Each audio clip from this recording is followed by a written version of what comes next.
Michael, for helping to moderate this. It's a pleasure to be here. I know that my activity in the voice acting club is not as high as it may be for other members, but I do actively pitch you guys. I look out for you. I'm always throwing clients in the direction of the website whenever they're looking for casting calls. I can't even begin to tell you how many opportunities I've had over the last year to go, hey, if you're interested in setting up auditions, I'd be more than happy to assist you with getting stuff running over at the Voice Acting Club. And I can think of at least 3 or 4 projects that specifically went to you guys as a result of that and were casting. So you guys are near and dear to my heart. And I promise that, like Bender acting as a god, if I'm doing my job right, you guys won't think I'm doing anything at all. So, how are you all today? Doing good. It's pretty good. It's quite quiet. Doing good. Yeah, there we go. Doing A-okay, my boy. Doing pretty good, Taylor. Just so you guys know, we've got audio is accessible, so if you guys want to talk, my stream will be able to hear you and respond. I've also got my Twitch channel going on if you want to join the Twitch chat for whatever reason. That's twitch.tv/sonicmega. For those of you, I should probably invite to the voice acting club. It's a general invite, right? I can just bring people there. What? I'm saying if people are interested in getting into voiceover and would like to become part of the Voice Acting Club Discord, it is a public server, right? Like, we can just invite people? Mm-hmm. Yeah, there's an invite link available on the Twitter profile as well as the forums. Okay. I'll also post it right there. And there is my own Discord. Where was I going with that? Yeah, so either of you can join there. I've got the chat window open, so people who are chatting in the Discord, it will also be visible on Twitch. So I'll just do my best job to check between both. You know, I'll give preference, obviously, to people in the Discord chat, but if we're running a little slow and there happen to be questions on my Twitch chat, I might take questions from there as well. So, Michael, break down for me. What are we here to do today? What is the big focus? Well, you know, as usual with the Q&As, really, it's basically an open forum for people to post questions for you in the Q&A chat. And, you know, for the next hour or so, or however long you feel comfortable, you'll just go down the line and answer what questions you feel comfortable answering. Okay, so this is mostly about VO, but it can technically be about anything. It's just kind of a way to connect with someone who's involved in the industry. You know, we try to, you know, well, we'll try and keep the questions, you know, on topic, but because that's kind of the premise of these Q&As. But sounds good. As I said, whatever kind of comes through the pipeline. Well, it looks like give people a minute to start thinking of questions and posting them. I mean, don't worry. I can take 5 minutes to answer this first question. Mystic Robert asking, how has your 2021 been going so far, Sean? Oh, man, I'm ready for it to end. It's been a hell of a year, you know? 16 days in, I'm like, it's been too long. Let's just skip ahead. You know what? I don't even want to take my chances with 2022. Let's just jump ahead to, like, 2024. There's every chance that 2023 could just be, like, really good, and I'm gonna shoot myself in the foot by jumping past 2023. But it's a safety measure, you know? Like, if it's worth skipping, it's worth skipping extra just to be perfectly safe. So, but, you know, I boil it down to this, you know, I'm here, I'm working, my throat is actually a little bit worn out from all the recording and auditions that I did yesterday and through the course of the week, as opposed to being out of shape because I haven't been doing voice acting for several weeks, which would have been a worst case scenario. For the meantime, my wife and I are happy and healthy. Well, okay, I'll go healthy. I wouldn't say about happy yet. It's been a stressful time for everybody. But we're healthy and safe is what I've been saying. Those I can attest to. And we're really just holding out.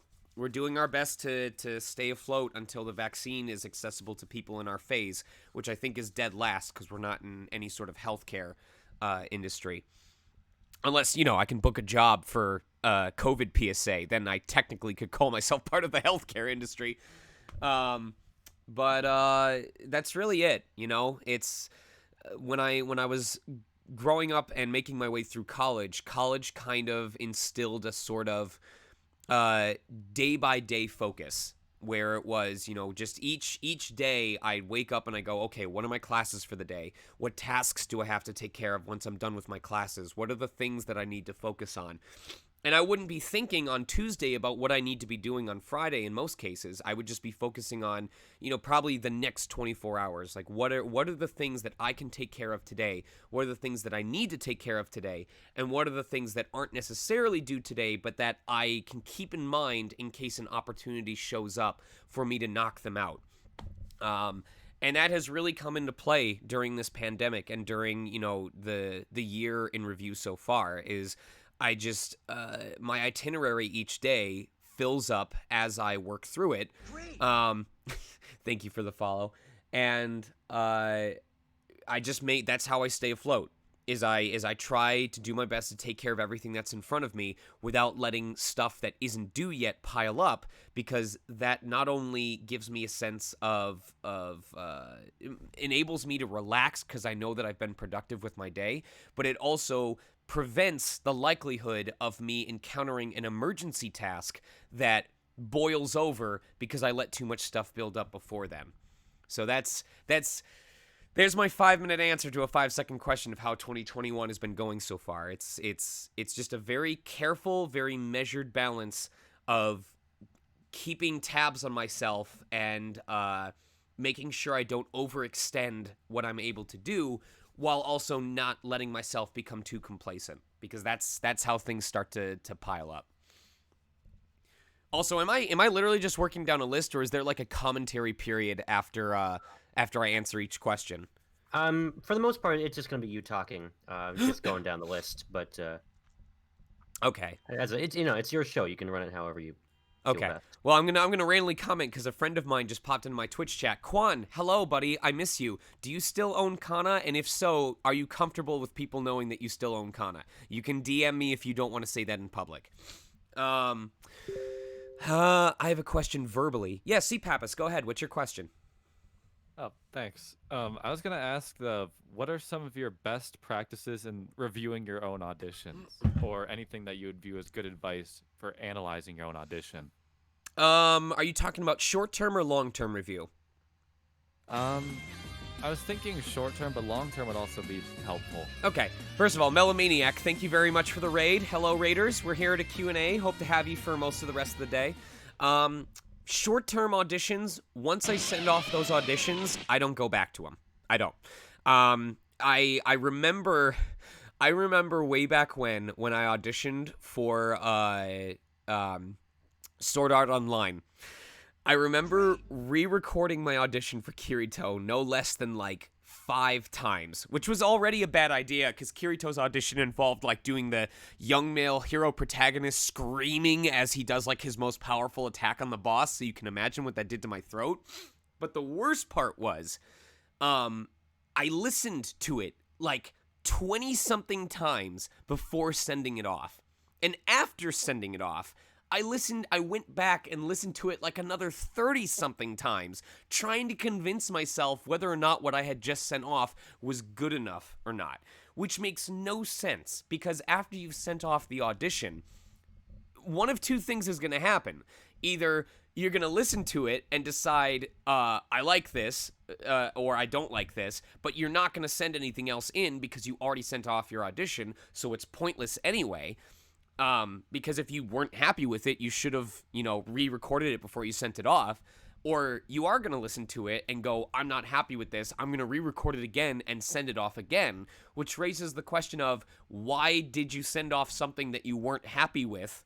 And furthermore, you risk annoying the client or director because you're going to be sending them multiple emails going, oh, don't use that one, use this one instead. Oh, wait, I made it better, use this one instead. Like, the more you think about it, the more ridiculous it becomes. So when you approach an audition, your key focus should be, I am going to record what I feel comfortable with, what I have fun with for this audition. Whether that is you recording what you think matches the client specs, and we can get into a whole argument about, how faithful you should actually be to every single iota of what a character audition says in terms of their personality. But that's what 2 takes are for, because you can do one that matches exactly what the client is asking for, and then you can do one where you don't even look at what the client is asking for because you already gave them what they asked for, and now you can do what you want to do, and who knows, they might like that better. So in the short term, I just focus on doing what I'm happy with and what I feel will be competitive. Or entertaining. You know, there have been plenty of times where I auditioned for a character going, I don't even know if this matches what they're looking for, but I know for a fact if I booked the role off of this audition, I would have an absolute blast with it.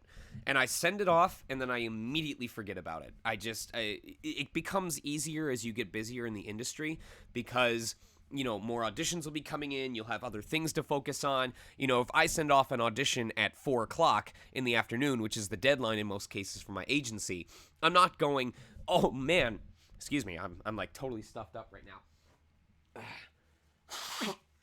I'm not going, oh man, I should go back and review that audition and make sure that it's the way I wanted it to be. I'm going, oh crap, I need to set up for my stream that's happening in an hour. Otherwise, I'm going to be late again.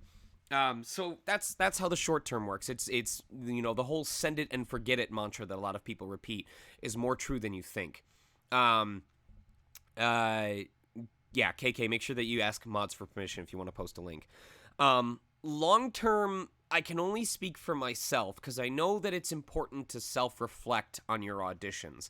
I personally have not really listened to any of my old auditions unless there was a very specific voice that I did that I want to use for future auditions. Like, I don't know if I can do it while I'm stuffed up, but there was a robot voice that I really enjoyed way back when. And it started by, if any of you remember the, I would like, yeah, I can't do it with my throat like this, but there was a voice that involves pulling it to the back of your throat and vibrating it pretty violently, and then it kind of gives you this sort of sound. And I wanted to keep that in the back of my mind in case there needed to be like an aggressive or like kill robot or something like that I wanted to do in the future.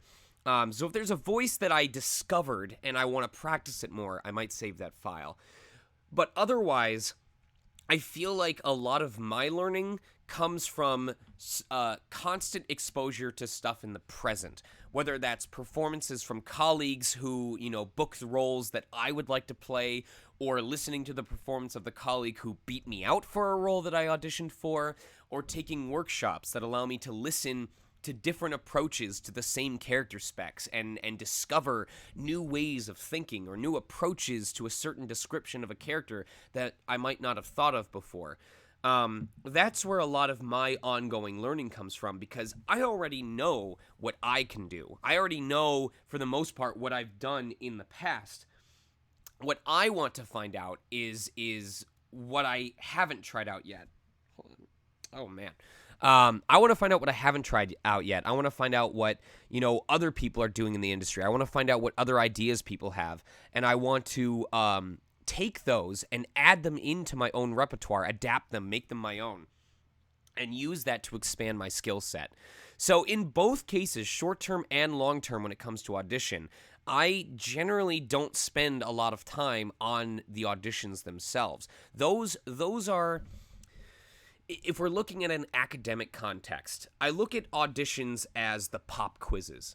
You know, use most of your time, the majority of your time is spent learning and practicing and applying concepts to hypothetical situations, and then the audition comes in and it's the pop quiz. It's the, you have X days or X amount of time to record what you think is a competitive take based on this information and based on your present learning. And you do the quiz and you submit your answers and you send it off to be graded, and that's it. You know, you're not really going to go and study that pop quiz in the future unless you're preparing for a final exam. Most of your learning is going to come from the day-to-day lessons. So I hope that provides some insight into the importance of auditions as they relate to your growth within the industry. It does. Thank you. Okay. I'm sorry that these answers are so long-winded, but I'm the type of person that prefers to give you, like, way too much info and you can parse down what you find the most value in versus being like, oh, yeah, short term, just, you know, have fun. And then letting you figure out what to do from there. So, And hopefully this will give value to everyone's questions that I answer. Before I move on to Price Everett's, I'm going to check my Twitch chat real quick, see if there's any new ones. Okay, so yes, I will let that person know later. I'm glad that you still have her, Quan. You should send me photos sometime. I know that there hasn't really been an opportunity because of the pandemic, but I miss her a lot, and I miss you a whole crap ton. Stecatori, what is the best and worst part in voicing an Otome game, specifically MLQC? The best part is that Kiro is basically me. He loves food. He loves animals. He's very energetic. He's very, he's an emotional romantic. You know, he gets a lot of joy from knowing that the other person is having fun and that they enjoy being with him, that he feels valued. And God, just saying that makes me want to tear up. The worst part is, I spent 4 years teaching about, you know, sexual health and education and just being mature when it came to sexual or seductive topics. And so I can't really take sexual topics seriously. And I mean that as in, like, I teach it from a very humorous, lighthearted, serious standpoint, but I don't get, like, flustered about it. So whenever I have to do scenes where as my character I'm supposed to sound sexy or seductive or, like, my director, who was female, described it as having that tang that, like, gives you the shivers when you talk. And I'm like, what? How do I do that? Like, I would read a line, especially for some of the ASMR stuff, and I'd be like, did that have the tang? Did I... You know, I would, like, close my eyes and, like, ask my director point blank, did I give you the shivers? It's just such an awkward question to ask. But it's important for a character like that. So I enjoy it, but it can be very interesting to embody that part of my character sometimes. All right. Price Everett. Is Price with us in the voice chat right now? Or Yes, he is. Hello, Price. Yeah, it's good to have you. How you doing today? He doesn't. Oh, sorry, I had my mic muted. I'm you're doing good. great, man. Doing great. Thank you so much for doing the Q&A. I want to ask about social media. How do you view social media in regards to voice acting? Do you have any general social media advice? Oh boy, do I. All right. How do you view social media in regards to voice acting? Social media inevitably becomes part of your branding, and that's both whether you like it and whether you don't. It is your major way of reaching out to, you know, your support base, your audience, your supporters. For me, it's how I back when I had Facebook, it's how I would notify about, you know, my progress in the industry and my experiences growing as an actor. On Twitter, very, very often, I use it to notify people about... I don't try to give, like, a play-by-play of my career, but if I'm, like, having a hard day or if I'm really proud of what I did, I try to share that so that people can see that I'm a human being and I have these highs and lows like anybody else. I use it to advertise, you know, workshops like this. I use it to advertise my Twitch streams if I'm trying to get higher viewership. But it is very much my way of keeping myself in the eyes of the people that honestly make my career possible.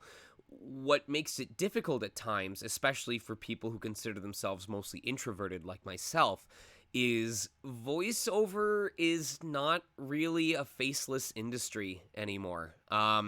It's not the type of job where you get to go, haha, you know, I can escape the perils of Hollywood casting where you need to have the right face and the right voice for the role, because more and more often, there is a silent but definitely noticeable push by clients to hire people who are marketable, and that usually means people who have a large following that they can pull into buying copies of the product or buying copies of the game because they have a wider audience that they can reach out to.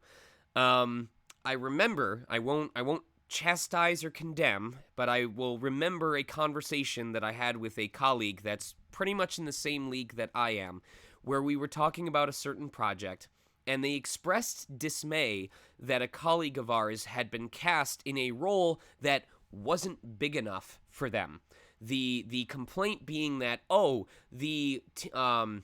the marketing team could have used them so much more if they had given them a much bigger role rather than just one that only shows up a couple of times. And it kind of stung because I don't like that way of thinking. I don't like that idea of, this is a person who, otherwise would be a great fit for this role that we have in mind, but they're not this enough. They don't have a big enough following. They don't match how the character looks. And we've definitely had colleagues that we love and cherish who faced discrimination because of that. We had someone who was overlooked for a lead role, even though they were in the client's mind, the best fitting voice, because they were too overweight compared to how the character looks in the project. And the client was like, I'm not sure how audiences will react to this contrast between how the character looks and how the actor looks. So they didn't get the role because of that. So social media is unfortunately very important. You have to look after yourself. You have to be aware of what you're saying, what you're posting. You have to acknowledge that even though you may not be employed by the company that or the companies that you voiced for, there are people that will see you as a representative of that company. There are a number of times where I've shared quote unquote shit posts. I'm assuming that this is okay of a workshop for me to say that word. Where Yes. I've had people joke like, oh man, Sean, the Nintendo ninjas are going to get you eventually. Like, you can't be saying this. And most of it is in a joking manner, but there is a hint of truth to it.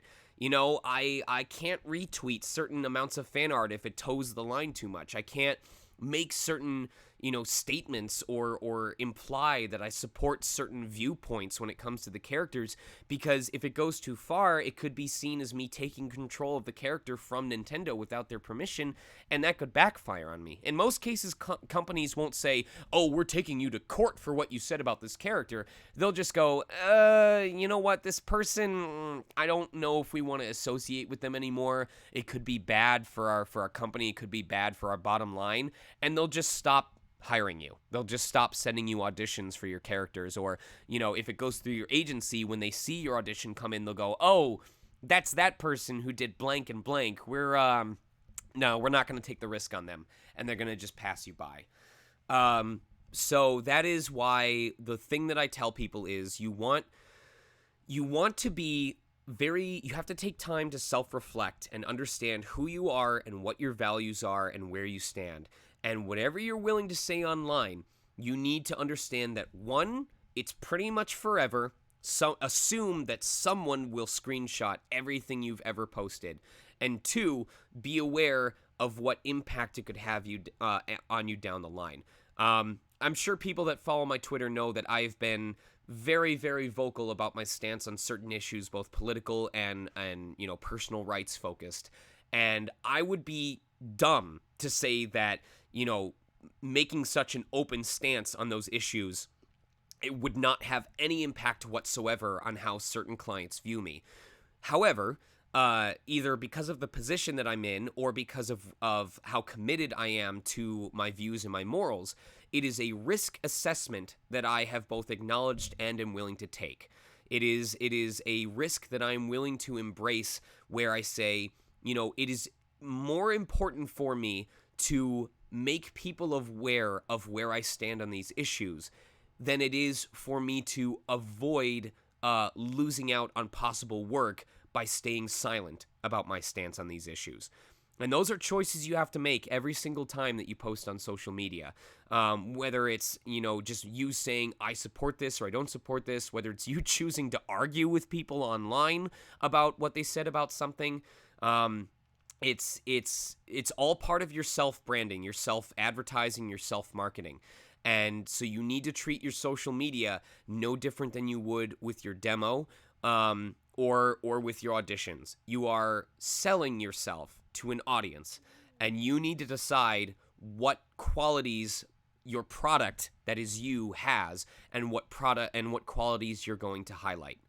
And I could go on a whole different tangent. I want to make time for other people's questions. If this runs for 2 hours, it runs for 2 hours. I don't care at this point.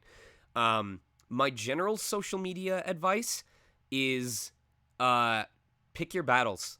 And I can't emphasize that enough. Pick your battles. If there is something that you only know about through secondhand info, or you only know about through like indirect testimonies, and you don't have the experience or the preparation to jump in and become a first-party involvement, don't do it. It's not worth it. There is a creator that I got involved with a long time ago. How many years ago was it now? I want to say it was a solid 7-8 years ago. And I got on the wrong side of them because I chose to unwisely pick my battles on when I, chastised them or made comments or told, risque or inappropriate jokes at their expense. And it pissed them off royally to the point where they held a grudge against me and tried to pin a lot of their own frustrations and a lot of their own shortcomings in their industry on me.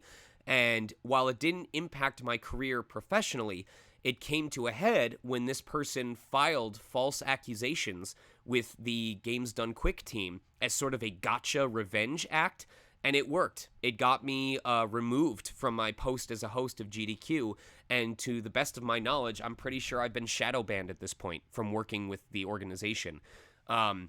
Even though I have there's no way that I've been able to find out, what the accusations were or what I can do to figure out what happened. All I know is that we've since found proof that it was this individual who did it. And there's nothing I can do about it. There's no recourse, because if GDQ doesn't want to bring me back, if they decide that I'm too much of a risk because of what this person did, there's nothing I can do about that. And this all happened because unwisely, 7 or 8 years ago, I decided to pick a fight with someone who wasn't worth my time. And I live with the ramifications of that decision to this day.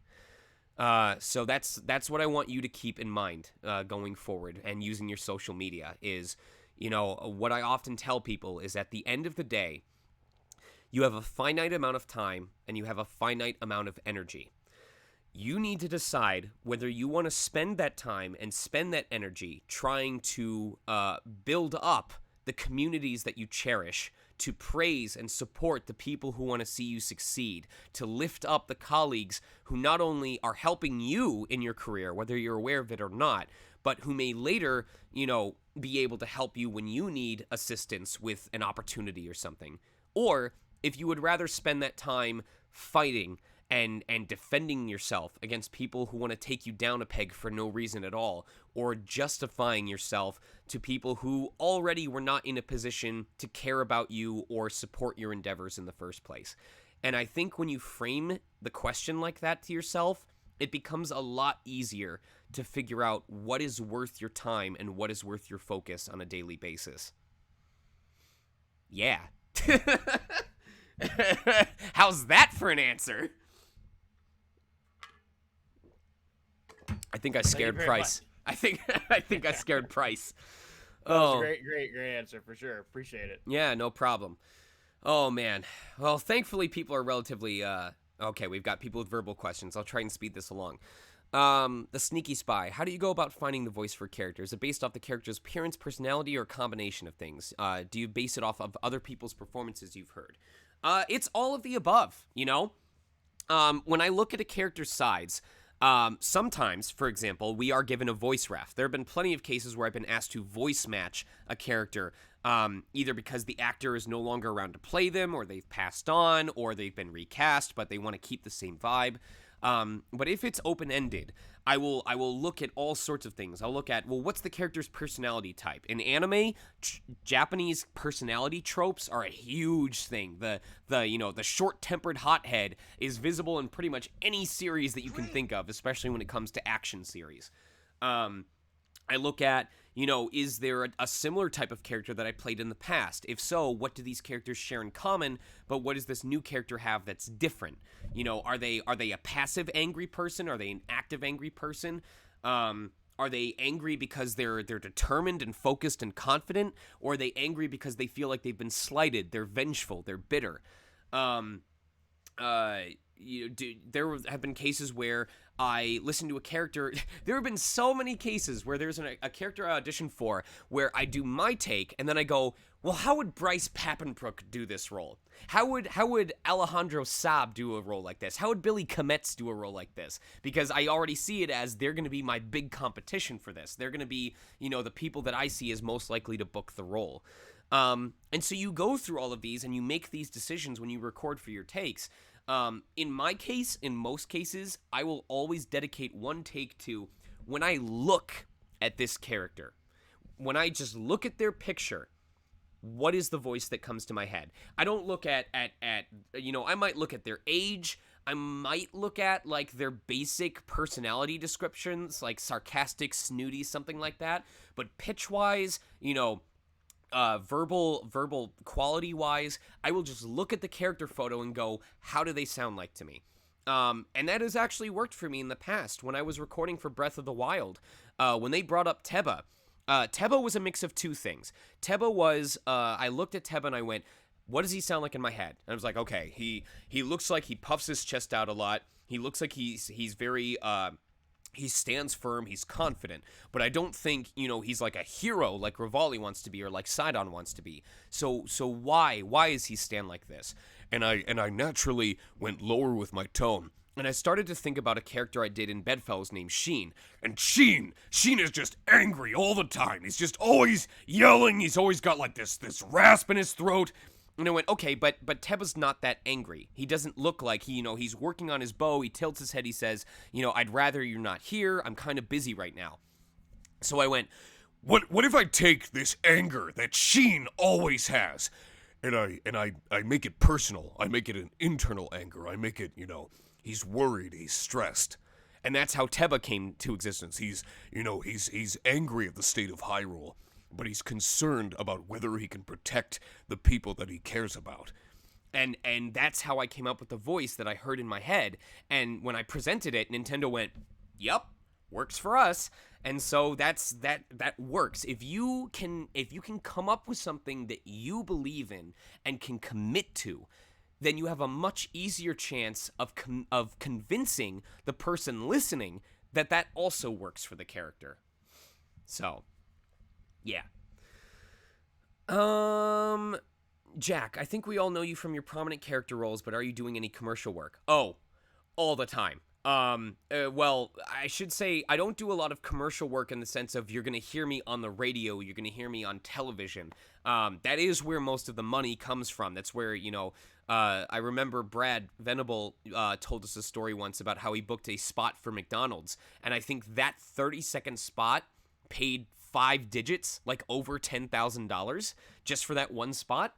So that's definitely where the money is, but you guys are hearing me on anime and on video games, but most of the time, the money, the primo amount of money that I get comes from business narrations that I do. Literally 10 minutes before this stream started, I was editing audio for a training education series. That's just it's focused on like leadership qualities and like proper training practices for employees. And this client will usually send me anywhere from like 4 to 7 of these a month. And each of these scripts pays about 200 to 300 British pounds. So there was a month where I did so many scripts for this one client of business training narrations that they paid me about $5,000 worth of work just off of that. Now, it's not as true for last year because the ReZero visual novel game that I recorded for officially became the highest paying gig I have ever done in terms of total amount of payment. Because we're talking about 30-something sessions of 2 to 4 hours each paying $250 an hour. that paid for my hybrid car. Thank you very much, ReZero. But the majority of the work that I do will typically be for, business narrations, for training audio. I do a lot of English as a second language training for Japanese clients, whether it's, radio station gigs or students that have reading material that they have to practice to learn English. There's a children's podcast that I do called Big Life Kids, where I voice a character named Leo, and that is literally a youth growth mindset training podcast that is helping raise the next generation to be critical thinkers. And a lot of this stuff you guys never hear about. It's focused on that specific client or that specific company, but that having all of these different gigs coming into my inbox and working on them throughout the week is where most of my income comes from. And then, of course, I have, the big celebration roles, which is the stuff that I work on for Sony or Nintendo or Microsoft or any of the bigger companies, or the indie games. Some of my favorite projects I've ever worked on have been indie games as well. So it's all over the place. It's not just character stuff. And the common saying is, smart voice actors will not turn down work unless it's adverse to their morals or their personal beliefs. The only time I'll turn down work is if it's advocating for things that I, as a person, cannot support. Which I think the only time that happened was when I turned down a role because the character identified as transgender, or they were either gender binary or presented as a different gender, and because I don't do that, I didn't want to represent that and face backlash for it. All right, I need a drink real quick. I hope you guys are having fun so far. Yes. Yeah. All gold, man. Okay. Yeah, I'm good too. I'm gonna lightning round through some of these Twitch questions. There's so many people that have posted. Let's see. Don't separate the people. How is it like playing Rivali Teba in Age of Calamity compared to Breath of the Wild? I had way more fun in Age of Calamity. By the time I came back for Age of Calamity, I knew the characters very, very well. I knew the world a whole lot better. I understood a lot more context because of the DLC. Walking in for Age of Calamity, I was like, I'm ready to do this. I have no confusion whatsoever, and I think it showed in my performance. What went into getting the role of Shredder in Manifest Heart? I don't remember. I think it was an equal mix of seeing auditions for it, or maybe they reached out to me, and also, hey, this Grovile's kind of cute. I want to voice him, because he gets to hug a fluffy Mighty Anna boy, and I want to hug floofy Mighty Anna boys. So it was an equal mix of professional and personal. I mean, I got it, so dreams, don't let your memes be dreams, make them come true. I've heard that happened in the past with a certain fan project. Yeah, I'm gonna have to read on this chat later. I feel bad. I really want to read what chat is saying, but I have to focus. I have a question. How was it like auditioning for Danganronpa 1? So, I'm excited that I got to be a part of Danganronpa, but I'm more proud of my performance as Monotaro than I am as Kiyotaka, because early on in my career, the only thing I knew how to do really well and really naturally was being loud and being a protagonist and being like, I'm going to save the world. And so having a character like Kiyotaka wasn't really... I didn't have to act, and I don't say that in a positive way in this case, because most of what I was doing was what I thought was how you were supposed to perform for video games, and so I was doing it right for the character, but I wasn't doing it right as a professional, and I'm glad that I've learned since then, and I'm glad it worked for Kiyotaka, but it's kind of embarrassing for me to listen back to, because it's like, that is how I thought most performances were supposed to be done. I'm very, very glad that I was working at all, if that's how I thought it was supposed to go. So that's a case where a director saw potential in how an actor performs and was able to guide me to a character where it works, but it's also important as an actor to be able to do more than just that. So, all right, I think we can take another Discord question this time. Oh, we got Michael. How would you go about getting in contact with a studio regarding getting on their roster in the absence of any obvious new actors? Submit here, email address on their site. This is a case where I would actually recommend that you guys listen to Crispin Freeman's podcast over at voiceactingmastery.com. Because you can ask 20 different actors this question and you'll get 25 different answers. Everyone's experience is going to be different. My personal path is that I try to find, this is what people call the warm call, not the cold call, the warm call, where you look for an opportunity to naturally reach out and get yourself on a roster or keep in touch with somebody. I can give a perfect example of one that came out of the blue, but I'll start with the general. What I will personally do is, you know what? I'm gonna see if I can. Oh, there's got to be a way that I can bring this up. Okay. Give me a second. I'm gonna go into Dropbox and I'm going to look up one of my things that I did. Where are my? I'm gonna look up what my PowerPoints are. Conventional panel resources, voice acting 101. Trust me, this will be worth it. Just trust me.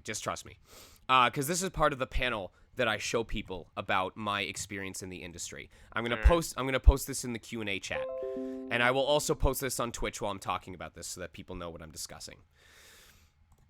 And I'm gonna save this.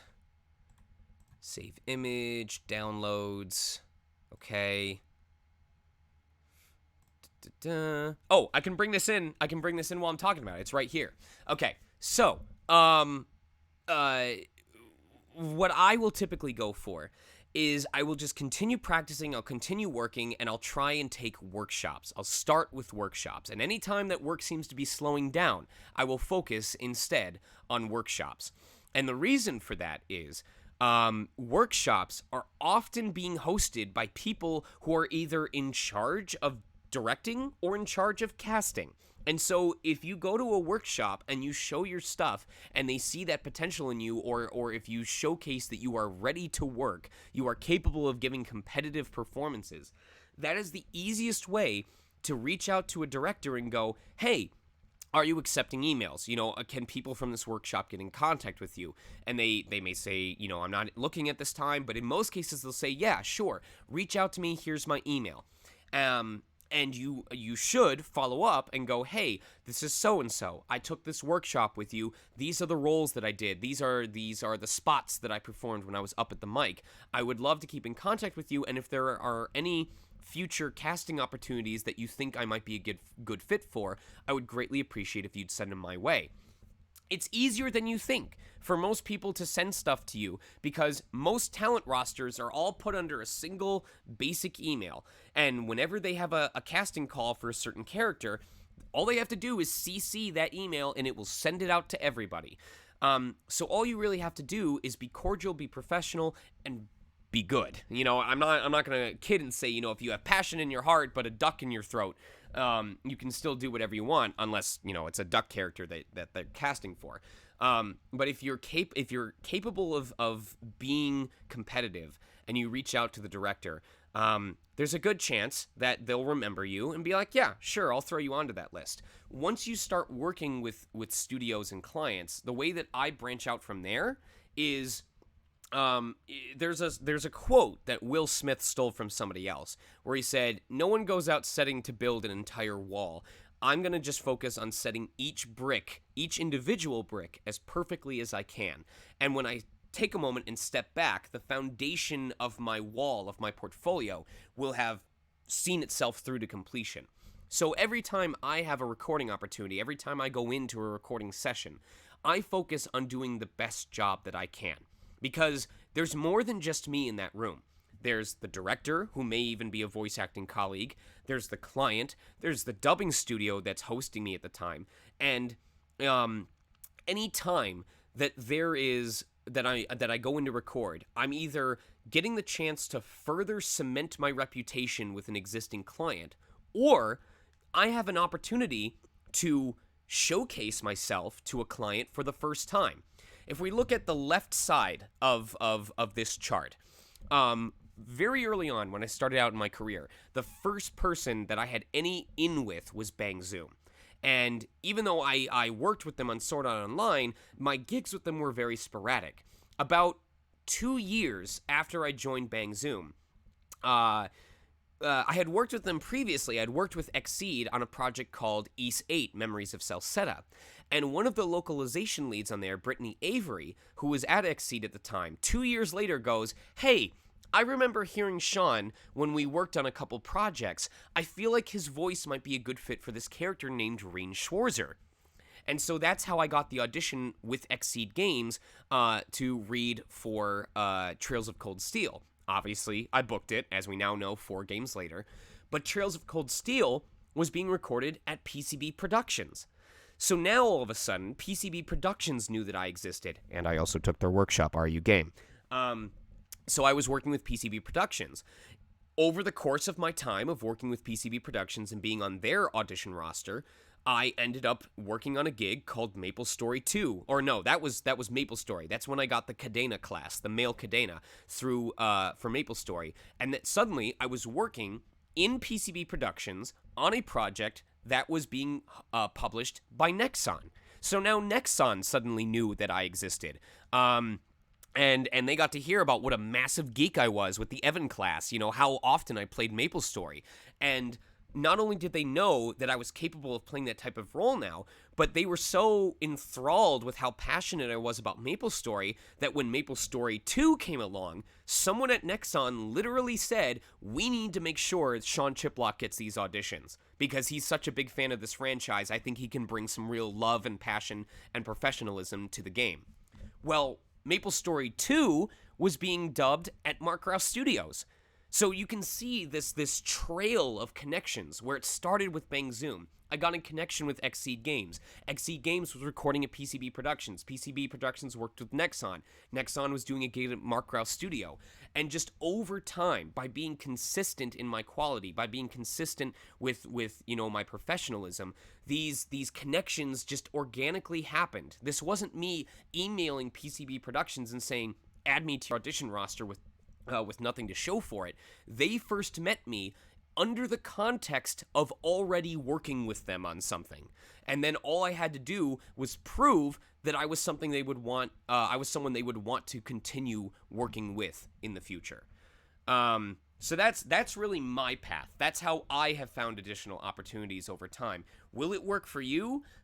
I don't know. You may get an in through a direct referral. You may have a different path. But I do think that the approach that I took is a good guideline for the type of behavior that will win you the favor of clients rather than making you seem like someone who's desperate for more work.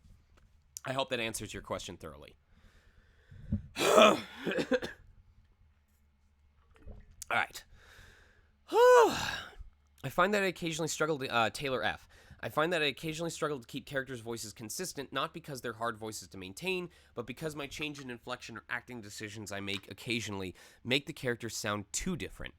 Is there any way to avoid that, or is that not something worth concerning yourself with? Okay, I need to read this again. Struggle to keep characters' voices consistent, not because they're hard voices to maintain, but because my change in inflection or acting decisions. Okay, so the first thing you need to remember, Taylor, is to hydrate. Excuse me. All right. First thing you need to remember is our own voices don't always stay consistent. Normally when I'm very excited about something, my voice will be higher pitched, more nasally, like this. But, if I'm really tired and I'm just kind of sitting back and laying down, my voice may drop down here. Or, if there have been times where my voice is like really worn out because I've been performing for a while and I'll sound like this. And, if I try to do a higher pitch voice, it'll fall out and I'll sound like this. This is all my voice. That's all me. This is all something that I'm doing with my lungs and my throat. And it doesn't sound like the same person, but it's all me. So you have to remember that, a character voice can sound inconsistent with itself as long as it's in line with what that character would do. So it is worth concerning yourself because obviously you want to make sure that, if you're voicing someone who's bombastic and really cool, That they're not gonna suddenly sound like this unless something happens that makes that a thing that they would do.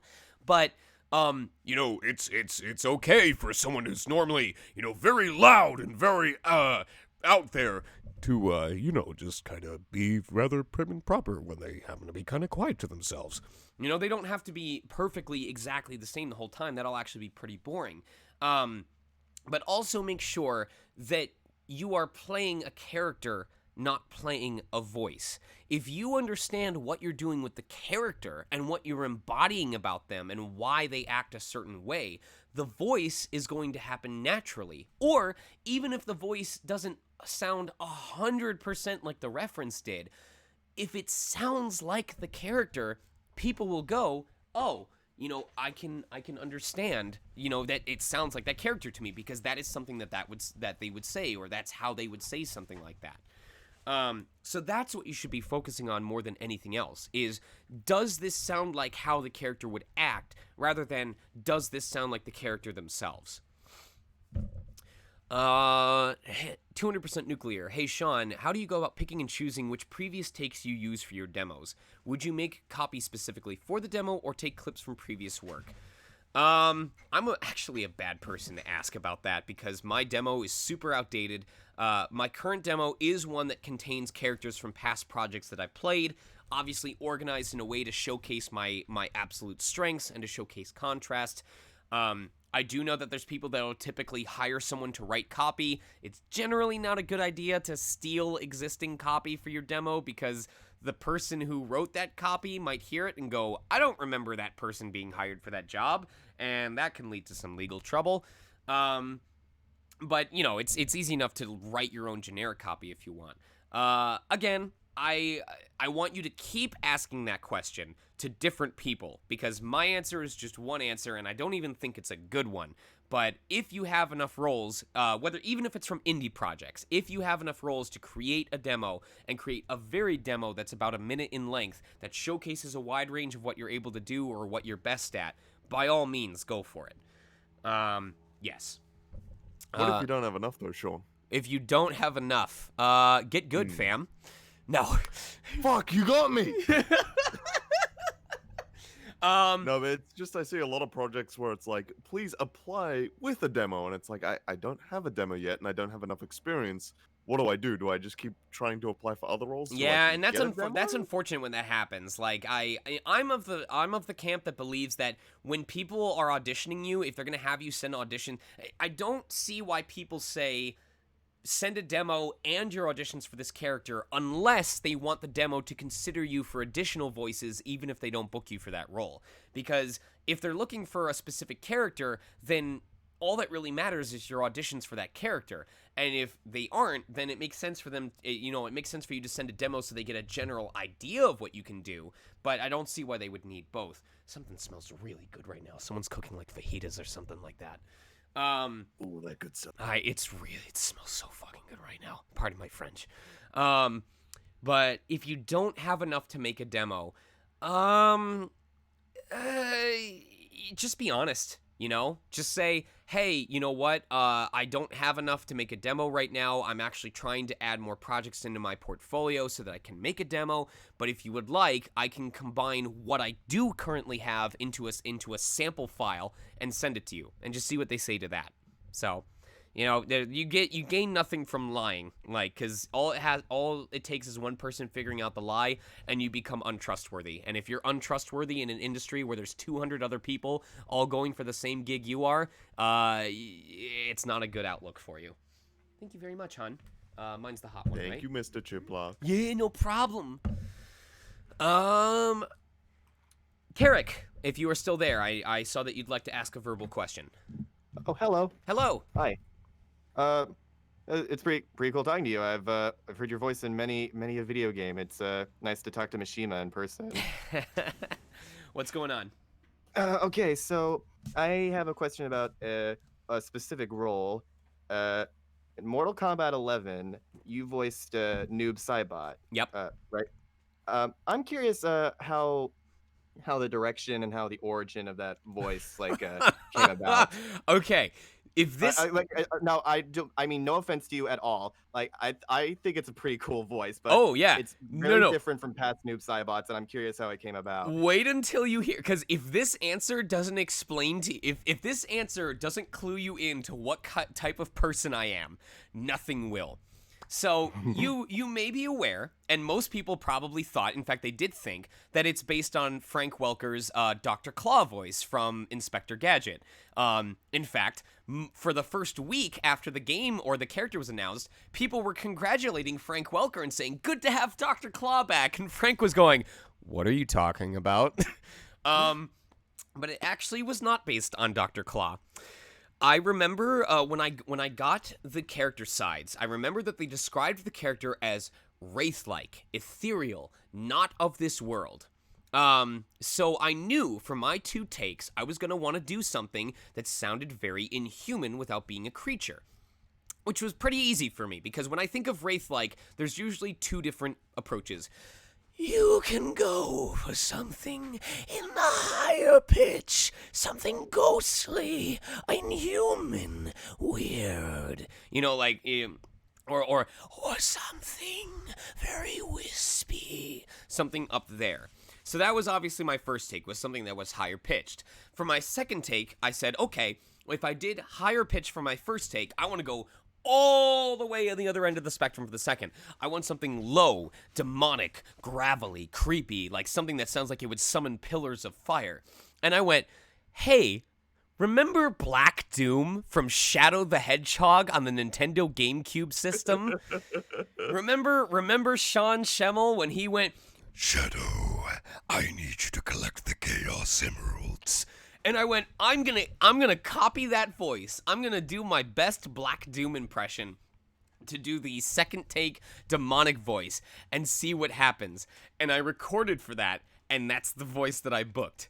So it's so funny to me to know that I have immortalized Black Doom in Mortal Kombat culture by doing my best impression, because as a fan, I thought it was a really cool demon voice. And I'm like, I don't want this to be the only place that I've heard it. So I'm gonna be the spiritual successor to that voice and voice that. So now you could unironically say that Noob Saibot's goal is to collect the Chaos Emeralds and take over the Nether Realm. Think of the meme image of Noob Saibot chuckled. You mean the Chaos Emeralds? The Chaos Emerald down, Black Doom. I love that. That is amazing. I was not expecting that. Right? So I completely forgot about Black Doom. Call him Shadow the Saibot. There you go. And thank you so much. It all falls back on that quote of good actors borrow, great actors steal. I'm not calling myself great. I'm just saying thank you, Sean Schemmel. I totally stole that voice and added my own spin on it to audition for Noob, and you helped me book work. Thanks, buddy. And then everyone thought it was Dr. Claw. And everyone thought it was Dr. Claw. Which honestly, if I do a voice so well that people think it was a completely different, much more famous actor than me, boom, baby, let's go. I'll take that. That's a pretty good compliment, actually. Yeah. It is. All right. We just hit 4 p.m., and since I know we're going to run overtime and probably go until 5 before my stream, I'm going to call for a 10-minute break just so I can hydrate, help my wife out with groceries, treat myself to some food. So I'm going to mute myself for 10 minutes. I'm going to go on Be Right Back on Twitch. Be back here at 4:10 because we're going to pick up right back up where we left off. So. All right. Thank you, Sean. All right. And you guys can still hear me, but I will mute what Discord has right now. I'll get some royalty-free music going. Da-da-da.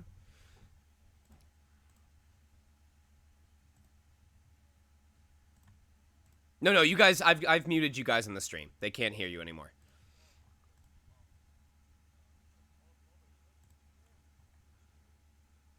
That is not. I just want royalty-free music. Here we go. That is also not royalty-free music. YouTube, please.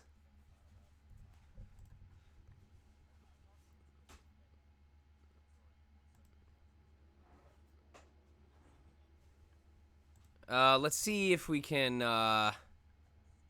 There we go. There we go. This should work. We should be fine here. So I will be right back.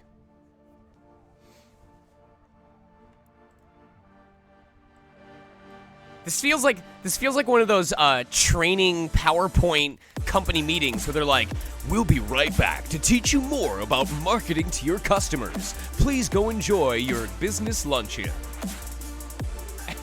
Anyway, I'll be back, you guys.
far, really cool Sonic game. And Sega's like, oh damn. And then the same artist for that game single-handedly saved the Sonic movie. Literally. Like, that's not even an exaggeration. Yeah. All right, what's up, everybody? Hello. Hello. Hello, Welcome. hello. Just some Welcome guts back. and cut stuff, you know, the Welcome Sonic back. movie, this and that. Right. Okay. Okay. I guess we'll just pick right back up where we left off, if that's cool with everyone. Unless there's any follow-up questions based on stuff I answered earlier. All right. Okay. Mystic, I Yeah, asked a. To re-find your place, you had just finished answering Carrick's verbal question. Okay. Oh, I saw Mystic also. When it comes to acting VO, who would you consider to be your own personal mentors in the industry? Well, the mentor who got me into the craft to begin with was definitely Devin Mack. He's a Canadian actor who has looked out for so many people. I don't even know where I'd be today if it wasn't for him helping, like, bring me into the voice acting club to begin with. He is the reason that I found this place many years ago.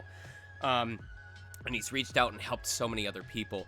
When it comes to mentors or teachers, I want to say the only person that I've really, like, had that same experience of, you know, I identify with this person, I want to embody, like, their spirit, is probably Charlie Adler. Like, he's the first person that I've taken a workshop with where I'm like, this is a guy who works out of passion, who operates and does a lot of what he does out of passion.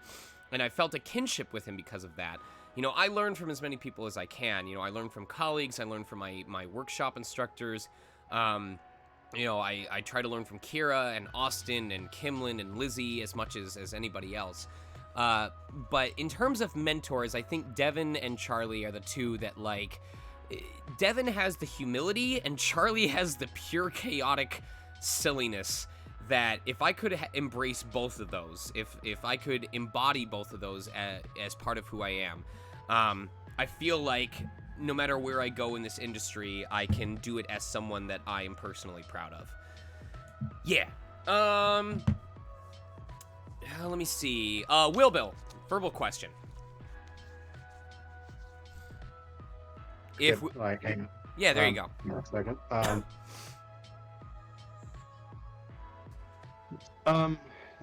So like usually whenever social media reveals some like new projects that have to do with like casting and all that, like some other voiceover projects, like for instance there was the Super Danganronpa Another 2 thing, and like for the most part the people who auditioned for them they also posted reels in the reply sections and all that, if you're with me so far. Not quite. Okay, so is this about Danganronpa the second game, or a fan project, or what? It's about a basically a dub of a fan game that was developed by a Korean game creator and all that. But anyway, well, basically what I'm trying to ask is that when it comes to like different projects like that, like, is it necessary to post a reel, like a demo reel in the reply section, like when you're like offering to help? I wouldn't know. At its very core, you want to follow the instructions of whoever is in charge of hosting the casting call. You know, if they want people to just post their demo reels in a Twitter reply and they'll go through and look at them, then, you know, that's what you do. If they want you to go to a voice acting club thread and submit a Dropbox link in a voice acting club forum post, that's what you do. If they want you to email them directly with your audition takes, that's what you do. So it really, just in general, you're going to want to read the instructions of the person posting the casting call, and if the instructions aren't clear, then take a moment and ask them, how would you like us to submit? Or, I mean, there's always the opening where you could go or reply and say, hey, are we allowed to email you our submissions as well, or do they need to be, you know, demo replies? So it sounds like in that specific context for Super Danganronpa 2, if they were asking people to post reels, then that's what I would expect people to do. So it depends on like what they want when they're asking for auditions. Oh yeah, absolutely. There was a audition or a casting call I did earlier this week where the client said, here's a crap ton of characters that each have one line. Just state the character's name, do 2 takes, state the next character's name, do 2 takes, and send all of it to me on one file, which is not the same as most of my auditions, which are record, you know, only 2 takes total on one file, or if you're going to send separate take, or if you're going to do multiple takes, send each take as its own separate file. So it depends from client to client. So that's why being able to have reading comprehension and follow instructions is very, very important. So basically, demo reels are just like a, how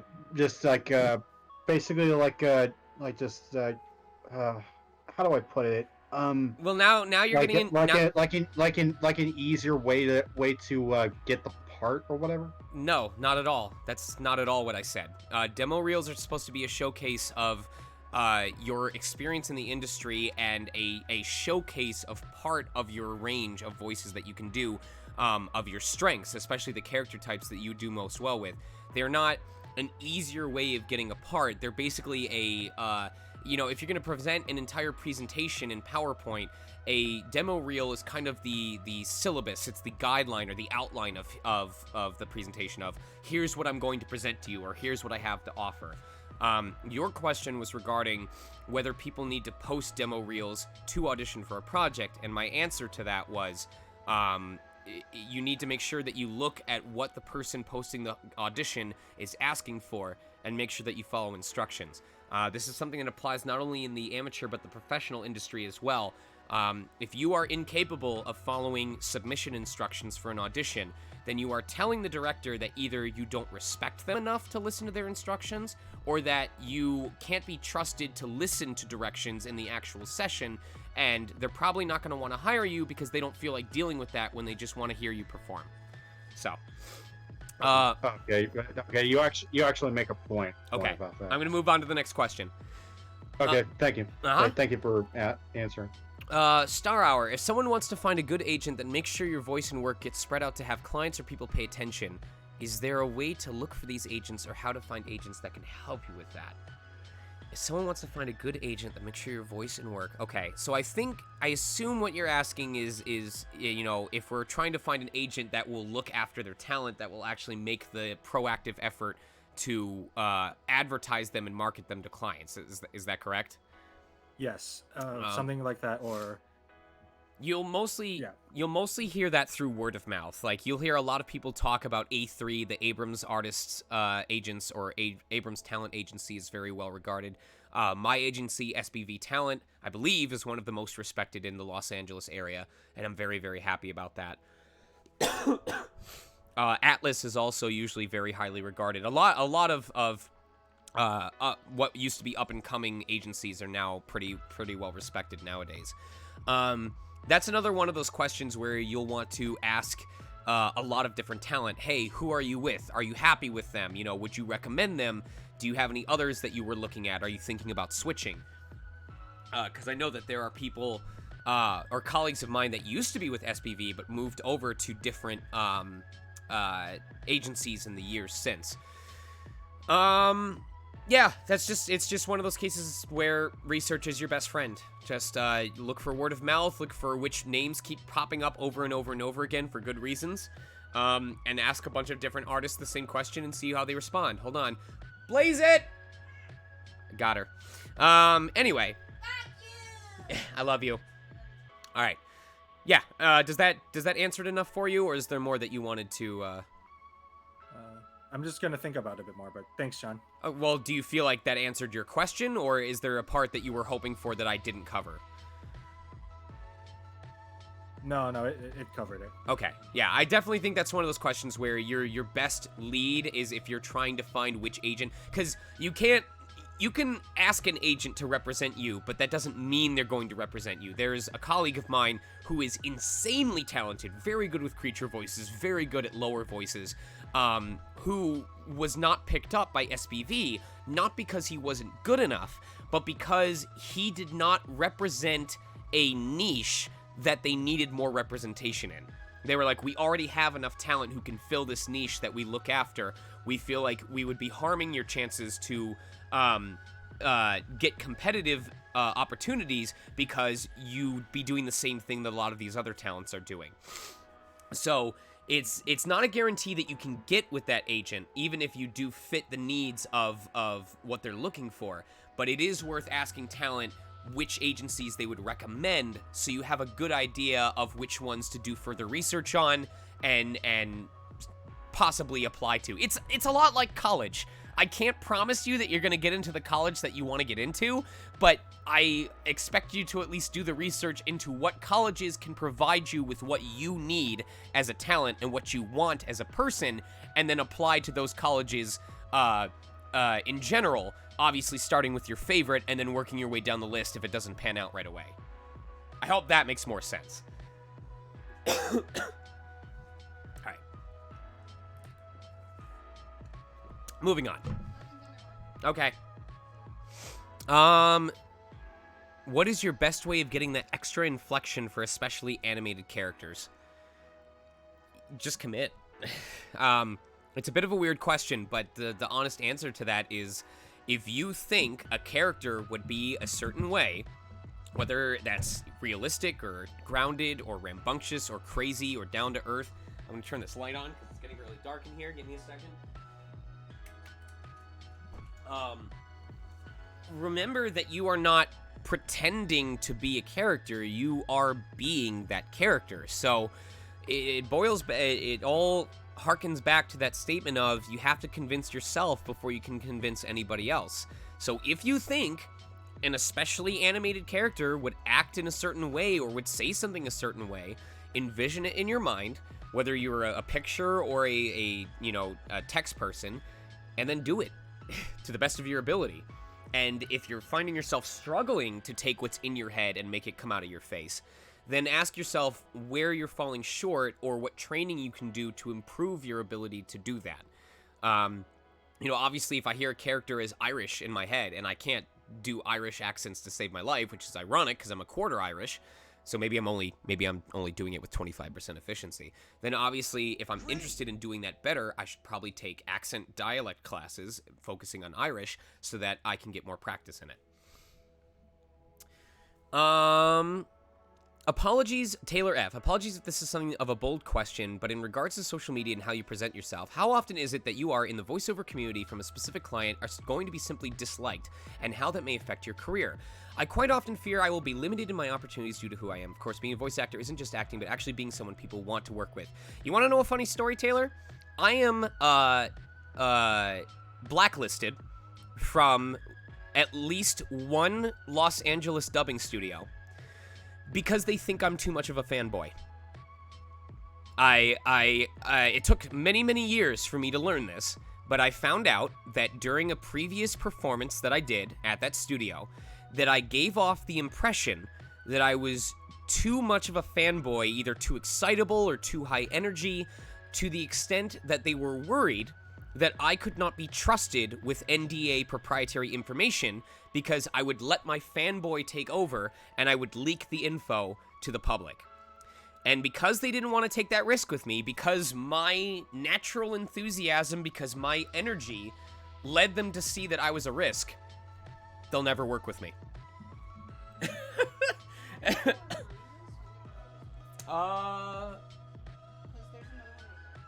Do we have two? I don't know. Maybe I just ended up using that one. Who knows? Do we have more than two? I feel like we have three because we own, like... We probably do. I'll find it eventually.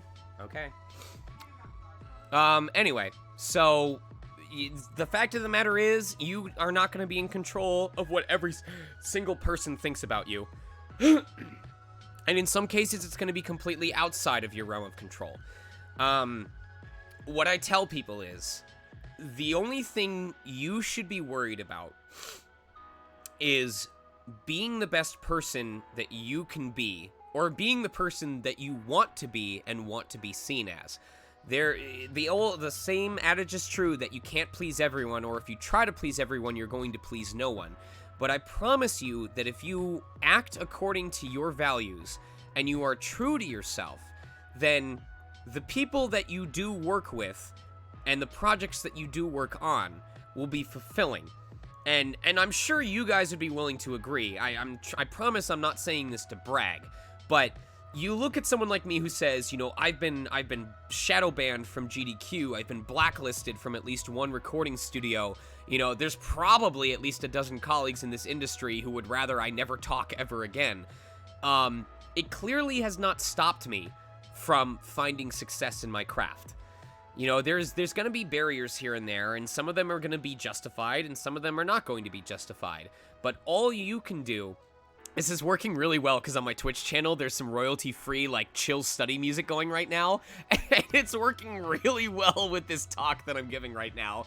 But all you can do is focus on being you to the best of your ability. Being the best professional you can be, being the most consistent that you can be.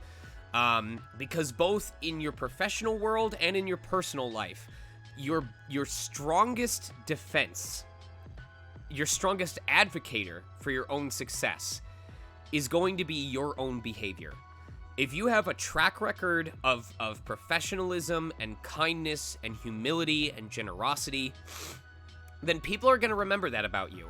And if rumors come up that, you know, about something that you've done and they're not true, people are going to be less likely to believe it and take it at face value. And if it does happen to be true and you take accountability for it, I think people will be more willing. You know, you're still going to have to face repercussions, mind you. You're not going to be free from punishment if you act inappropriately. But I think if you show that it was a genuine mistake and you are someone who can hold themselves accountable and grow and learn from it, you will find that people are willing to, over time, mind you, give you that additional chance.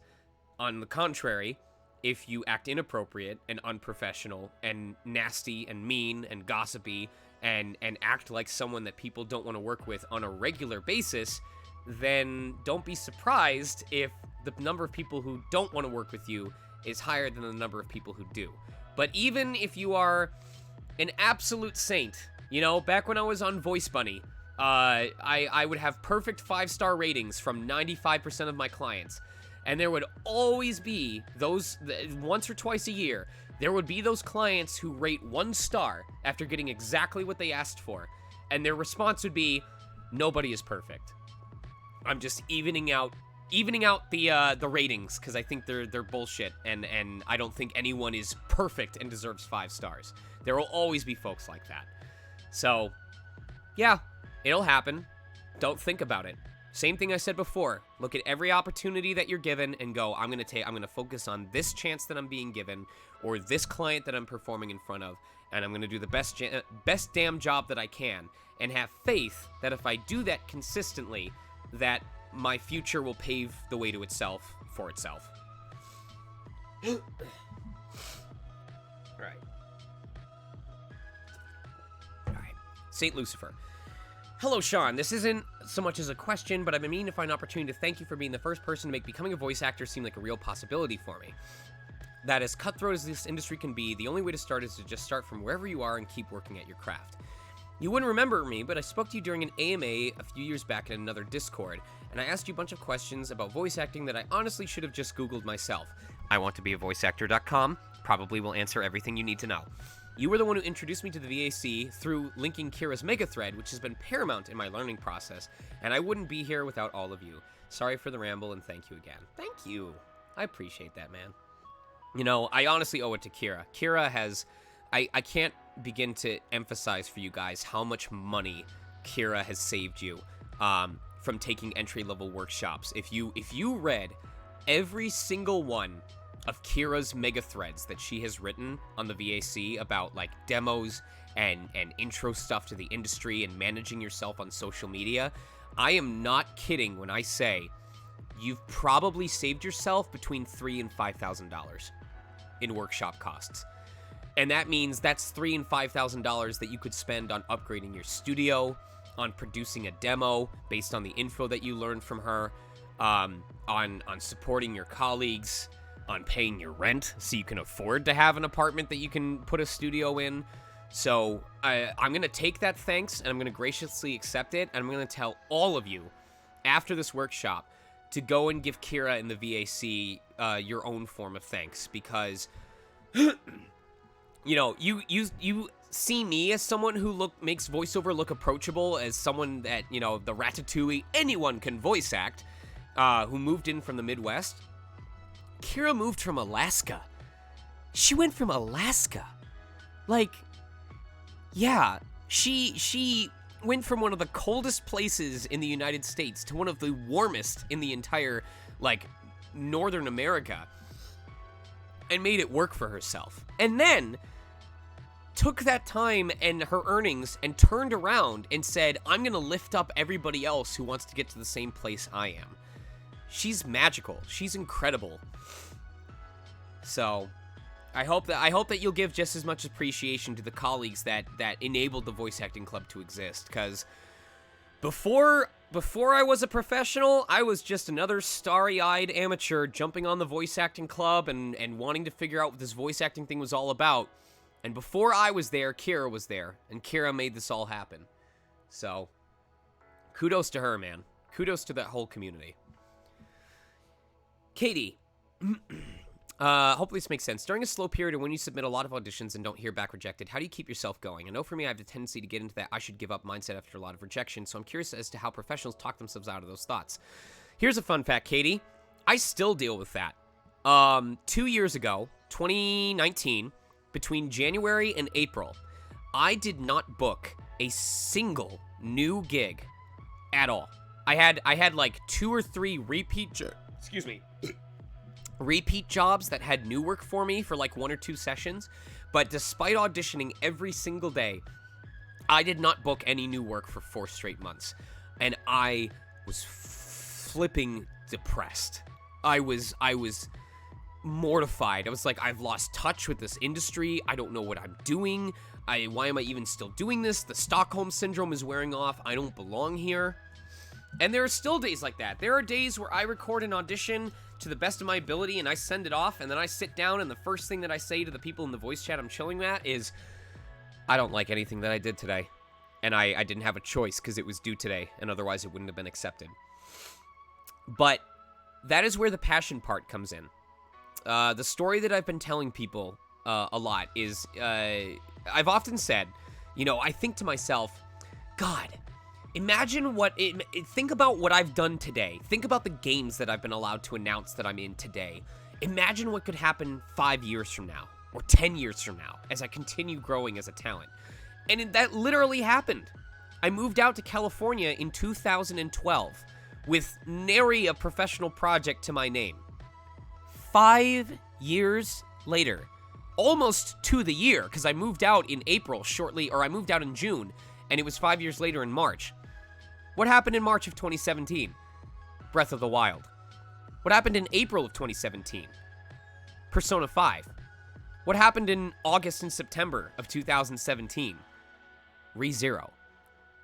5 years, and that's what I was able to accomplish after moving out. What could happen in 5 years from now? What else could I be a part of? And the only way I'm going to find that out is if I keep at it.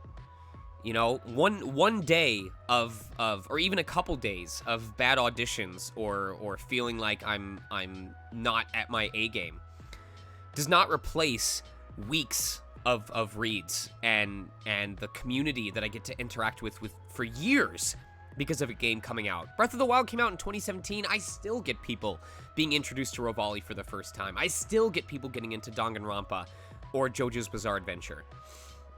And I get excited for that. I think about, you know, what could happen? What opportunities could come my way if I just stay in this and I focus? The bad times will pass. The bad times will pass. And I just have to make it through whatever's happening right now and focus on the future. And sometimes that's all it is. That's all it is just saying that I'm going to do the best job that I can today. And if I really feel like I'm falling short on stuff, if I feel like I've lost touch with industry trends, that's what workshops are for. That's what critique from colleagues is for. That's what, you know, support groups and your support base and just talking it out, or, you know, reaching out to a mentor. There are opportunities. There are ways to research. So it really boils down to having the willingness to push yourself to learn if you feel like there's more you need to be taught. Pro tip, there's always more you can afford to be taught. And the second part is just not losing sight of that excitement, of that eagerness, of that passion. Part of why I booked Revali was because of how passionate I was about the character, and that passion showed through. The same passion that got me probably blacklisted from a studio because they saw me as a fanboy. That same exact level of enthusiasm directly contributed to me getting cast as Revali, because Nintendo saw how affectionate I was with the character and the game and said, we want people that passionate on our team. So, find out who you are as a performer. Find out why you like this industry, why you enjoy this craft, and then don't lose sight of it. Because that's going to be what gets you through the bad days and helps you excel on the good days.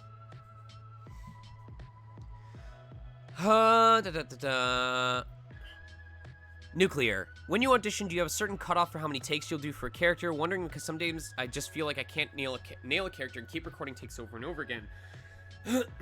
I don't hard limit myself, Nuclear, but I will. You get better at learning your limits. Like, if there's a character that I want to sound a certain way, and no matter how many times I do the take, I'm not able to get the right accent or the right sound, there will come a point where I'll be doing the line and I'll go, nope, I'm not believing this. I don't. And then I'll just stop. I won't submit for that character. I will only submit for characters if I feel like there's a read I've done for it that I believe in. And you'll know, you'll get better at this as you're auditioning. You'll be performing as the character, and if you're feeling it, if you're having fun, you'll go through to the end. And if you're not believing it, you'll get 1 or 2 lines in, and you'll be like, nope, this isn't working for me. I don't. And that's when you decide if you want to try again or if you want to just pass up on it. It's okay to recognize that there will be some times where you're auditioning for a character and it's not meshing with you. It's gonna happen. So just get better at recognizing it and deciding for yourself what your cutoff point is. There are characters that I will do 20 takes of the same line until we get it exactly right, because I know that I can do it.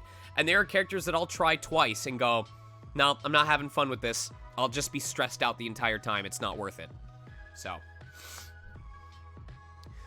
Jay, Thank you, Sean. yeah, is there any way to alleviate nerves while recording besides pushing through these feelings? I tend to get anxious when trying to record, especially when family's around. There are sometimes I still get embarrassed about doing takes when my wife is around. Like, I know she doesn't care, and I know especially that she doesn't care because I make money doing this. Oh, I gotta sneeze. But it can still be embarrassing if, like, you know, you get afraid of, well, I know how I want to do it, but if it comes out the wrong way, it's going to sound stupid. Excuse me again. Bless you. It's really just something that you get used to over time, you know?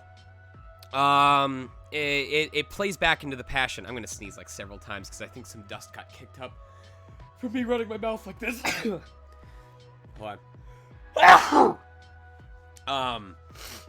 The more you do it, the easier it becomes to do, you know? There's plenty of actors that'll still say, oh, I hate listening to myself. I never want to hear my own takes. But, you know, similar to me, I may get stressed out about the work that I have. I've had people say, how do you manage doing auditions and jobs and streams and sometimes driving out to sessions? How do you do all of that at the same time? It's because I kept doing it until it was easier to do. I've developed a work routine based around my own work ethic, and it's very easy for me now to separate my work time from my play time from my stream time. And it's just about being consistent with it, you know? Hold on. Come on, get out. Damn it, it's not gonna happen. Fuck.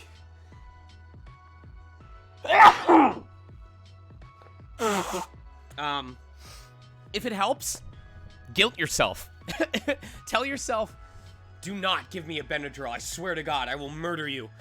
You know, if you have to, guilt yourself. Go, okay, well, sure. I'll just, I'm too nervous to do it, so I'll give it up. And now I'll have a 0% chance of booking this role because I wasn't willing to put aside my own nervousness in order to try out for something that really interests me. And maybe, eventually, your embarrassment at denying yourself those opportunities and being the only person that was holding yourself back from that will light the fire under your ass and get you to actually do it. And I mean this sincerely. There are times when I have had to shame myself into doing a read for something by going, you entitled brat, do you understand how many people would kill to get this opportunity that you have? And you're sitting here worried about whether you're good enough or known enough to have a chance at it. Get the hell in that studio and just play around and see if you can find something that you're happy with. So you have to be your own mentor at times. You have to be your own whipping coach, so to speak. Use the mic cord and whip your ass into shape. Don't actually do that. Mic cords hurt, especially the XLR. They'll leave a mark. All right. In regards to agencies and niches, if your niche is common, are you just out of luck there? What would you do in that scenario? If your niche is a common one, then commit yourself to becoming the best in that niche. Think of D. Bradley Baker. If you want a creature voice, you go to D. Bradley Baker. If you're someone who wants to get into creature voices, you'd better study and act as if you plan on replacing D. Bradley Baker, because otherwise, D. Bradley Baker is going to get cast over you, if they can afford it. You know, I'm sure that there's plenty of people who beat me out for young male hero protagonist. You've got Zach Aguilar, you've got Kyle McCarley, you've got Bryce Pappenbrook, you've got Coy Dow, you've got Alex Lay. So already, I've got a lot of people who typically can do the younger voices much better than I can. And my approach to that is, I'm going to learn from them. I'm going to steal from them, professionally, mind you. I don't let that affect what I want to do with my life. It doesn't matter how common the niche is. It doesn't matter how many people I have to compete against. The fact is, at the end of the day, this is something I want to do. This is what I want to dedicate my life to. Screw off what everyone else thinks about it. This is how I want to dedicate my time. So it's just about making the most of my time and finding out what I enjoy doing and then taking the proper training and practice to make sure that I'm good at it. Medicine. How do you practice or study acting? If you currently or previously had a daily routine that included focusing specifically on acting rather than expanding range or improving enunciation, what was it? This question excludes acting classes or workshops, by the way. If we're excluding classes or workshops, most of my learning or practicing comes from parroting stuff that I enjoy. For example, right now, literally, later tonight, after I finish Peggle 2 on my stream, I'm going to be doing Ori and the Will of the Wisps. And Ori and the Will of the Wisps has an interesting voice acting where the characters speak a fake language, but they don't actually say the words on the screen.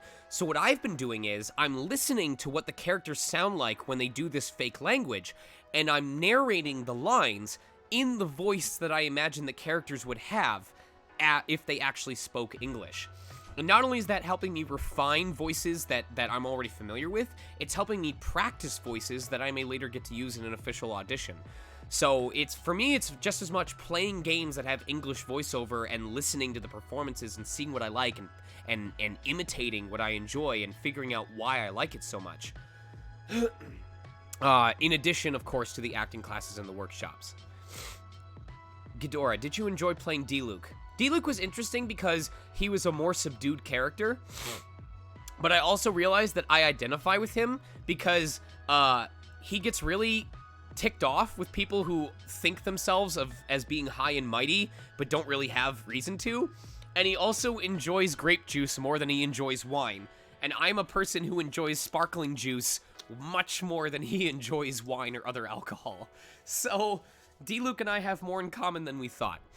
Also, getting to voice someone who does triple flaming backflip sword attacks is pretty epic, if you ask me.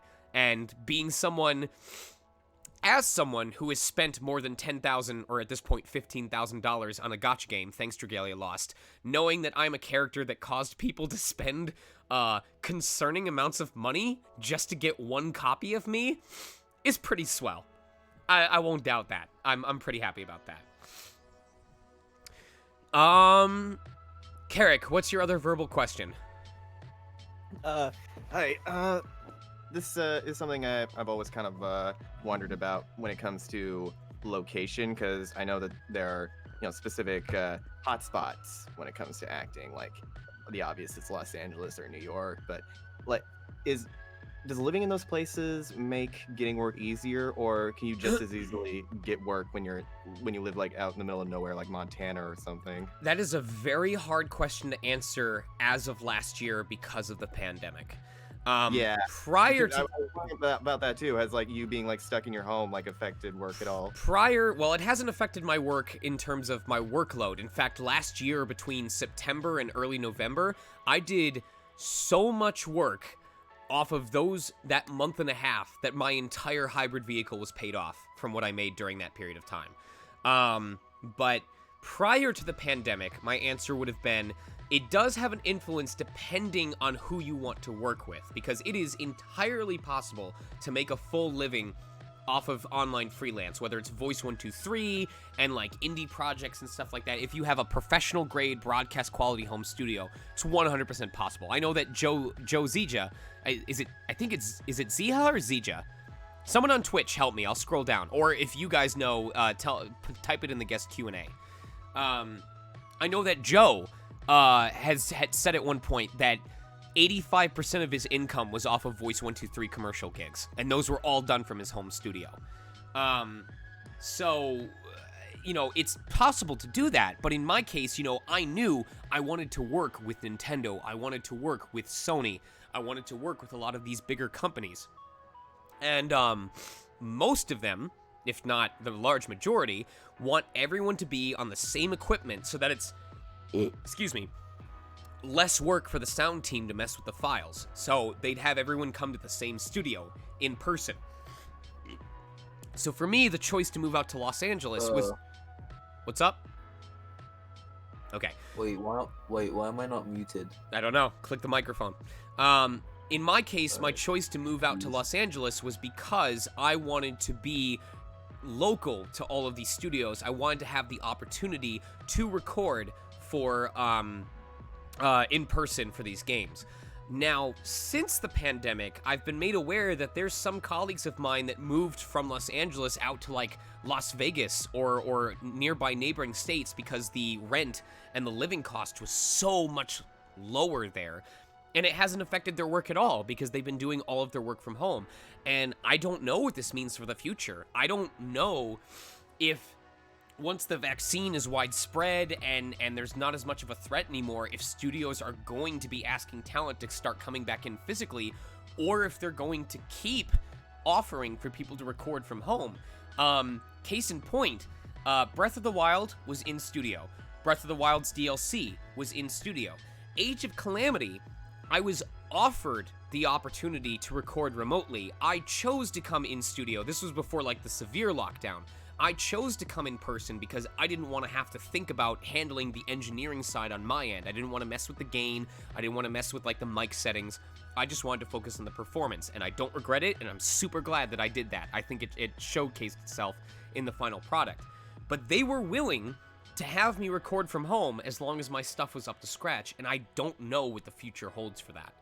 So, I will say, I would still invest in creating a home studio space for yourself that will allow you to record professional gigs remotely, the way, and I mean like, to where I can scream as Subaru and ReZero or do whispers and still have that used, because the freedom that I have from being able to record from home and my session's done and I'm already here and not driving for 2 hours through Los Angeles traffic has enabled so much for me in terms of how I spend my day.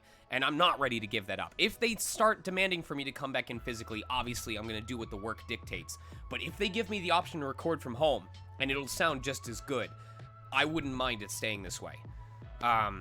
And when you record auditions, or if you record from home, do you mess with the engineering side of it then, or do you just send it in raw? I think in most cases they say just send the raw audio because, you know, they have engineers. I've had engineers that were able to work out background hum from my audio that was really bad, and now it's better than it was back then. So as much as it may annoy you to be like, I can hear that there's background noise here. Like, obviously if there's pops or clicks, you want to get rid of that. But if there's like a basic noise floor, unless it's like crippling, which you shouldn't have crippling noise floor volume in the first place, I've been told it's best to just send in raw files because they can mess with it on their end and see how it'll sound in the finished product. Versus if you send in a file that already has noise removal applied, it's very, very, very difficult to work around effects that have already been cemented and include additional audio compression or noise removal that doesn't cause artifacting in the audio. And this includes when you're just sending in auditions? Yeah, includes when you're sending in auditions. So, all right, cool. Thank you. Yeah, no problem.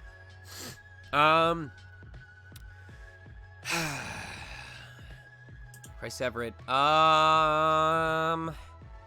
So a question about location. I'm currently serving, but will be retiring soon and I'm looking to get into voice acting. As a secondary question, what do you think would be too late for a person to get into voice acting? When you're dead. And even then, I'm pretty sure that there's some cultists out there that are able to channel ghosts to get authentic Foley recordings for their projects. Think about Ryan Reynolds. Think about how long Ryan Reynolds was in the movie business before he really picked up and gained steam. Think about how over time, our voices will change. I can't do all of the same voices that I did when I was 20 versus now that I'm 30 years old. I'm sure when I'm 50, there's going to be new voices I'm much better at doing, and there's going to be old voices that I struggle or no longer have access to. So the range of your options may change over time depending on when you get into voice acting, but the opportunity to get involved will never stop being there. You know, voice acting projects involve people from all walks of life.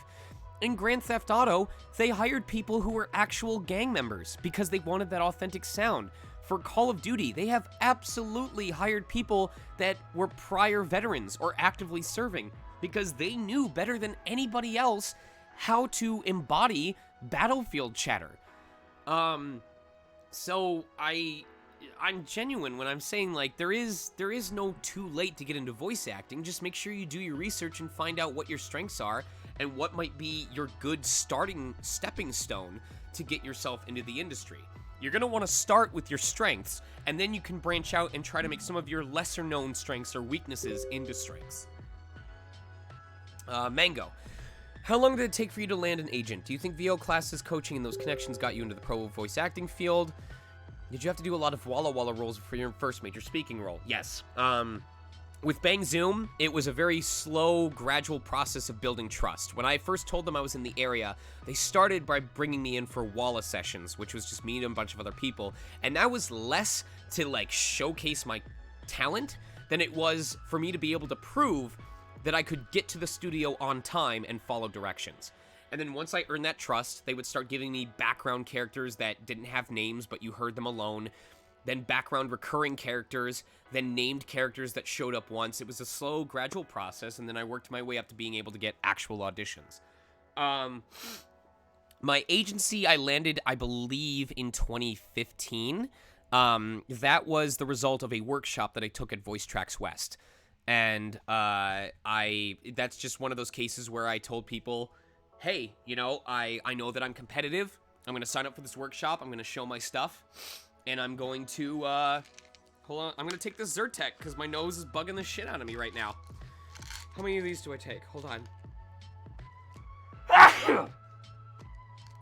One 10-milligram tablet once daily. Bless you. Thank you. I am blessed. I have a wonderful career and a supportive fan base. Hey.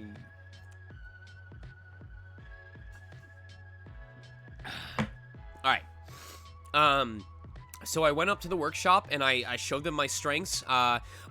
Here's the hint that I will give you. If a workshop tells you to prep 2 pieces of copy out of a list, always prep more than they told you to come prepared to do. With the understanding that you may only get to do the 2 that they're allowing you to do. The reason why is I can tell you straight up, out of all the workshops that I have taken, more than 50% of them ended up having an opportunity where I did my 2 pieces of copy and the client goes, yeah, that was really solid, you know, I tweak this one line, and I would ask you to do this better next time, but other than that, I had no complaints. We have some extra time. Do you have anything else ready? Or do you have anything else you wanted to show? And I do, because I prepared. And that is exactly how I landed my agent. Because it said, come prepared with 2 pieces of copy, and I had 4. And we went through all 4 of them. And after the 4th one, my then prospective agent went, I need to get you in contact with our board. Can I get your contact information? That is the prime example of opportunity plus preparation equals success. And so, yeah, in my case, I got them through a workshop. In your case, you may get it through a referral. I know that SPV only accepts new talent consideration off of referral from people they currently represent. So just do your research. Mystic Ashley Singh, I'm such a big fan of your work. I'm going to try and get through these last ones. Michael, please close off after Cybers. I'm going to get through all the remaining ones, but I'm not taking any new ones at this point. Okay. So, Mystic Ashley Singh, I'm such a big fan of your work in Danganronpa, ReZero, especially Subaru. Did you have to, any family members or people in your life that didn't support you on what you wanted to do that made you happy? How are you able to get that out of your mind or not bother you? So I'm very grateful because my dad definitely found my being annoying and loud on a microphone to be grating at times, but he understood that it was something I was passionate about and that it was something that was meaningful to me, especially during my high school life where I was so used to being ostracized and bullied and excluded that I had very few things that I actively took part in. So for him to see that there was something I personally had a drive to pursue, as much as it bugged him, he let me go about my business. And I like to think that every time I get to share a cool project that I'm in nowadays, it's my way of saying thank you to him for tolerating me at times. I'm not going to kid myself, tolerating me at times. And letting someone chase after something that was meaningful to them. As far as, you know, people that don't support it or that think it's in vain. You know, when I first got into VO, I excitedly posted on Newgrounds and I was like, guys, I found my calling in life. I know what I want to do. And this is really freaking cringy now, but it was like, before I die, I want to voice in a Japanese anime. That was my life goal. That was the magnum opus of my achievements in my life. And people on Newgrounds were like, yeah, good luck, you know. Come back in 6 months from now when you come crying back and tell us how, you know, you just ended up taking part in a low budget, you know, stop motion film or something like that. You know, good luck, you know, trying to be part of the Disney greats when you're not even you haven't even booked anything yet. And look at me now. You know. That's where you have to do this for yourself, not for what you want other people to think of you. I actually went back to that thread many years later, and I said, hey, I posted the guy who said, let me know how you feel in 2 years when you come crawling back and are living in poverty. And all I said was, follow your dreams, kids. So, if it's something you genuinely want to do, go for it. Chase it. You have to take control of your own life. Boomsday, any tips about finding your niche? It's a mix of both things. A niche can be something that you genuinely have the most fun with because you're going to be able to get the most authentic performance. Take care, Mystic. And it's also being realistic about your vocal quality and what you sound like and what characters that might fit well for. You know, I can say, I want to voice young male hero protagonists, but if I don't have the vocal tone, if my natural voice is a very strong and deep baritone, like the guy who voices, Leonidas in Trails of Cold Steel, then chances are high I probably won't book a lot of young male hero protagonists. It's not impossible, it's just much more unlikely. So find out what your strengths are, find out what you enjoy doing, and then cater your approach based on that. And then once you have more footing in the industry, and you have more freedom to pursue workshops and training to teach yourself skill sets that you're not as experienced with, then you can branch out from there. Arika, what's your verbal question? Hello? Is my mic on? It is. Hi. Hello. Okay, so first, from what you said earlier, I'm one of the people who's trying to get D-Luke from Genshin Impact, and I still haven't done it yet. I've spent about $100 on the game. I have 2 words of advice for you. Suffer more. You're so devious. Okay, so I know you for Santa from Zero Escape and Pucer from AI the Somnium Files. So do you like those type of visual novel puzzle room games? And do you remember anything from voicing either of those characters?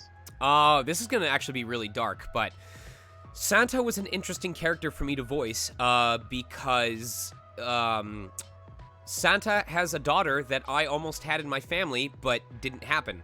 I don't remember what happened. Maybe I'm misattributing someone else, but I remember that there was someone who was supposed to become a member of our family that was going to be a girl, and they were either stillborn or they were absorbed back into the womb or they were lost in utero. And I think it was after we lost her that my brother was the next one that was born.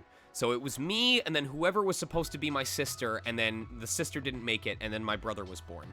So playing Santa, and how, you know, he goes through, spoilers, he goes through everything that he goes through in order to try and protect this sister that he doesn't even see or doesn't even know if she's alive anymore, was kind of weird in a spiritual sort of way, because it's like, here's my chance to talk about the sister that I never had, or the sister that I might never see.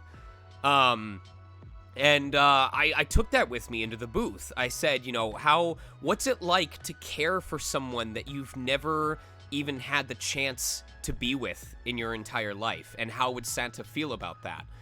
And I feel like that really played into my performance. So, yeah, I don't know if that answered your question, but I don't get to talk about that a lot. That answers the question a lot, actually. That's wow. So, yeah. That also reminds me of the time, this story is much more well known, but in Trails of Cold Steel 2, there's a part where Reen blows up after finding out that Osborn is his dad, and he, like, hates his dad so much. And people were like, that was so visceral, it sounded so real, like, how did you get into that headspace? And I went, that's my secret, Cap. At that point in time, I really, really hated my dad. So, we're on great terms now. My dad and I love each other to death. But at that exact moment in time, when I recorded that moment of the session, I was pissed at my dad. Like, I was pretty much ready to never talk to my dad for the rest of my life. And I'm glad that's not what happened, but I sure am glad I got to exploit that to make money. So Isn't it common for people to use real life experiences when they're acting and stuff? I'm all aboard that. Like, I'm a method actor, and I will totally try to, if I don't have an exact experience that I can draw on, I will try to remember a similar experience that left me feeling the same way, and I pull from there. Because at the end of the day, it's all about connecting to the audience. If you can present an emotion that the audience identifies with, that is going to help significantly with giving a believable performance. All right. Thank you. Can you join drama school? Go ahead. What were we going to say? Can you give me luck to pull for D-Loop? No, suffer more. Can you join drama God. school in your 20s or 30s? Slimy. I mean, you can join drama school whenever. If you're willing to learn and you're willing to push past any nervousness from being 30, 40, 50 years old and going back to school, then go for it. Like, I don't see any reason why not. Cyber, is it possible to truly be a part-time voice actor? Well, that's kind of vague, because, do you mean, like, be a part-time voice actor and pay your bills? Depends heavily on where you live. You know, in California, my current savings, I would be surprised if it bought me anything better than a refurbished shack. In Oklahoma, or if I went to Missouri, or Michigan, or Texas with my savings, I could buy a 3-story mansion right now. And I'm not kidding about that. And that's less how much money I have, and more that's how cheap housing is in Texas and Michigan compared to California.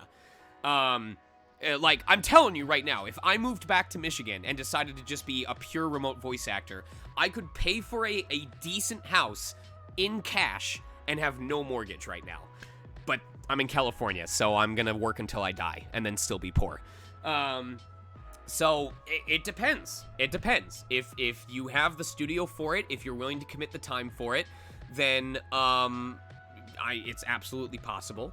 If you want to be a part-time voice actor but still work for major studios like Nintendo and Sony, maybe. But it's the industry is smaller than you think, and there is that sort of I'm not going to say it's not elitism, but that sort of safety net where clients tend to want to work with people who they know are very prolific because they know that they're prolific for a reason. And that either means they're available, or they're very good, or they've played that type of role before. And it can be harder to convince people that you are safe enough to hire if you're only part-time and you don't have that much experience under your belt.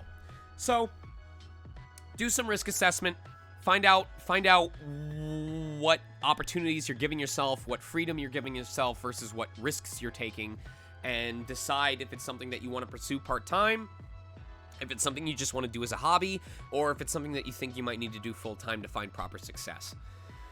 Yeah. Yeah. All right.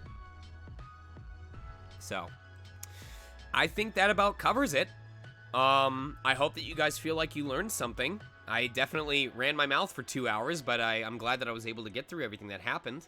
I'm happy to see so many of you, and I'm happy to get to interact with so many members of the voice acting club, especially since I'm probably one of the most quiet mods on the entire moderation team. Thank you, Pikas. Where's the Luxrays? I want to thank you, Luxray, for the server. If you wanna show your thanks for what I did today, you can do it by calmly, professionally, and incessantly spamming the mods to add a Luxray emote to the Discord channel. Hell yes! Wait, does he evolve? Oh, he pops the leggies. Oh, he's majestic. I'm saving this and putting this on my Twitch right now. Hold on. They need to see this. Oh wait, they can see this. They can see this. Look at him. Look at him. He's beautiful. Fancy boy. We see it, we love it. He's got that like My Little Pony pride pose at the very end. Yes, I am majestic. That's so cute. Well, thank you very much for coming in today, Sean, for staying the extra hour and going that extra mile for us. Those are some great answers you gave us. Of course, of course.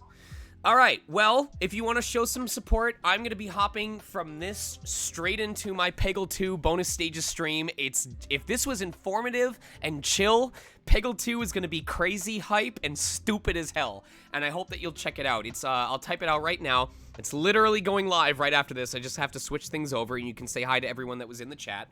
Oh, hell yeah, baby. Yeah, hell yeah, nuclear nose. Let's get that Peggle 2. Peggle 2. No, you have to do Peggle 2. Great. And then as soon as we finish Peggle 2, we're going to make some more progress on Ori and the Will of the Wisps, which is a beautiful, beautiful game. And I'll be doing voice acting, so you can watch me live practice my craft by doing voices for the characters that I come across. So, with that being said, I'm going to grab myself some water. I'm going to talk to my Twitch chat, take a couple minute breaks to hydrate, and I'll be over on my Twitch channel. So I hope to see you guys there. All right. Thanks for everything. It means a lot. Again, Sean, have a good weekend. We'll see you around. I will Thank you. not. Thank you. No, I'll have a great one. Take care of yourselves. Wear your masks. If I find out that one of you bastards wasn't wearing your mask, I will personally ban you and get removed from moderator for abuse of power. Bro, you think I'm leaving my house? All right, got it. I'll wear a mask. I'm doing buddy. it live. Got All it. right, take care. Oh, man. Oh, my God. I talked so much today. I'm so glad I did all of that voiceover work yesterday. Originally, I was going to be like, I'll just do it tonight after my streams. Hell no. I'm going to be totally worn out. So, did you guys notice? Did you guys notice that about 10 minutes after coming back, my method of talking started matching the mood energy of the music that was playing? Because I noticed it. I noticed that I started specifically pacing out my phrases based on specific beats in the music. And Incubus, thank you for the raid of 7 people.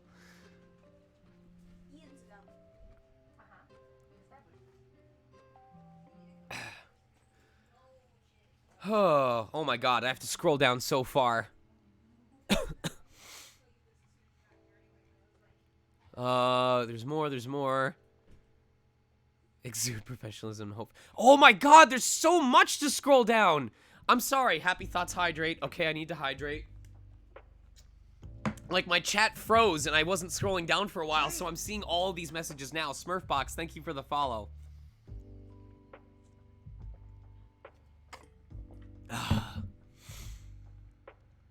Oh my God. We're at the part where you guys are talking about Alaska. Mango Foam, thank you for the subscription.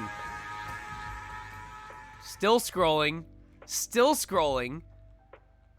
Still scrolling.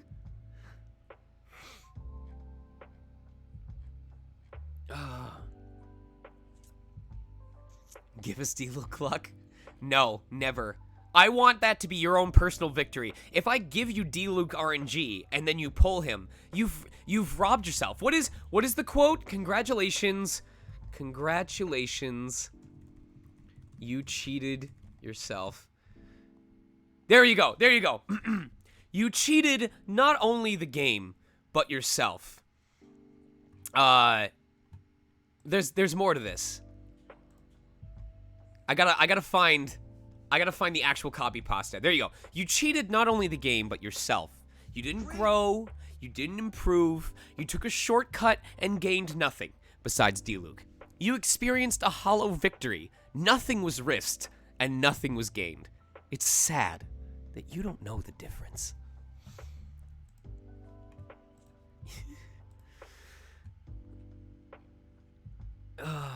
Reminder to hydrate.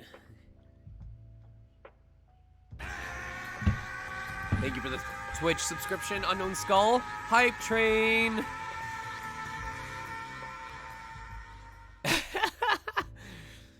Majestic as fuck. Peggle 2, bless yourself.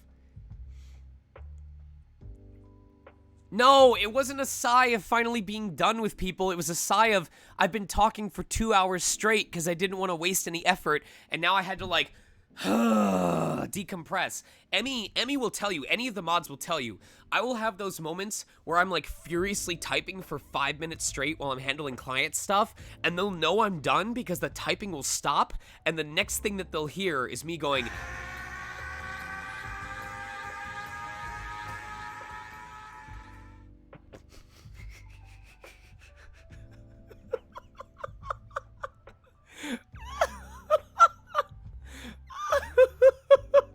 That's a clippable moment.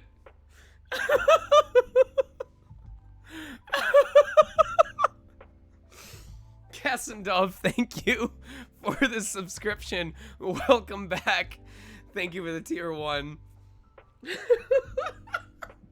No, but the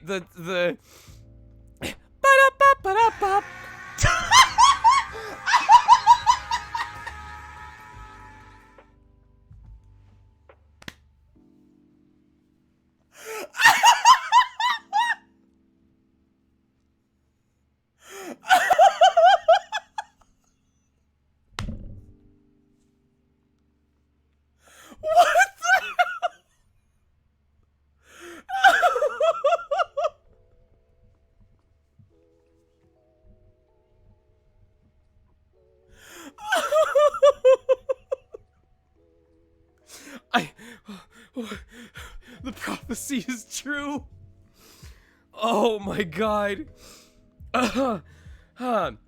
Okay. Third time's the charm.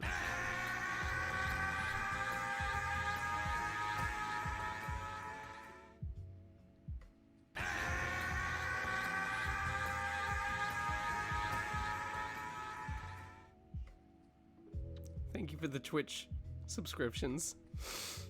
Welcome to Tier 1 Price VA. Welcome to Tier 1 Shidohari. Fourth attempt is the charm. I would stop typing, and they would hear me go... I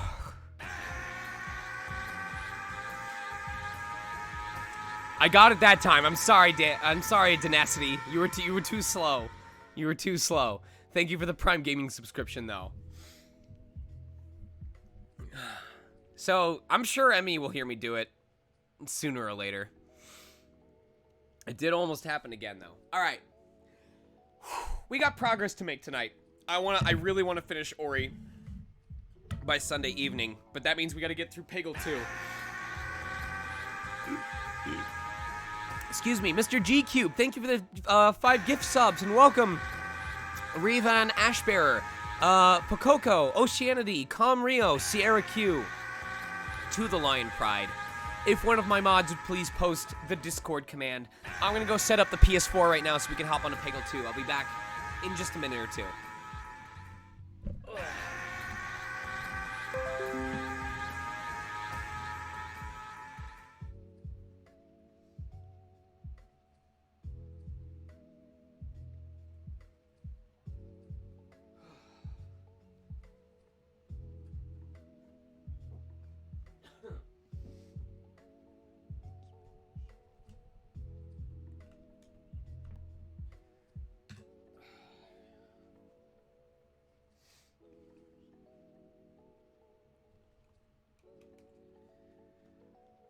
Oh, Nelly.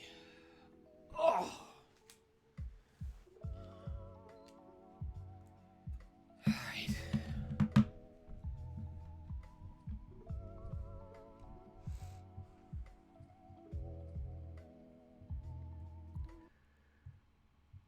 Oh, buddy.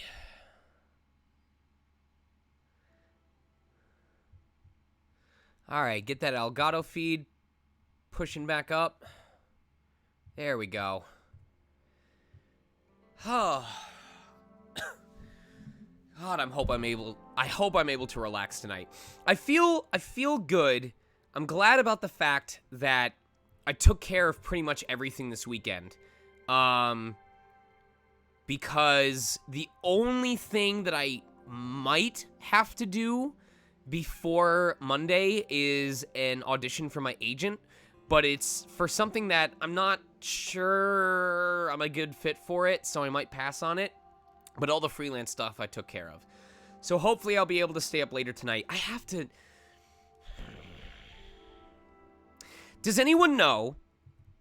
I need to find out if Emmy has a PS3 or a PS4. No. Trails of Cold Steel 3 is on PS4. I need to find out if Emmy has a... If Emmy doesn't have a PS4, I might buy her a PS4. Because if saves are tied to, the PS4 account, if saves are tied to the PS4 account, and if by logging into my PlayStation account, I could download my save for Cold Steel 3 and play it while I'm visiting her, I will absolutely buy her a PS4 and bring my Cold Steel 3 disc so that I can play it and make progress while I'm gone. I will ask if someone can find that out for me. Find out how PS4 saves work or how Cold Steel 3 saves work.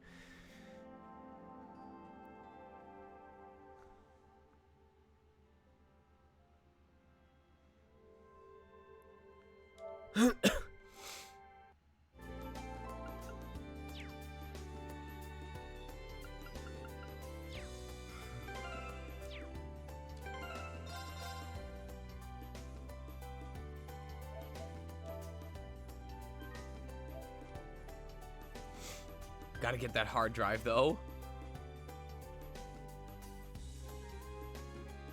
Let's see what happens. Hold on.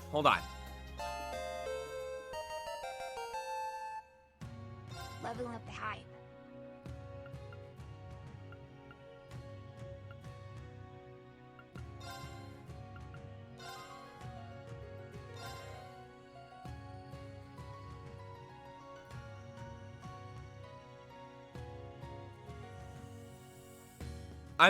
Okay, so that didn't do anything. I don't know. Oh! Wait! Wait!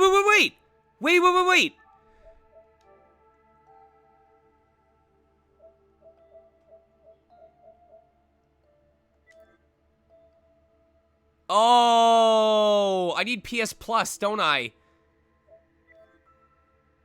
Oh, no. Wait.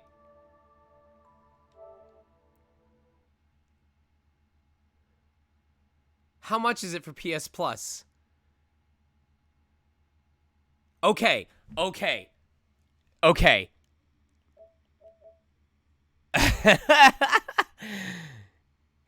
I'm gonna find out from Emmy if she has a PS4 or if we can get a PS4.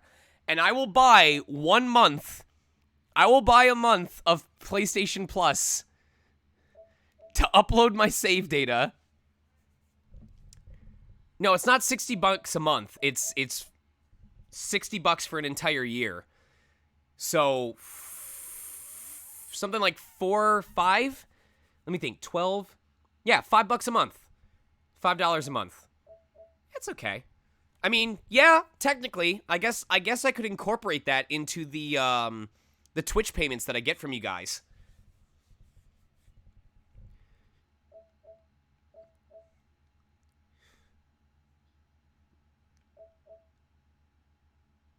All right. I will talk to Emmy tonight about if the PS4 is something that we can do.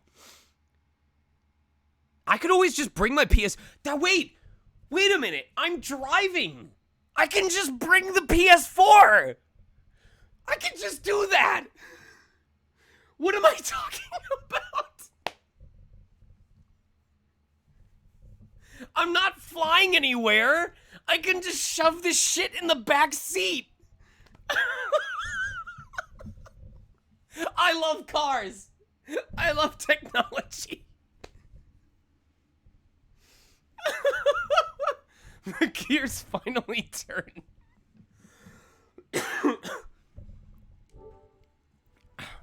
Oh, I totally would buy her the PS4. I would absolutely do it. Challenge to put plain... Yeah, but knowing my luck, I will manage to forget one of the parts of the PS4. We were trying to figure out how to bring my save data with me so I could play Trails of Cold Steel 3 while I'm visiting Emmy, and I was going through all these logistics of, you know, I wonder if they're sold in stores, can I upload my save data to the cloud? And then, like, 30 seconds ago I went, unplug the PS4, put it in your car, and drive there with it. The PS4 is now a Switch, as long as you have a car. What?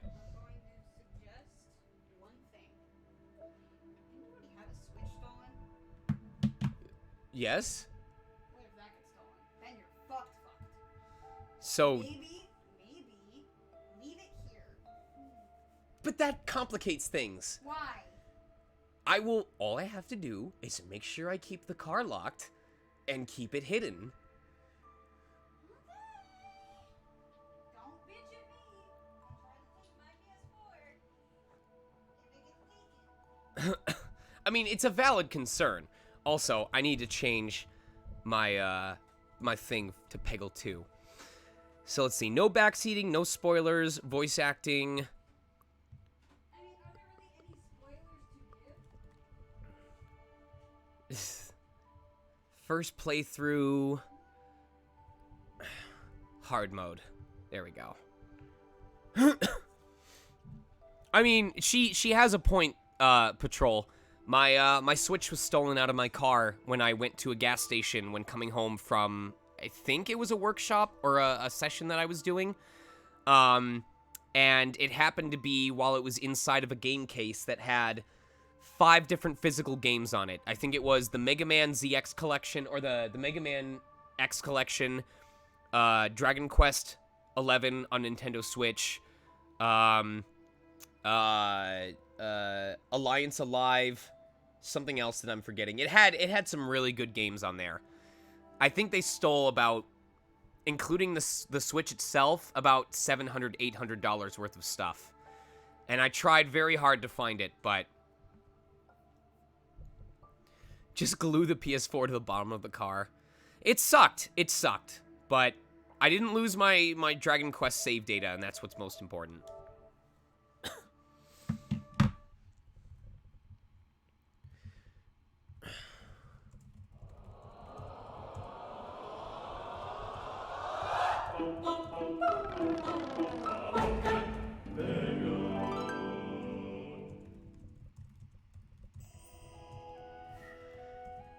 All right, we're gonna advertise the stream.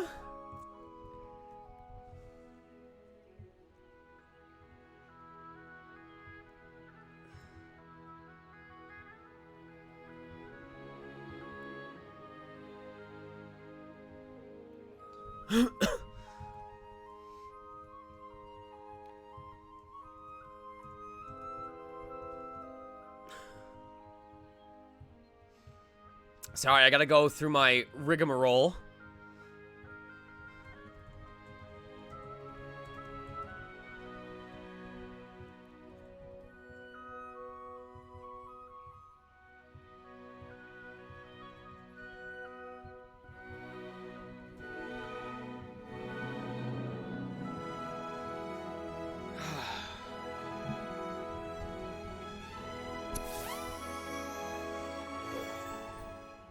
So what did we forget last time? We got all this.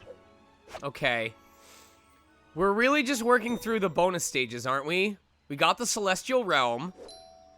Ah. We have to do these stages, too. So it shouldn't be that long. But I don't... Oh, do we have to do the trials, too? Let's see what the trials look like. Hold on. Go from one orange peg to another far away for...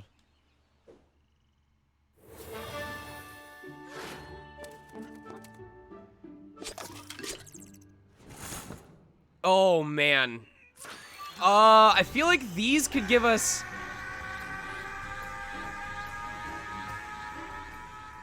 Hold on. Hold on.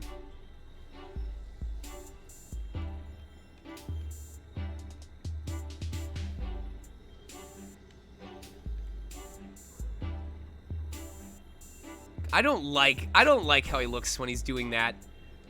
Why does it feel like this is moving so fast? I want smaller increments.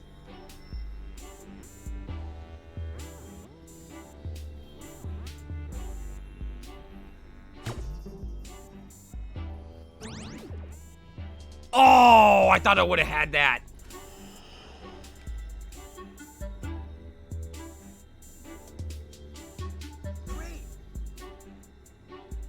This is way... There we go.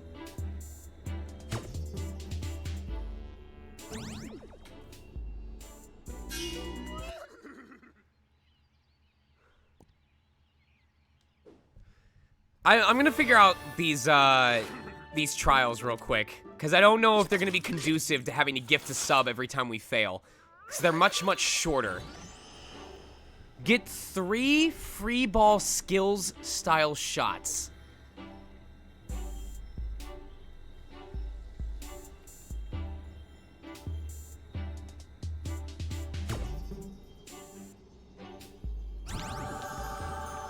Okay. All right. Yeah, I don't think I'm not going to do the trials cuz a lot of this is based on like this is not based on clearing pegs. This is about doing special stuff. And I feel like I would gift way too many subs if I did this. Is there sensitivity you can change? I'll check. No. There are no sensitivity changes. We suffer. So I'm gonna just do the remaining 20 story stages. And then we'll move on to Ori. I don't feel like doing all the trials. I really don't. Begin your journey with Windy in this awesome level. Clear all pegs.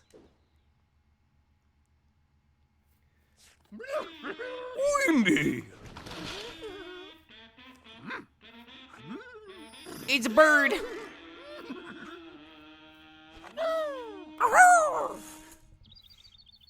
Oh, she's the one that gives me, like, bonus points. Oh, this is bad. I can't abuse skills in order to get extra, blocks. I have to just get good. La la la la! Call me Windy, the fairy queen of Hallelujah Hollow. My fairy flock flies forth and transforms boring blue pegs into pretty pointy purples. I hate your ability. I hate it so much.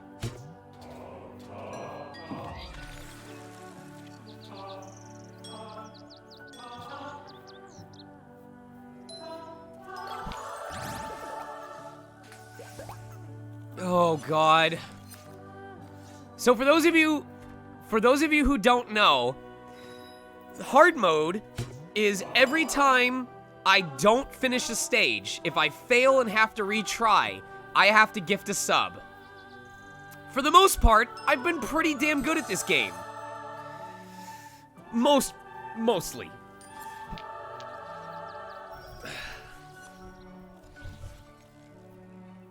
Mecha Mario did save us a lot of times.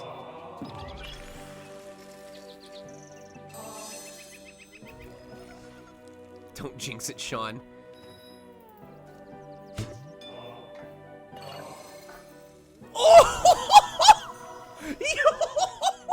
Oh, that was just straight up skills right there. That That was busted. Can I do it again? Oh! I almost did it a second time. Oh my god. And here we see the magic of Peggle 2 in full force.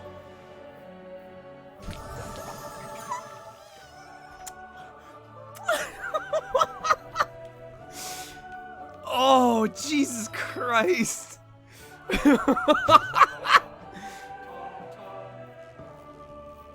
What is with this luck?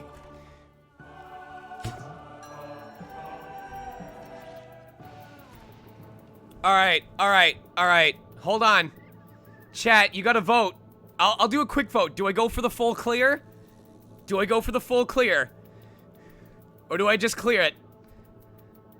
No, quick vote. First to get 5. Alright.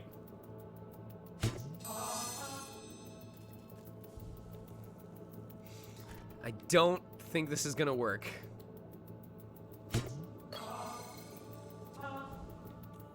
I need to start getting some free balls here. Oh, that was just terrible.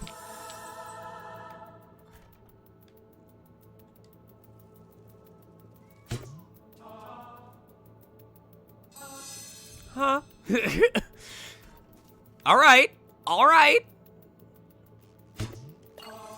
Okay.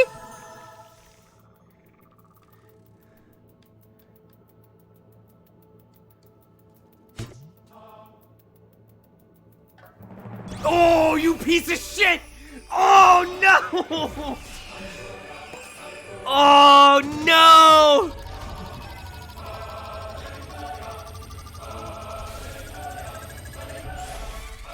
So close. That's unfortunate.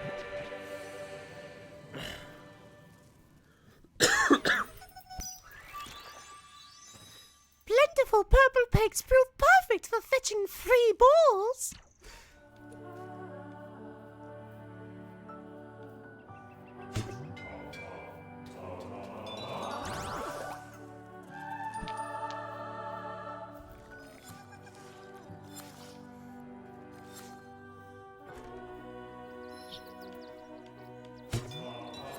Oh, I should have known.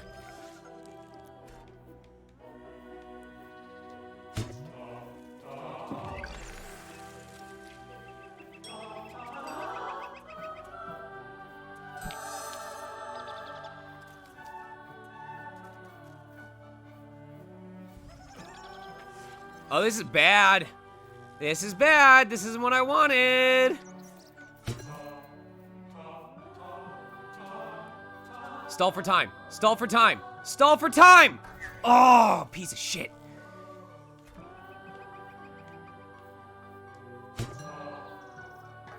Fuck off! Alright, we're already gonna have to gift one.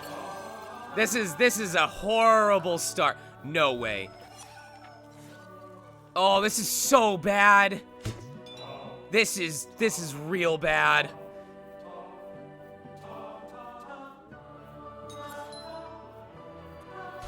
Okay.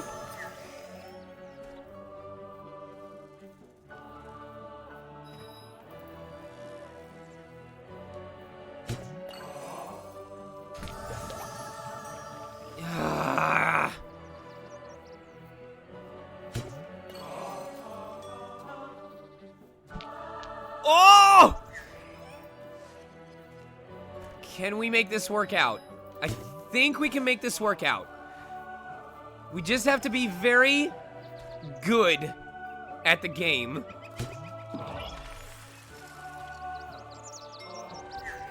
Alright, we're not gonna get any bonus points this round, but we can absolutely clear this.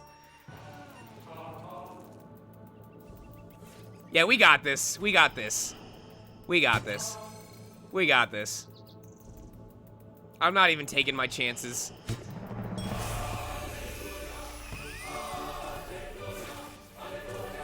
I get exactly what I deserve.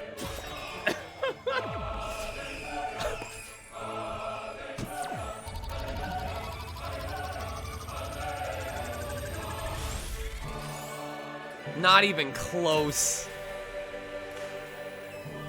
Nothing but net on that 10K.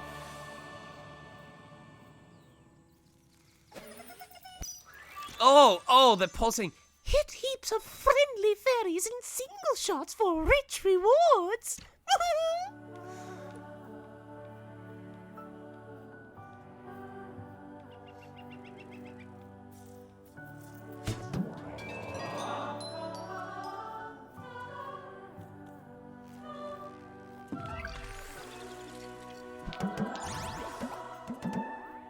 Chill!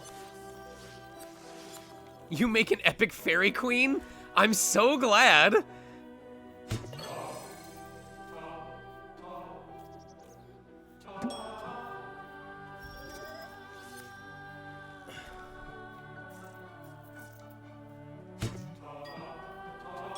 That is not the direction you were supposed to go.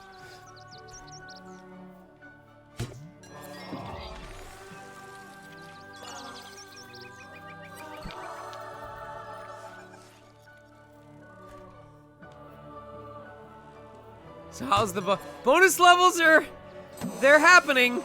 They're definitely happening. That's about all I can say about that.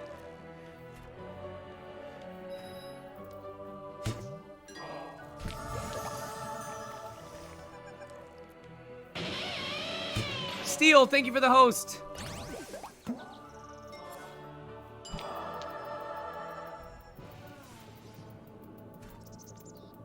Oh, we might be able to get a full clear on this.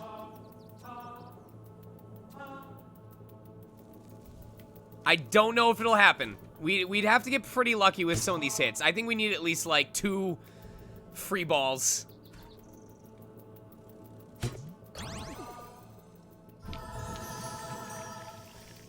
Alright. Alright. Oh, fuck off.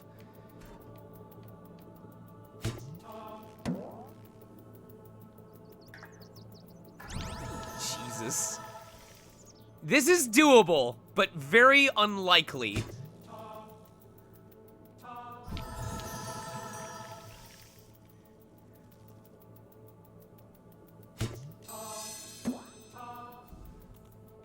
Okay.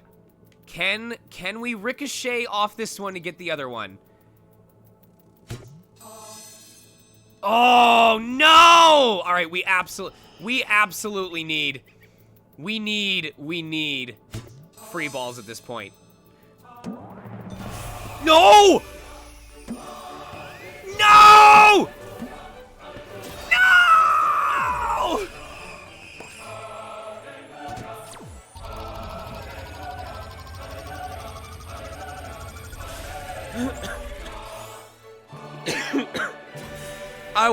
I would have screamed. It's all right. What's important is that we clear. Why would you do that? You know, I used to be a bird, but now I'm a fairy. I know, it makes no sense. My advice is accept it and move on.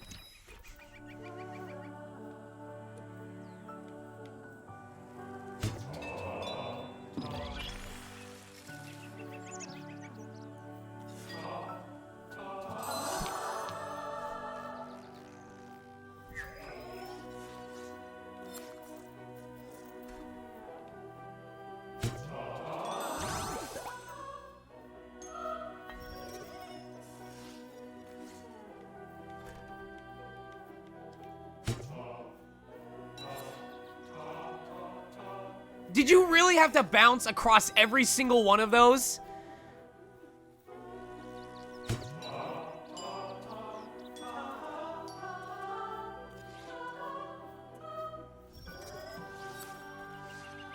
You're over here wanting my Peggle luck?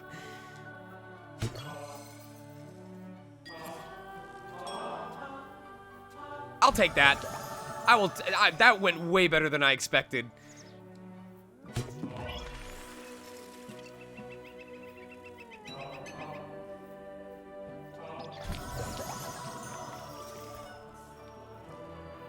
Oh, here we go. Here we go. That did not... What? What? What was that trajectory.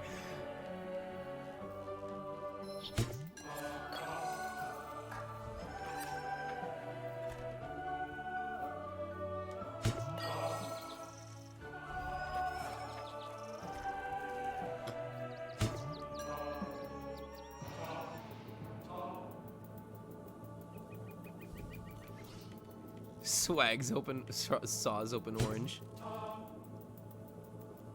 Okay, okay, we need to focus. I'm screwing up royally. Free ball. Okay. Free ball.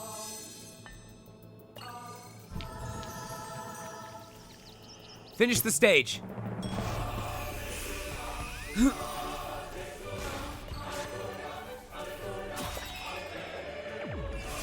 I missed the goats too.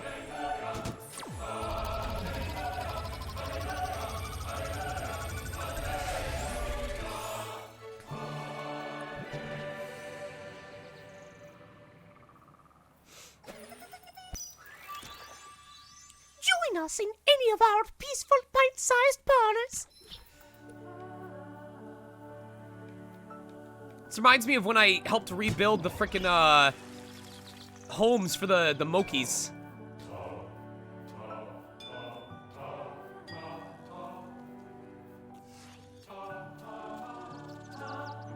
Why are you like this? Why are you like this?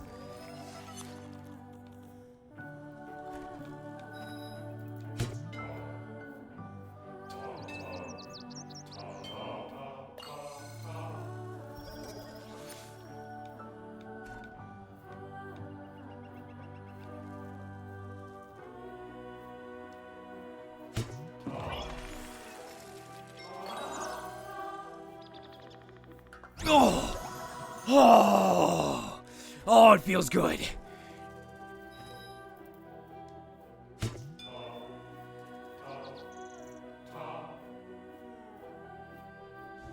That felt bad. That is not at all what I wanted.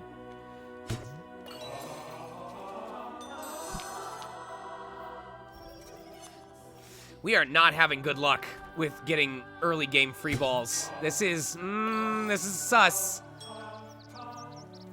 Small steps.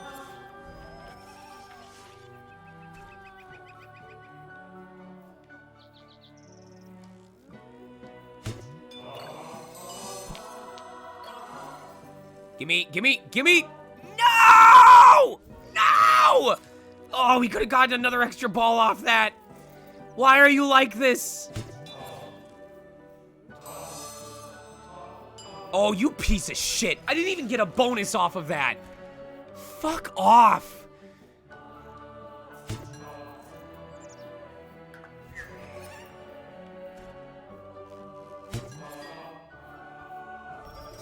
I don't know if we're gonna be able to finish off this.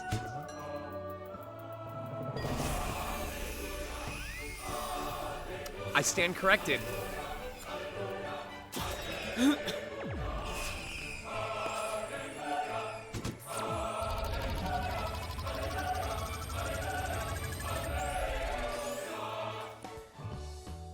Incoming trial. 5 million points of...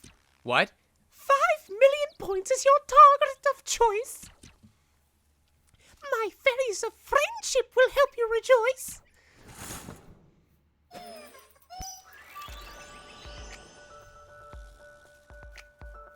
You're kidding, right? You're kidding, right?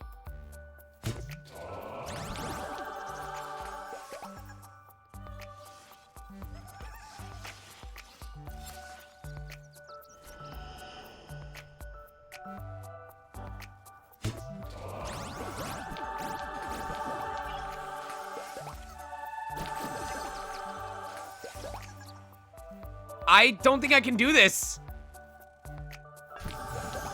I'm not gonna get it.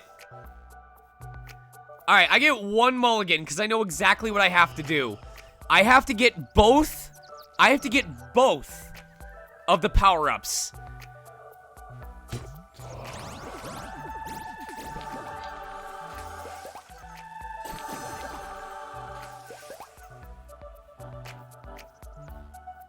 And now, I have to correctly... Oh, bud. Oh, man. Okay, here we go.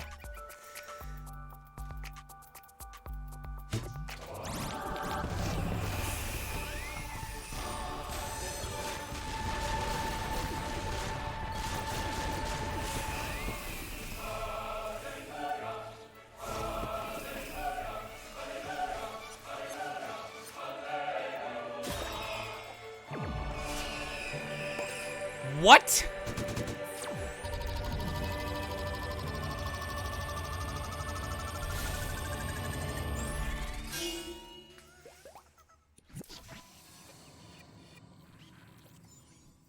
It's a new record. Why, welcome, Master Bjorn. We're winning wonderfully.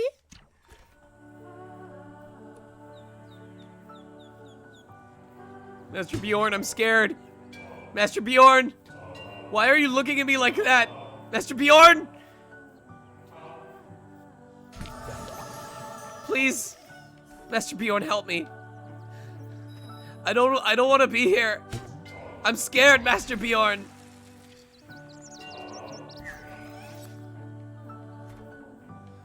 Take me away from this cursed land.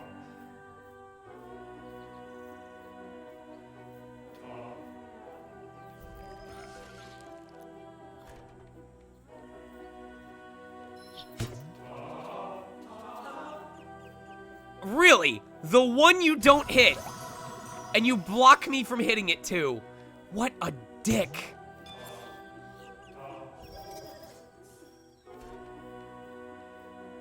Oh, man. Oh, fuck off! Alright, we need to start getting some bonus. We need to start getting some bonus balls if we're gonna survive this. Good.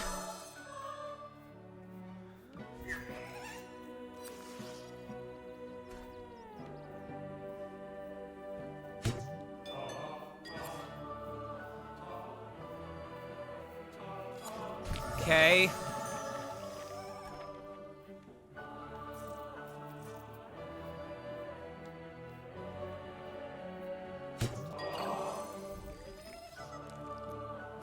This might be possible,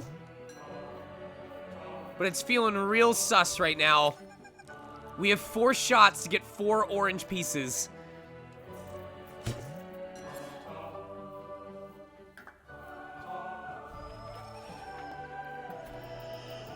I don't like this.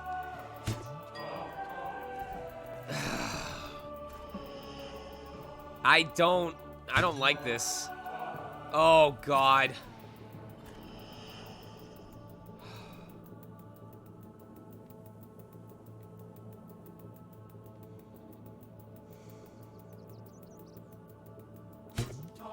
Nope. Jesus. Oh, gift sub time. We just needed like 1 or 2 free balls to clear out those things. That's unfortunate.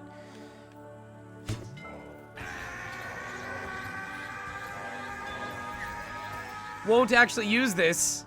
I'm sorry it went to waste, but welcome to the Lion Pride. Yes. Yes. Stall for time. Are you?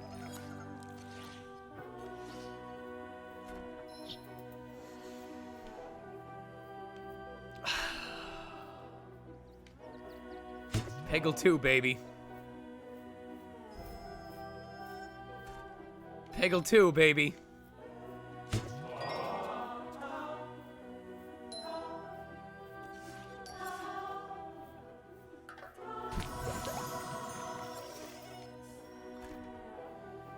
Wait for the opening. Not quite the opening I was hoping for, but I'll take it. Because we can do that, which is not at all what I wanted to do. But we can still not do anything remotely close to what I was hoping for.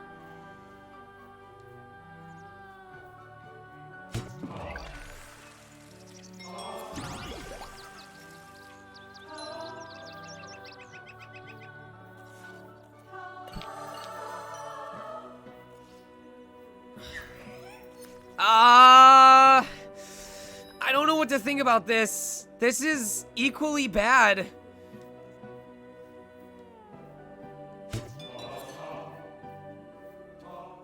Oh my god. Oh, this is bad. We need free balls. We need them. Okay. Nope.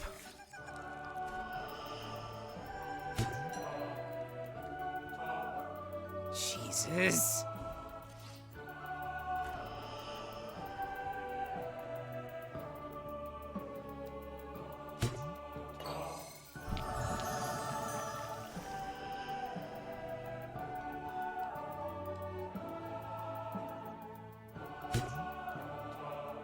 Oh, please. No!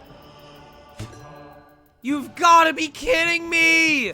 I needed the ricochet! This is how it begins. This is how it starts.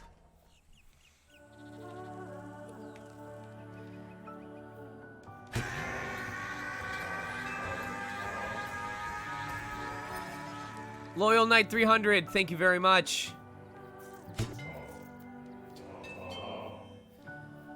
Please, please stop. Stop for time. I'm begging you.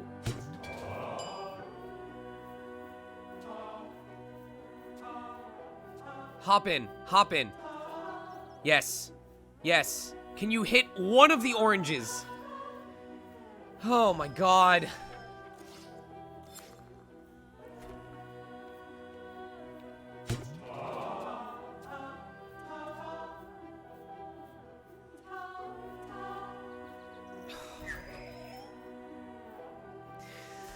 It is doing so well at just denying me every opportunity.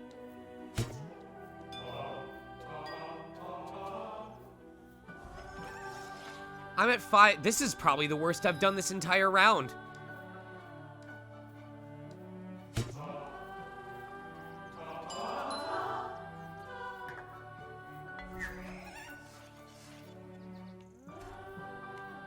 No, there's no safe havens.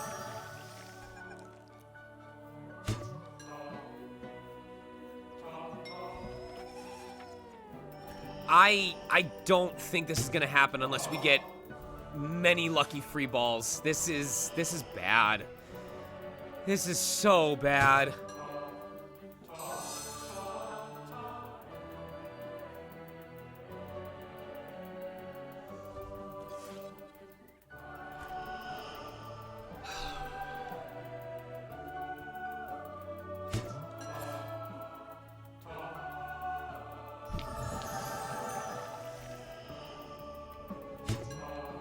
Nope, too slow. Damn it. If I'd bounced it off the side a bit more, we would have gotten another free ball. Is this what I get for telling that D-Luke person to suffer more?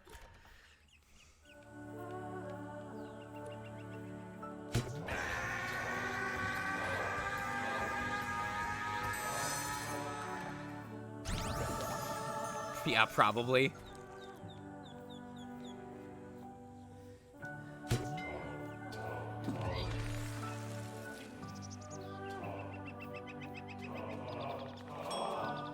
Peggle 2, make sure you know how good you were doing before it decided to say screw you.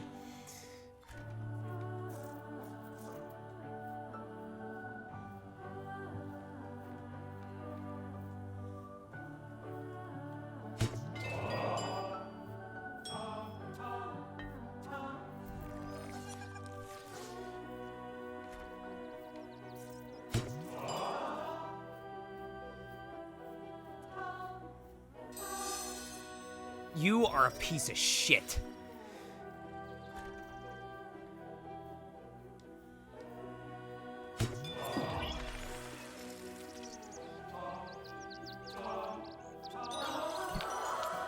Okay, okay, okay. Making progress. That was not progress. That wasn't even remotely close to being progress.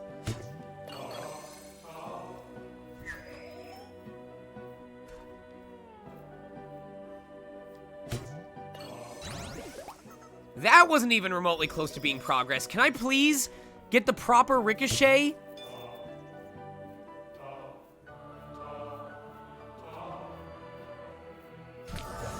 Alright, I'll take that. I can't even complain at that point.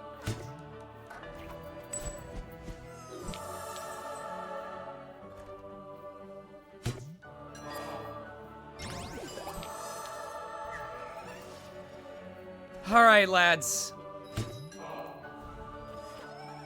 Alright, lads. We've got this. We've got this. We just need to be chill and calm. We're fine. We're fine. Hell, if we wanted to flex, we could probably...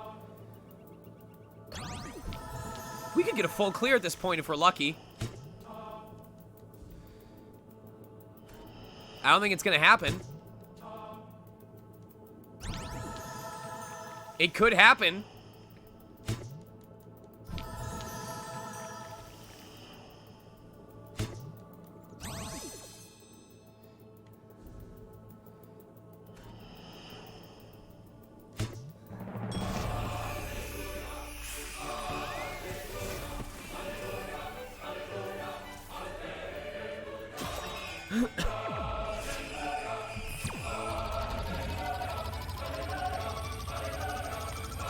And it only took me 3 tries.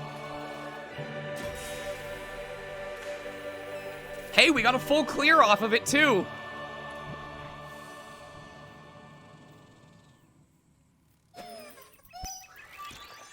Our fruitful forest features many magical mysteries.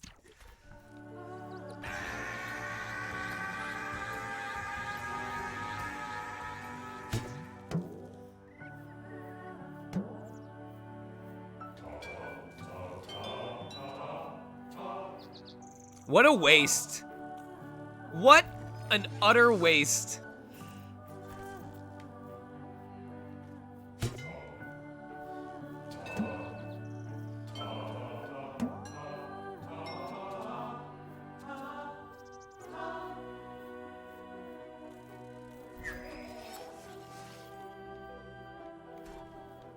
Yes, I hope to one day...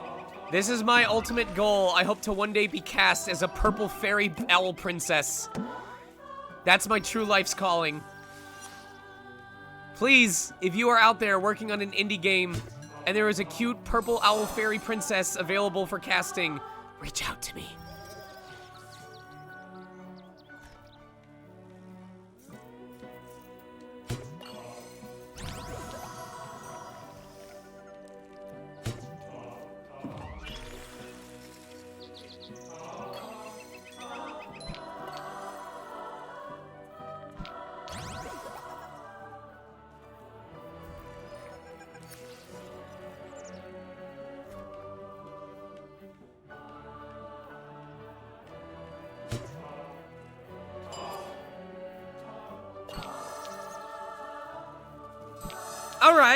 Alright.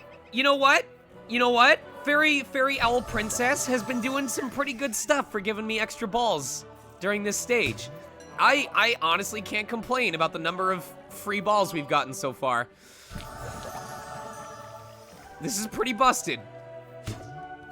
But she's definitely a late game power. She's someone that you want to use when you've collected more oranges.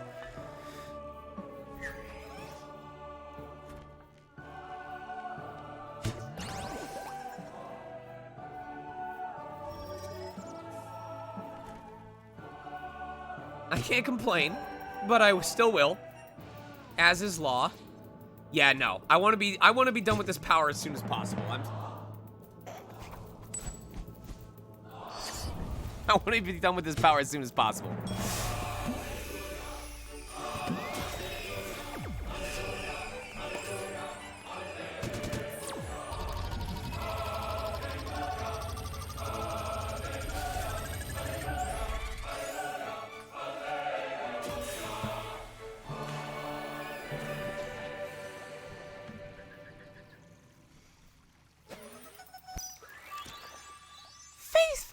fairies abolish ablative armor?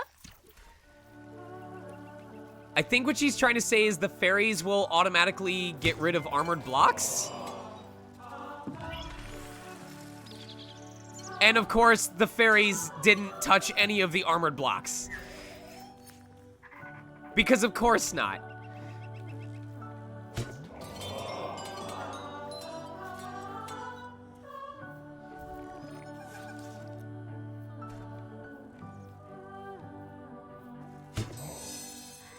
She's just a liar.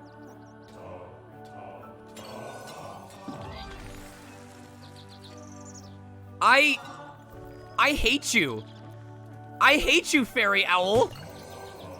You did nothing.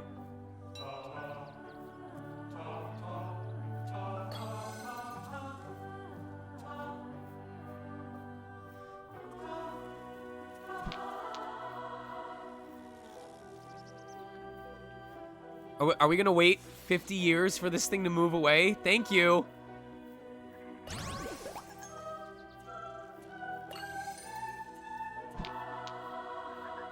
Please drop. Are you for real right now? Are you for real right now? Was that necessary? Was any of that necessary?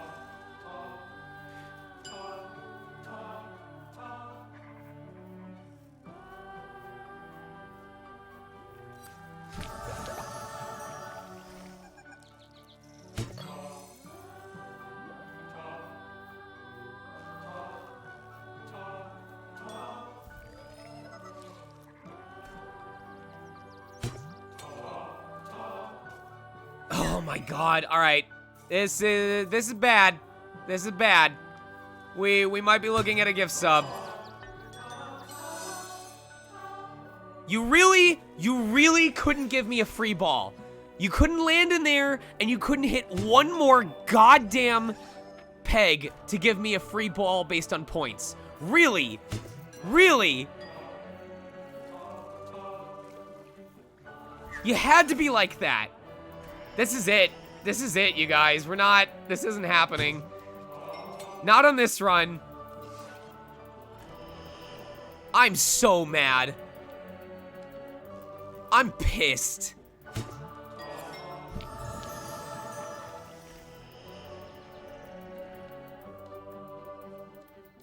You believe?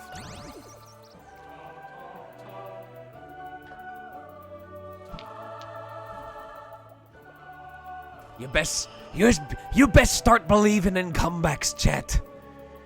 You might be in one. Oh my god! It didn't even hit. Oh my god. Now watch. Now watch. Now I'm gonna aim for the left side, and it's gonna bounce off to the right.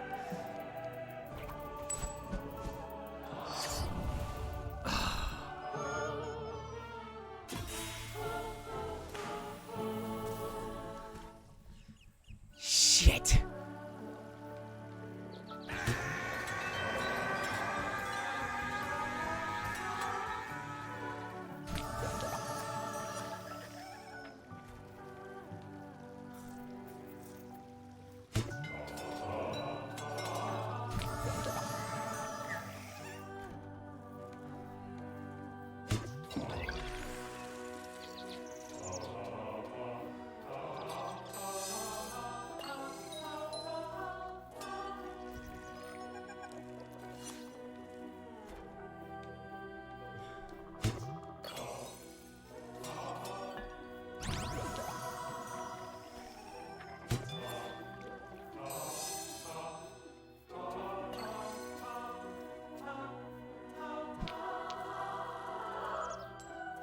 Please?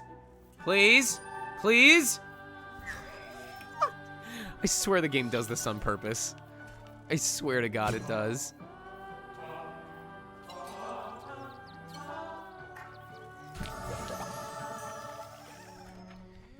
She can have as many sets of wings as she wants. She's beautiful.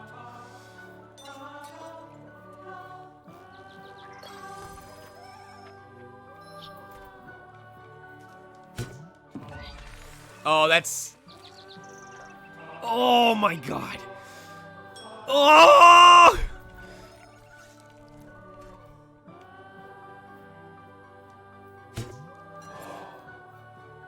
Okay. Alright, we're faring better, but there's way too many open spaces on this one.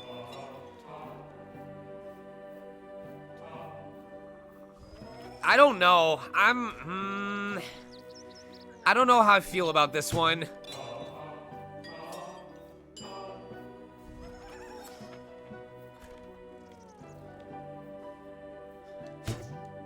Oh, that was just sloppy. That was just sloppy. Oh, there's these in the corner. I didn't even realize. Oh, okay. Okay. All right. I think we can do this as long as we play it safe.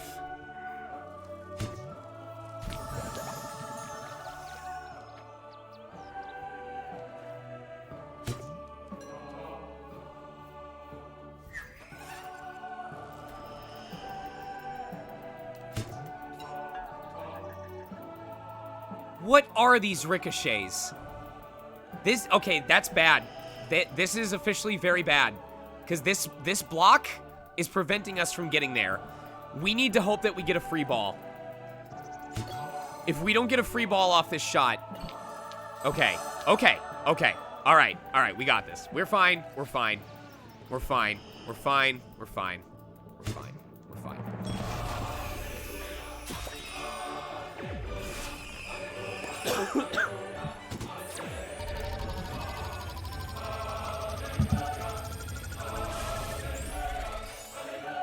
Oh, my controller goes rainbow.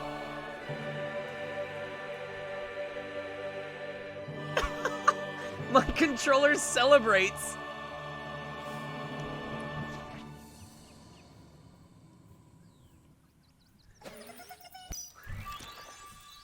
Warm winds waft with promises of new life.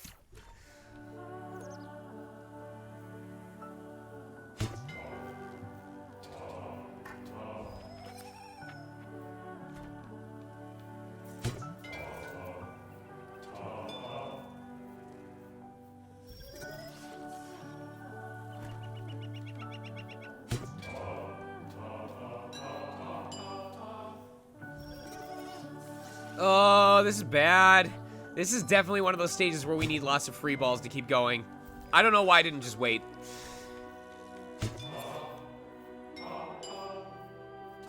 Oh, come on!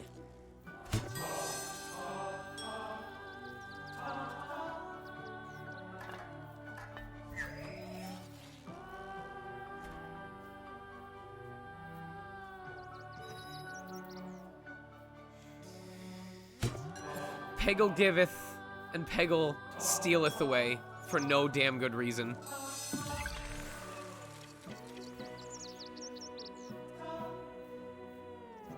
Do you wanna? Oh, you're gonna just wait. I see. You're gonna just wait until my saving grace is long gone. Oh my god.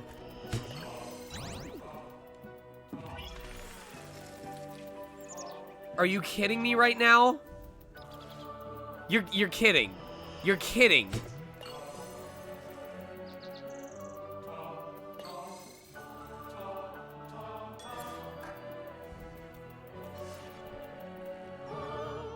That was pathetic. That was mean.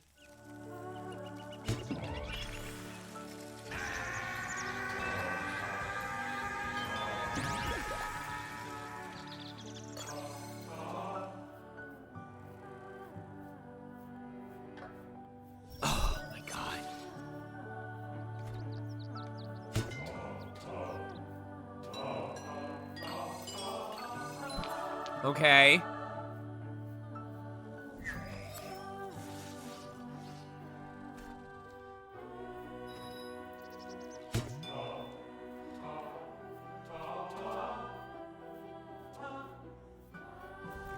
I wish the ball would hover in the air just a little bit longer on those shots.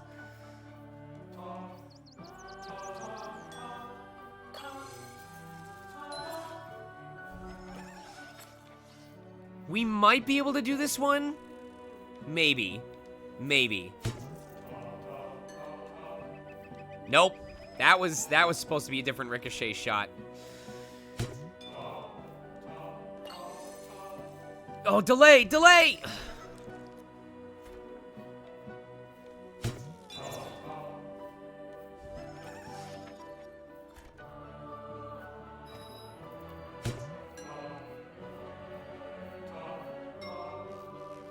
Okay.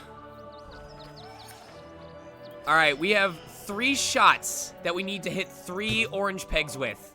Already off to a bad start. Already off to a bad start. Oh. Oh. By the grace of God.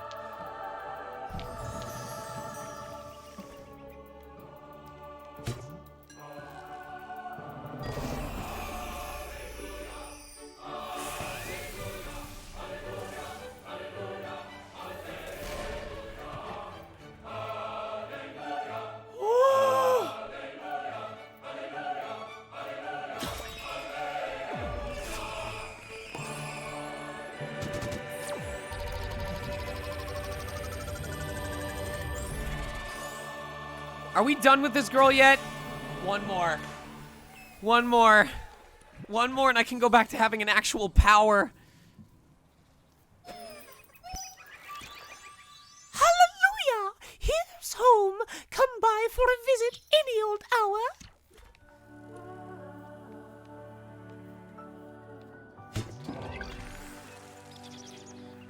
I'm gonna wish I'd waited. I'm gonna wish I'd waited.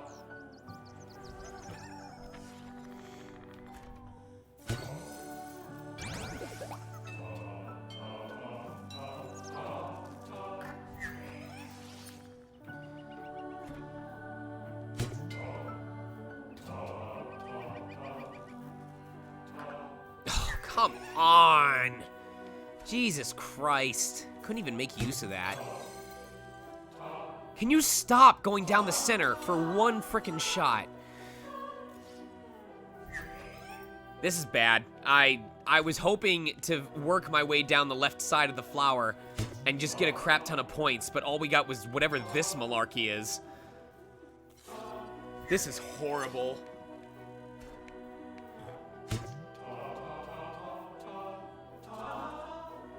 Couldn't even get the orange off that.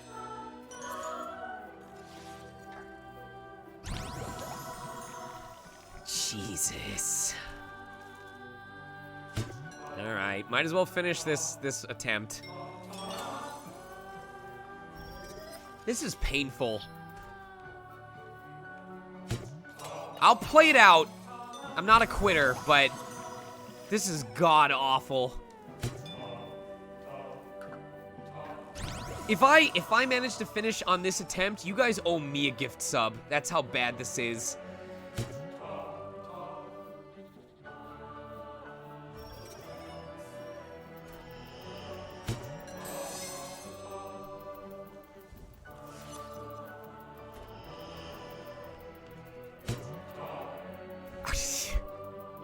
Are you serious?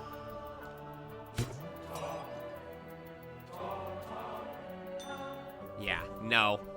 Did not even go even close to how I wanted it to go. Alright, let's try that again. With feeling this time. This is what I wanted the first time. This is what I had been hoping for.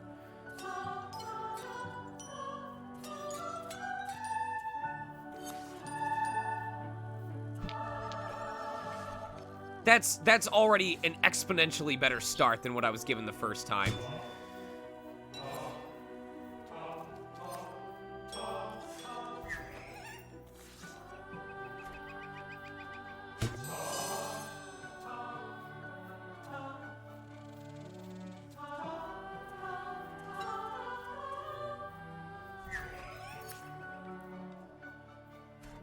See if we can bounce this off into the chasm.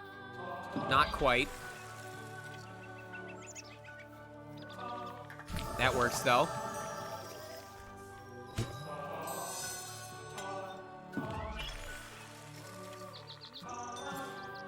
That works. All right, this one is faring much better at this point. I'm fairly confident in this one.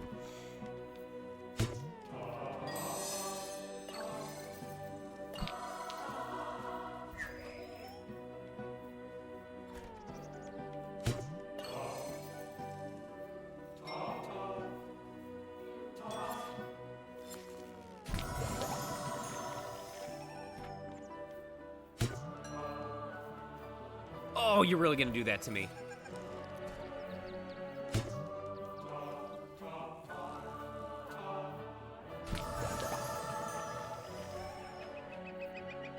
Well, I mean, none of the powers will harm me, but Fairy Flock is designed to be a point builder. It's trying to help you get extra balls by giving you a crap ton of bonus points.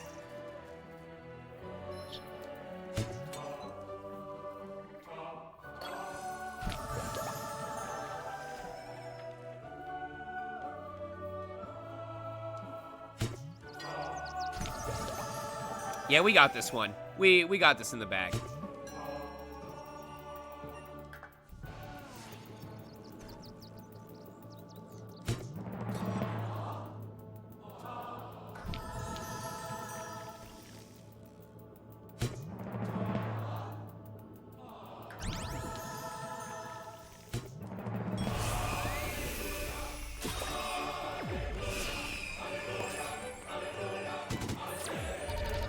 There it is. Whew.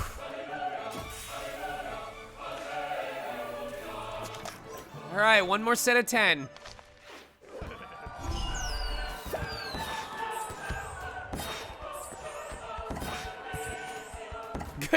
Good job. You're wonderful at Peggle. We all greatly approve. One more. Jim is jamming John. Here we go, boys. The switchback. Before you ask me, yes, we know this level is... Yes, we know this level is ridiculous. Uh-oh. Jimmy!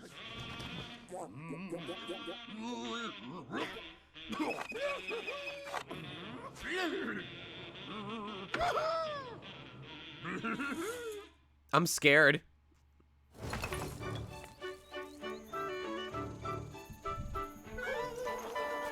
Oh, he's on a skateboard. Bizow, Peggle fans! I'm Jimmy Lightning! Bizow? Jimmy McQueen? My multi-ball power is the multi-ballsiest. It's directly responsible for multiple balls. Oh. Here we go, baby! Oh, I already like this. I already like this. Oh, hell yeah. Oh, let's go.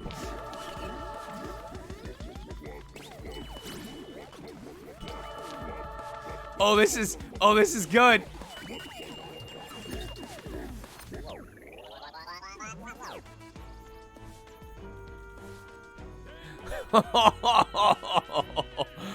Oh, man.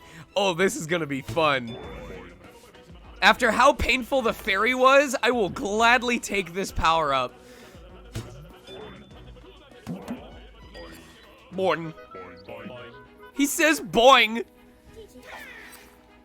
Coffee.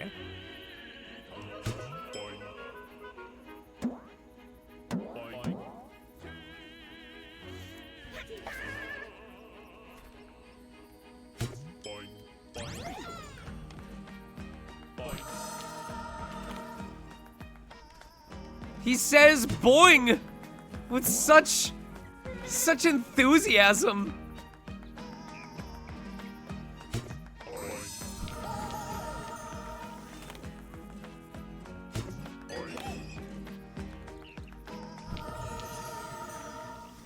Oh, this is off to a good start.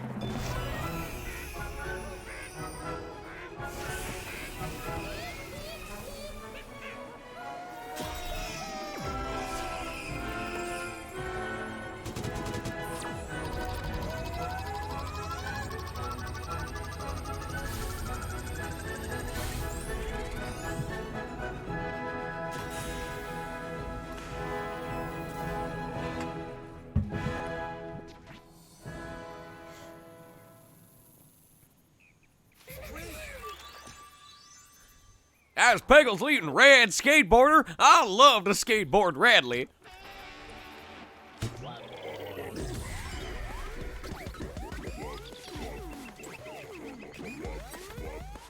That went horribly. Oh my god. We didn't get a single free ball off of that. That was so bad. I want a refund on that power-up.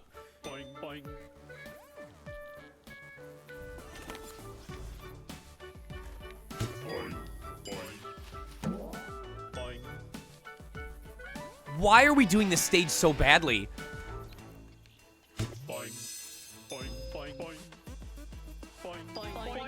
This sounds like Scout. This sounds like Scout is saying boing, boing, boing, boing. Brother, I hurt people. Boing.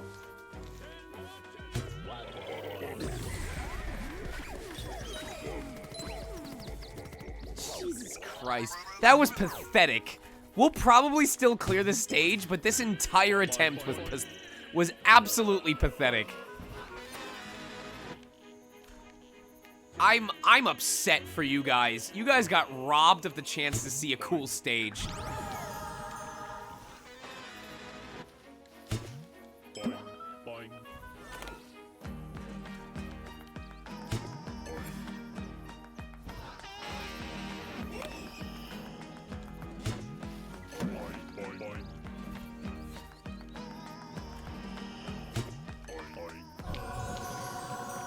I don't even feel proud of this stage. I deserved to fail this attempt.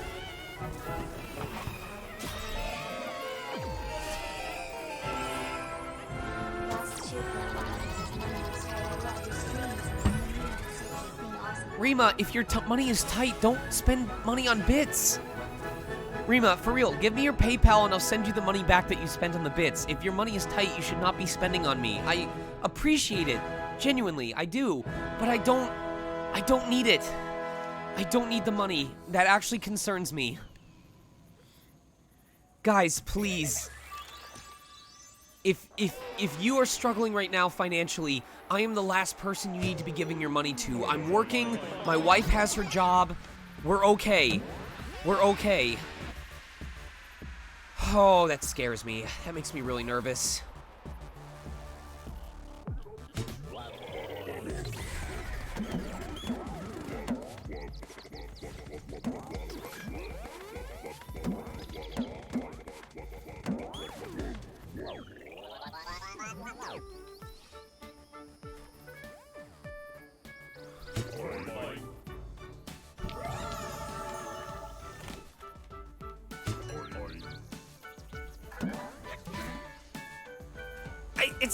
It's not even me being kind, it's me being realistic.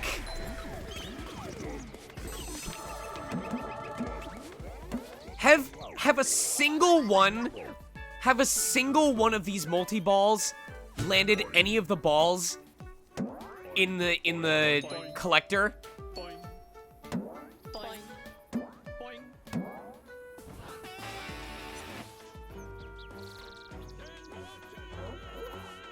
Are we even gonna get to see what happens?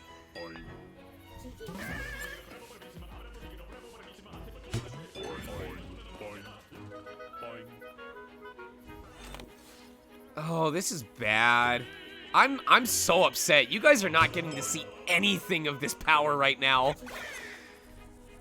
This is depressing.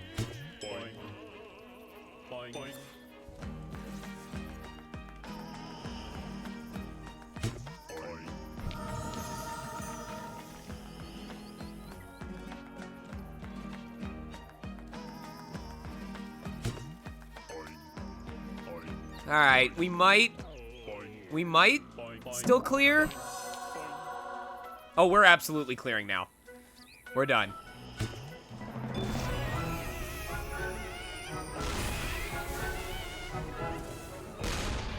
Emmy, do you have a PS4?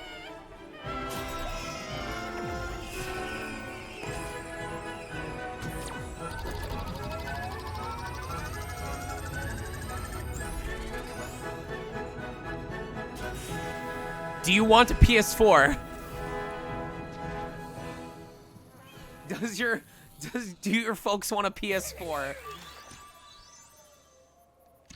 Okay, if I don't end up bringing my PS4 when I visit, we might need to go out and find a used PS4.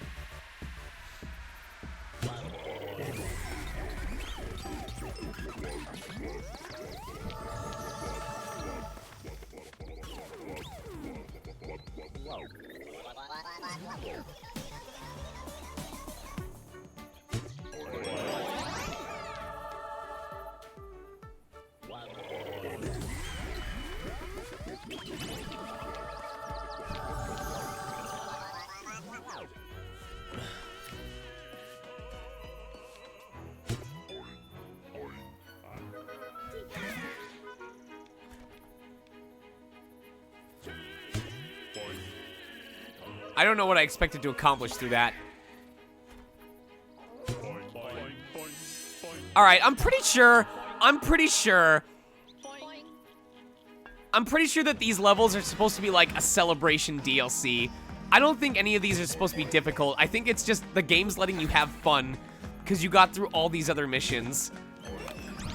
I'd probably have to be trying to fail one of these stages. Like, look at this. Look at this. We're at 10 balls left, and we're already done.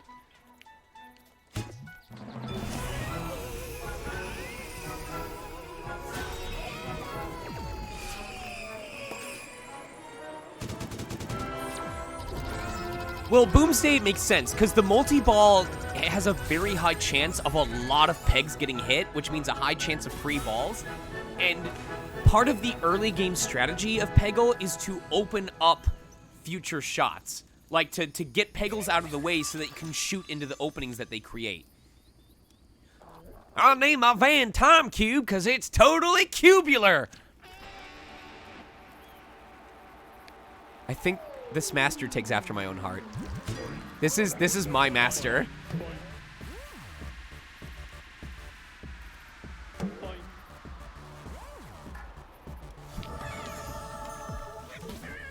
This dude is me.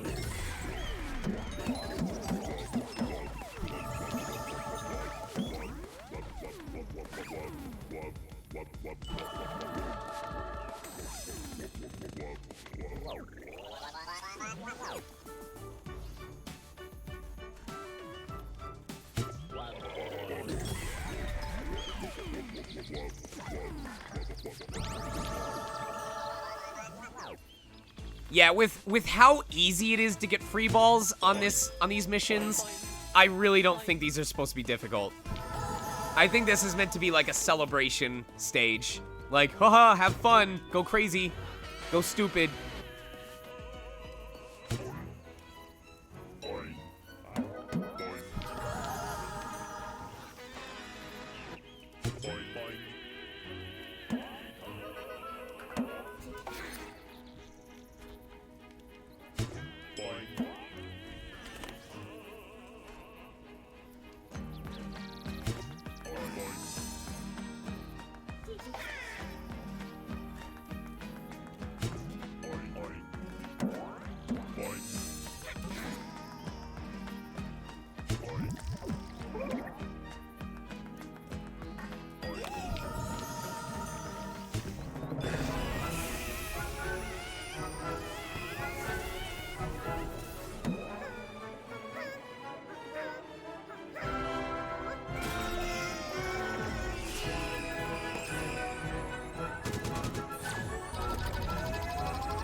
Alpha boy. Multi. Can you radically clear all the pegs in one shot? Sure you can. Just use the magic of multiple balls. Can you tell my throat shot? Oh. Oh.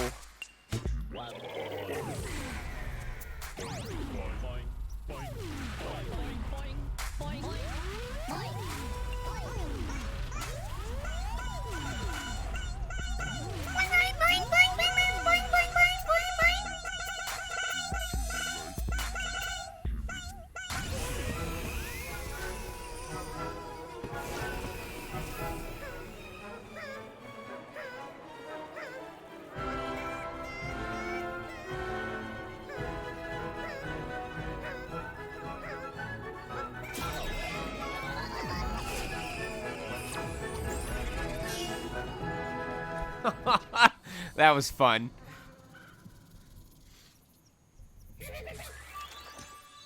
Whoa, I'm totally flashing back to when I thought I was a water buffalo.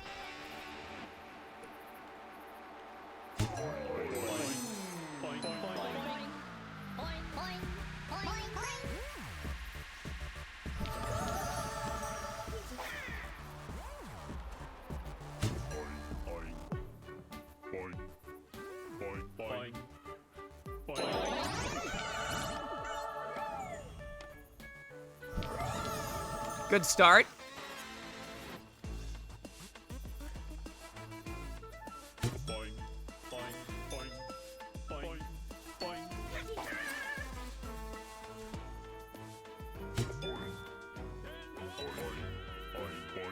What is this remix, though?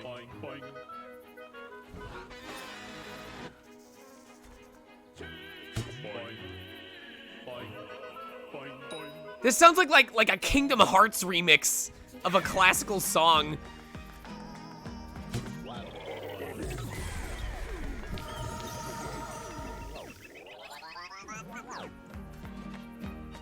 I don't know, Foxface. Why are you watching me play Peggle 2? Could it be that you're having fun?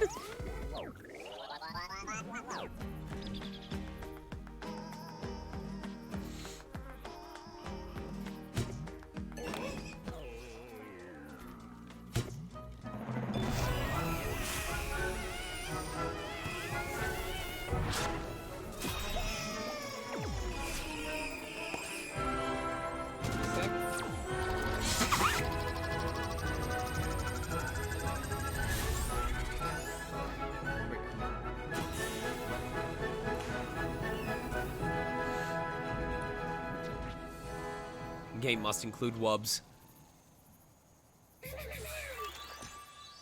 Sweet sauce, there sure are a lot of graceful rock formations around here.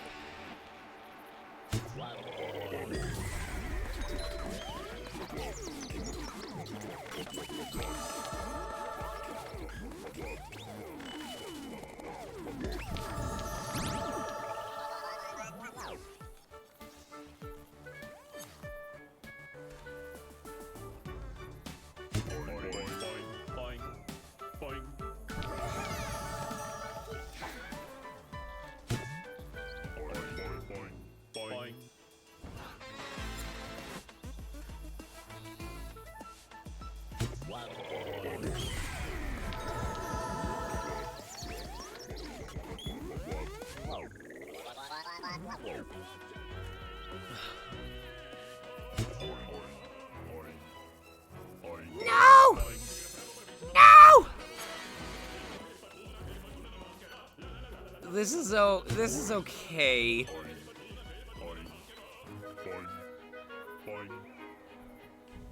Interesting ricochet.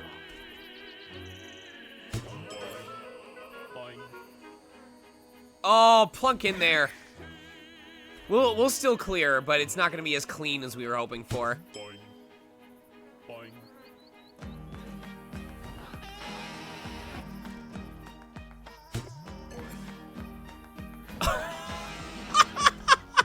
Of course I'd get that shot clean. Jesus Christ.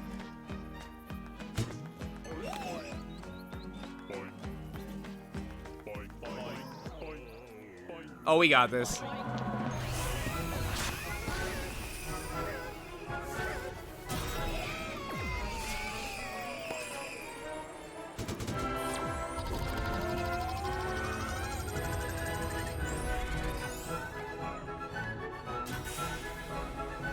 Three more, lads! And we'll be giving out a copy of Peggle 2 and moving on to Ori. What up, Clava? First I thought this was an oasis, but then I realized I had no idea what that was.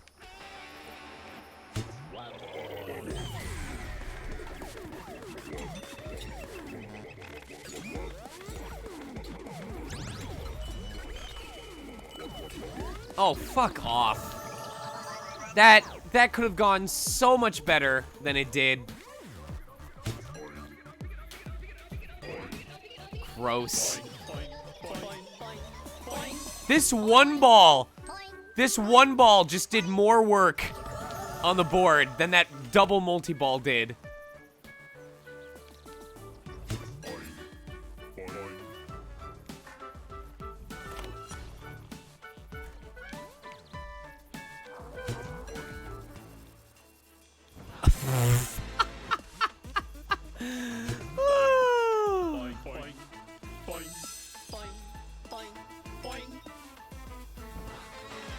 Jesus.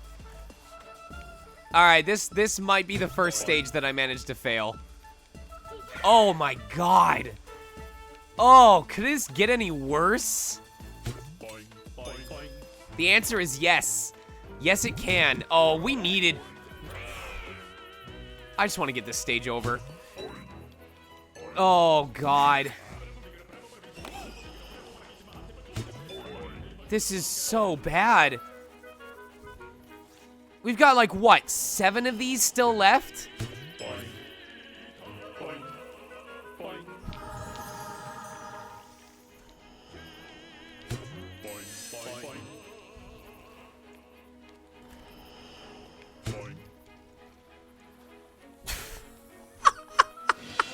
Didn't even notice the ball at the top blocking me.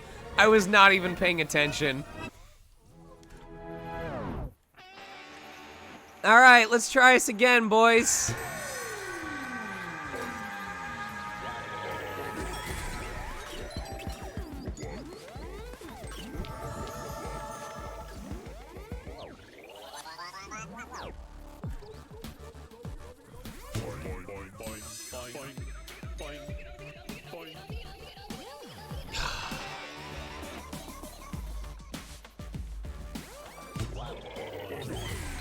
Come on, can we get some actual progress off this? Can we get a bonus? All right. I would have been really mad if we didn't even get a bonus off that, but that wasn't as bad as it could have been.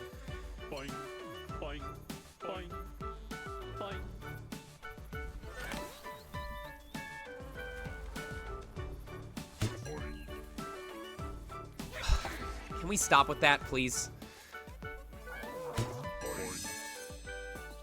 Yes. Yes. No. We need ricochets from orange pegs into other orange pegs.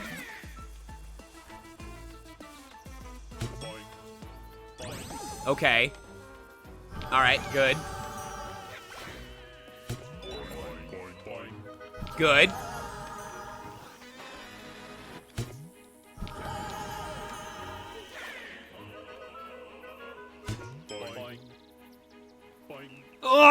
Oh, come on.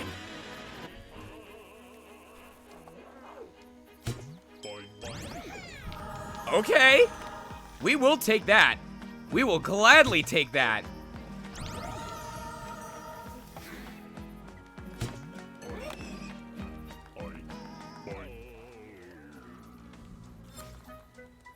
And then just a clean shot down the center.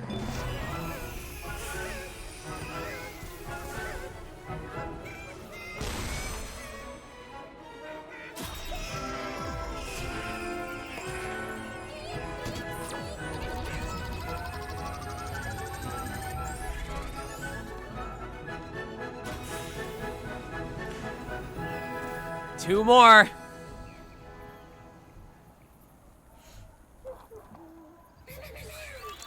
I'm gonna do the prediction now. I'm gonna do the prediction now. It's not for this stage though. Start a prediction. Start prediction.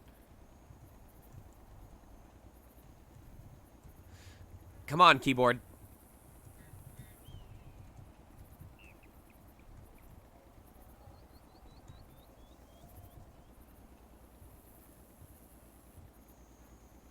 There we go. Prediction time. Dude, we got some seriously symmetrical shizzle here.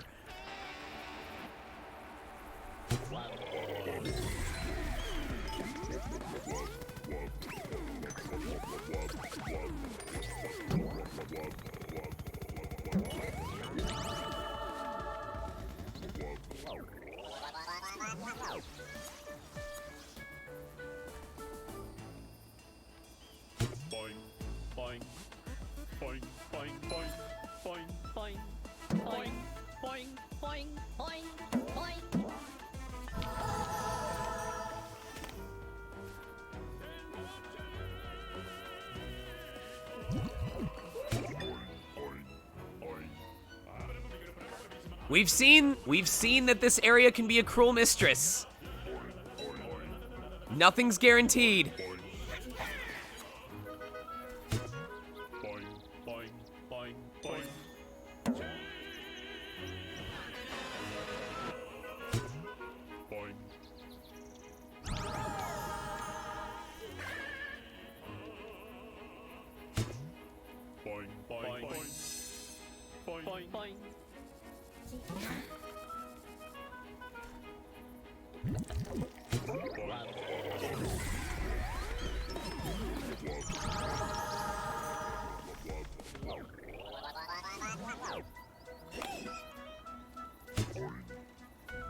Oh, come on.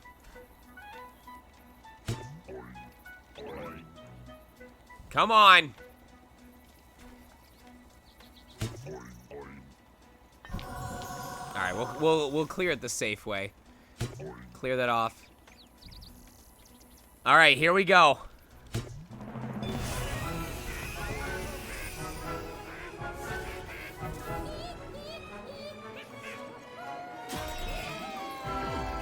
The final stage.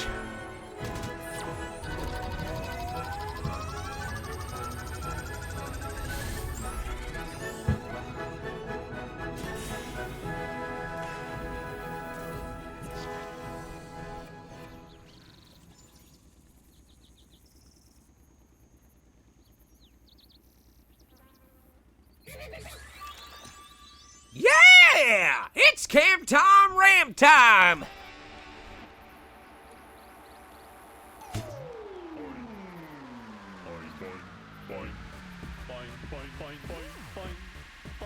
I got one orange peg throughout all of that.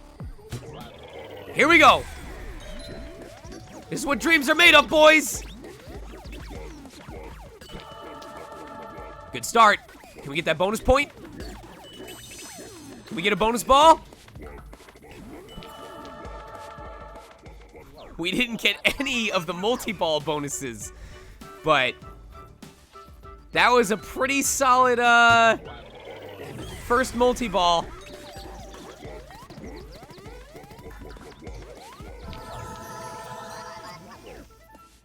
We might have this in the bag if we don't screw it up.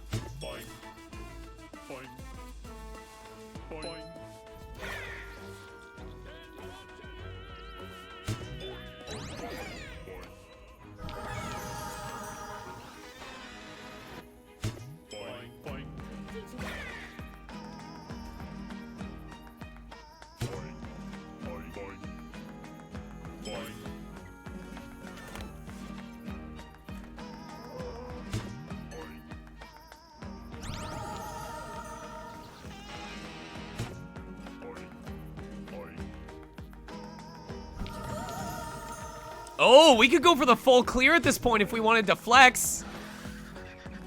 I don't know if it's possible, but we can try for it.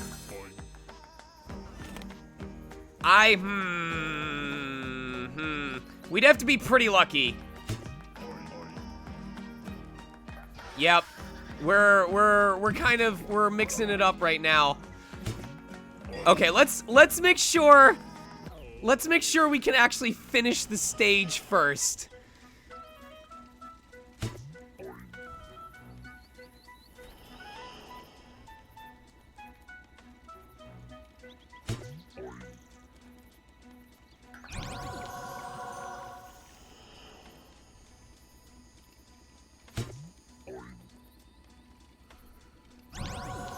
Can we do it? Can we do it?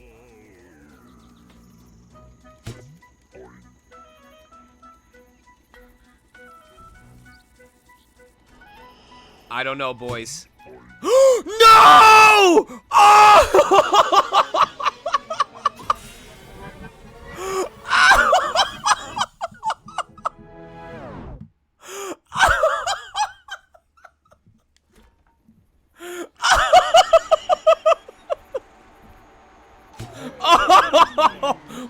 twist! Oh, I am so sorry. Oh, that is not.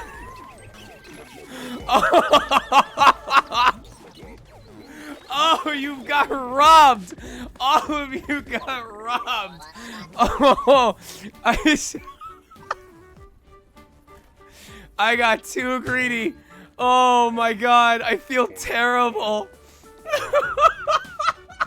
Everyone was like, oh, this is a shoo-in. Oh, it's guaranteed at this point. How easy. Oh.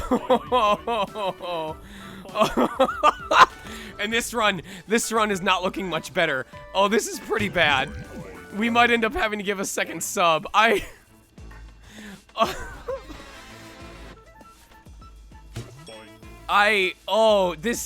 This run, I can't believe we're gonna have to give 2 gift subs on probably the easiest stage of this set.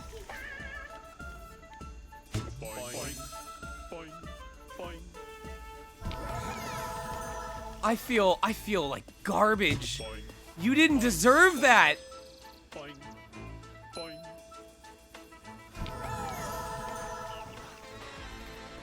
What was wrong with me?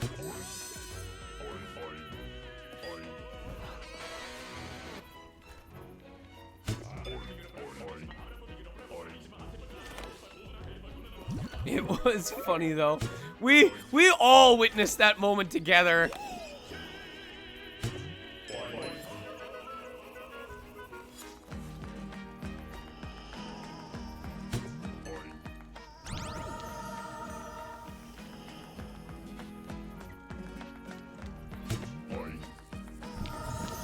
Why does it sound like he's saying Ori? It sounds like he's saying Ori. Ori, Ori, Ori, Ori.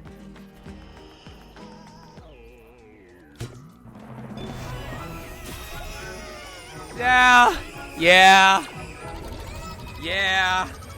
That's about what I deserved. Oh.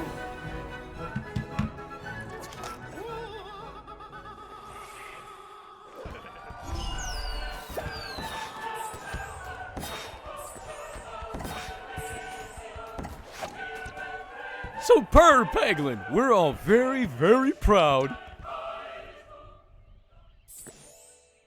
We did it. We did it. KK, do you own Peggle too? Ah, superb pegging. Very cool. Thanks, Mia. KK, do you own Peggle too? Going once. KK, do you own Peggle too? Going twice. KK, final call. Shamushko, do you own Peggle too?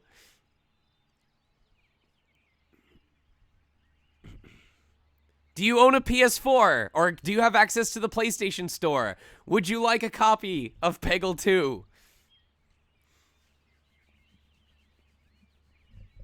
No, only Nintendo Switch. Thank you for your honesty.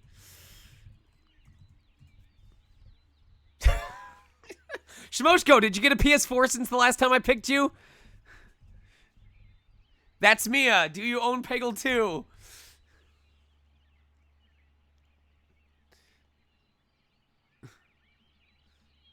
You do have a PS4, but would you like Peggle 2? You don't own Peggle 2. Would you like Peggle 2?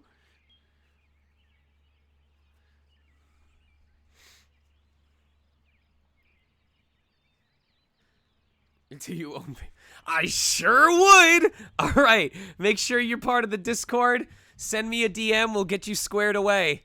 Alright, we're taking an 8-minute break until 7 p.m. Pacific, 10 p.m. Eastern, and then we are switching over to Ori and the Will of the Wisps. Be right back, you guys.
All right. I don't know how far we'll get tonight, but this is one of those games where I need to give myself a windowed projector so I can actually experience the game in like a much bigger screen than OBS offers me. That is not the one. Eat. Eat. Make that big. Embiggen it. Alright. 17%. And you think we're supposed to finish this by Sunday? You're kidding, right?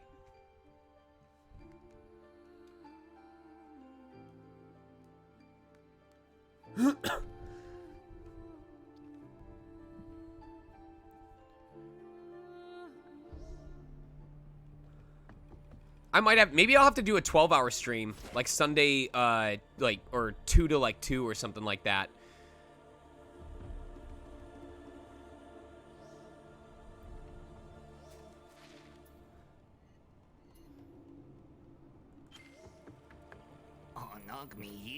Still haven't found that compass? Don't worry. I'll be around.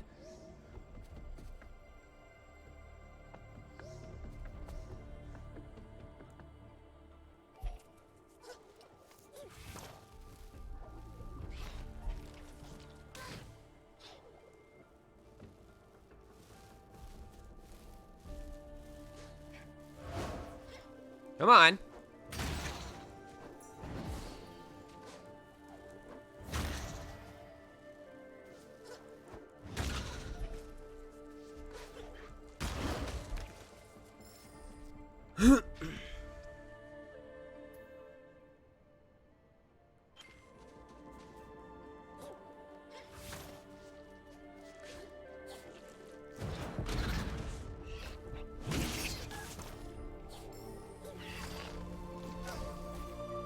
Oh, come on. That's unfortunate.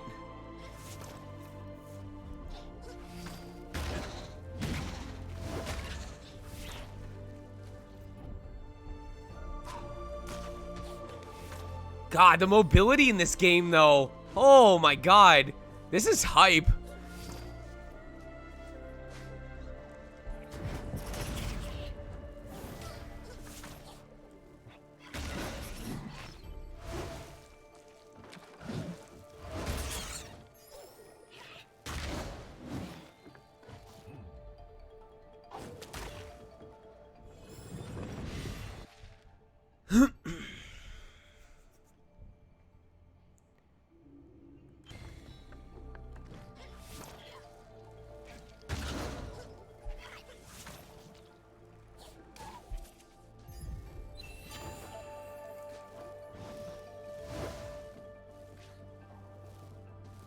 Did you wanna? All right, I'll come to you.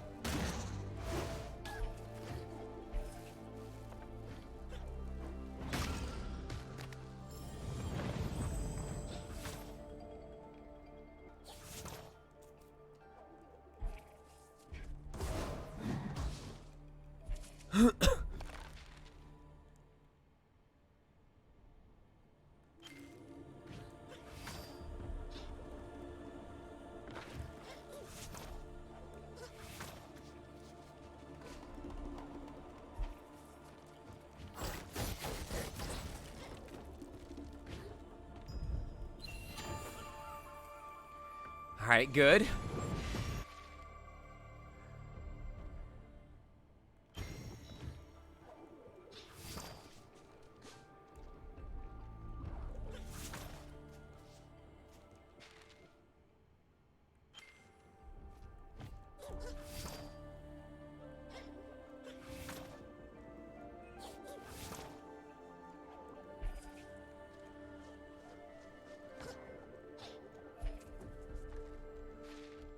Oh, this is nice. Oh,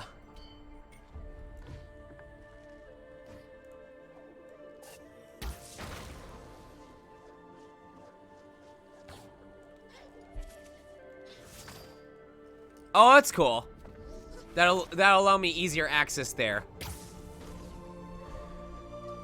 Bruh, they made this feel so much better about, like, feeling like you're traversing a huge world.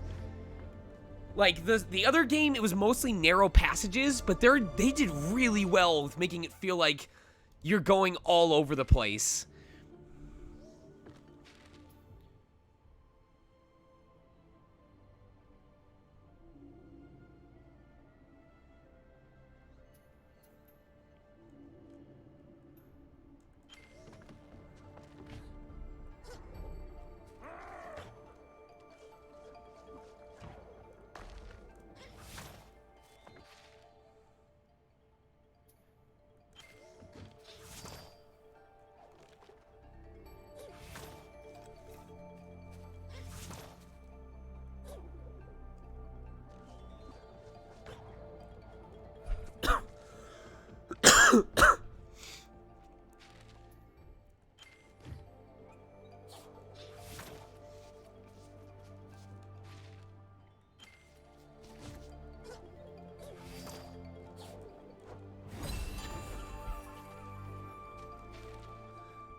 Oh, we have some upgrades to get.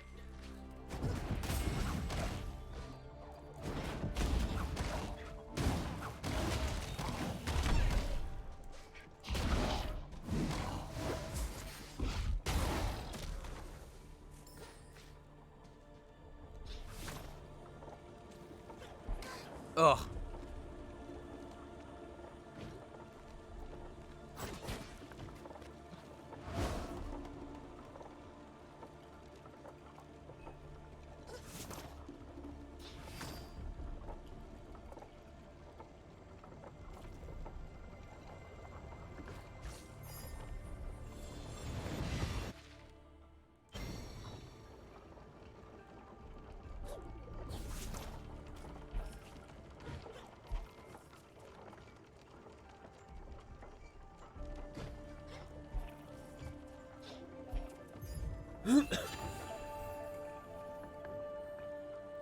How do I activate this? What the hell? I wanted to start it.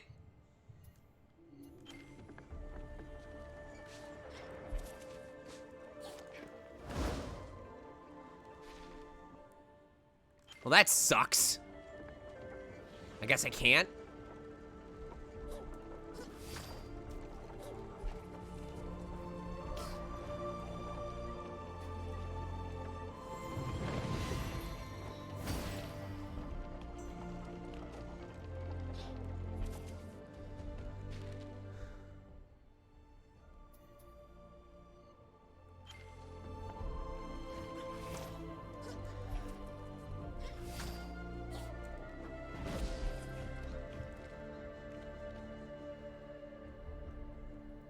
Did you wanna?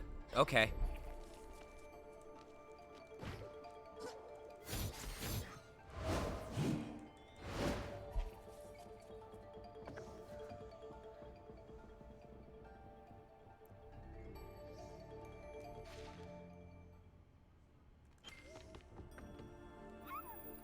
Yes, exploring is harder than I thought, especially without a bag to carry.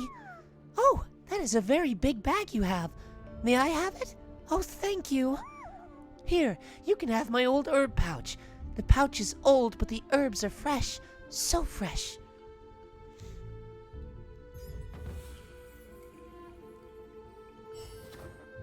Find someone who might have a use for herbs.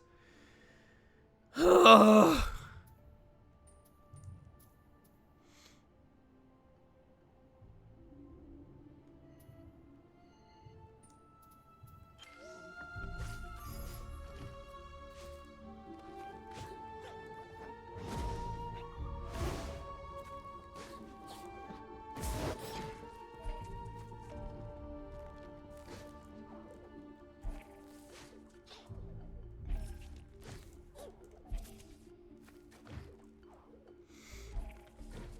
Nope. Yeah, I don't think. That's not happening. Nope. Can't get the right... No, it's not happening. We gotta do this the old-fashioned way.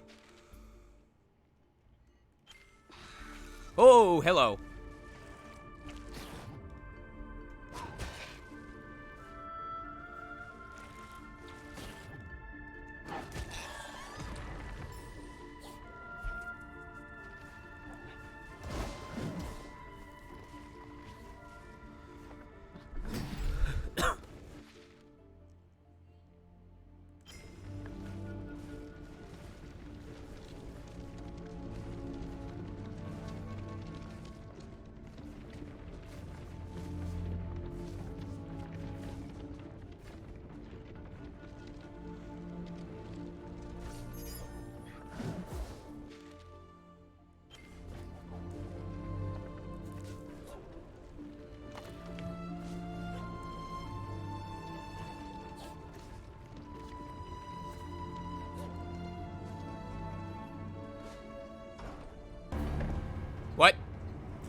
Get out of here. Oh!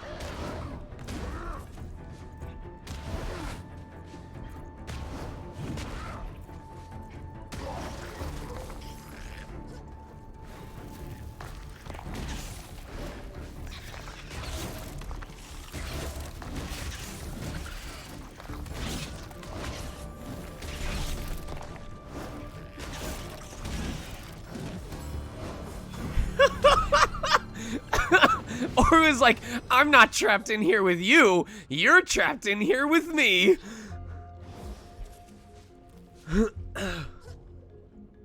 That was a bad idea for those enemies. What a maze this old mill is. No time to tarry, though. Still a ways to go. I've knowledge to acquire, and you've a mill to unstick. And a friend to find, I hear? Good luck. No time to waste.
I mean, is it actually the Five Nights at Freddy's movie, or is it just the movie that everyone equates to being Five Nights at Freddy's because they haven't made an actual Five Nights at Freddy's track yet?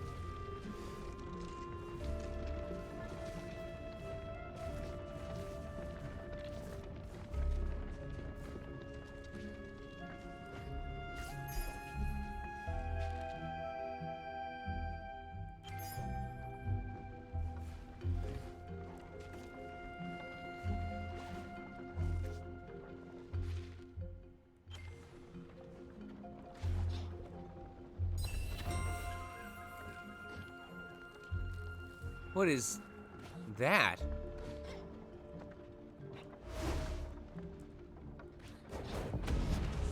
Okay.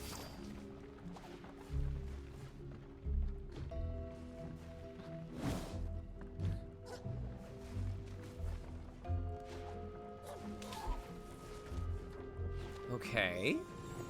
Oh, there's a lever right here.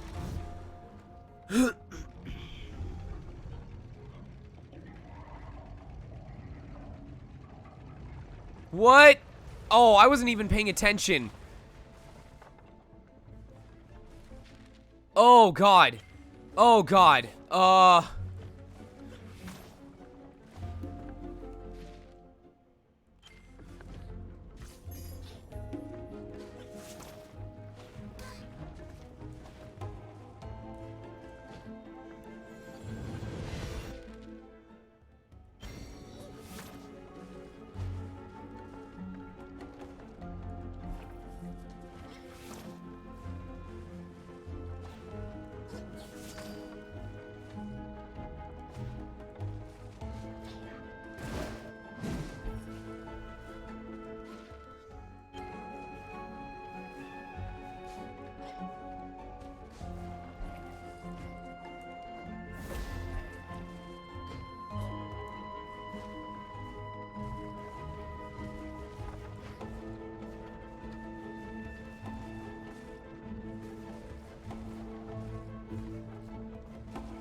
Take care, Rose.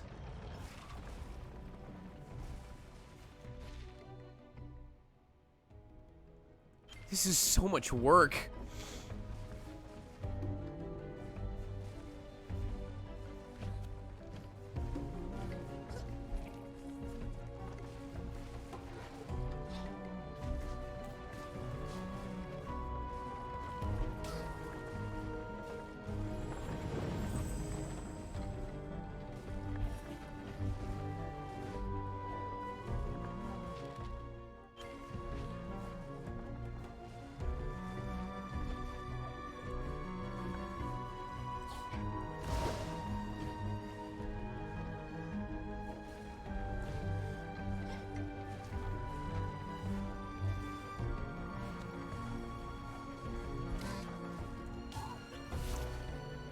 That was dumb.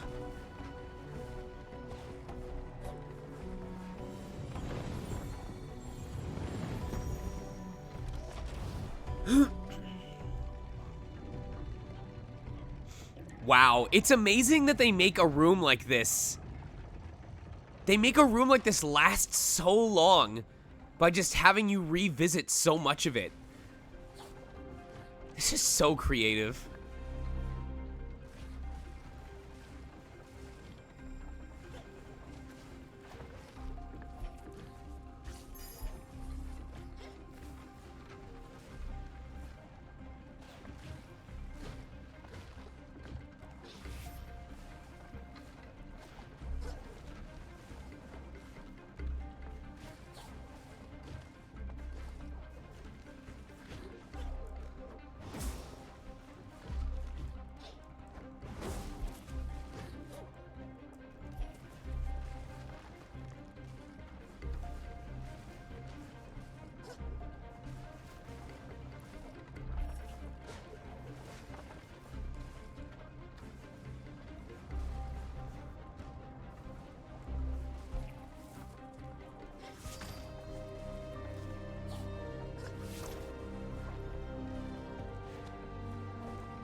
Oh, there were spikes there.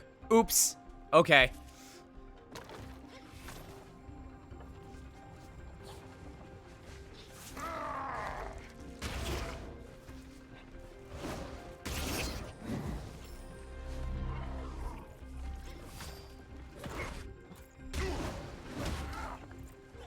Oh.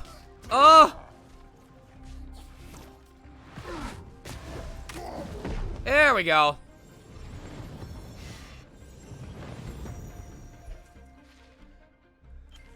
Sorry I'm not saying much, but I appreciate the chance to rest my throat.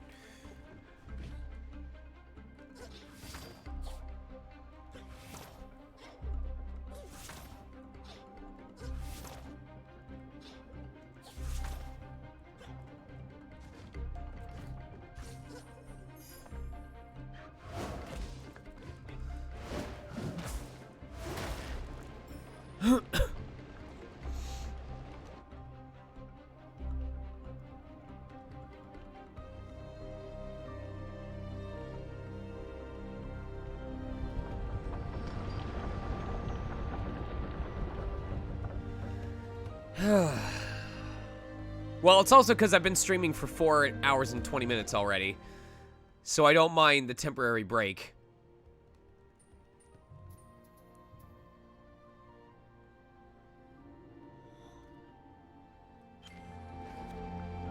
And now I need to figure out where the lost compass is.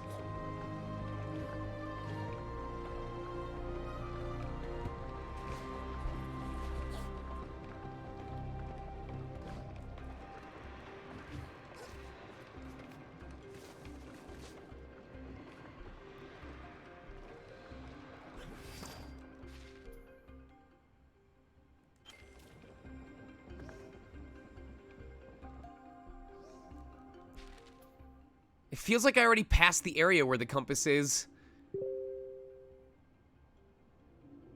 Does that mean it's in this area specifically? Like this specific map? This area right here? I want an answer to that specific question. Does it mean it's in this specific area of the map?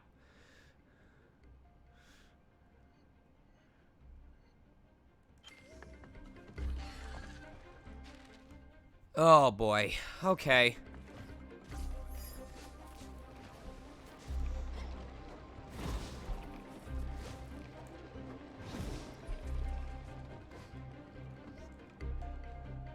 Shit. Well, I'm guessing it's from something that I just, guess I'll have to go back.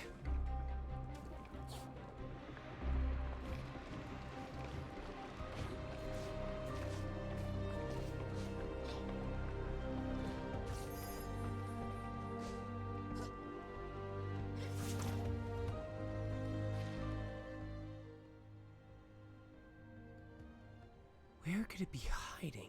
Oh! Maybe it's in the water?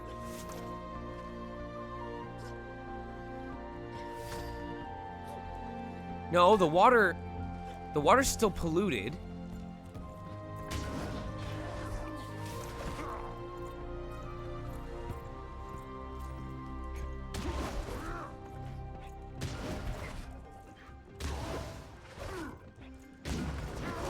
Oh, come on.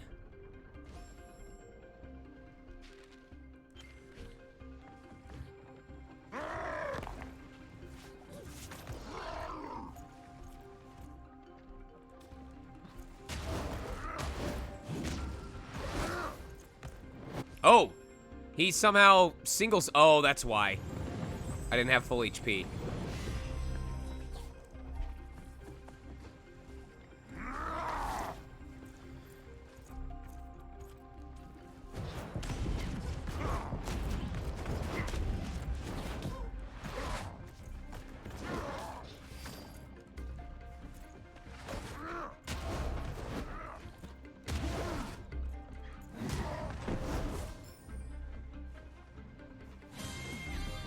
What up, Chimo? Chimkuza. Oh, I ran right into the spikes. I wasn't paying attention. What's up? We are trying to figure out where this compass is that I somehow lost. We may have to go through this area a third time to locate it.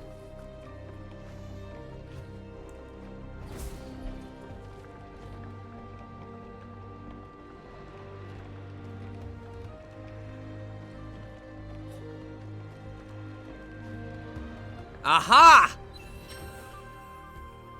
Ha ha ha! I thought there was something hiding in that corner. I was like, it opens the whole way, so...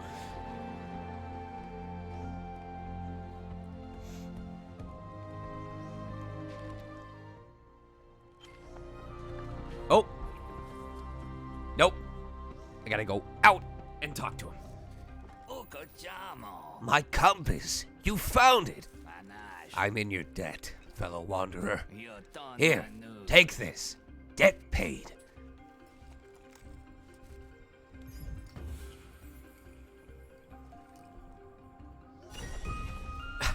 He-chan, don't knock somebody for raiding because of their channel size. Praise them for raiding in the first place. Hello, Chimkuza. It's good to have you here. How you been?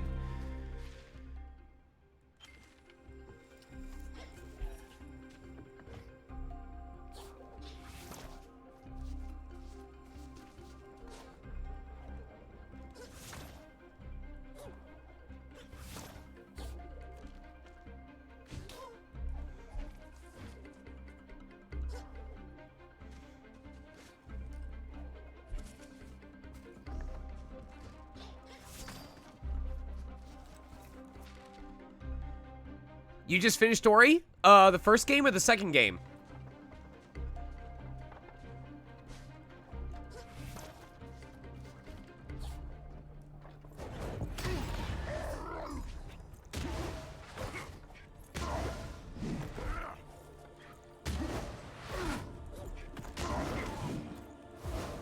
Oh, come on. Lame. Oh, Will of the Wisps? Yeah, we were hoping to finish it by tonight, but I don't know if it's gonna happen anymore.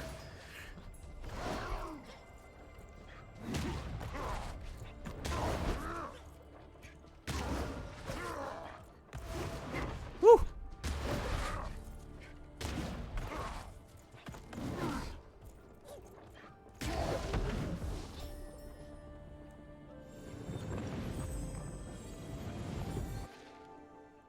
I don't know. We're making slow progress. We're working on it. I don't think we're getting over there anytime soon.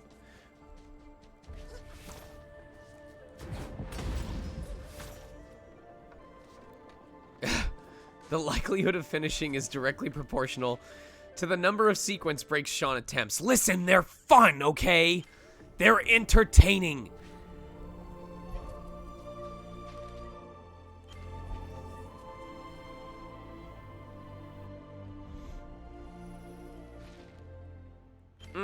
Poison water. The wellspring was once a home to a great library, Ori. Knowledge flowed like water through its walls. Now, much of what once was is lost, and the water sits still.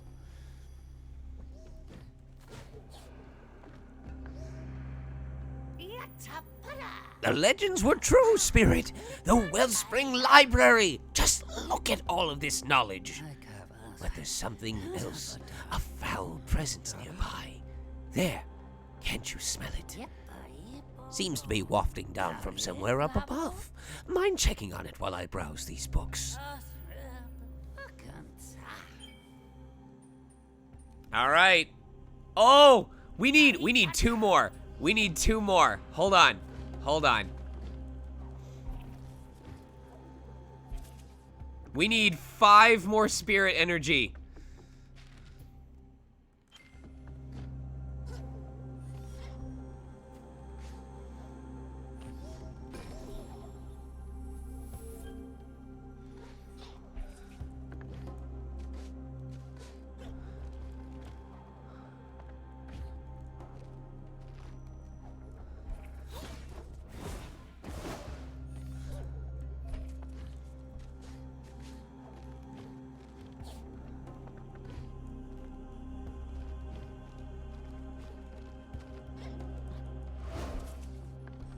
There we go. All right, chat. You get to pick the next 2 upgrades I get.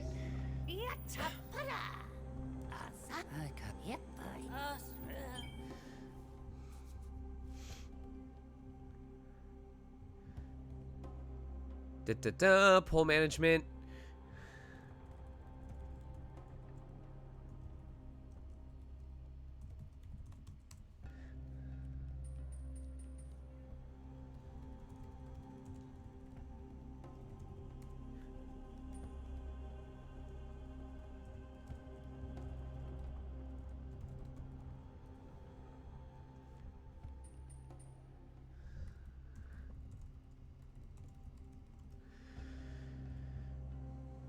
And go.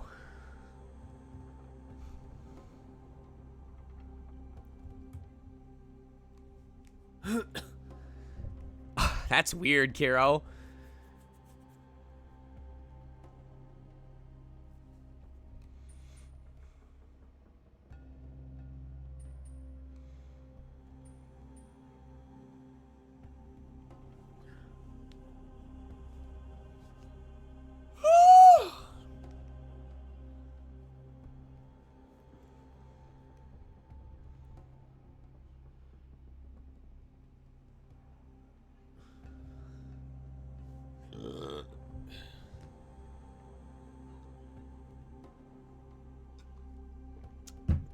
Well, as long as it was a fitting voice, that's what matters to me. I would totally, if someone is willing to mod them into the game, I will voice these characters' lines. As long as I have character or vocal references.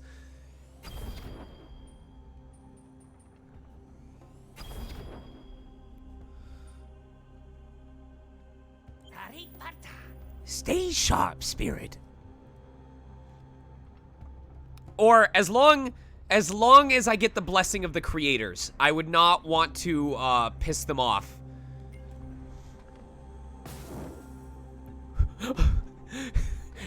Chaotic fart.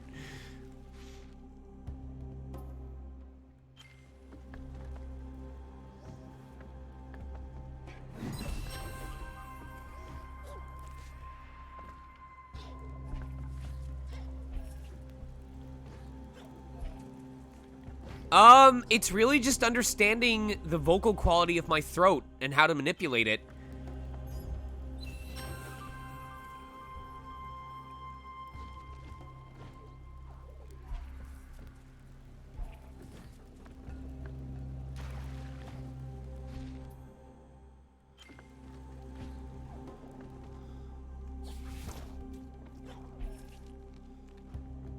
Oh, is it fight time? I think it's fight time. Oh, it's fight time. I can smell it. Somebody in this room wants me dead.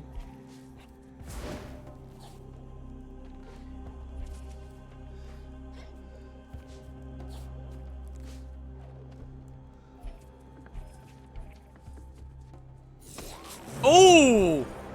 Yoink! Oh, that's gross.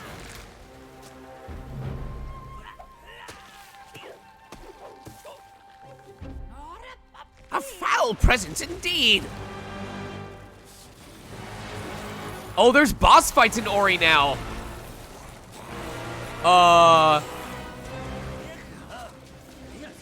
Princess,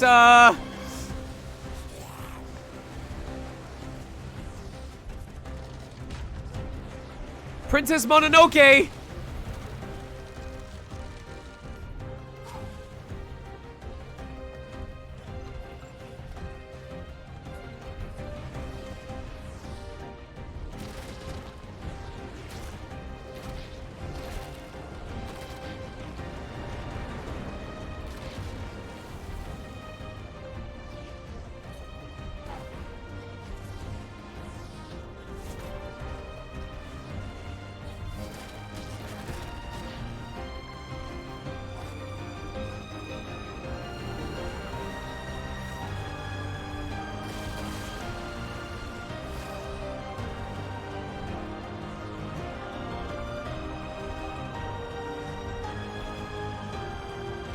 Oh, come on.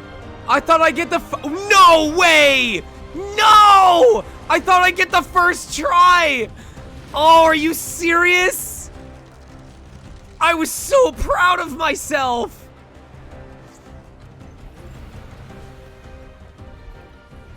Yo, I was so proud of myself!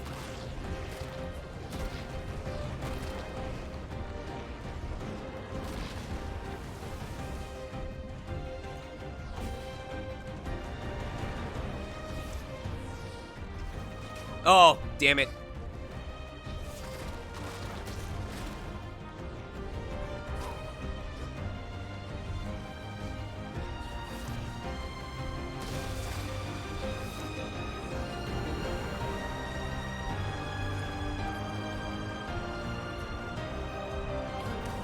Okay, alright, so I see what I need to do on that area now.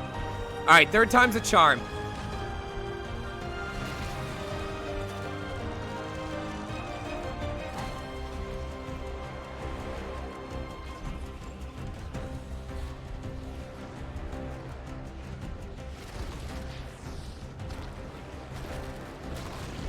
Dude, this game is incredible at making you feel epic.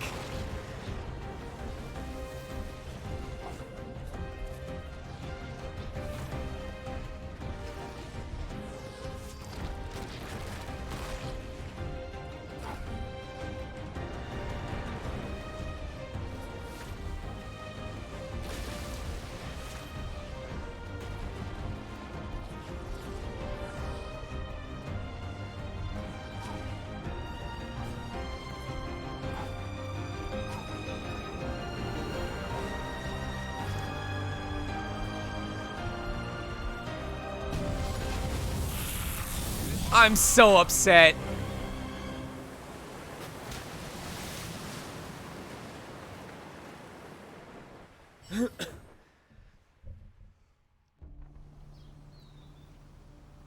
Yo. Yo.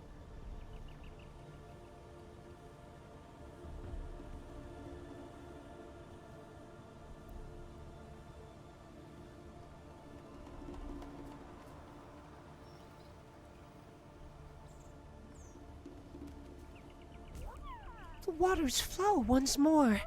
Swift and clear. Right and clean. You are very brave. So brave. So soggy. We must tell Kolak this is a happy day for all the marsh.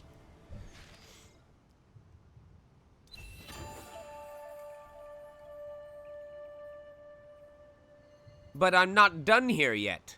There's other things to explore. Why am I all the way down here?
What up, Juan?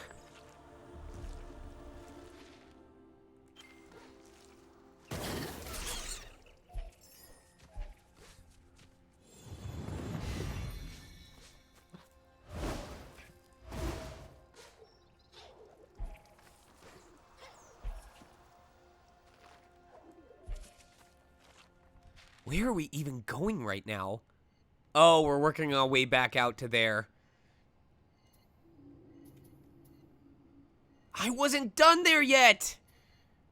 What else is up here?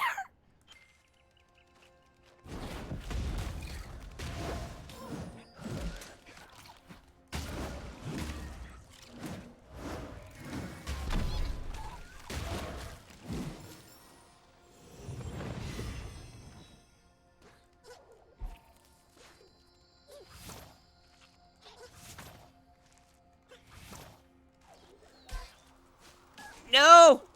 Woo!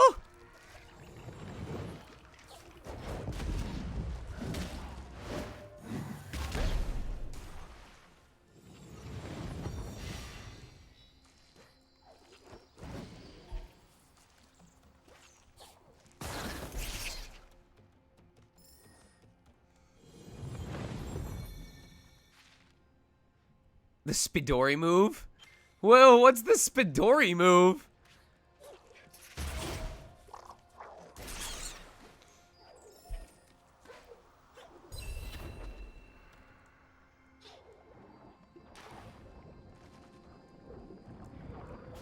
Woo!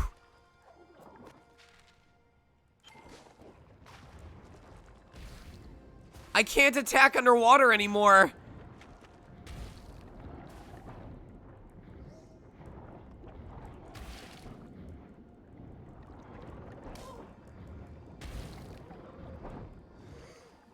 Oh, do I? I think I know what I have to do. Oh, man. Okay, okay. Come on.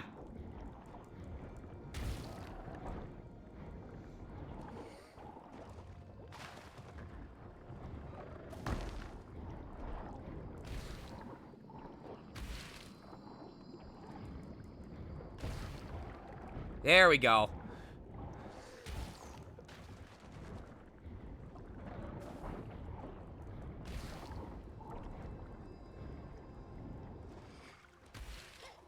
Oh, there's no way we can get up there. Woo! Woo!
Oh, this music, you guys. This music is so nice.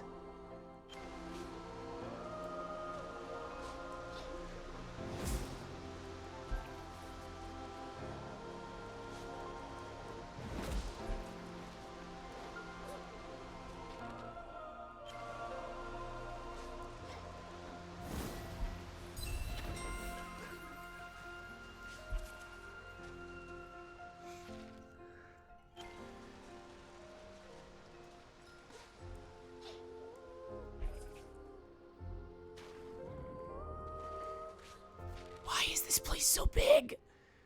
What the hell? Where am I?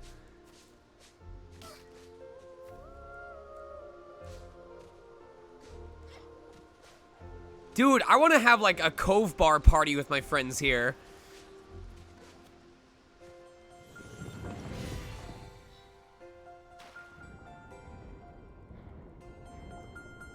How do I destroy that?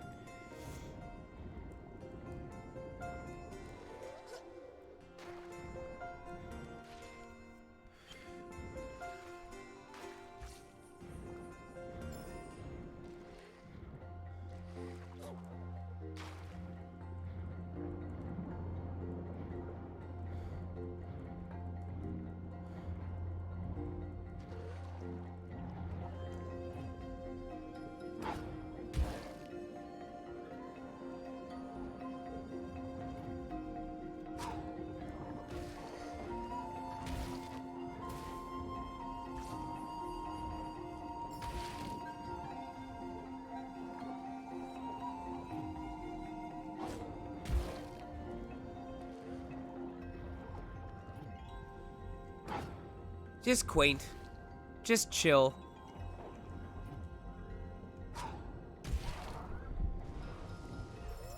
Give me those upgrade points. I want them.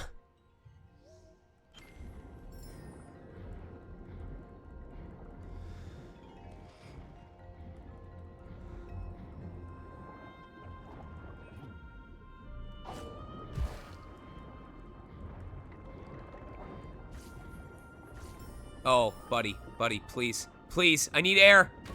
Oh! Oh!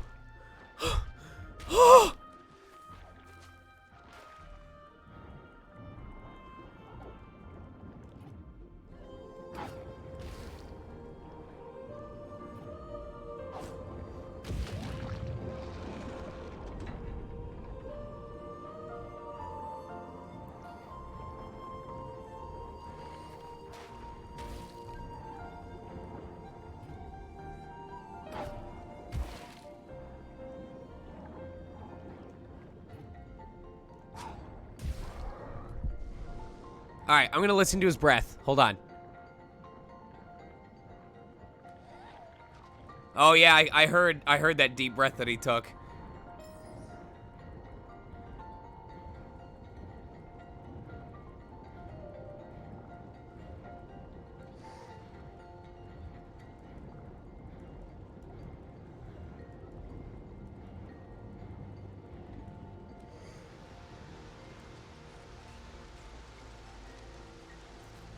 Oh, there was that sequence break we talked about. And I don't think...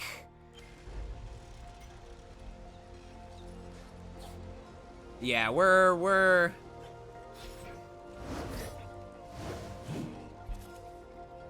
not getting over there anytime soon.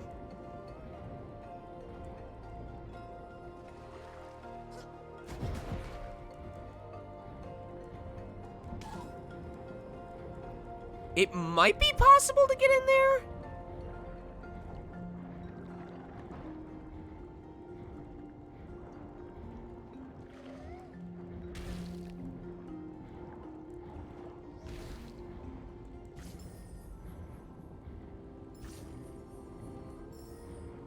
But you might have to start, like, from the far left.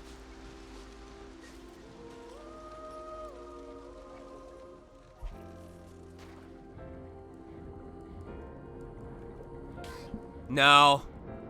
Oh, maybe,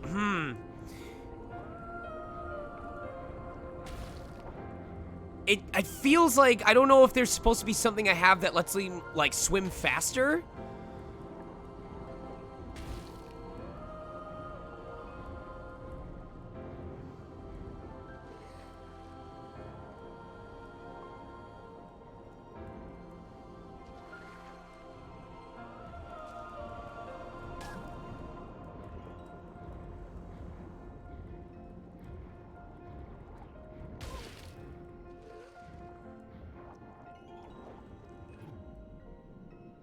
The only thing I can think of...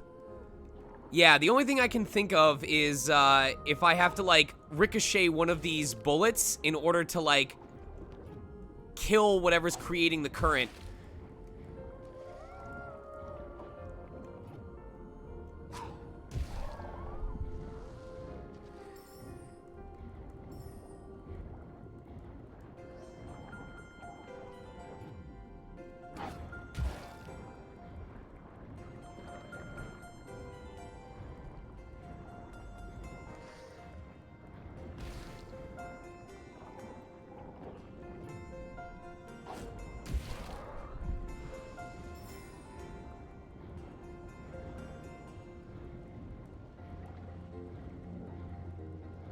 Oh, I'm dead. Yep. No! Oh, that was so depressing! No! Ori, I'm so sorry!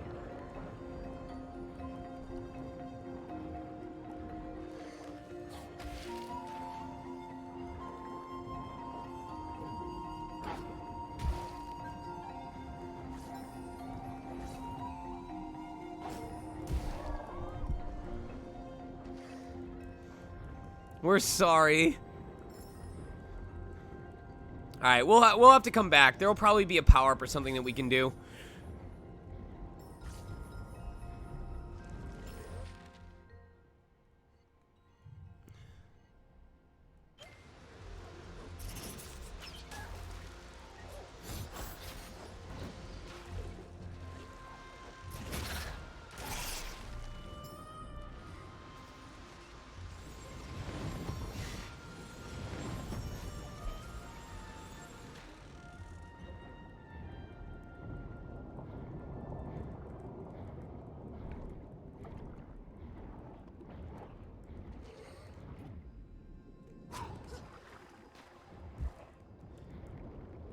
Oh, I know what we have to do.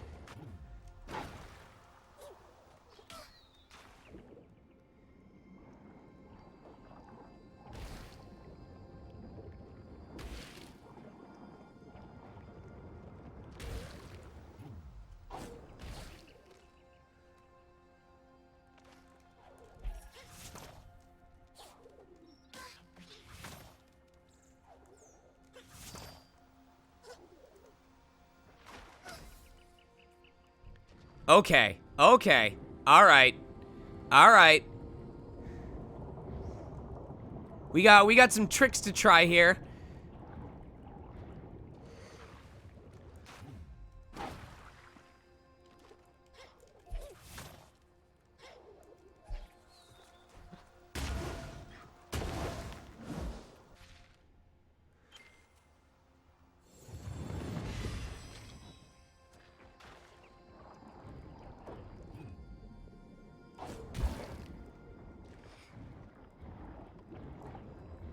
Oh, we've got it. Hold on.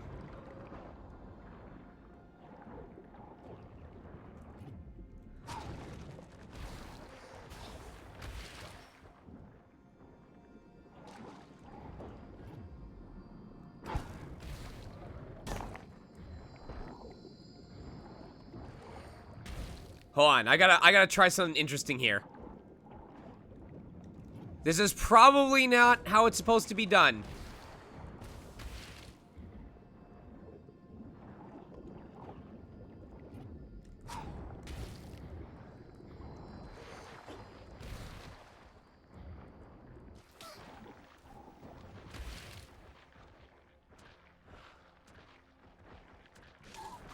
No. Okay, we can probably sequence break doing that, though.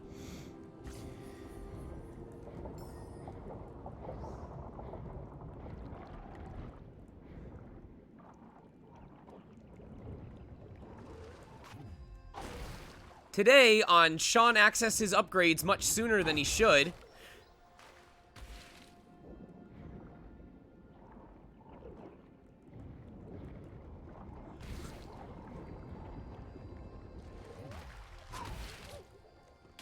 Oh, come on.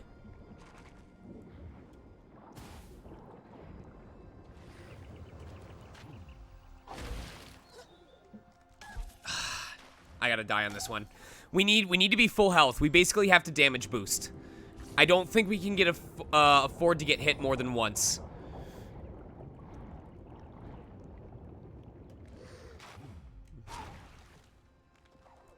Ah!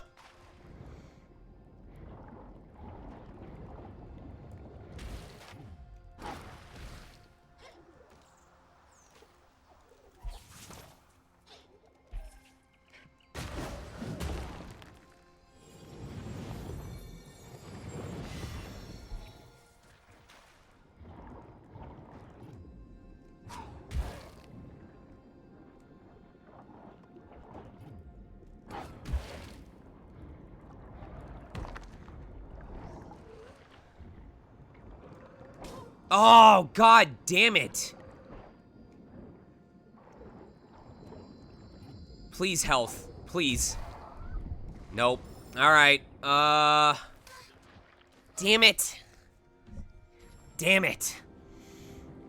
I thought I was far enough away that he was gonna do his projectile. I screwed that up. Alright, double hop on here. Lasso. Open this area up. Whew.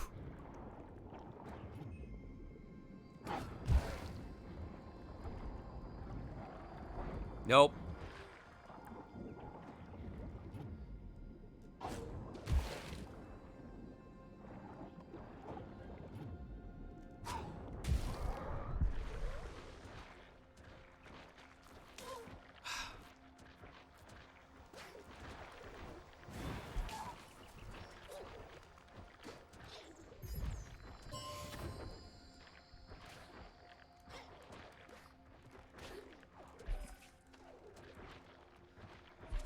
There we go. Whew.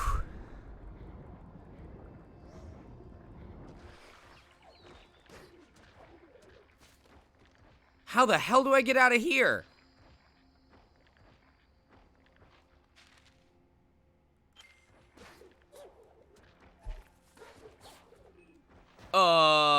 What?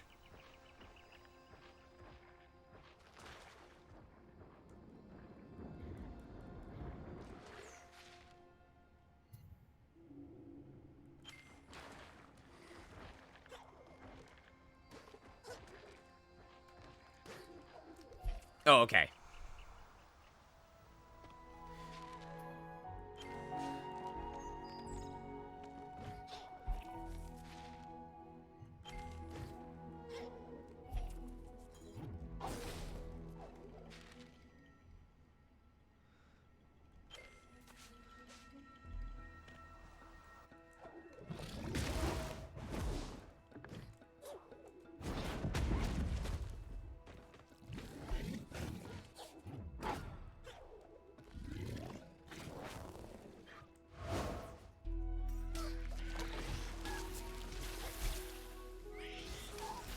Oh, I'm messing this up royally.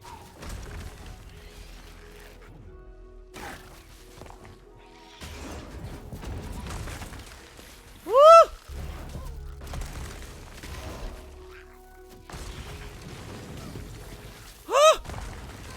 This is bad, this is bad, this is bad!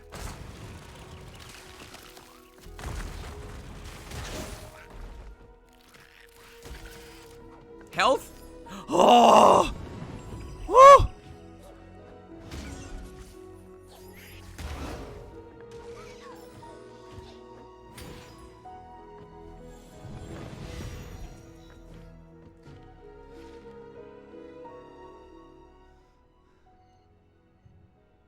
There's so much shit.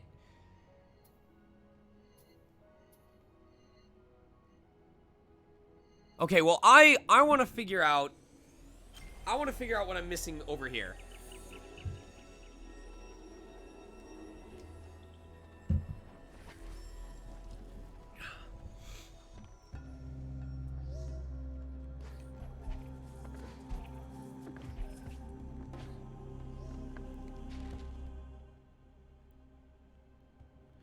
I wish the map didn't take so long to load. Jesus. Alright, this is healthy. That's not healthy. Oh my god.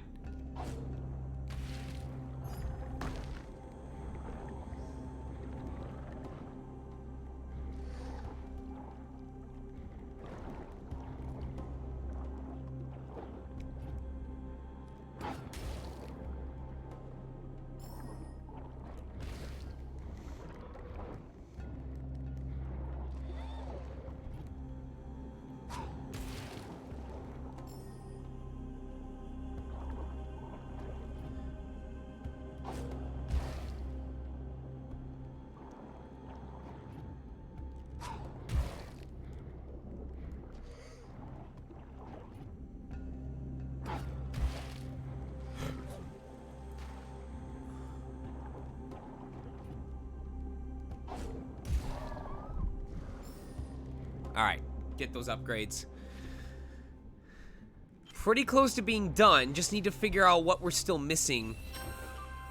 Oh, it actually won't tell you that you found the ore until you get there. So how do we get up there?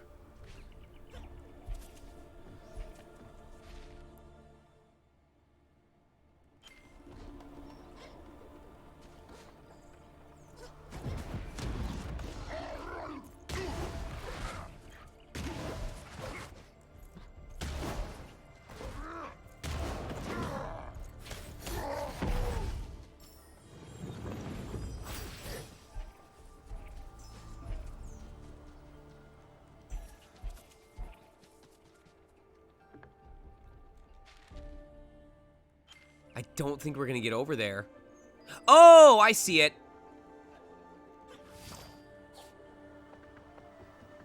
Easier than I thought. However, it's a good thing we waited.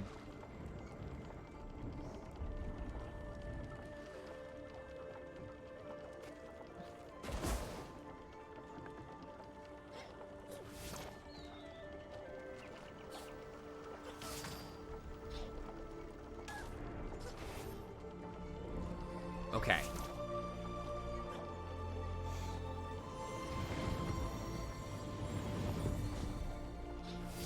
So I bet there's a gauntlet that, like, you get the item at the very beginning, but then you have to, like, escape and get on solid ground before it'll actually let you grab the item. So grabbing the item takes like 3 seconds, but escaping with the item takes like 3 minutes or something like that.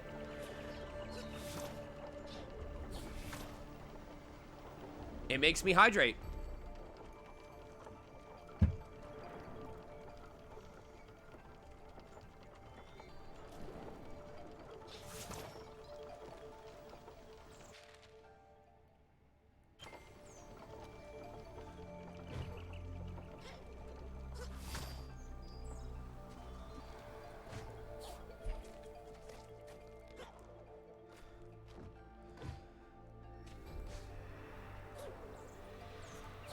Woo!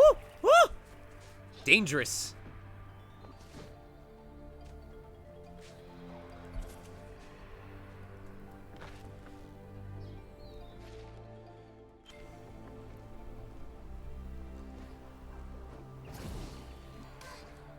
Come on.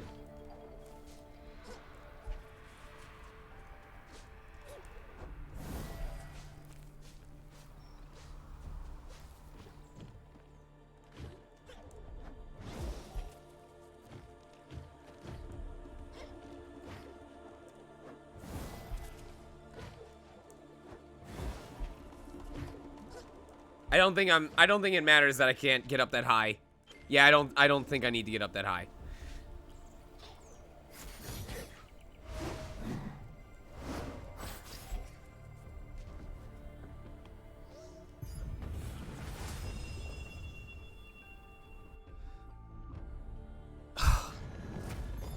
Oh no! Oh no!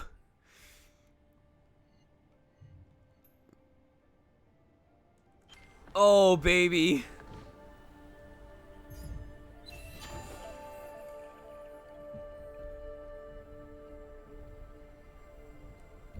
Excusez-moi? Excusez-moi?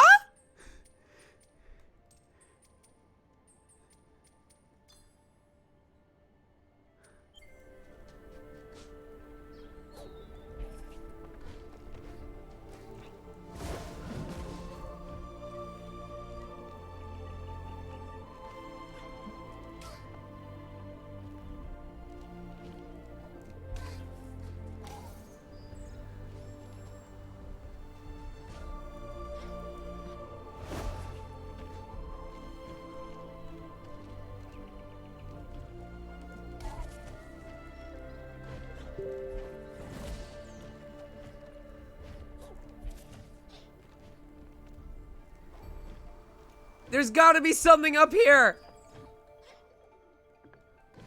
Why is there nothing up here?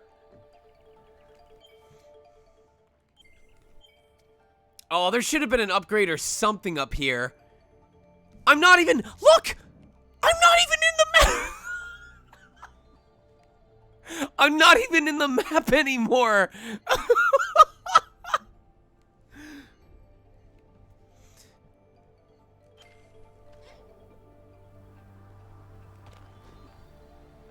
Trailblazer Sean, 101%, baby. That's how it happens.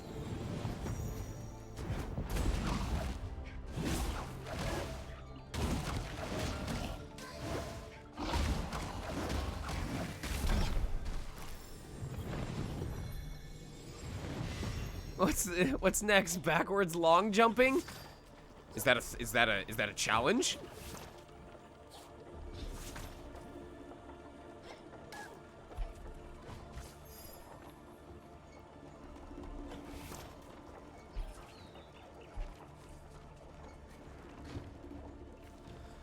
Oh boy.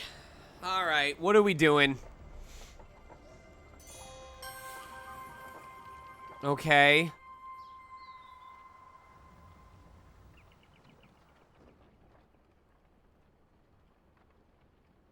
Do I have to travel all that distance though? There's gotta be a shortcut. There's gotta be a shortcut.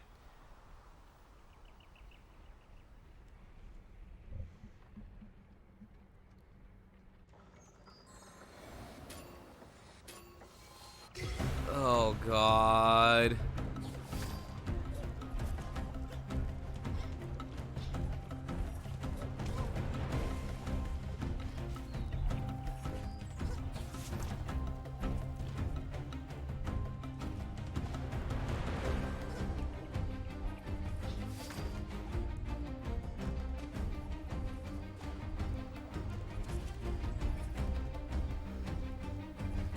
Come on.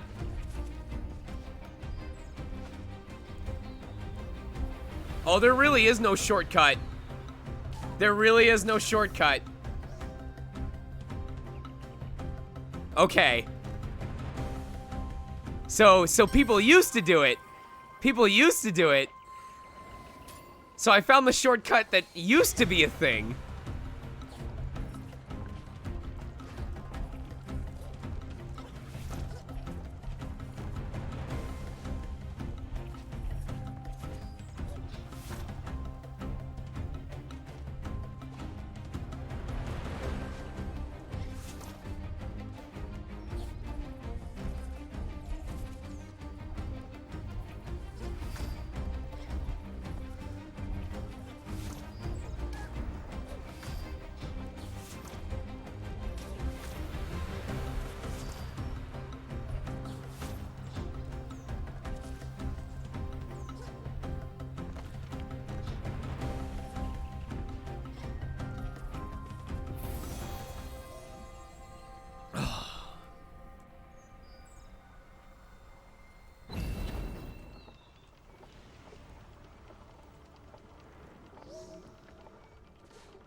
And yet, people still hacked.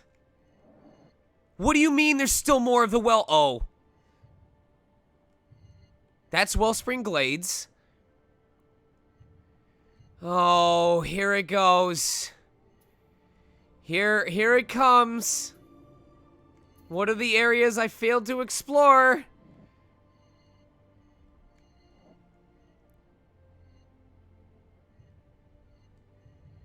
I don't even know. Oh, probably that.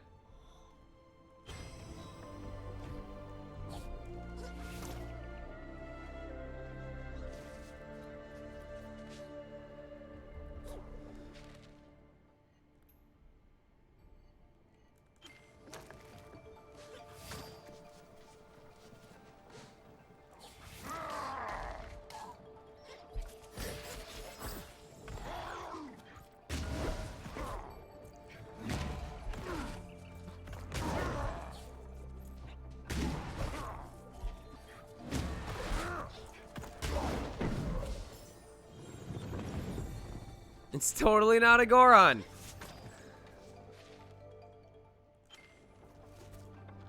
Okay, so there is a life cell hidden probably underneath there.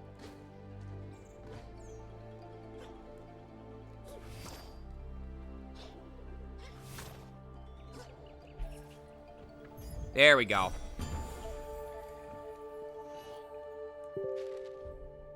%. All right, I'm sure we'll figure out what stuff we're missing eventually. But right now, we got other stuff to do.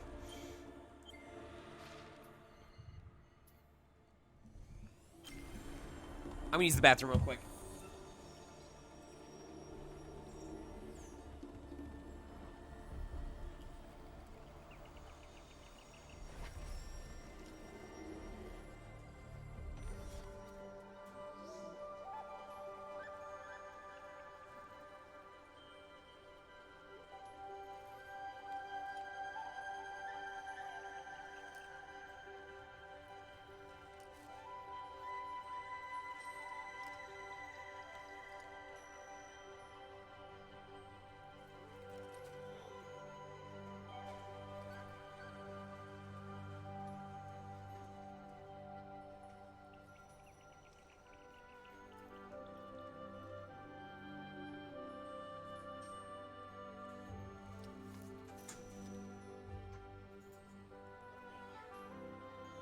And look who was waiting for us when we came home.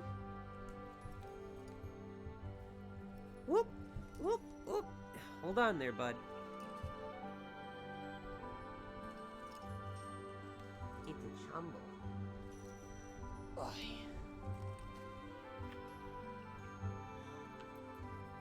Ain't the boy.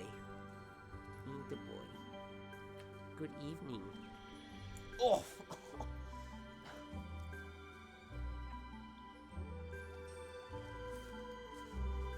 You're just hungry, huh? You just want your second serving of dinner? Can you say hi to chat?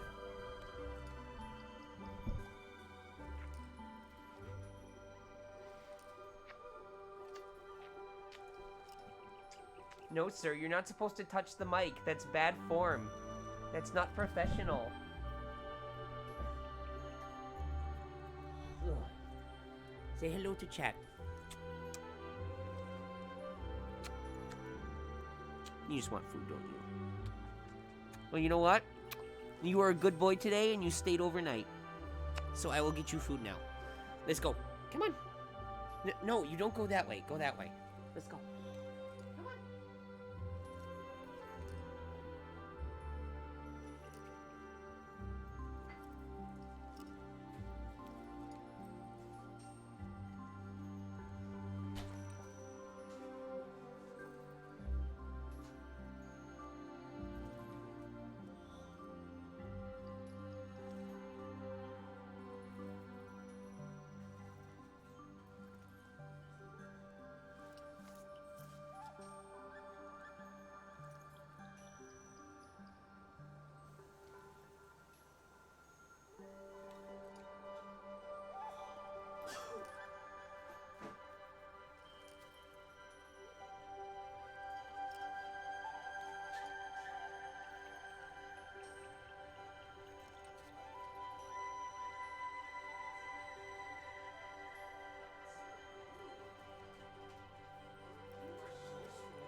Kate is good boy. He does not always stay, but he is good boy and I love him.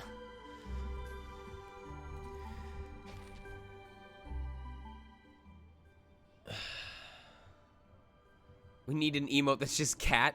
We need Panda Champ or Pogcat or something like that.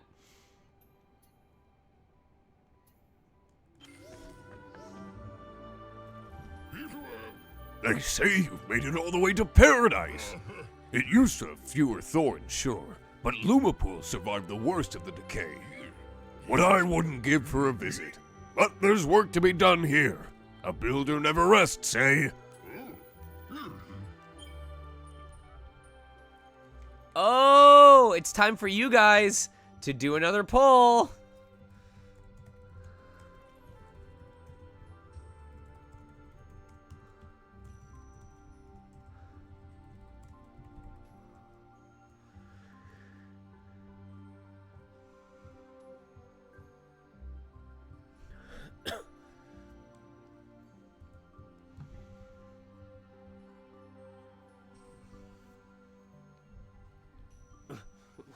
We need affordable housing.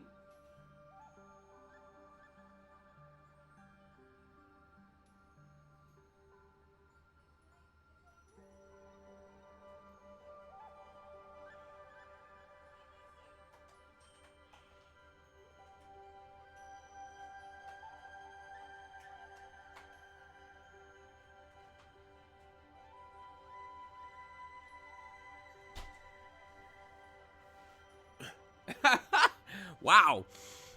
That was a no-brainer.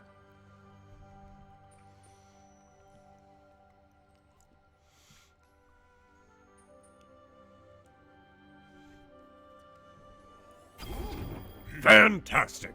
I'll get right on that.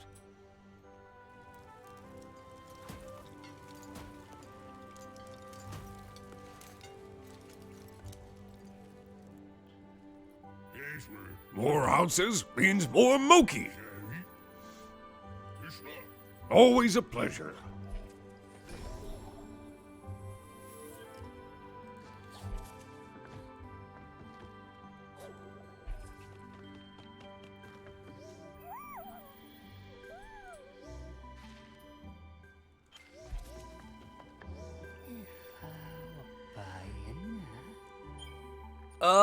Oh, we can absolutely afford. Oh, yes. Oh, yes. We are absolutely upgrading. Which enemies drop what? Anything else? Resilience, Ultra Grapple. Increased damage dealt and taken. Gain 1 additional life cell. Okay, so we're good there. We can get extra spirit lights now.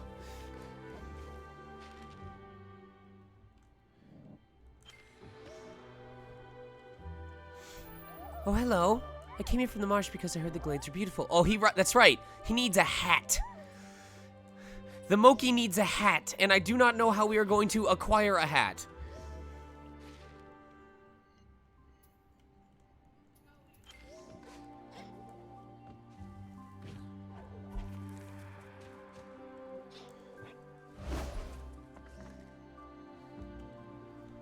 Become hat.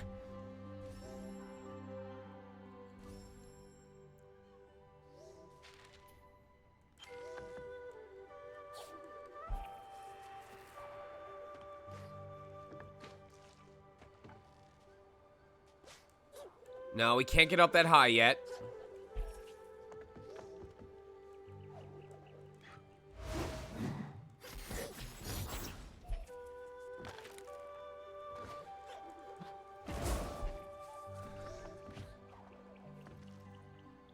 We can't do anything there yet because of the thorns, so that doesn't matter.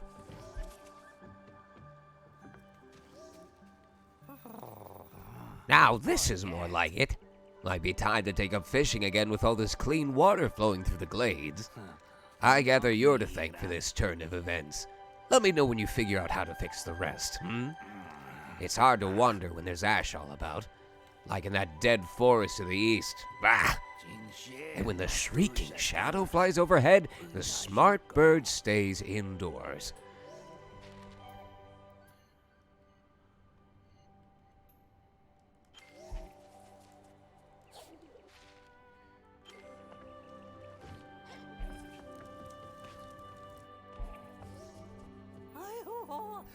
Good to see you again, and in one piece. And we both found what we were looking for. Or, it found us. I'm not easily impressed, but I must admit I've underestimated you.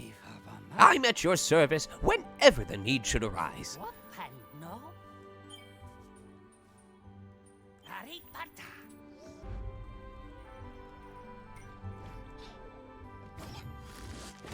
Jesus!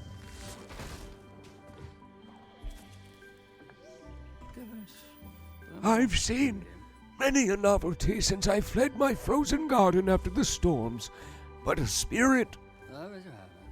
My family told me stories that your kind once roamed these lands where they call me stranger. I'm not complaining, mind you. I'd almost forgotten the feeling of soft soil at my fingertips. But it does not yet feel like home. Did you find any seeds, spirit?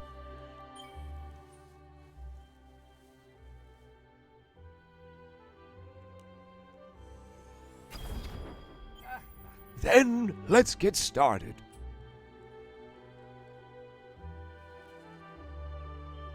Yeet! Yeet! Like the moon's effect on the tide, these curious plants seem to have a strange pull to them. We'd always have a bouquet of them at the table back in our little hut. My mother's favorite. No harm done.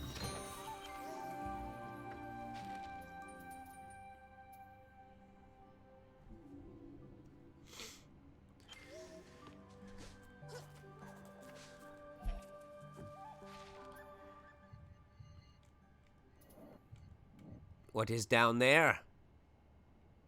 I think I need to get rid of the, I probably need to get rid of the, frickin'... What were they? The thorns, before we can get there.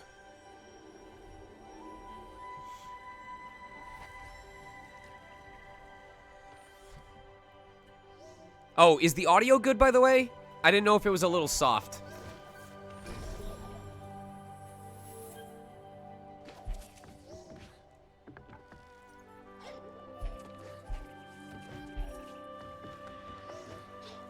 Alright, cool.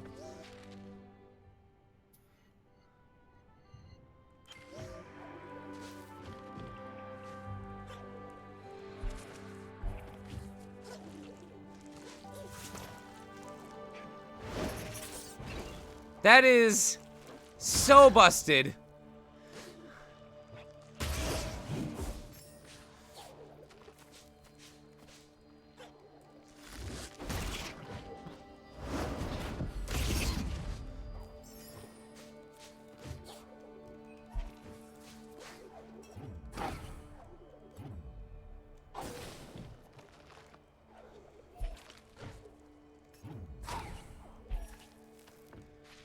The spears are busted too? Yeah, I can tell.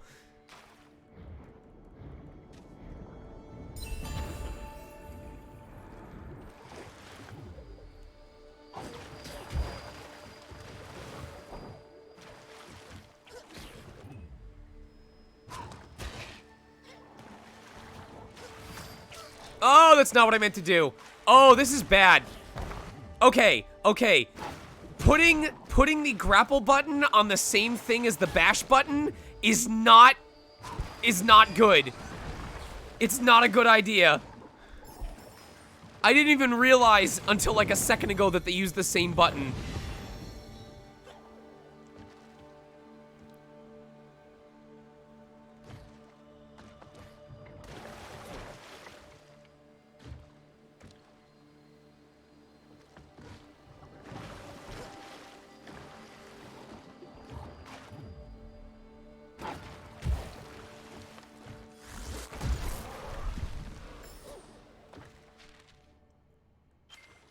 sitting here patiently waiting to see if he discovers the Gatling gun.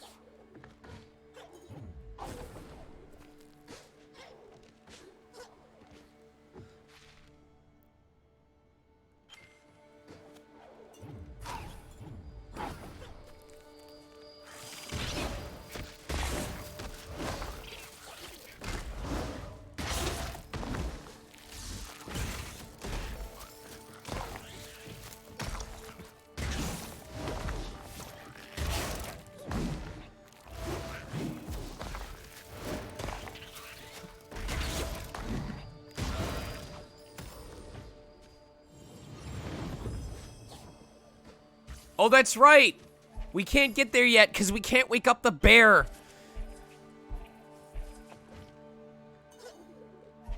I forgot.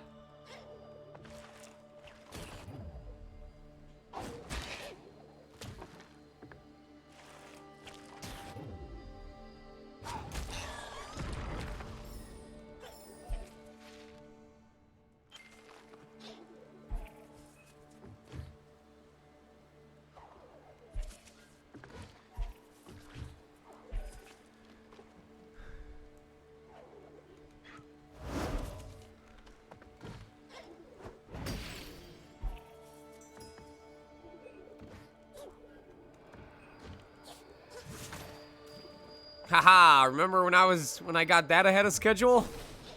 Whoop.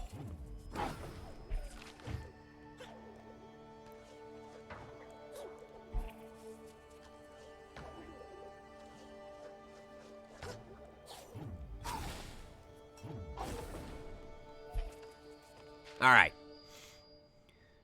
Hi, I'm Derek Baum with new kitchen gun. That's a classic. I keep forgetting that I can just warp places now. Why am I spending so long when I can just do this? First game problems. I need to remember I can just warp at will.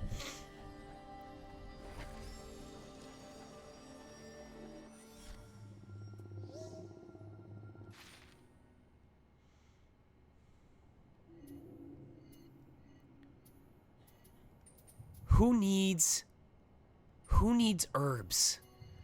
We'll have to figure that out some other time, I think.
There we go.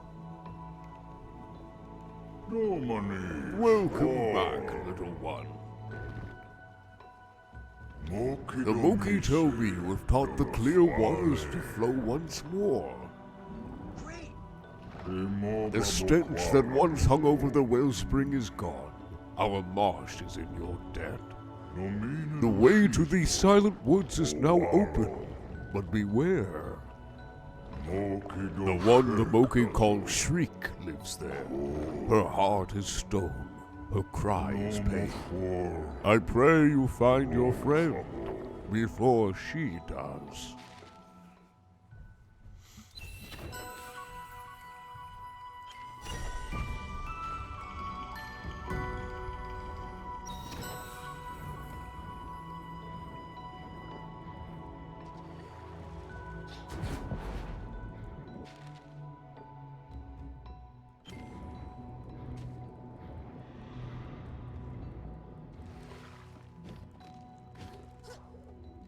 Oh, can we sequence break it?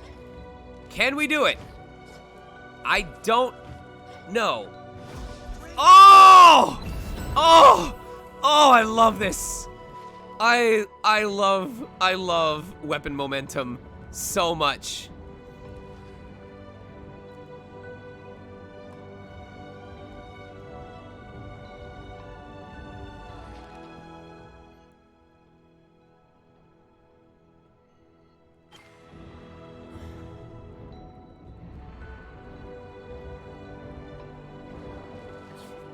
Oh, good. They didn't make the fish automatically home in on you.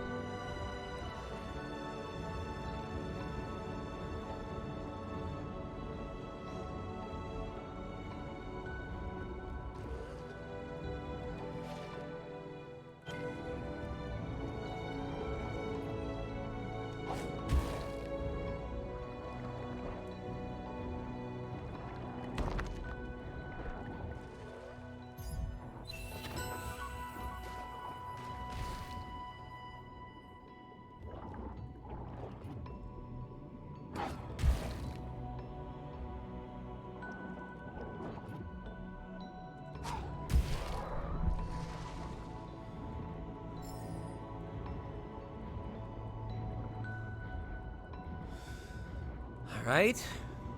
One last dive.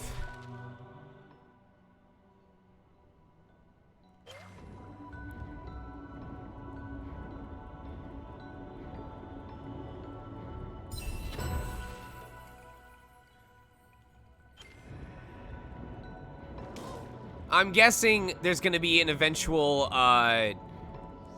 ability or shard that will show me where, like, stuff is on the map.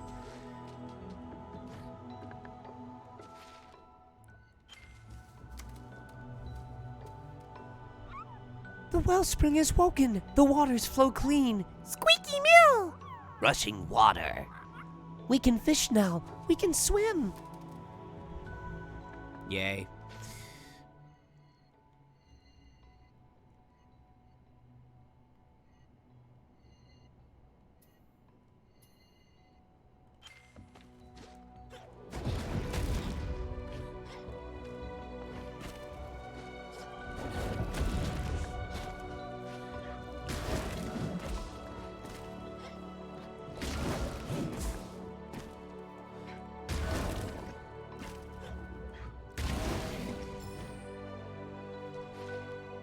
Squeaky water.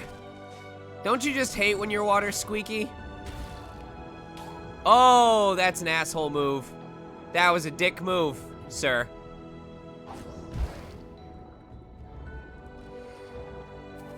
Alright, I actually need to leave him alive. There's probably a good chance that,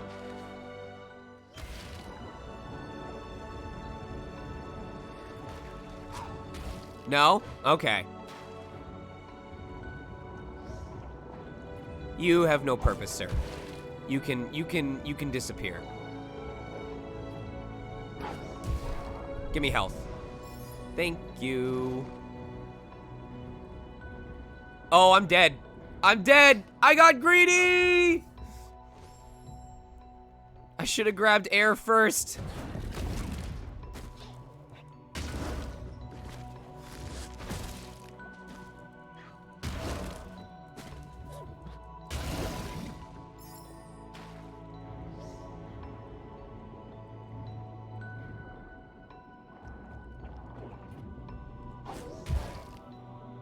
Come on.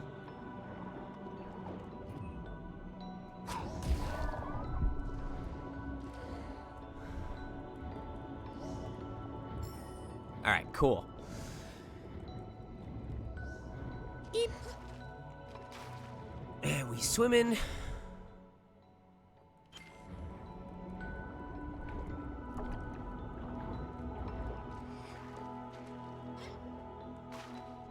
Oh, baby. Okay, okay.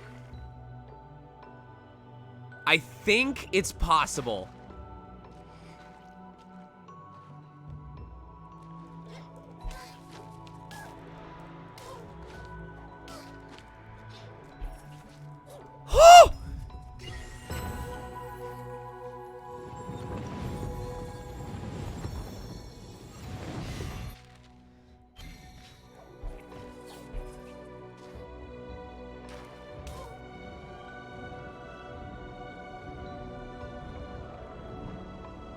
Upgrades? Who needs upgrades? I've got skills.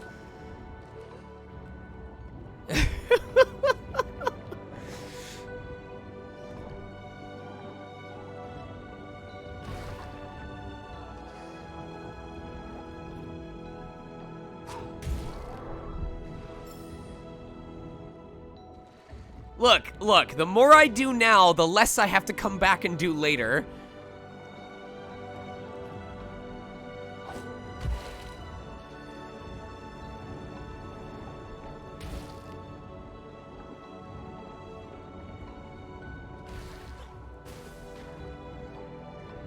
Alright, yep.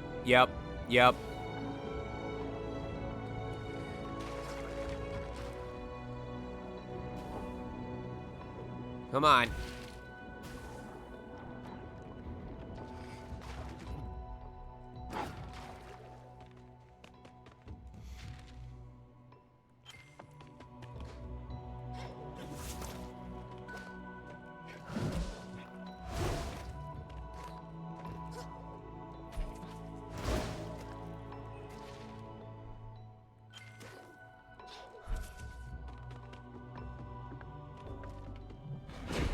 Oh. Is that a cordyceps bird? That's a bird corpse that's been repurposed by fucking... Careful, Ori. These woods do not welcome us. They belong to her now. That is a bird corpse that has been revitalized by whatever the darkness of... Oh...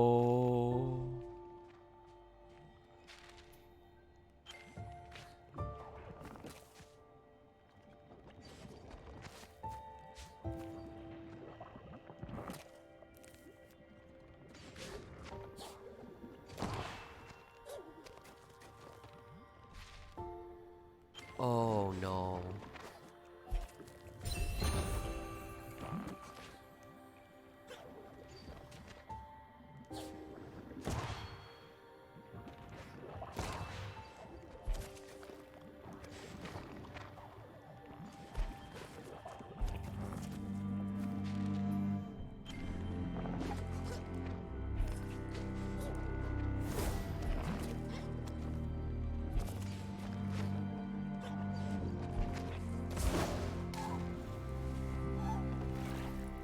Okay, so the water is bad touch, instant death.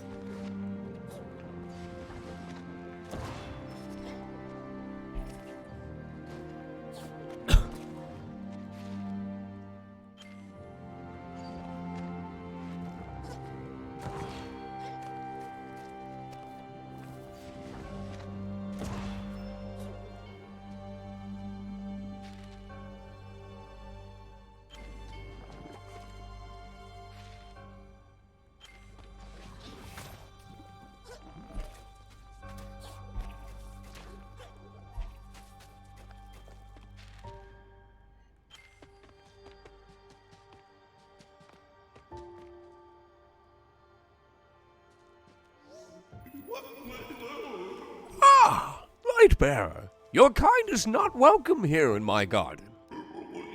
When the trees needed you most, yes, you were gone. Now look!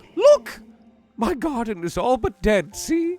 Cold stone, bitter dust. Only one tree lingers. Ah, even she's not whole. Leave this dying place, yes, as your kind did before, unless you can bring my last daughter healing.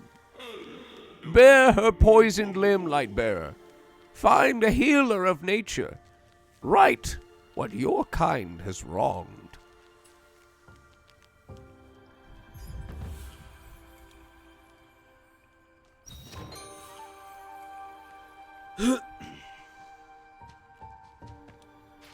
I will go there as soon as I find a warp spot.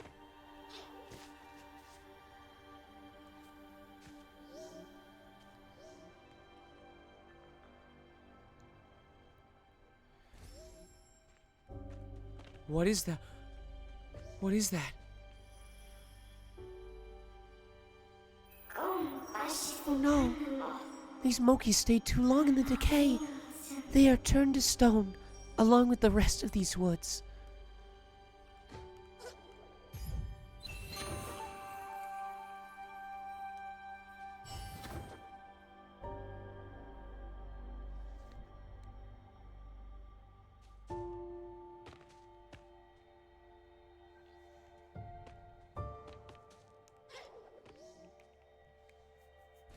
Take care.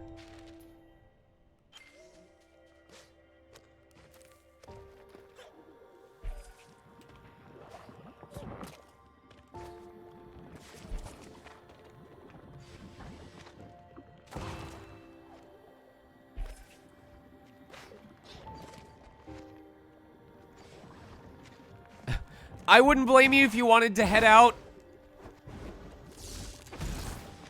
Oh my god! Oh! I can't believe I was able to delay it for that long. I would not be surprised if you want to head out because the depression isn't worth it. I was fighting for my goddamn life there.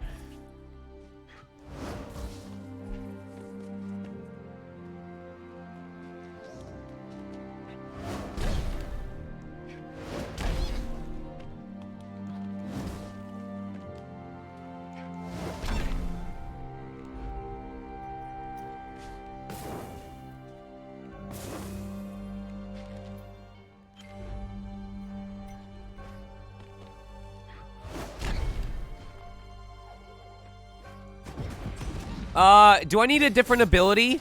Because there's clearly something underneath here, but I can't get to it. Okay.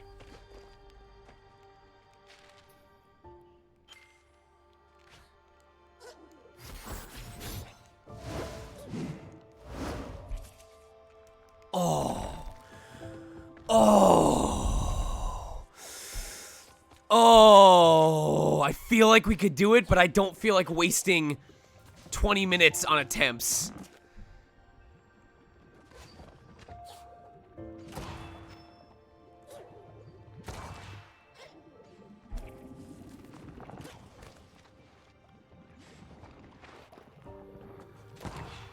Yeah, I'm not gonna waste the time on that.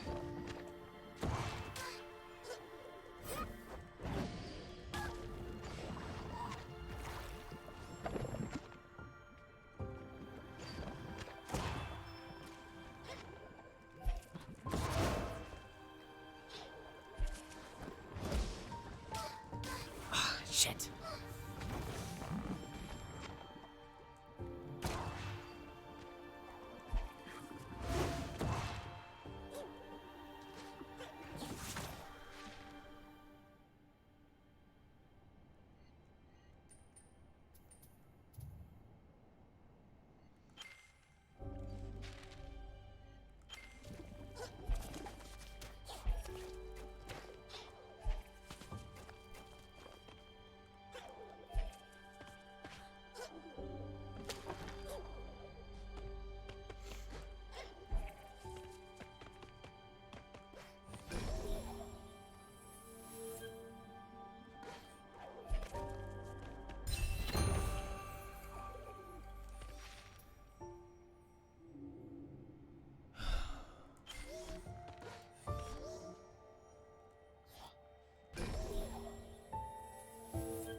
Fortame is best girl. You are correct, Yanwind. I hope you had fun. All right, first things first. Let's go to Seed Man.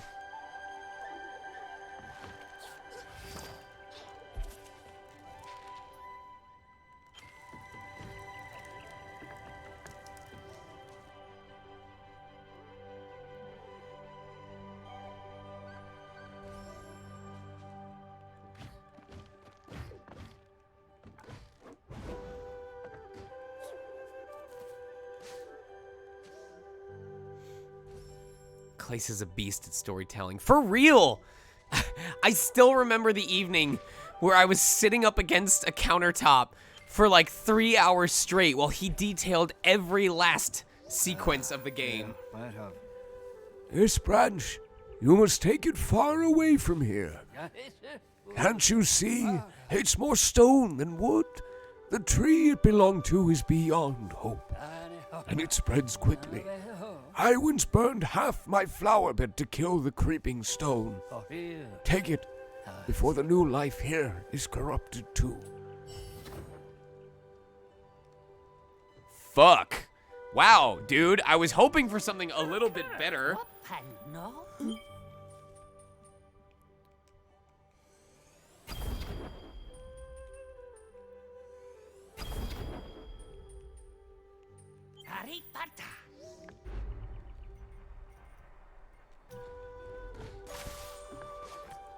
Yeet! Yeet!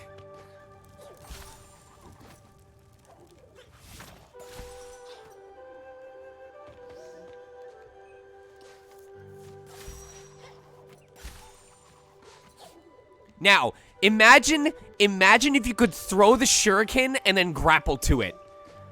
Oh, man.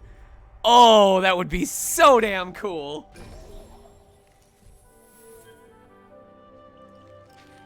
That would be some schmovement.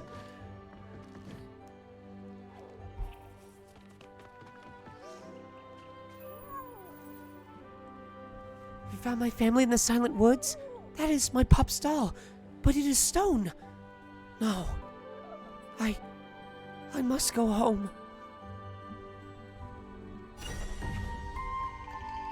Wait, no, why are you going back to the place where everyone died?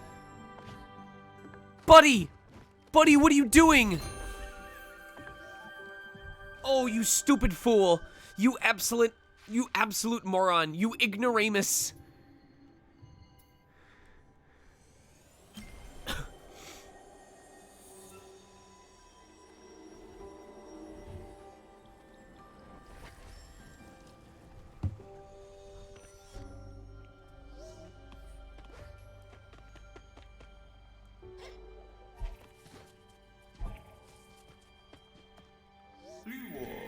Under bright moons I kept countless trees, hear and watch them grow. Now nights are dark, and I am keeper of none. All that remains is this, my last, yes, tree's only seed. I cannot watch the decay take it too. You who returned, take it as thanks for your help, even if it came too late.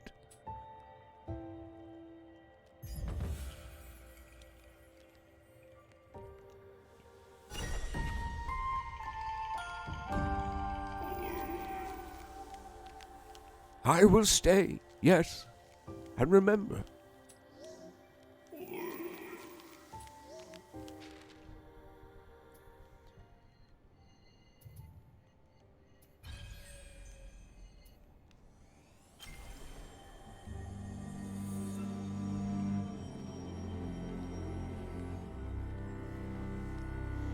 What's up, Yan? No, what were you gonna say?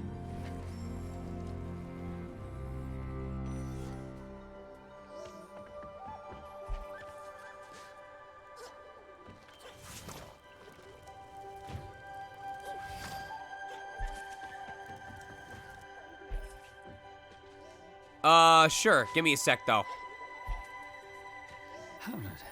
You ever dream of home? Sometimes I wake up thinking I never left. Cozy little hut it was. Shelves and cupboards just brimming with seeds for planting. I tried saving them all when the blizzard came. I hope I didn't leave any behind.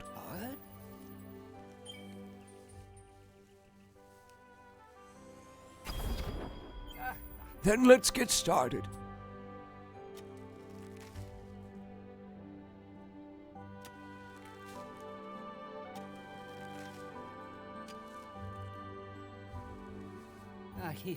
Though I have more knowledge of flowers, I know a seed like that is a rare thing indeed. It's from an ancient tree, here long before we were. And now it's planted. This tree will stand long after.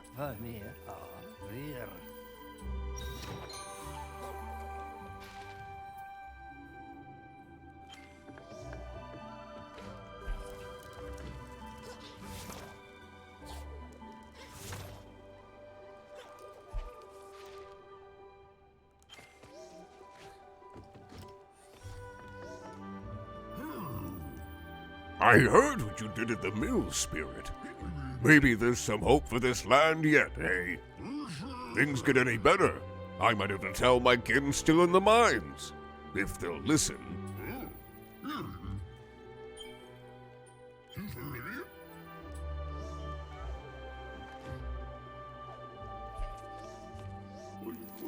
Your kind left, and my trees fell slowly, one by one, to the decay. But you returned and found, yes, a home. Ah, safe soil for the last seed. Perhaps there is hope yet for new life. Perhaps the last seed will become the first tree.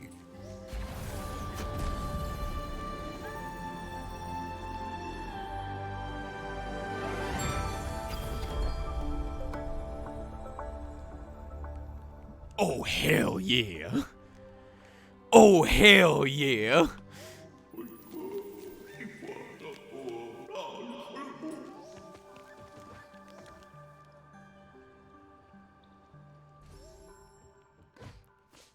All right. You wanted me to head back here? Or did you mean the one in the swamp? Where I found the doll? Okay. Yep. Yep.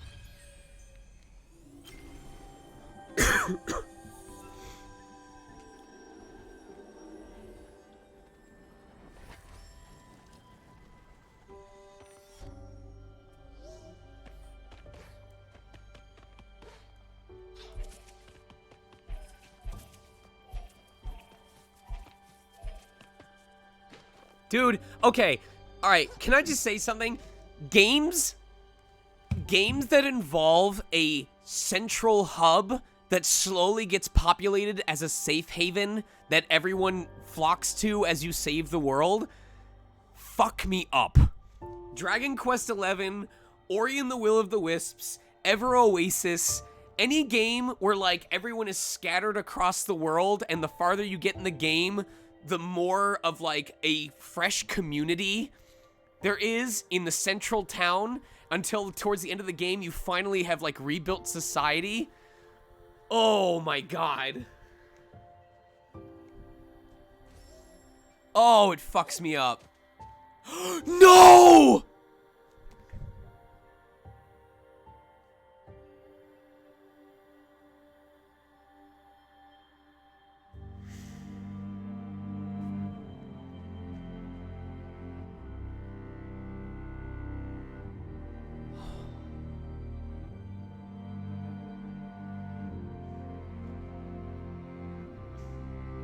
He wanted to be with the ones he loved.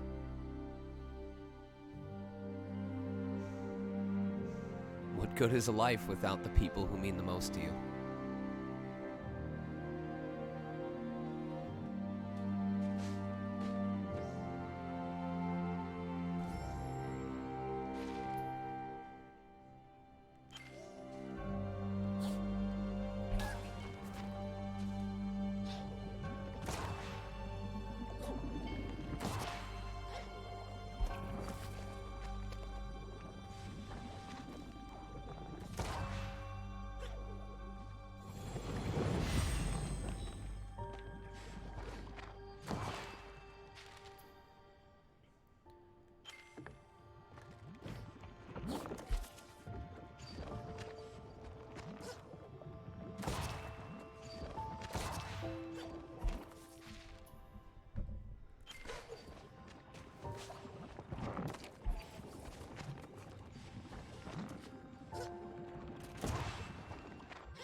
Oh, fuck. I thought it wasn't going to show back up in time.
woods lay still, all ash and bone.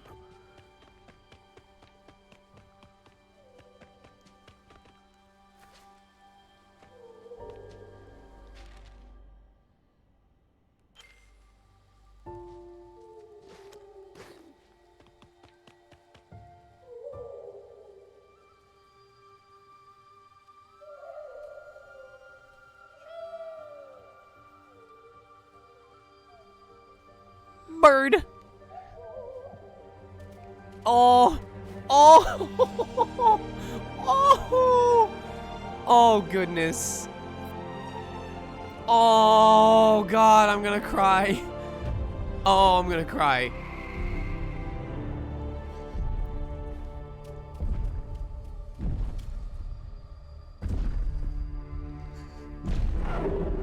Jesus. Don't, no, go away, go away, go away, go away.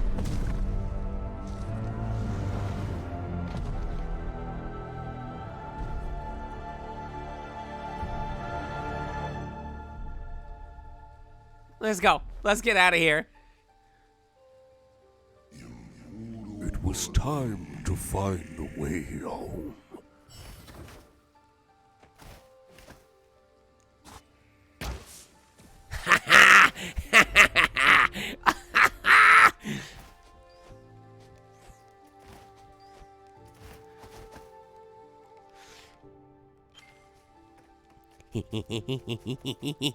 I'm a bird. I'm a bird.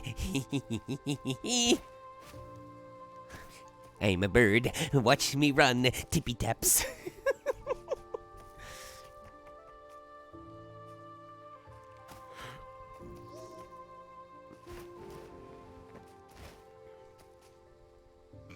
My water is gone.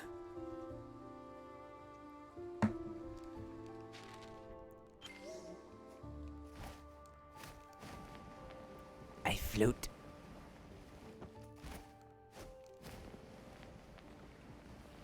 I'm going to die.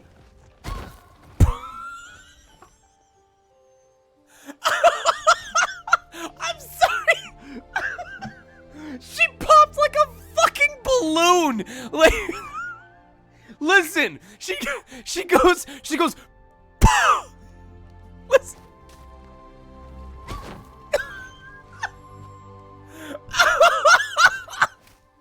I'm sorry.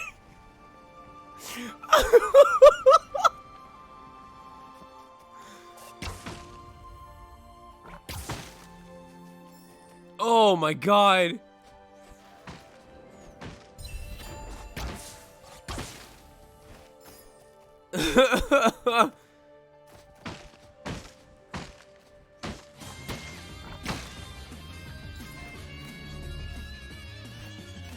What is up, Lenio?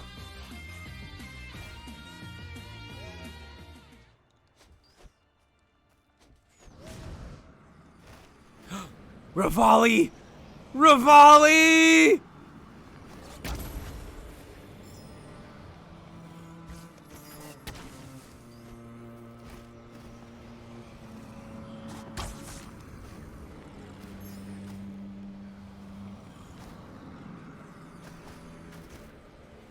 Oh, God. How do I...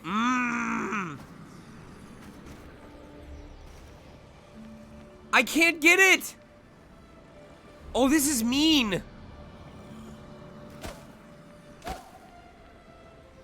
No, I can't get it yet.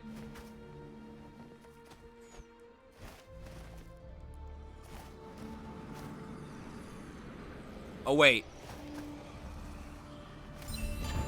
Oh, that's right. Now, how do I get up there? Okay, I can't do that yet.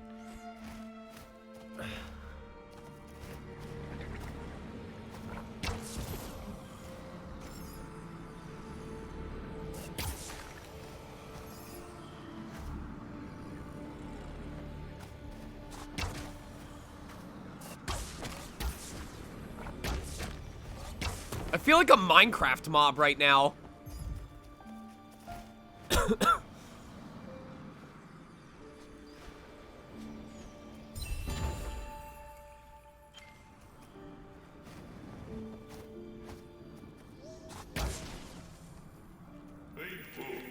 You shine bright, spirit.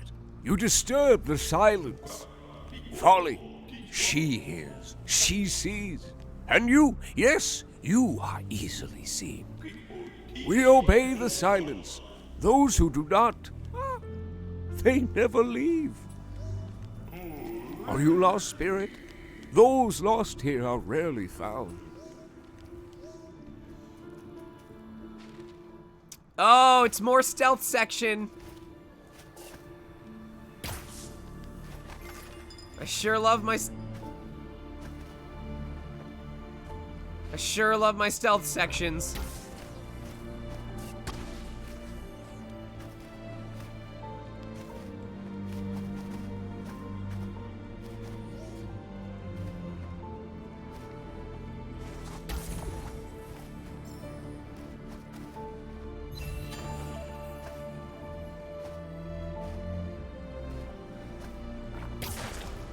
Don't be suspicious. Don't be suspicious.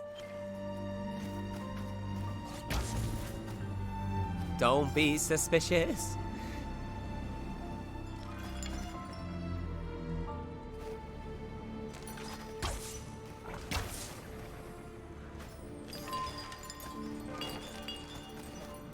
Come find me.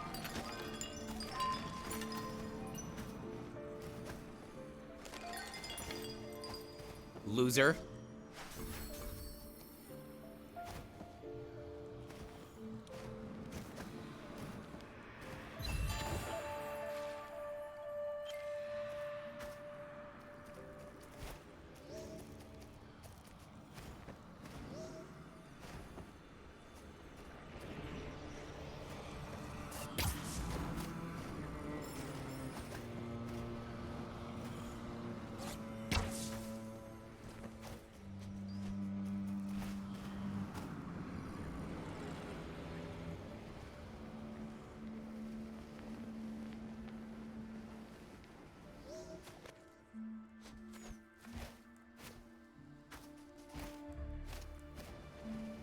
Okay.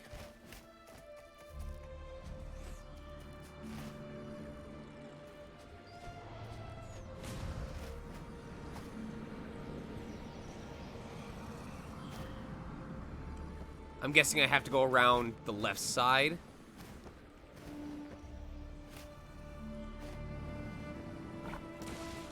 Oh, I know what I have to do. Okay. Come here, you. Come here, you. Come here, you. Come here, you. There we go.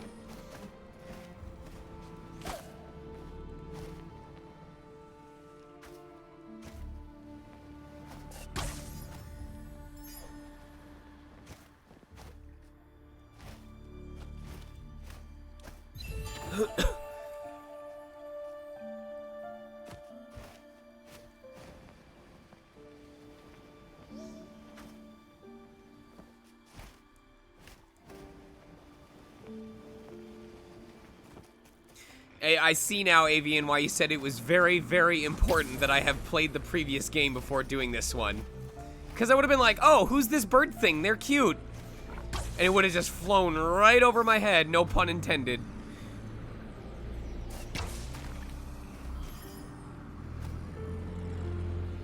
Are we gonna, like, find out this is where Ku's mother used to live?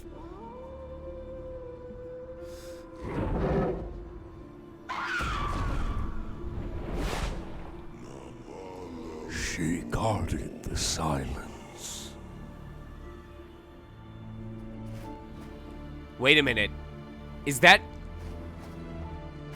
Ku's repossessed mom's corpse?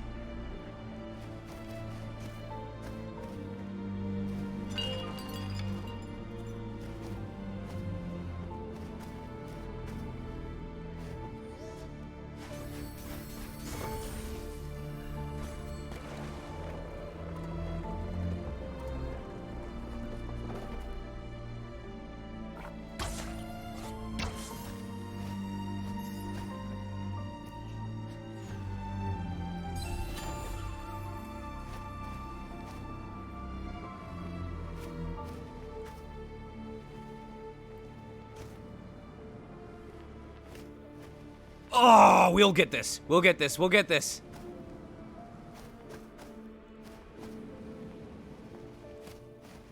Oh! Oh! There we go. Woo!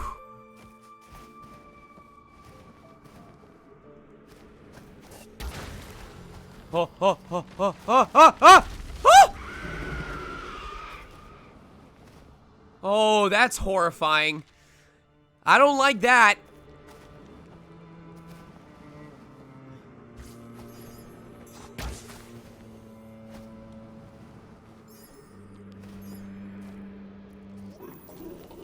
A silence, yes, whispered of you. Ah, so brave to walk so freely in her woods. Have you seen the stones? Cold statues of travelers past. They stand as testament, yes, to bravery. Turn back, spirit, while you still can.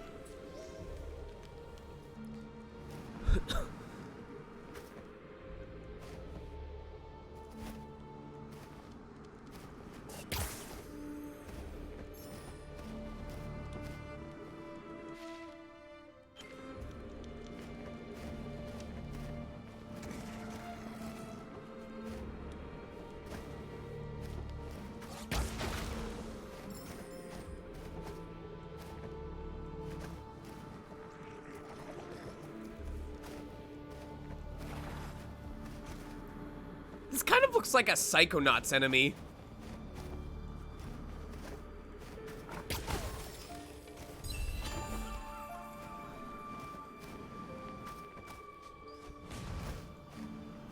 Did he show up again?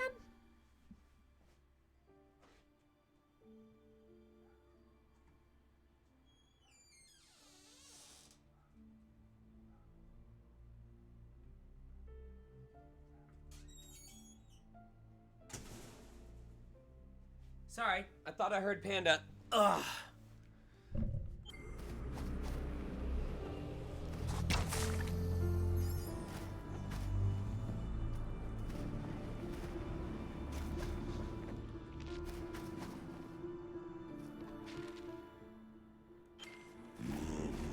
And silence was kept.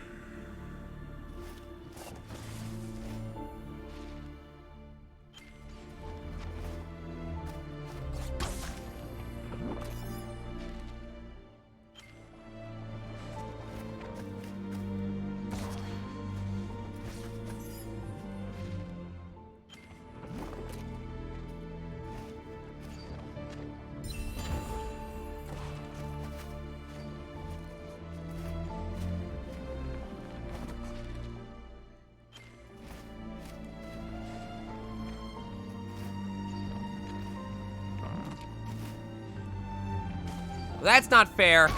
That's not fair, Bubble. I knew what I was doing.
There's something I'm forgetting?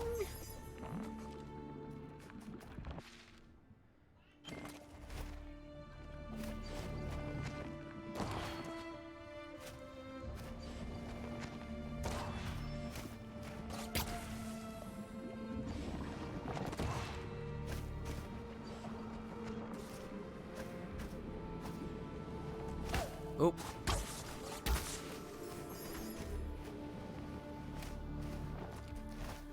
Oh, okay.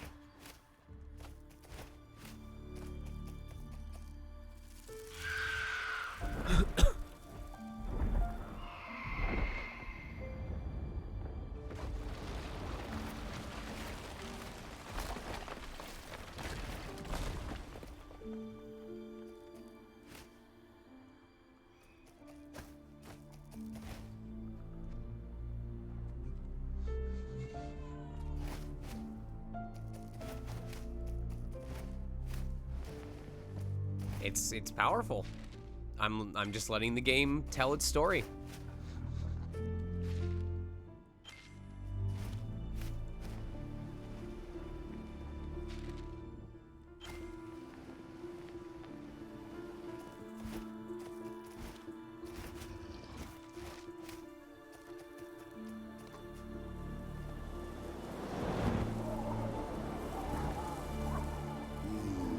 The way home. Just out of reach.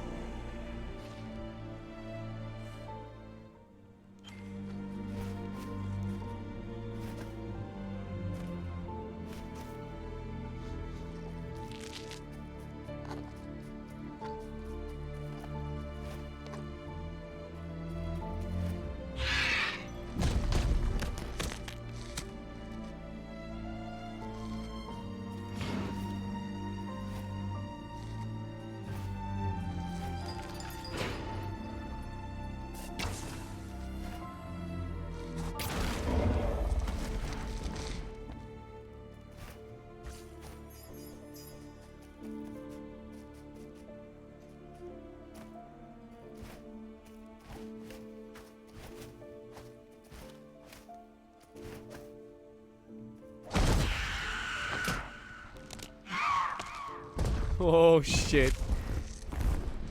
Oh, man. Fuck this game, man.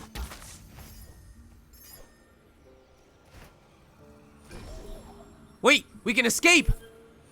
We can leave. We don't have to be here. What? Why can't I warp? Plot convenience. There's no in-game reason why I shouldn't be able to warp.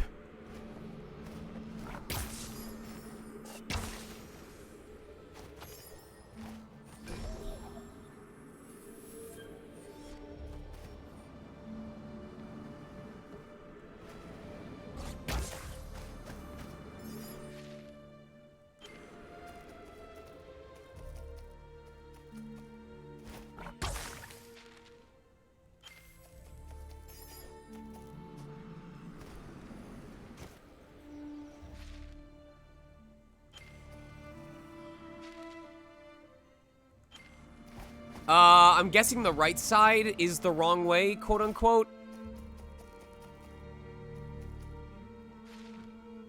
No. Where does it want me to go? They made a board. If I want to explore, do I go to the left or right?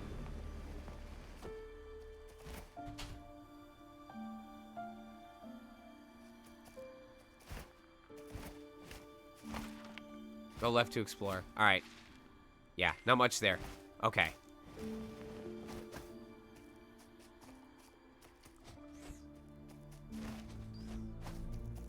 Unless...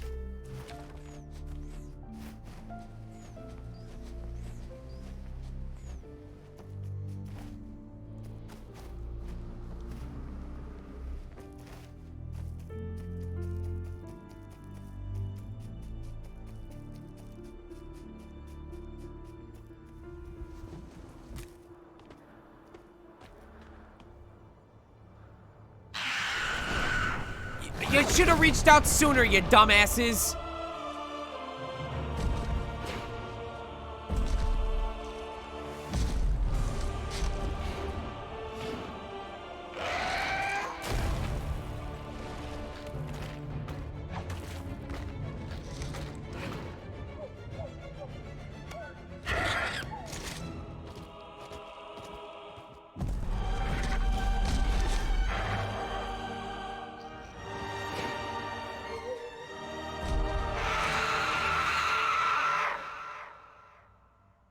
Dead end.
Why can't I warp back?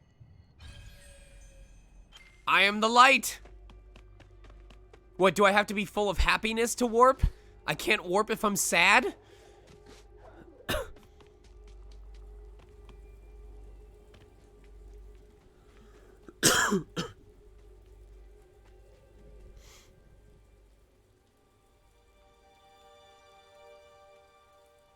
No, no. No, no, no.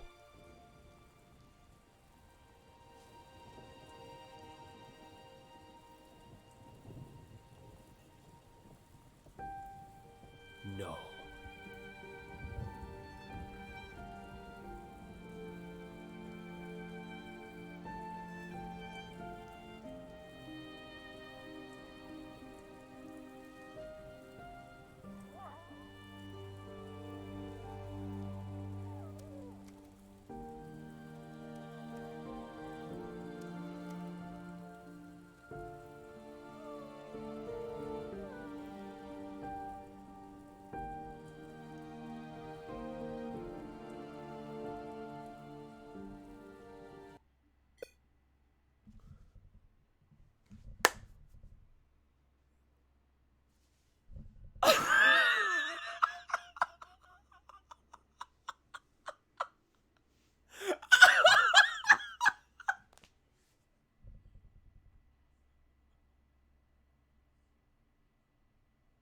This is a joke, right?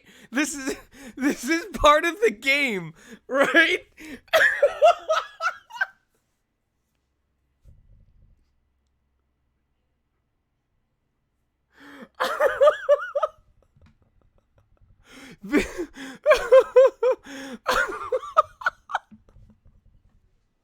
Are you... Oh...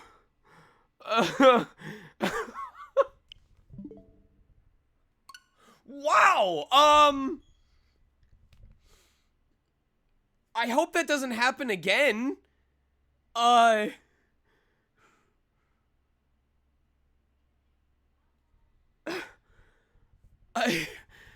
I know I have backup saves, but what if it happen? That's a cutscene. I can't do anything about those. What if it happens again?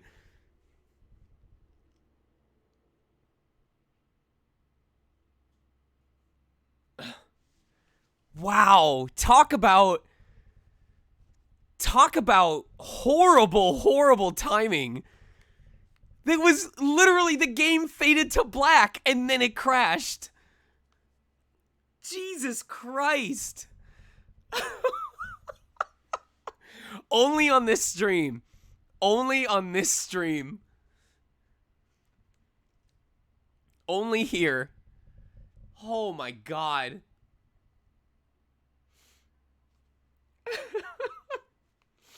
Unbelievable. Unfreaking believable. Hold on, I gotta tell my wife.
I'm gonna guess we're doing this one?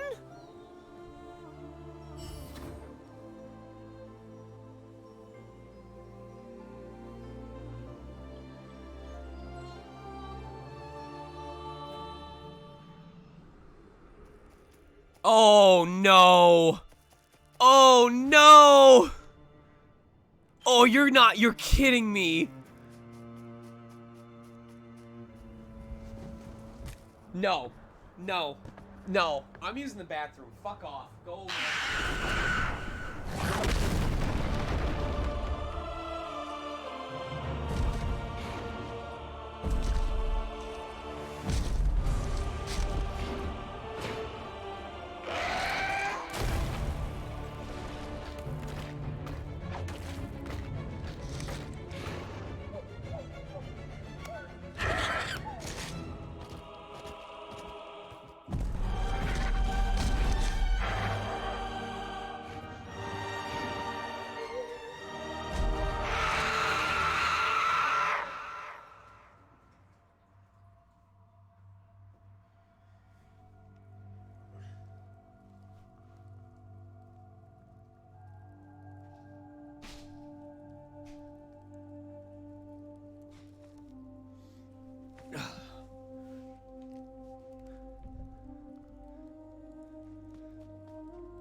Please.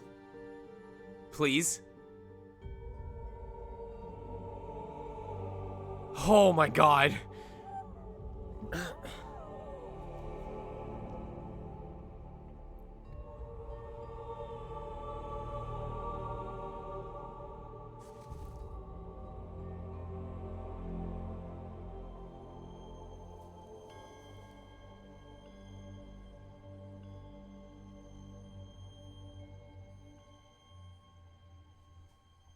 Get up, Bambi.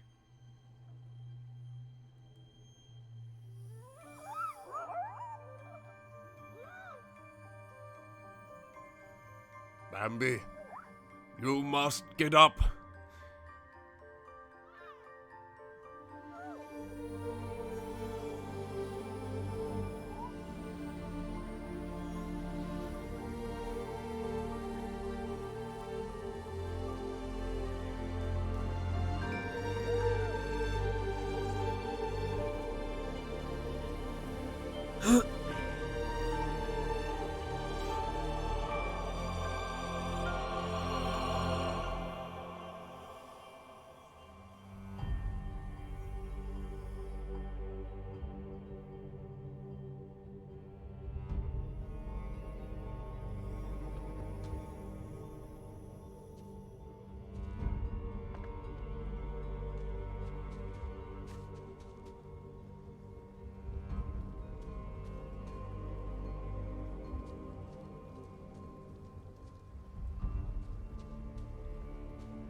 I am saddened for your friend.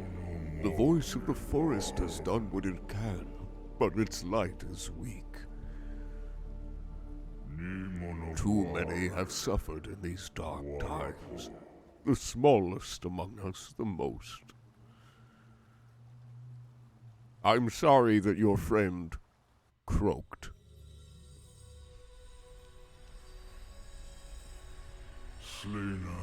With the willow's end, the light shattered.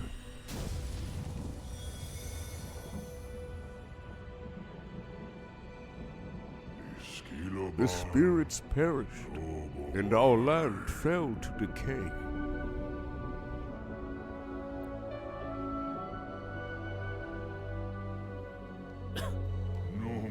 The fragments of light were scattered, weakened, barely wisps. Left as they are, their light will fade forever. It is only a matter of time.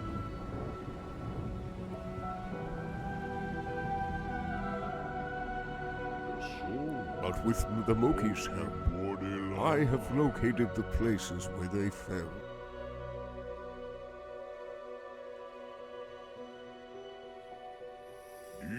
The forest's memory, bound by frost in the north. Its eyes, lost in darkness to the south. Its strength, drowned in waters to the west. Its heart, buried beneath shifting sands to the east. And its voice, who journeys with you. Alone they are weak, but brought together. If anything can undo the damage that has been done, it is the will of the Wisps. No longer can I remain hidden in my hollow. I too will join the search. Farewell, little one. The Moki and I will help you where we can.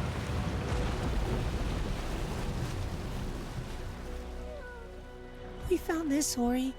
It will help you go far. We will stay and watch over your friend.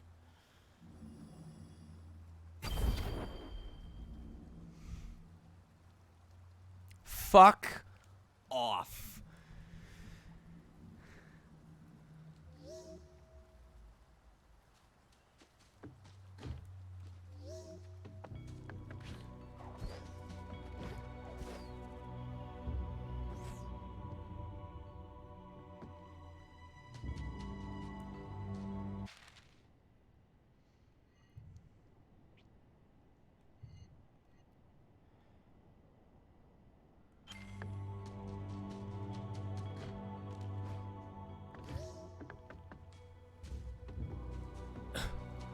That's the end of the tutorial?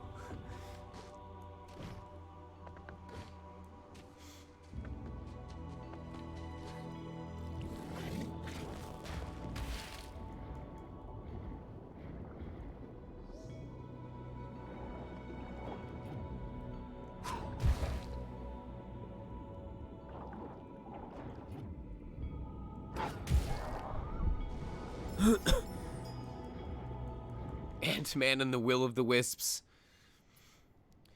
So, is this game more open-ended, where there's no particular order that we have to do this stuff in?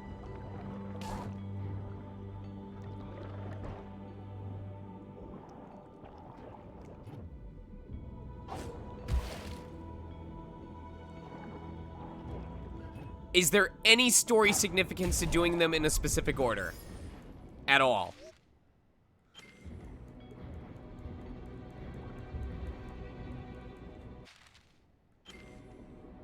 At some point, you will hit a wall on them. At some point, you will hit a wall on them.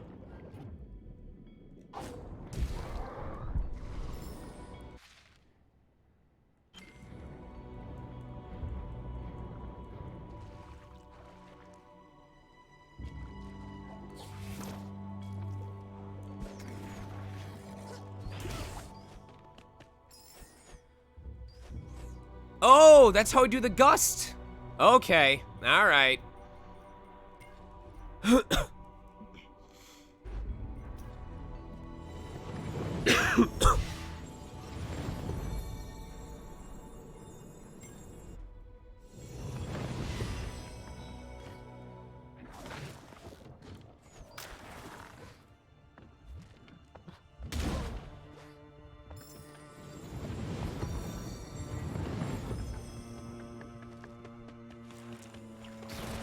Oh, what the hell? Oh, those. Oh, god damn. Oh, these are a lot stronger now.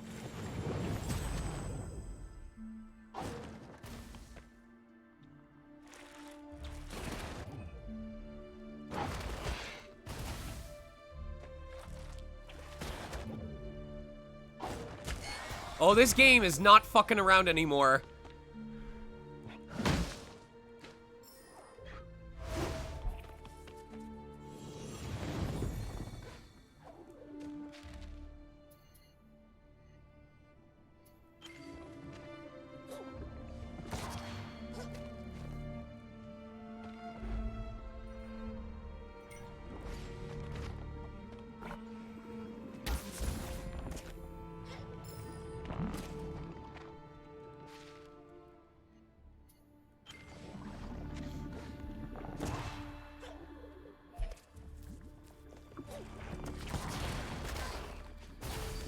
What the fuck?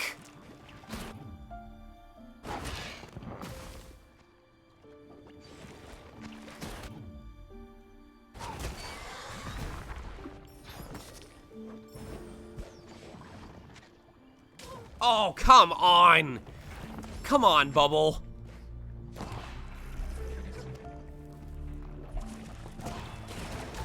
Jesus. What the fuck? Oh my god. And I thought the enemy count was less intense.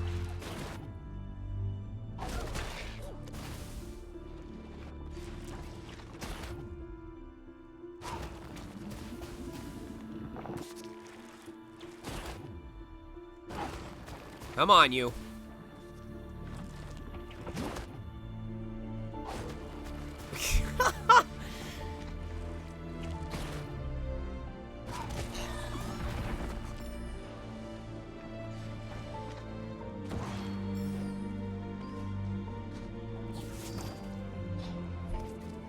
Oh my god, there's so many buttons to memorize.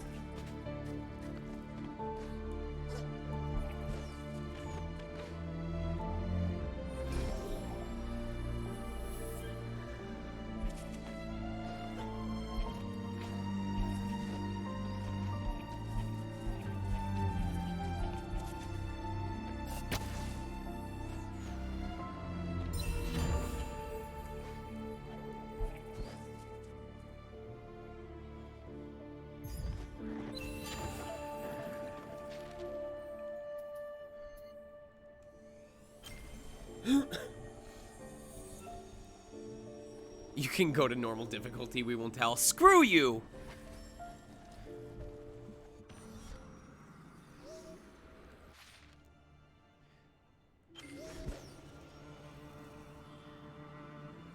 I thought we were gonna reunite with our bird buddy and we were gonna be able to go as a duo through the rest of the game together.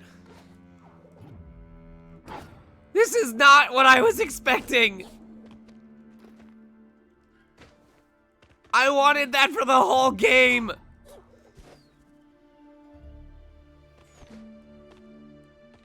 He's coming back, goddammit. Look, look, there isn't a corpse. There isn't a corpse, which means he could still be revived.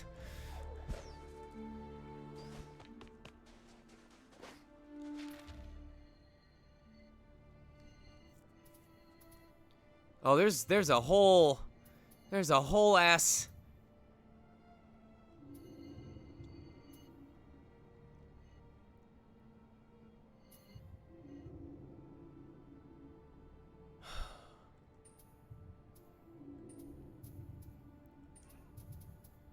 All right. I'll let, you know what? I will let chat decide. I will let chat decide. What is the dungeon we finished tonight?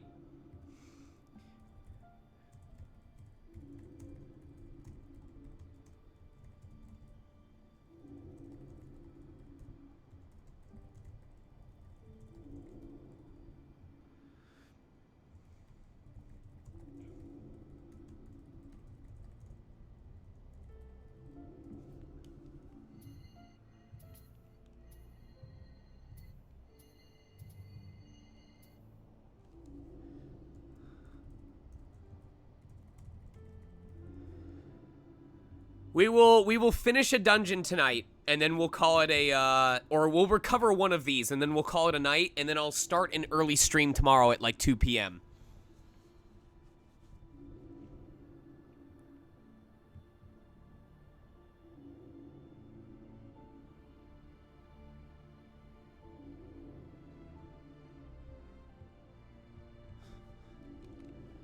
It's fun. I'm enjoying it.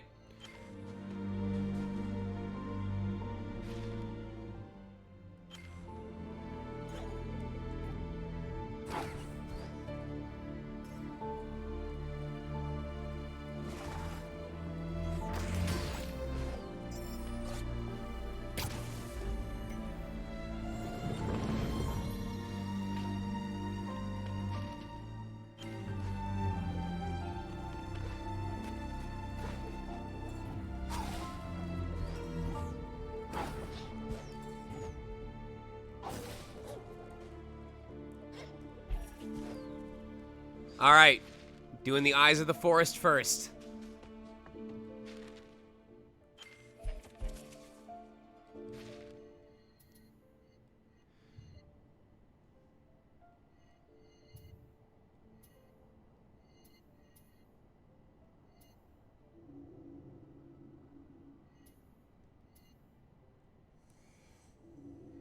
We're doing a little bit of exploration first, though.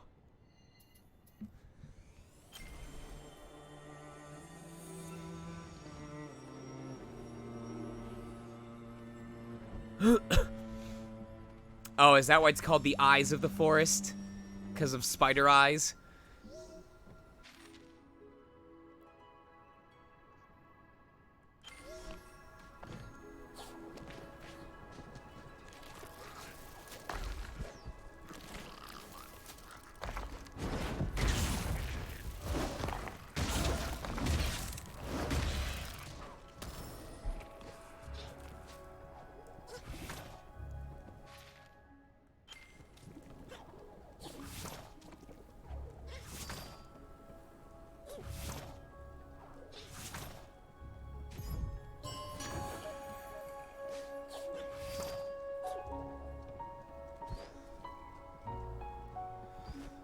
God, I really like this. Like, I enjoy, because I noticed in the original game, your exploration was basically limited by your level ups. So if you wanted to be able to explore stuff sooner, you had to dedicate your level ups. But I like in this game, most of the difficulty of the game is focused on the combat and the puzzles, and you naturally get exploration options as you go along. You don't have to choose to forgo upgrades in order to get certain explorations sooner.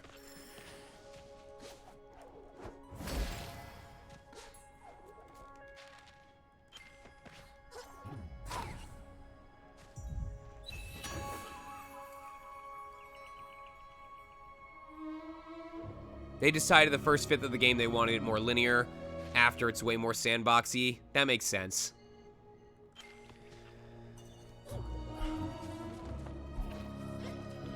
They handled it.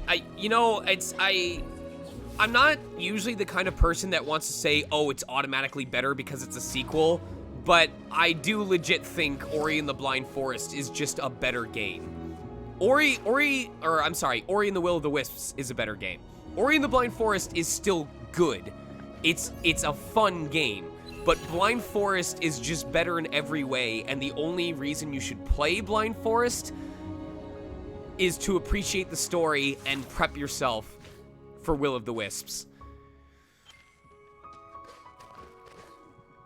You can't go wrong playing it, but after you play Will of the Wisps, you'll just understand that Blind Forest is inferior. I might have done it again. You guys know what I'm saying.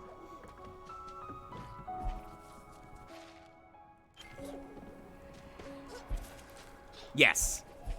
It's important and you should still play it, but it's not as good as Will of the Wisps.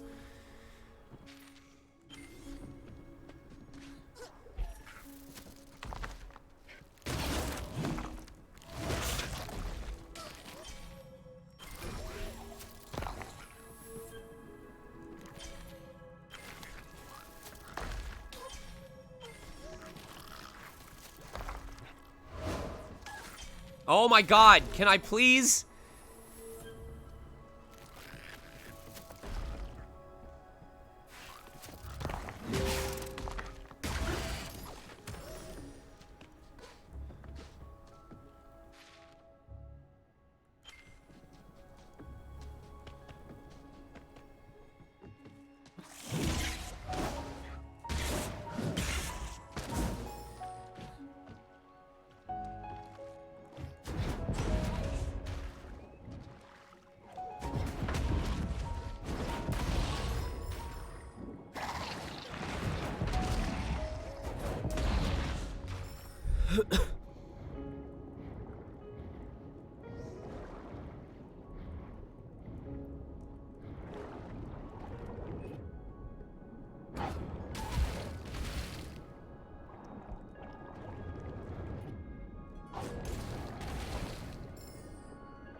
Oh, we are gonna have so many upgrades.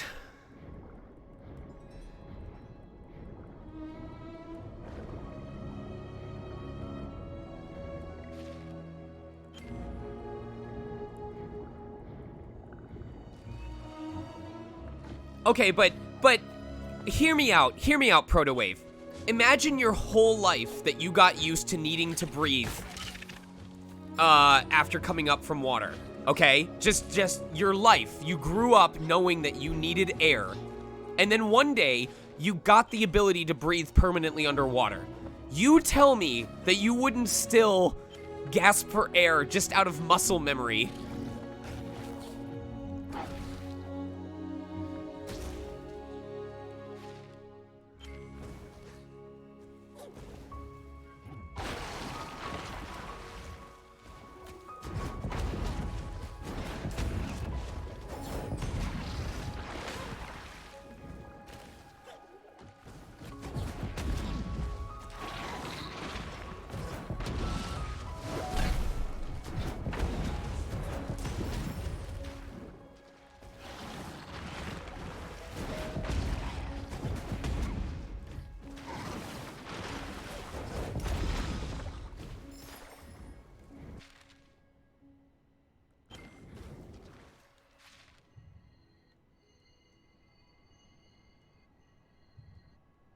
I'm thinking that's the direction we go. Okay.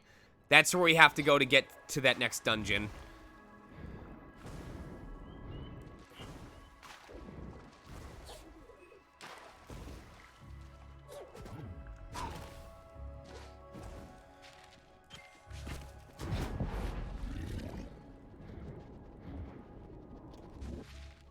Oh, we can't burrow!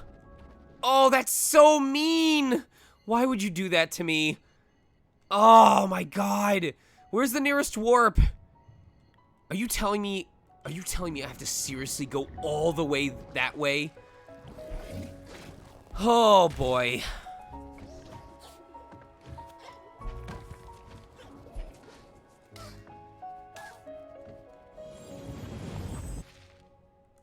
Alright, well, sorry for the long trek.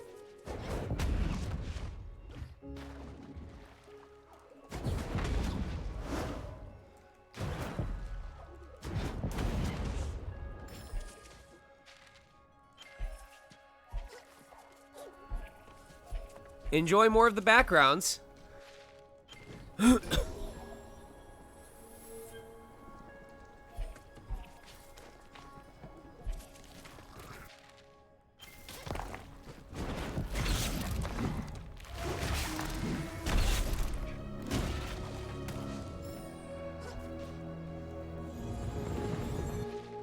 I do hope you guys are still having fun watching this. I know that now that, like, we're in the main game, there's gonna be a lot of slow periods as I make my way to new areas.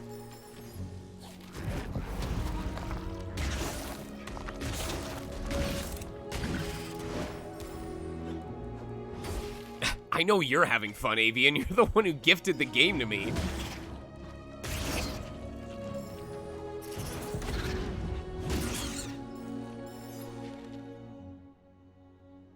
The main reason I like the hammer is because of the hit stun. Hitting enemies with the hammer guarantees that they get stunned, and it lets me follow up.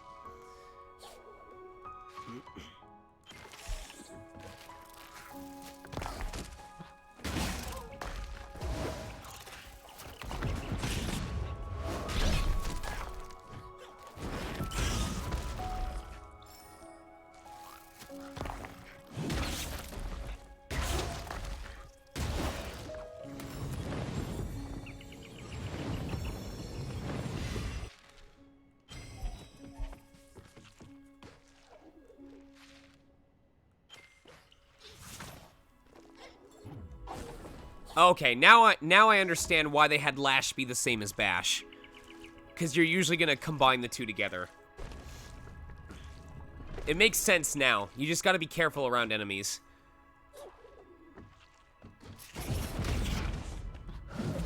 No, Ash. It was absolutely hilarious. It was also horribly timed.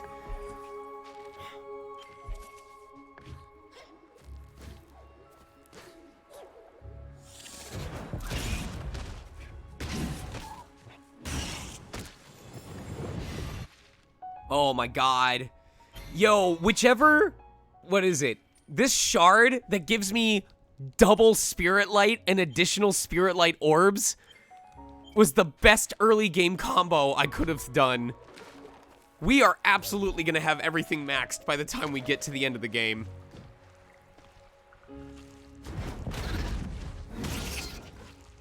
Look at all of those Spirit Orbs.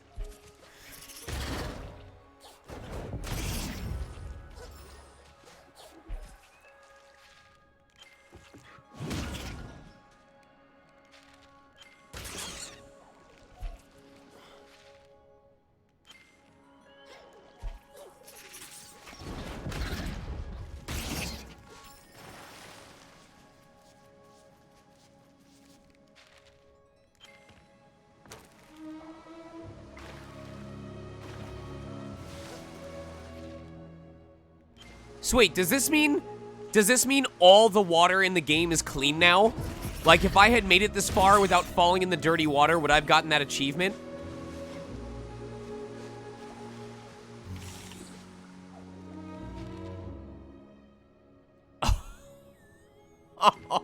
Oh, that sucks. That's unfortunate.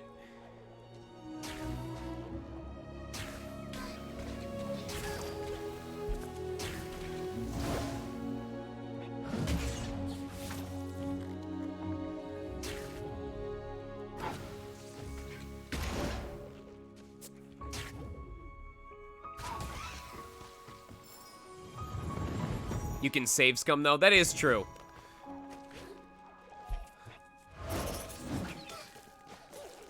Hey, remember this fight?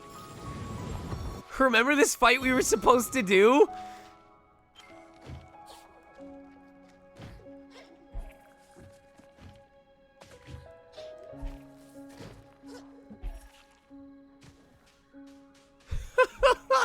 Oh, I thought we'd be able to challenge it again.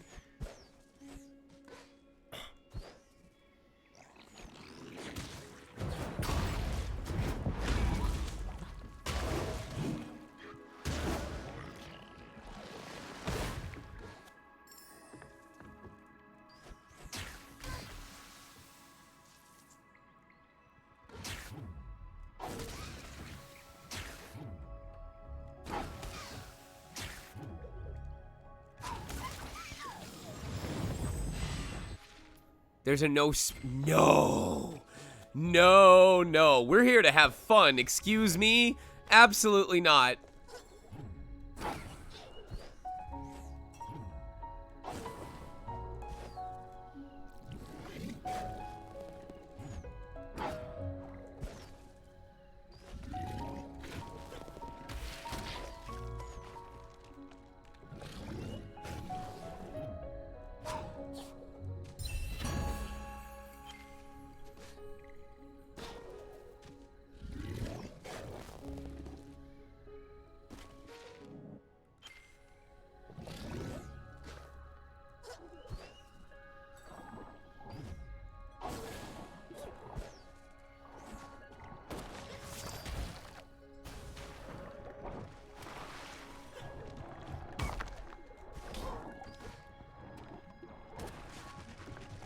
Excuse me, I would like to reflect the projectile.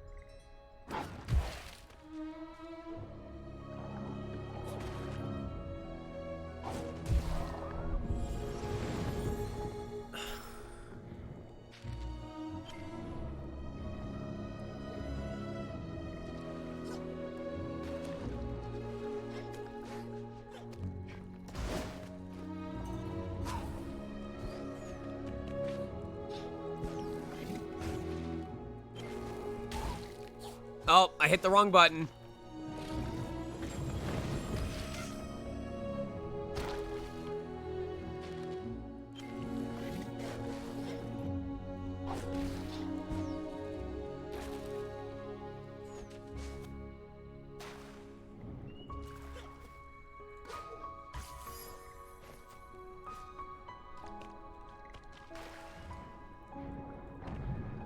Whoa! Excuse me?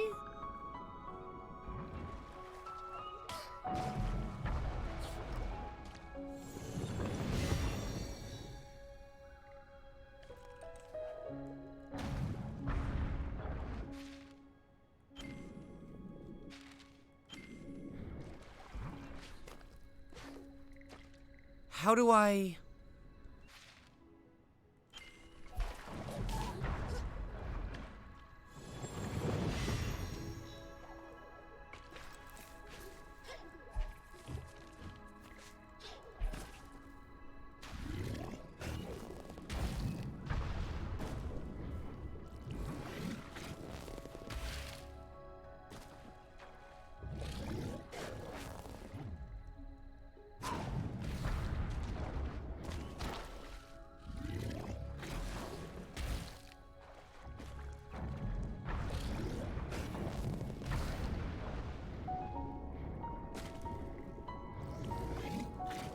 What is the answer?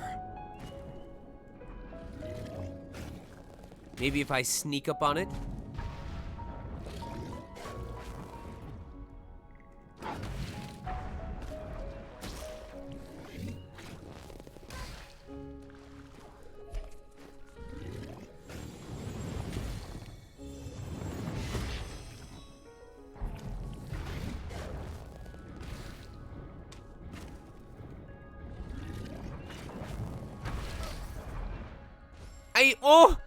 I got munched.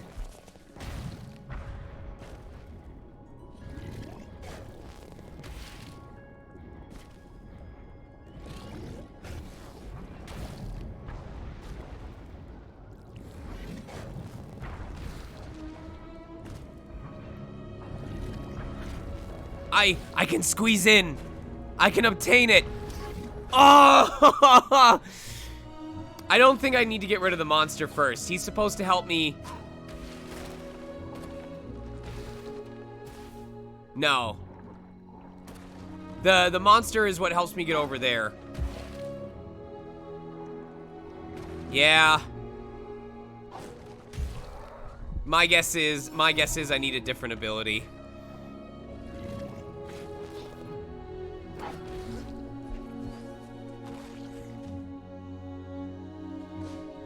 I'm assuming I need a different ability, right?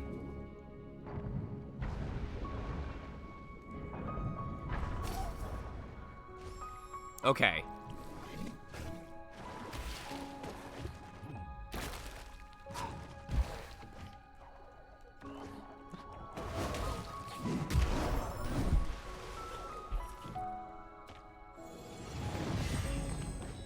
It sucks though. Like, I want to just take care of everything while I'm here.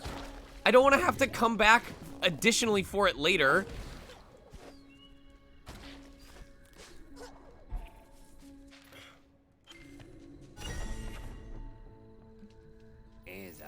Ah, welcome. You've come at the right time. I've just deciphered these stones. They might look like a jumble of rocks to the untrained eye, but to me, it's a key. See how some are long and some are short? They're notes to a song. I'm sure the song opens this gate to the Midnight Burrows. I'm just not sure how.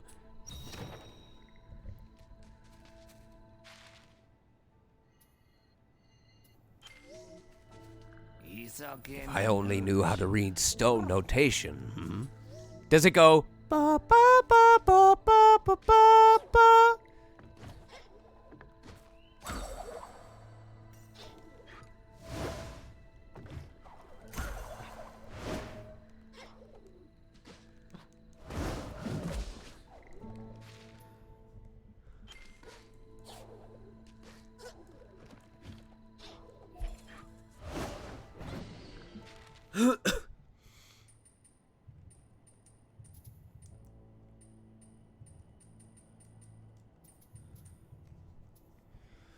Find the artifact in the Midnight Burrows.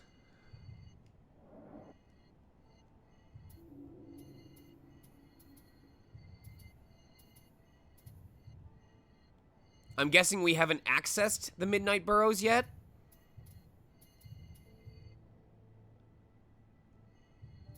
I mean, I've been doing my best to listen to the music, but it's hard to hear when I'm also talking to chat at the same time.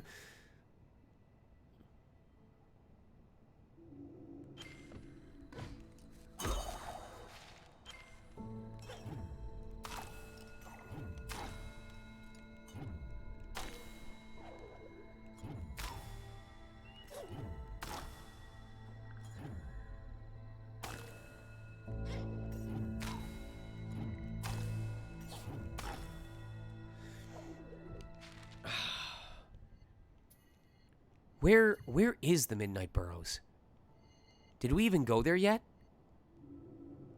Moldwood Depths. Bowers Reach, the Wellspring.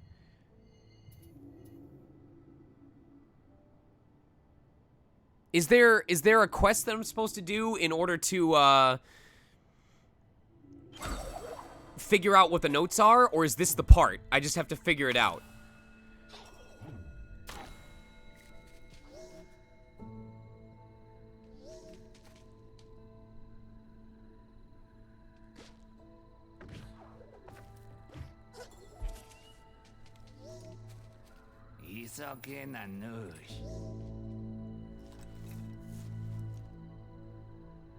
Tall, short, middle, middle, tall, short, tall.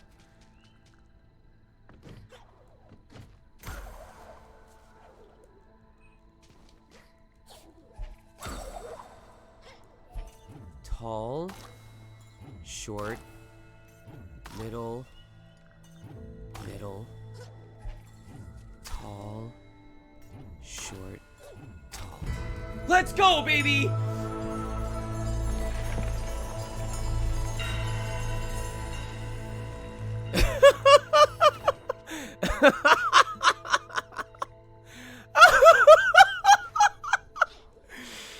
Oh!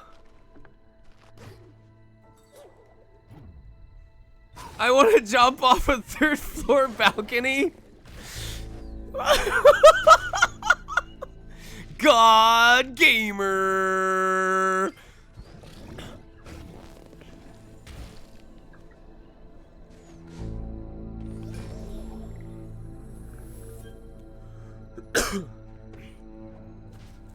Wait, literally now do it again?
I didn't get additional goodies. What are you talking about?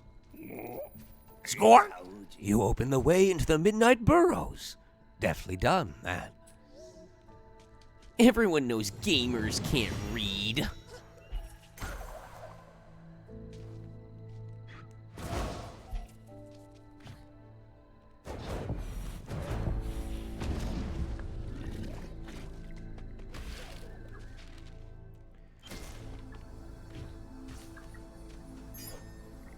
Oh no. Oh no.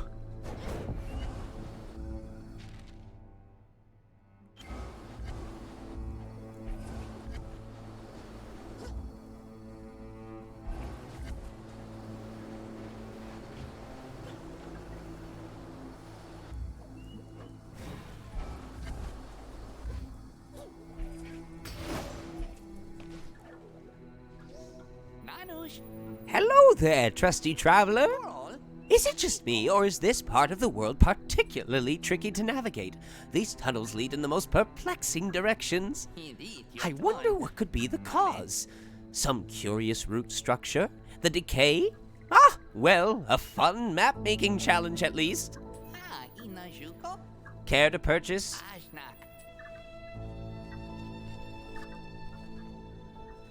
He's got springs on his ears. He can bounce.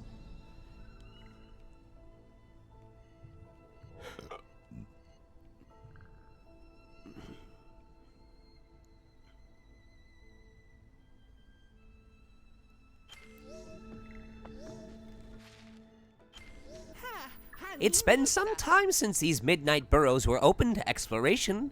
The one the Moki call Howl made sure of that.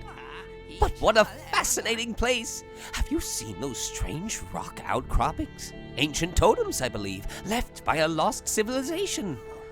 I shall have to add them to my observations, and you thought all I did was make maps. Not true, my friend. Just don't let on to talk that I was interested in anything old. He'll see it as competition. Speaking of Howl, the nights around here have been all but silent lately. Well, shriek can still be heard, to be sure, but no howls, no growls. Now that's news that would make even Talk smile, I think.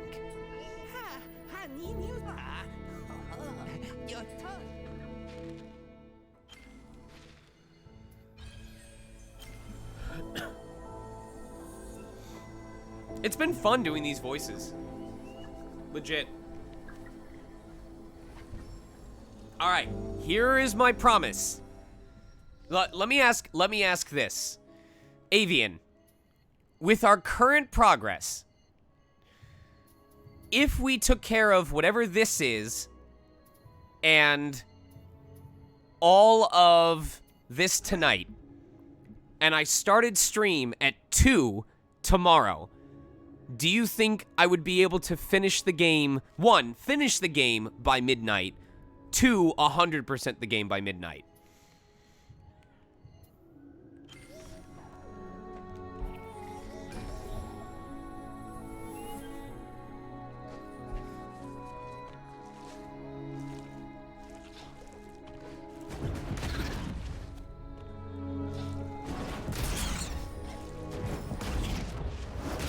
When do you feel like you're doing the most actual difficult work in your career? If I had to pick a moment when it feels like I'm doing the most difficult work, it probably has to be when I'm working with a director where I feel like I'm not giving what they want. If I'm working with a director where I just can't seem to be giving them the reads that they're asking for, then all of a sudden it feels like they're tolerating me for the rest of the session. And I get so anxious when that happens. I feel like I'm failing them. I feel like I'm being a detriment to the project.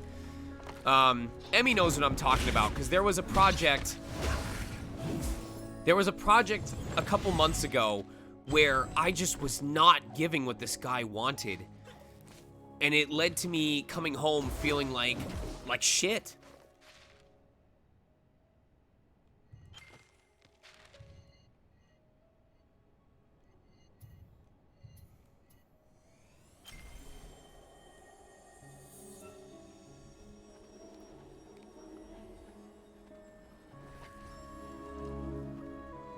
However, don't stop them if you can't do them?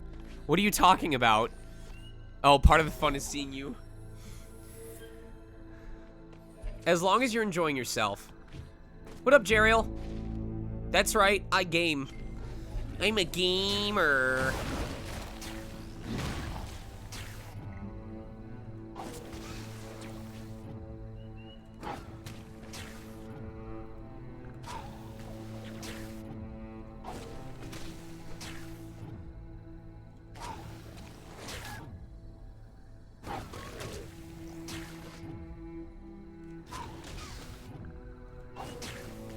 Oh, come on.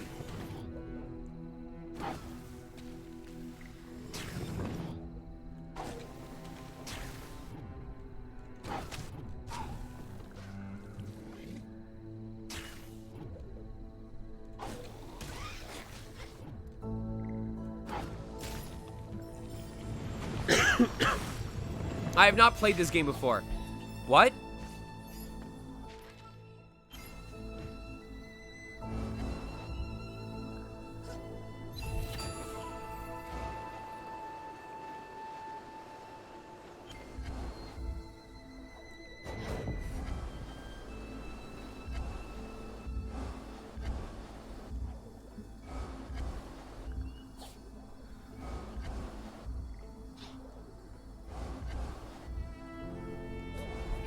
Oh, we're playing with portals now, huh?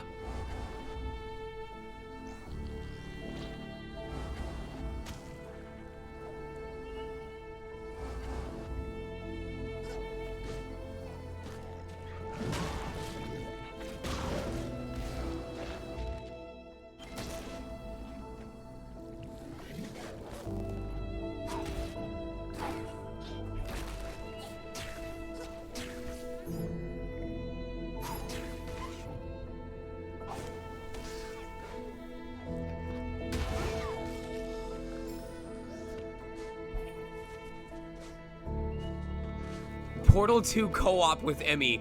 Oh, now that's a thought.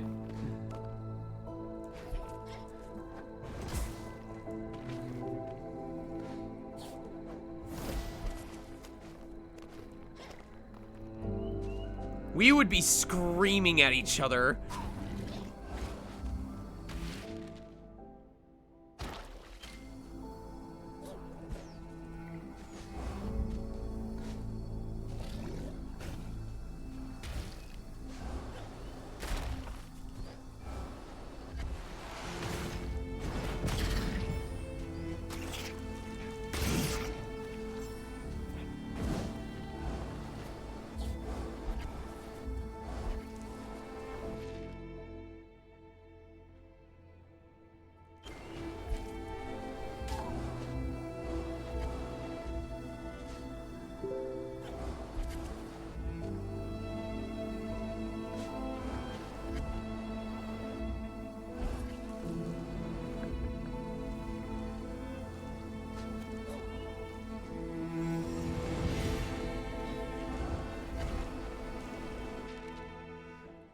Oh, this is confusing.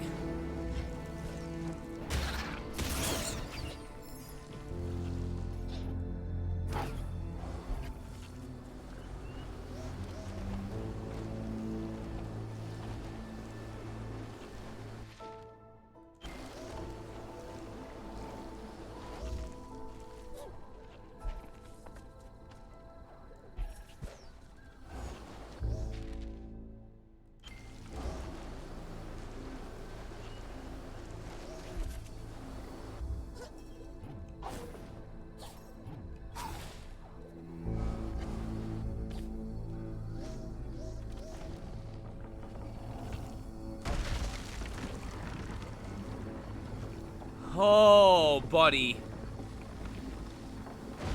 Okay.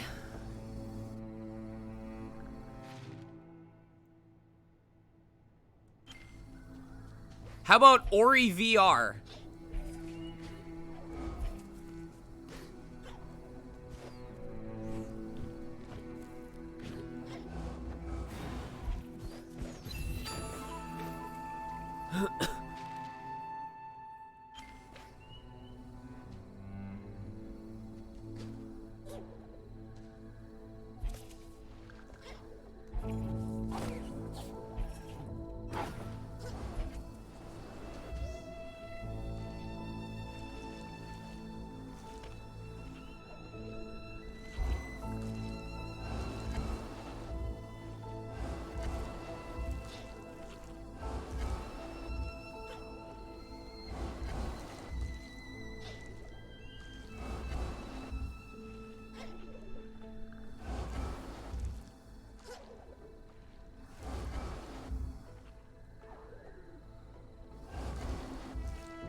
How? Okay.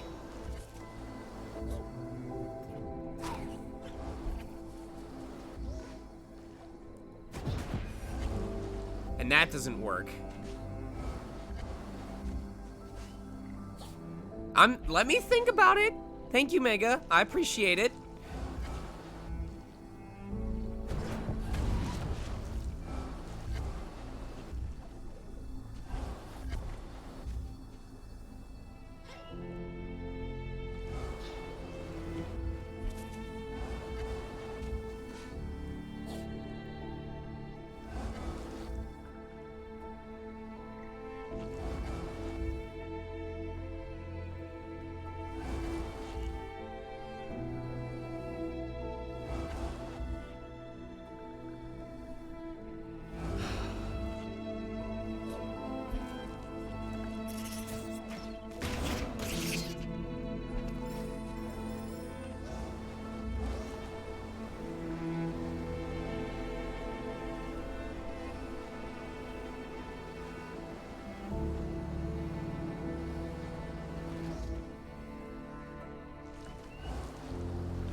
Oh, I think I know what it is.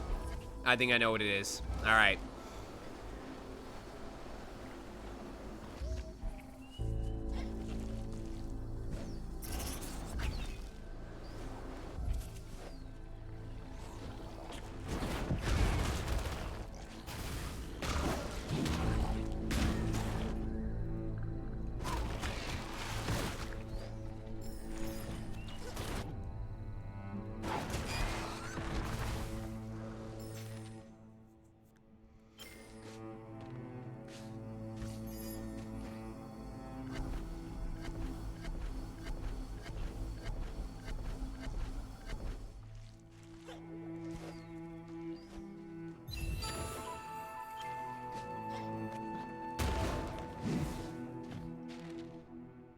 Aha! That's why. Okay.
What is up there, though?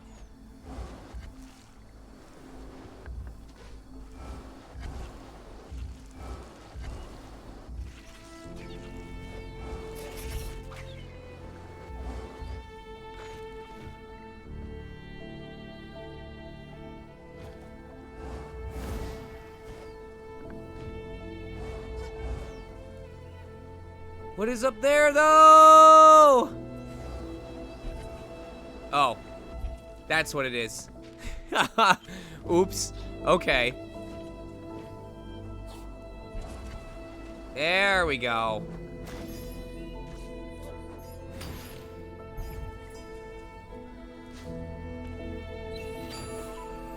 Melee attacks deflect projectiles. Nah, don't need it.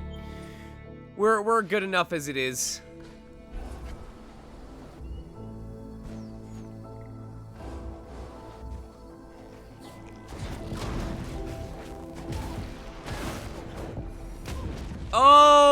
This ended badly.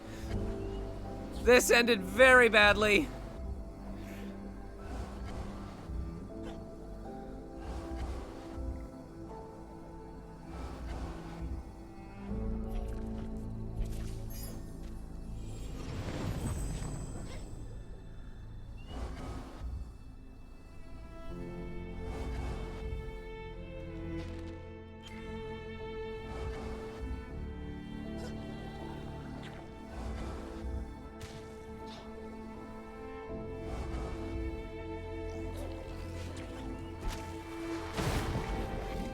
Fuck off!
Talk to talk.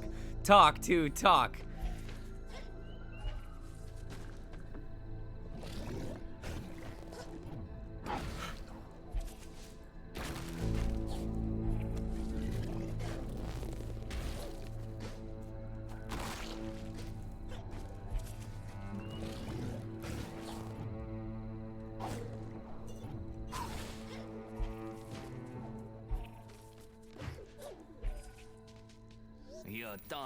Ah, you're back. Is that a tablet you have there? I see. It's a guide to reading the stones. Would have been nice to have this before, hmm? Wait, never mind. It's written backwards. Well, that's useless. Bah!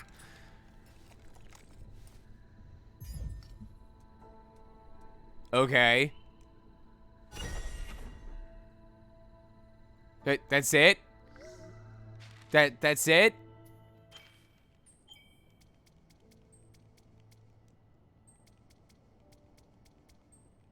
That's all it's for? Was that really the only quest? Was that the only purpose?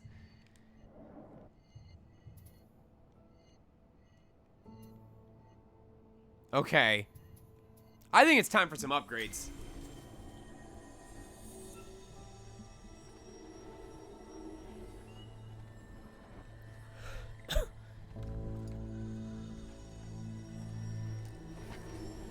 Oh, wait a second. Hold on a second. Wait. I want to try something.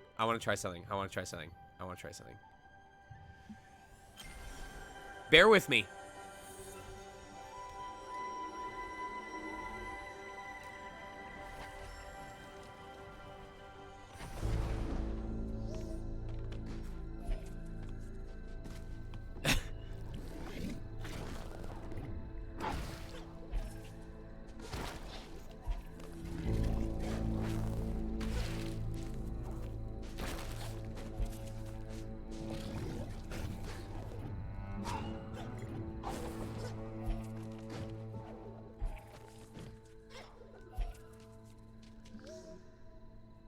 Tall, short, tall, middle, middle, short, tall.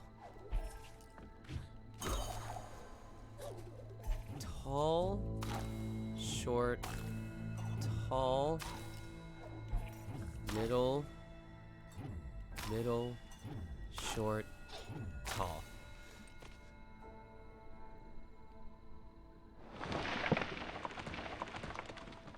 So if I had thought to play that backwards at the very start of all of this, Would that have unlocked this without me needing to do that dungeon?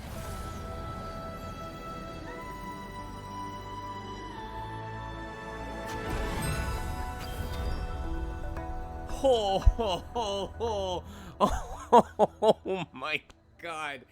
Oh. We do 50% more damage, dudes. We do 50% more damage. And I just noticed that Sakura had suggested it, so good thinking. I guess you beat me to it.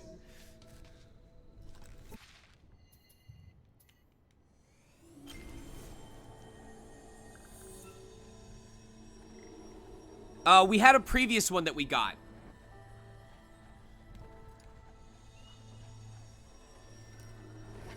Wait, I thought we only had 2.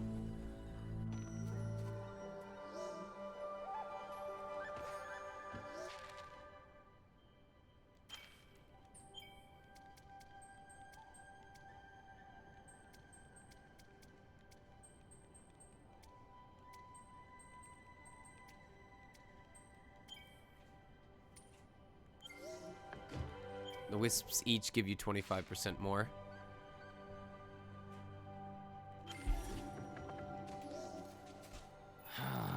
I heard what happened to your friend, and I am sorry. Sorry for your friend, and for the one that hurt her. Nothing's fouler than when the strong hurt the weak. But the light coming back together, now that's promising. We need something to lift the gloom and the dust and the sand. Maybe you're the one to make that happen, hmm?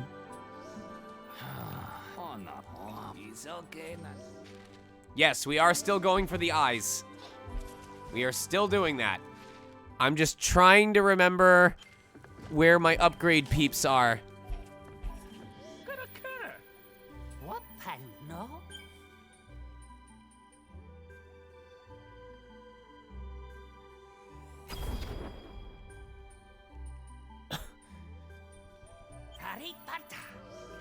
And then where is our... Not him. There he is. He's on the left.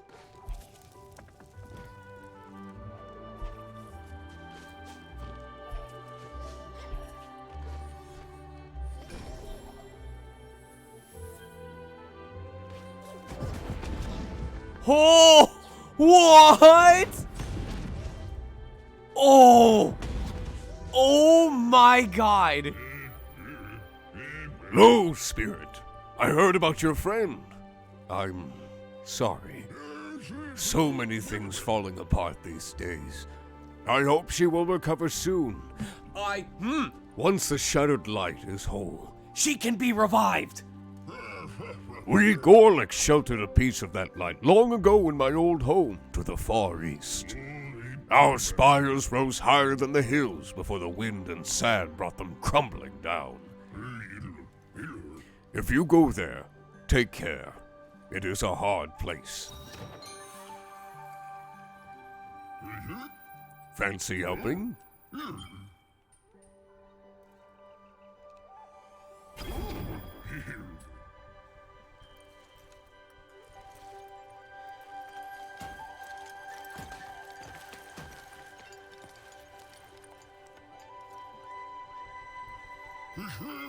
No more thorns. These glades are getting nicer every day.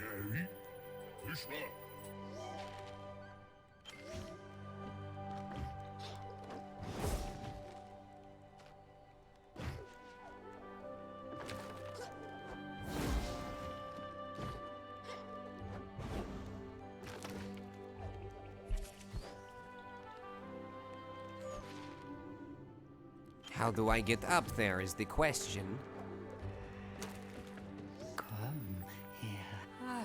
Oh, my spirits whisper of your friend. They say you are trying to save her. I had a friend once too, you see. Before I had only my shining shards. Oh yes, I admire your strength. And I will remember your name, Ori.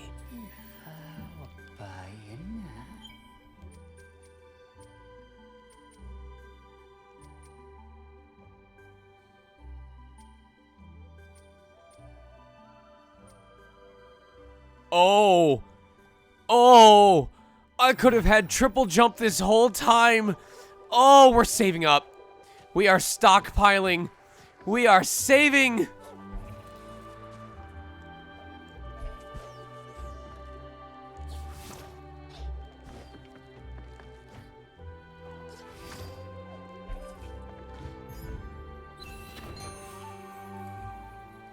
Spirit arc shots. Oh, it's basically rebound off of the arrow. Got it.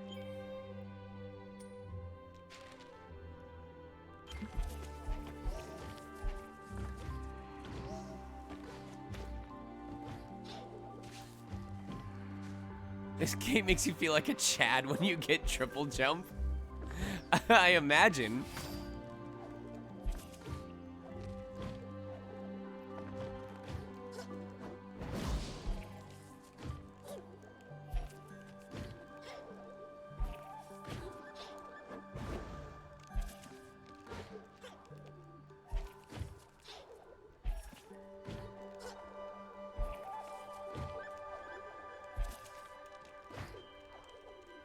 Why are you like this?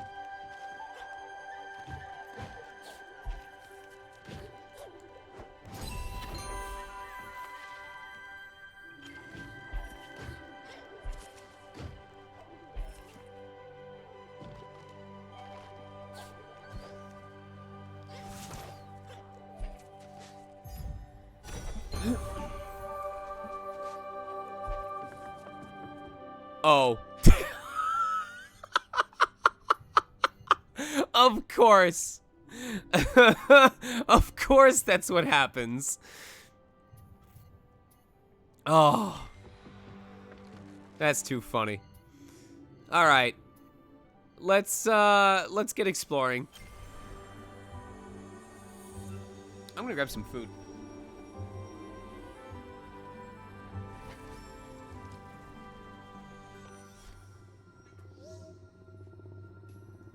Quick food break. Quick food break. Grabbing myself some eel sushi, baby. I love sushi so much.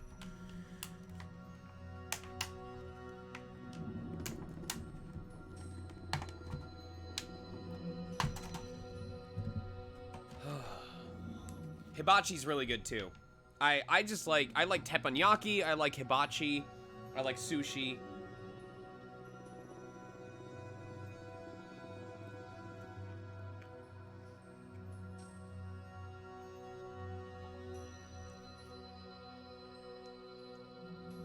It's all delicious.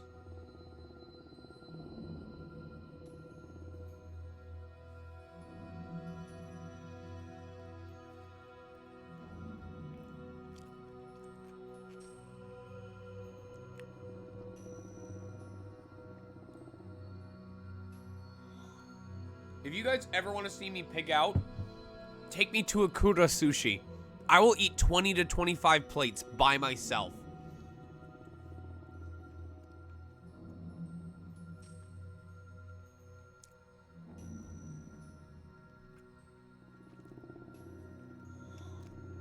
You ready for something that's gonna make you cry?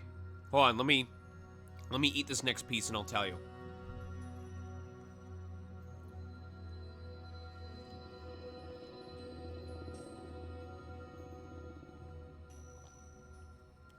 So, Kuda Sushi is a chain.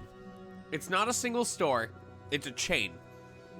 There are chains in America, and there are chains in Japan. And, in America, in Los Angeles, the Kuda Sushi charges you $2.75 a plate. $2.75 for a plate of sushi. So if you eat 10 plates of sushi, you're spending $30. If you eat 20, you're eating closer to 60 after tip. The Kuda Sushi in Japan, when I went in 2016, was 100 yen per plate, which after exchanging into US currency was 87 cents.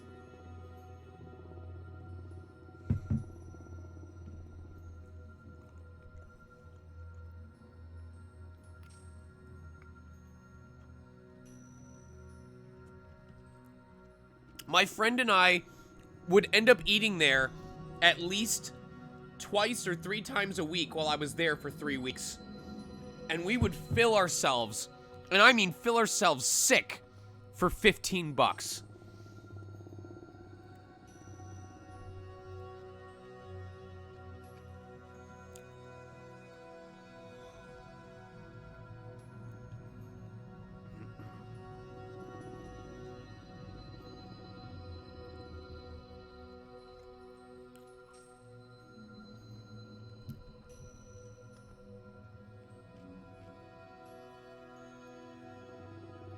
And because of the culture in Japan, they don't want you to tip. You know, you're like, okay, well, you probably still spend $20, $25 after you tip them, right? No. It is legitimately considered insulting if you tip in Japan, because it is culturally seen as though you are taking pity on the people serving you and implying that they don't get paid enough to make a living, or that they are denigrating themselves by taking a job that doesn't pay them enough. You are not supposed to tip. If you try to explain like it's an American custom, and you say, no, no, no, no, I insist, you will piss them off.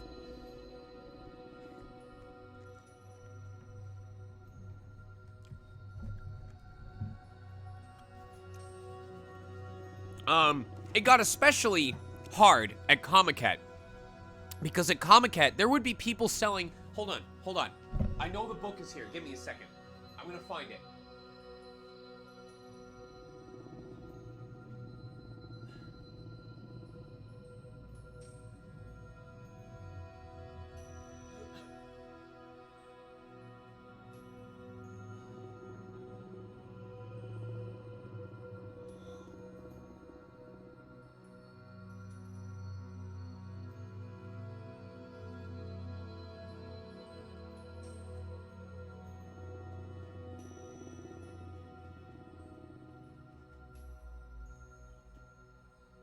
Great.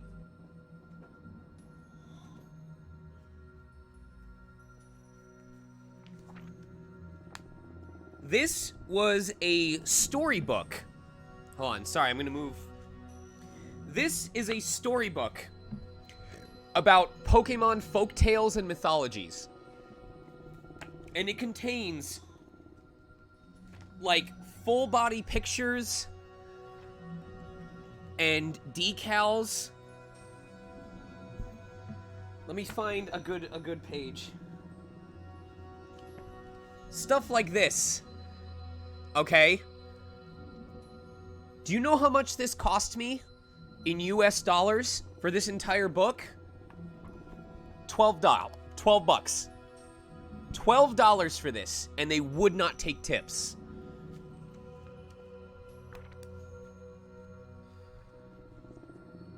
Zoom the camera. Oh, yeah, let me make it bigger again. Hold on, give me a sec. Good point.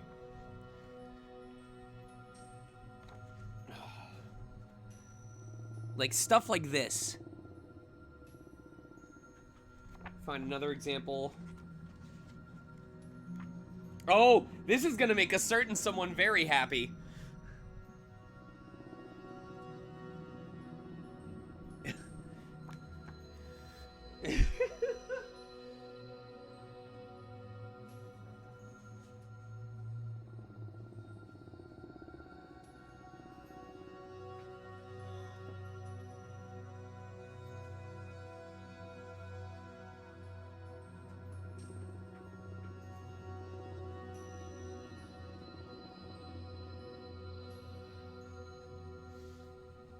So my dollar was so well spent when I was in Japan, and I got so much good stuff for such a good price.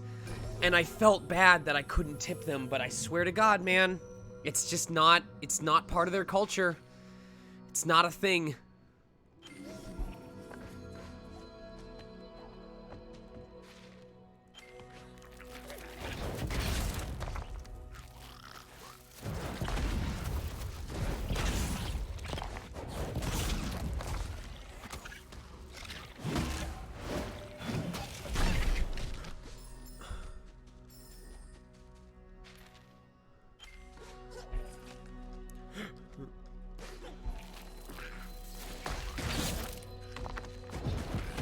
Can I please land one of these?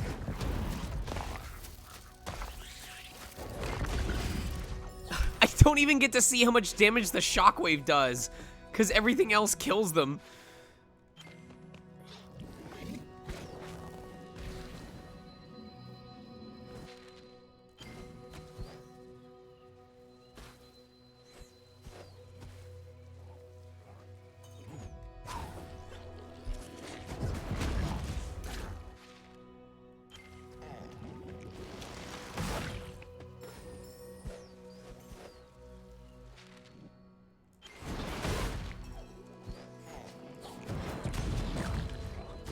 Oh, it's not that strong.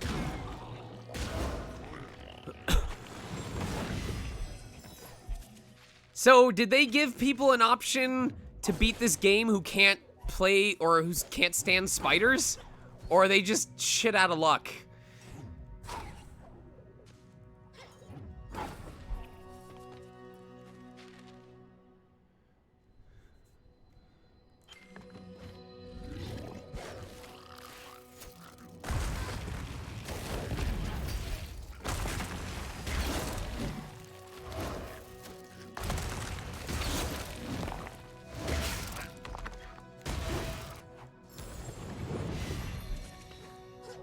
Hope you like bugs.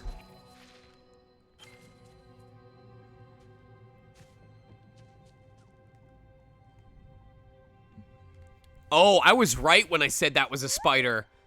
When darkness came, Moki came to check the Moldwood depths, but the gate was closed. Forest Temple music.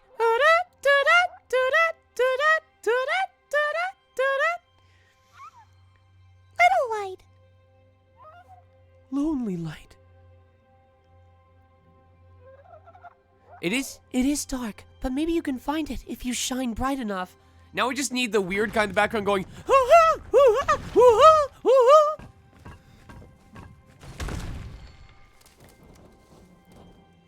Did they just snap his legs? We will wait for you. Keep out of the darkness. It skitters. It bites. Don't forget, I'm with you in the dark. You can't forget, I'm with you in the dark.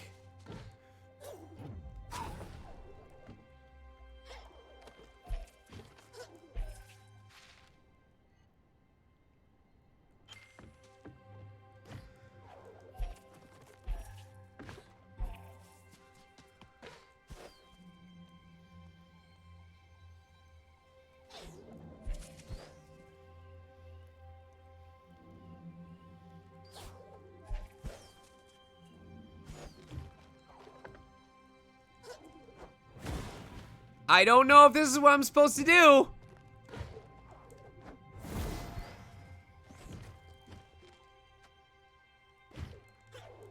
Hold on.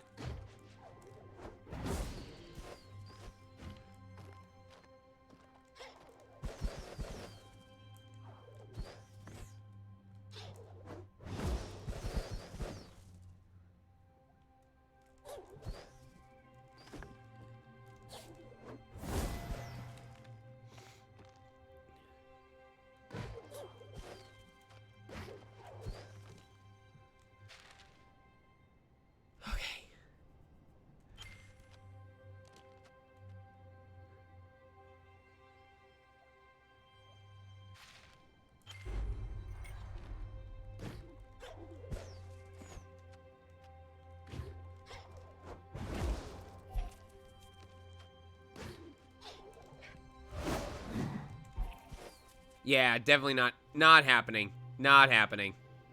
All right, we'll get there eventually.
Give me all of your energy.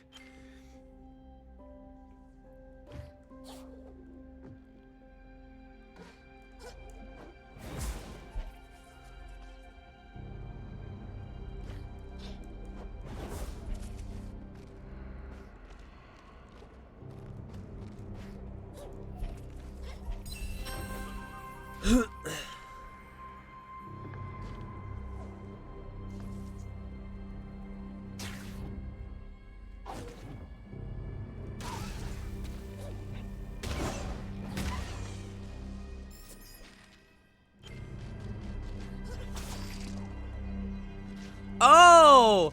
Oh! Oh, God! Oh! AJ. Oh. Spider legs? Yeah, thank you.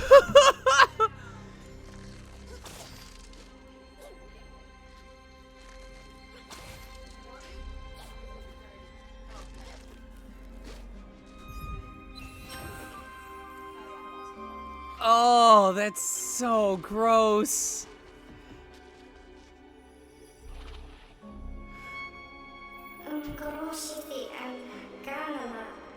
This is where the eyes of the forest sank into sightless night. These woods were always dark, but the decay made their darkness deeper and more dangerous. I had to deal with 3. You owe me 3 spiders, AJ. You owe me 3 spiders. Yes. Yes. So there was the one back there. There was another one that was crawling towards the kitchen, and when I sprayed it, it ran into the corner, and it ran into the corner where another spider started attacking it.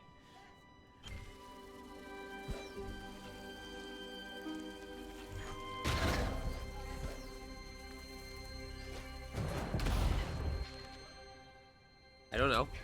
Why? How did that end up there?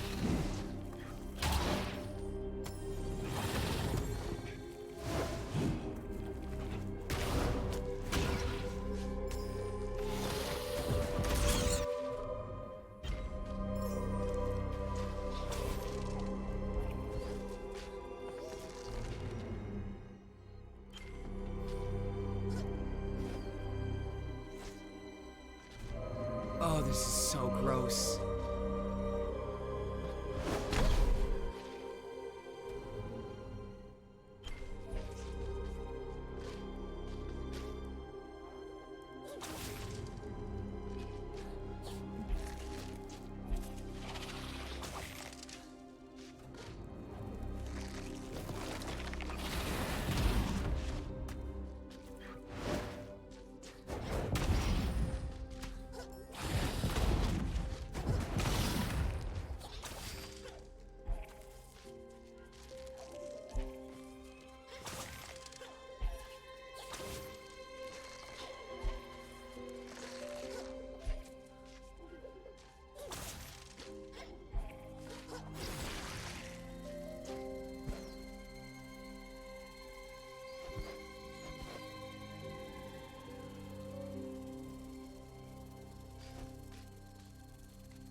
Why are you like this?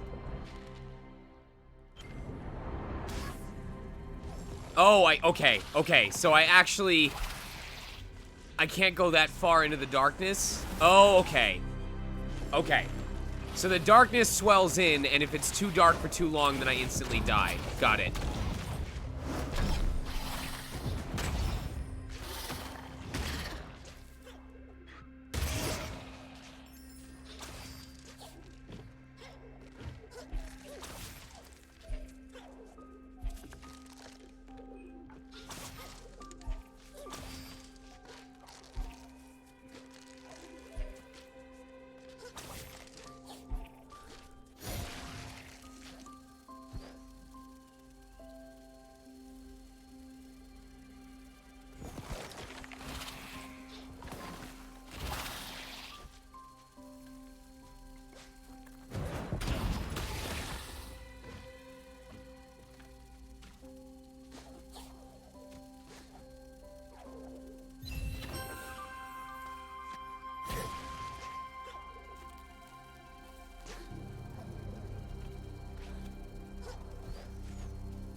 God, this is so creepy. Oh, that's just to get back safely.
Oh, okay. Oh. That's not nice. That's not nice.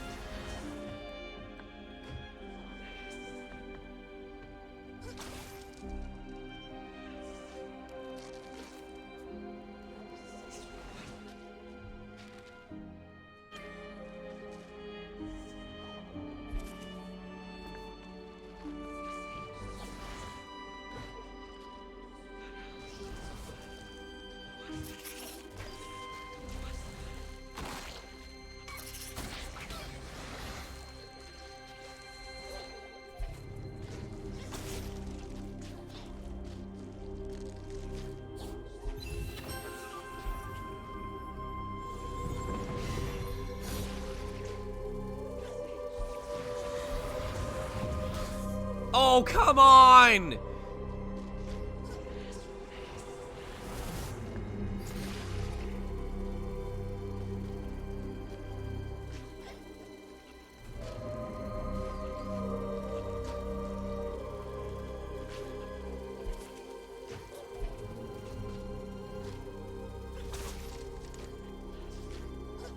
Don't leave me!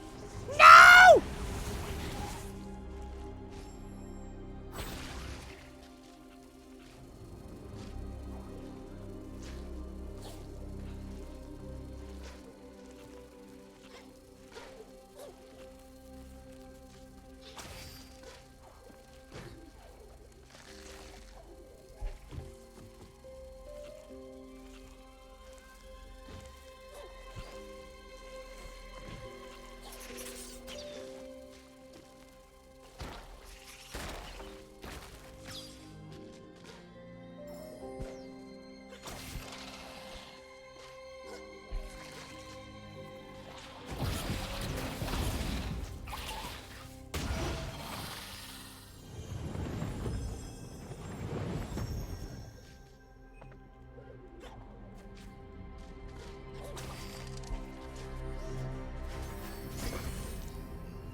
Oh boy. I don't like this. Why are you like this?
come on!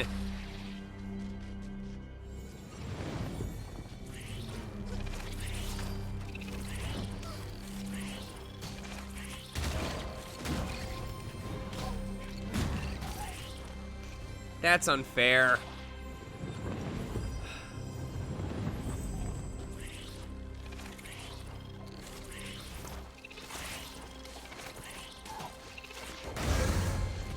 Jesus.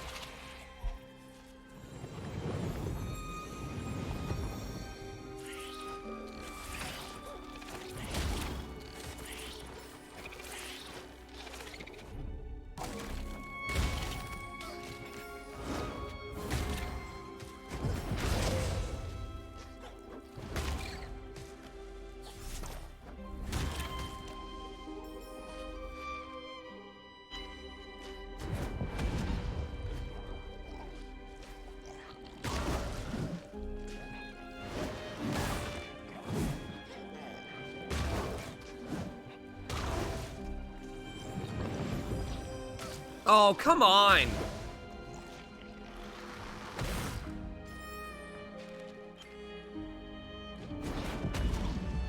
Oh, that's letting the light down there. Got it. Fucking hate. And I've got to do it again. Ugh, again!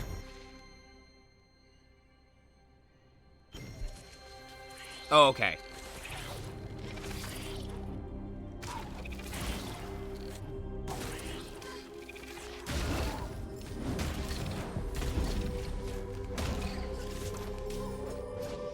Now it's Kingdom Hearts.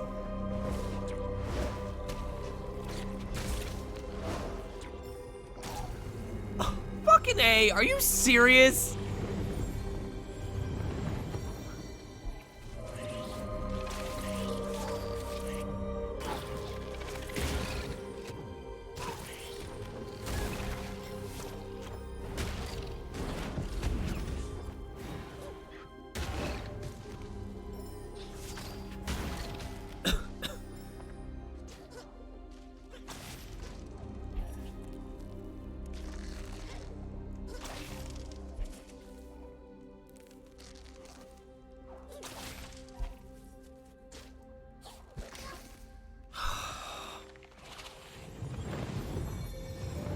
Now it's starting to feel like the first game again.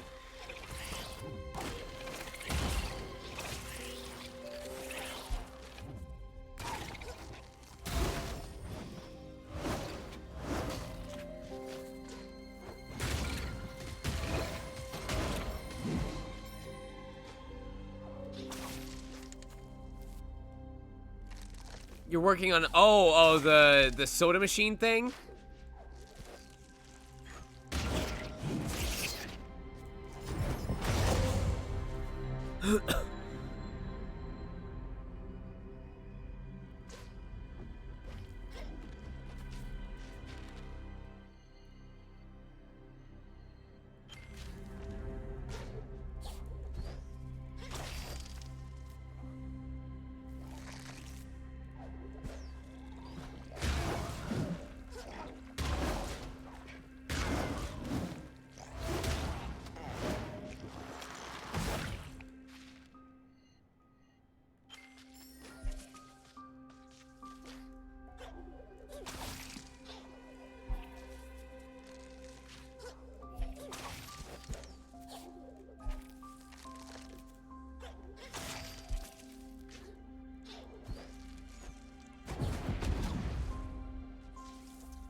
Okay.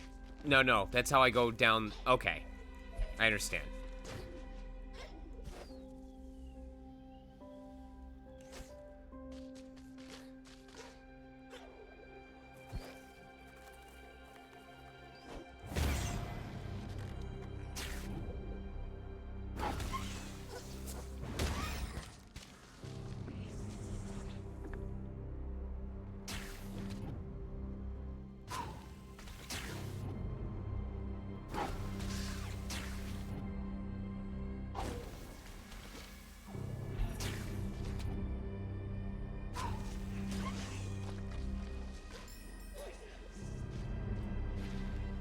Woo!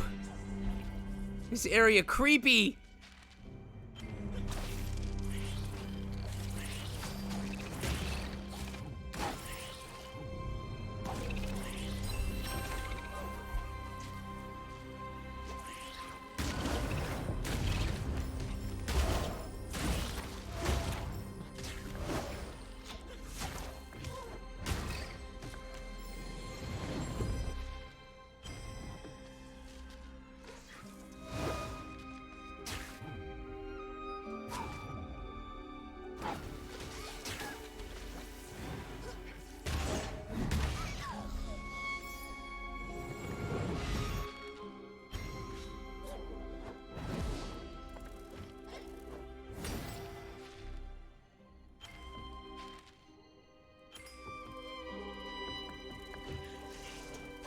I don't like the twitching.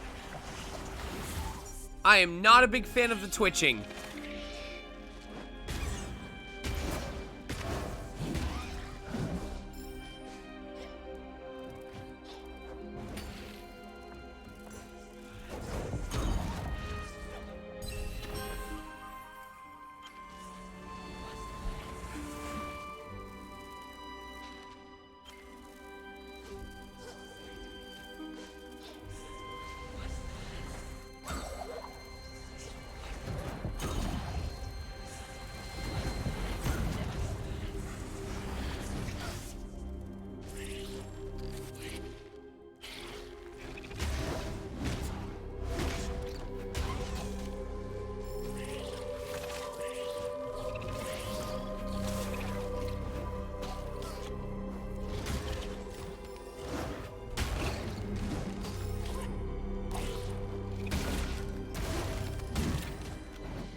Smooth joke.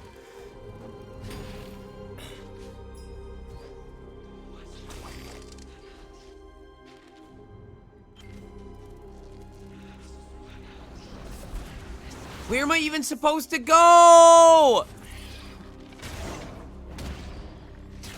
Take care, Mega.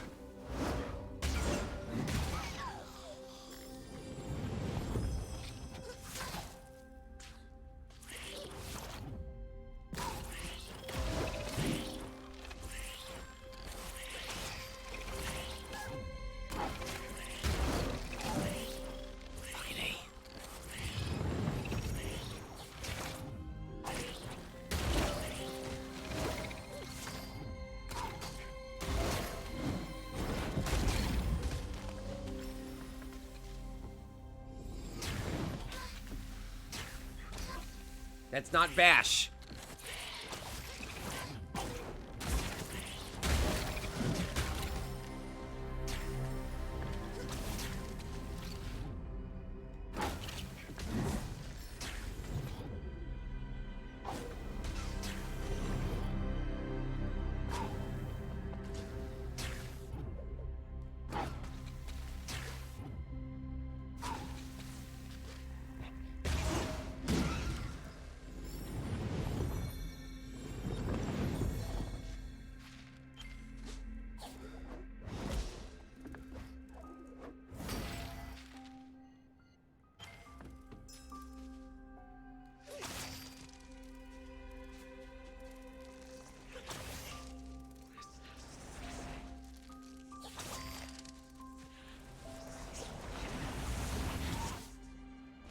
Okay, my guess is... Okay, maybe I'm supposed to go a different way? I guess I'm supposed to go to the right?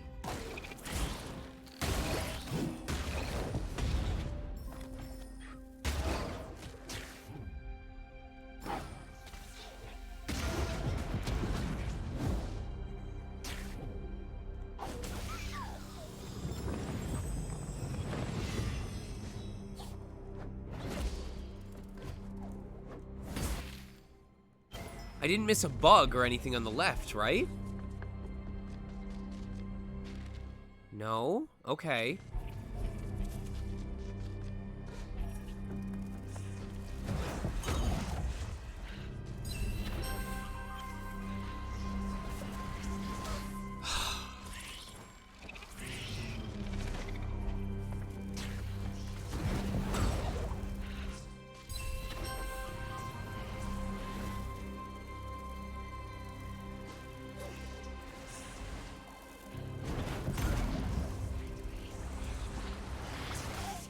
Okay.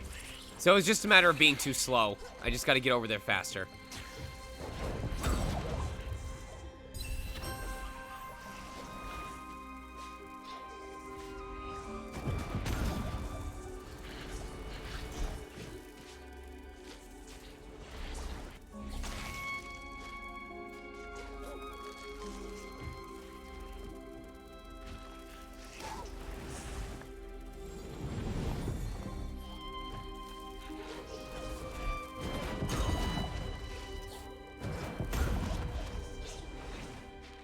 Whew, all right.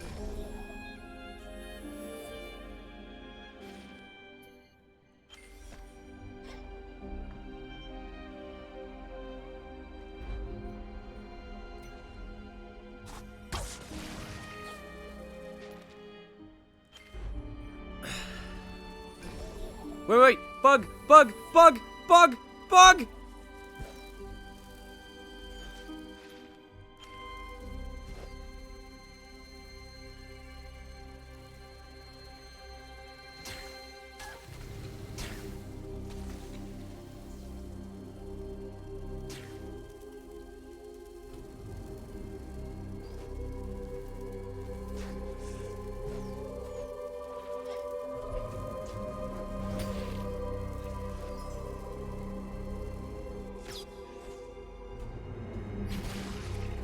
God, this is so creepy.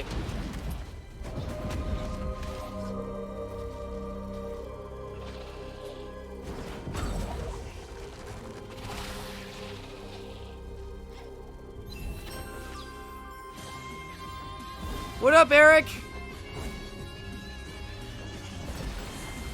Bug.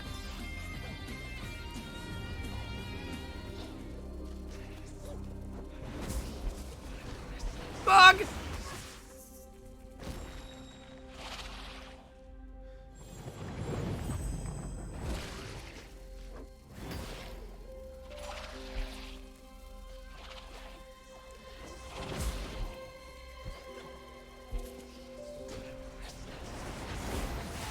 Okay. We're playing spider games.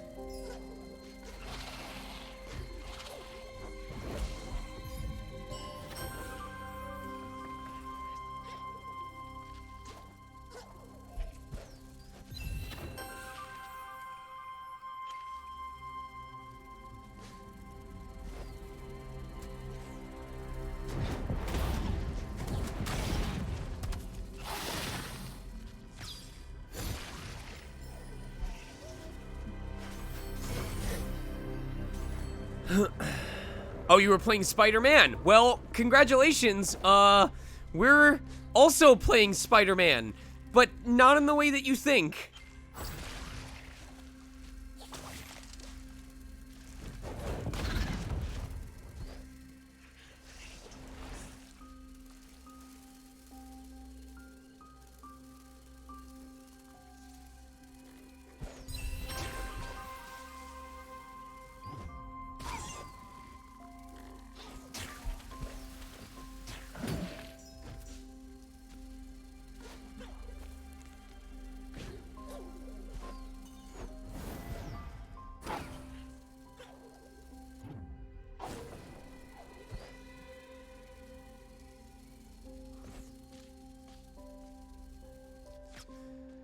Oh.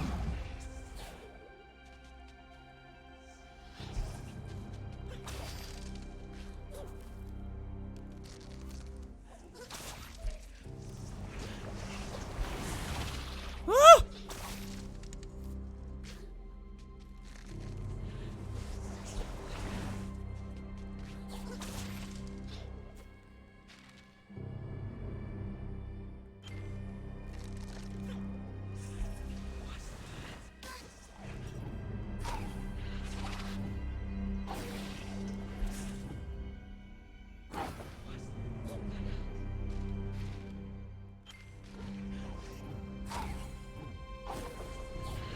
Nope, that's not safe.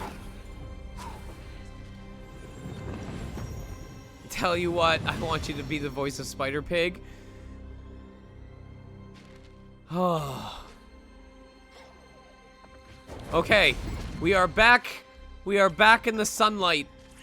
Beautiful, beautiful sunlight.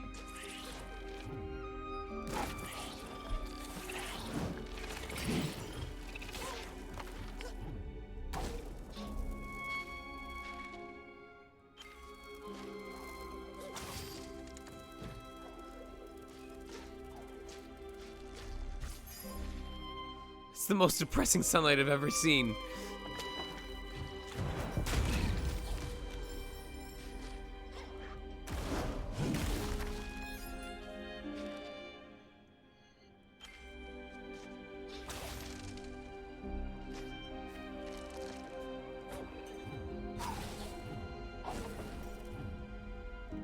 I have no idea where I'm even going at this point.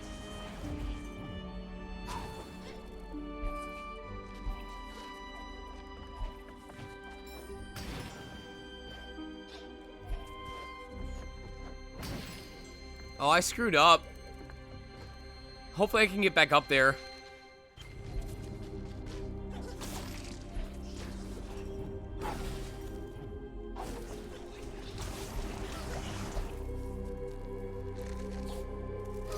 Oh, shit. All right.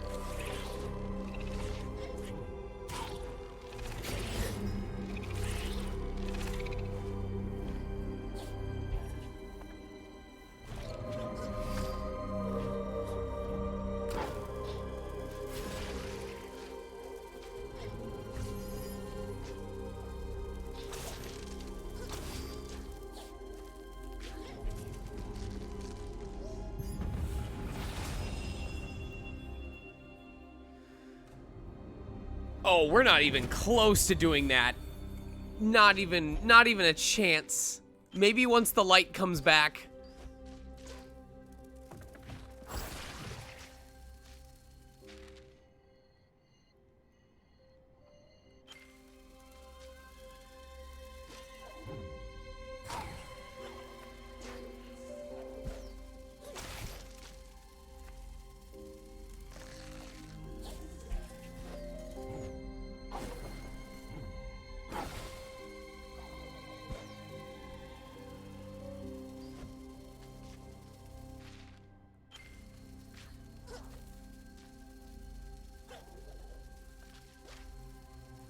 It's very rare that you do an escort mission where you are the escort. Or rather, the bug is the escort.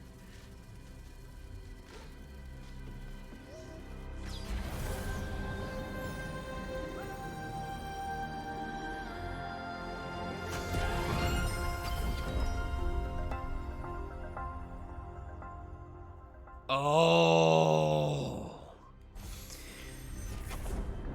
Functional map ability. Okay.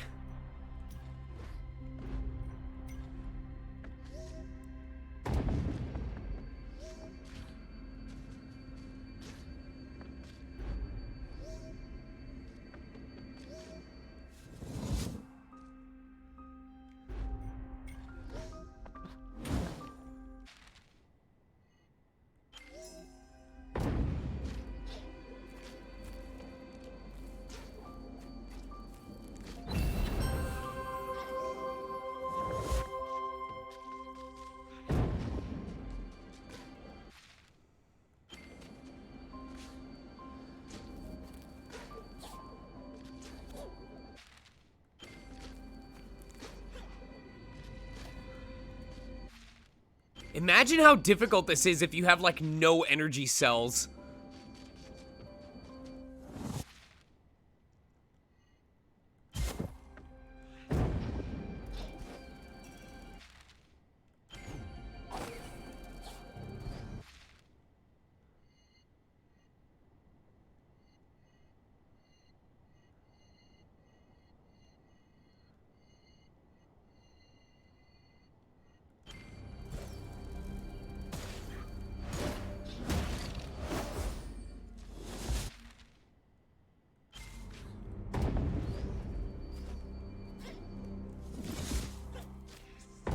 The other thing I've realized is you can further delay You can further delay your jump or your descent by activating flash in midair.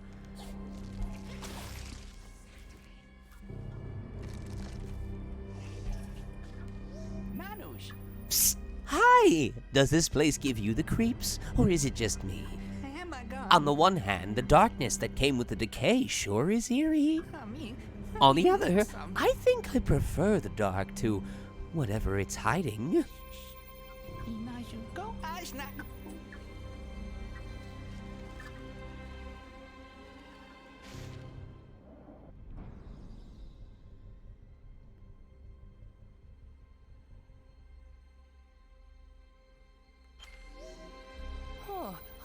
I'm not ashamed to say it. You're a welcome sight. There's only so much gloom and doom I can take, even in the name of map making. You know what I like? Arms and legs. 2 of each, to be precise. Some sorts have 4 legs and 2 arms, and you know, I'm fine with that. 6 limbs at most. That's reasonable, right? More than that, we have a problem.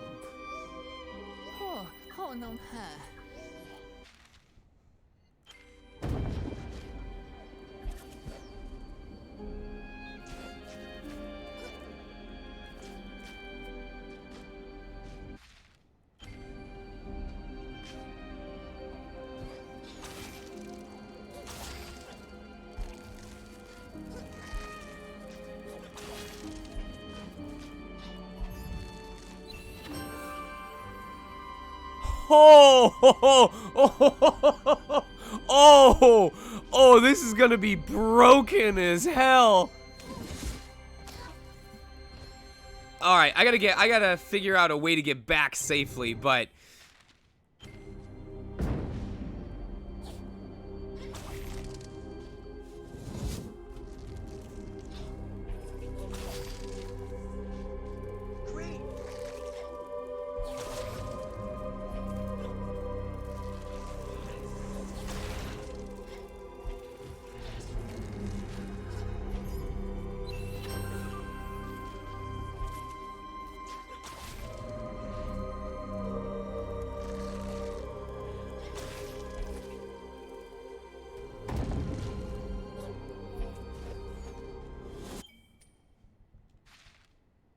so that is an end game. That is an end game weapon. That is why we've been collecting this whole time.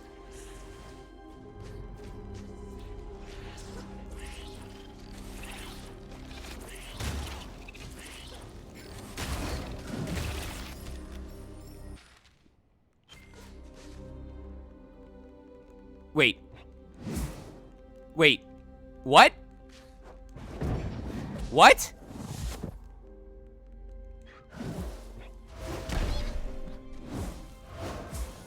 Excuse me?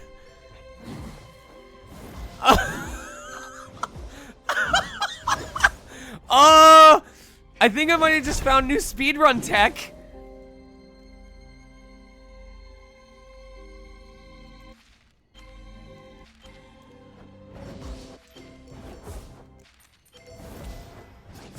Wow. Okay.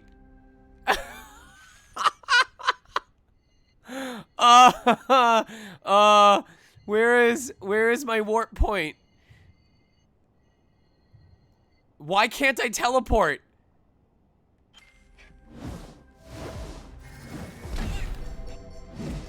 Are you kidding me right now?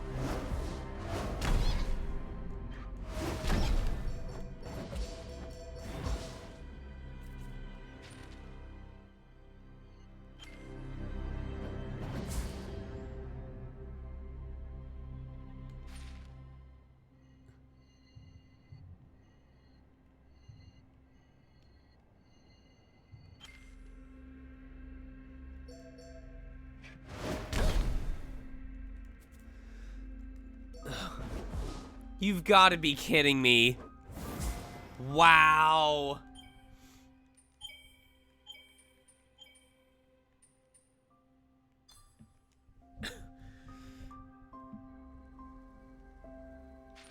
Alright, did I at least get the shard?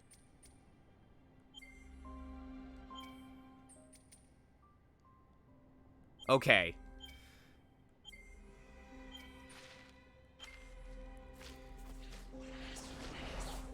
What the hell was that, though?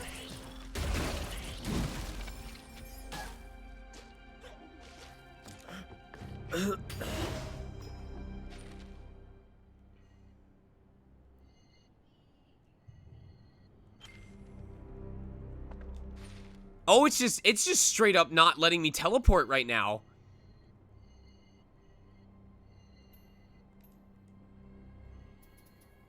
Oh, there we go. It's because I might have been able to teleport. I think it's because I had it filtered as collectibles. That's why. Yeah, that was why.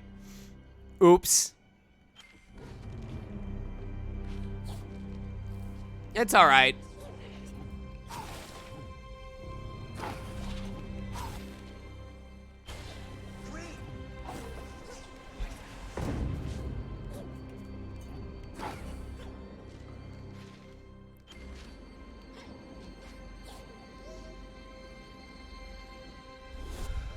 All right. Oh, this is bullshit. Oh, you've got to be kidding me.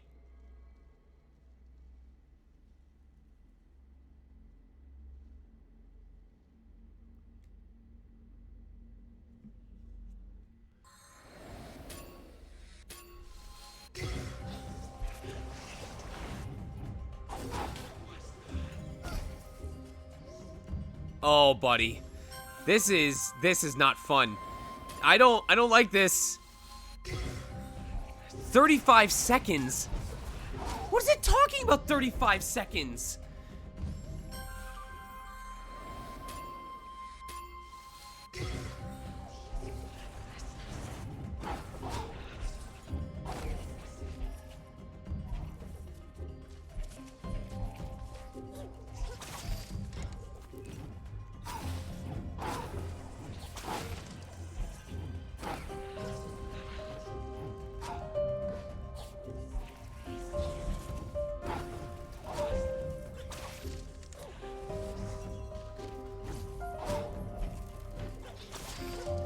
Oh, oh my God. Oh, let's go.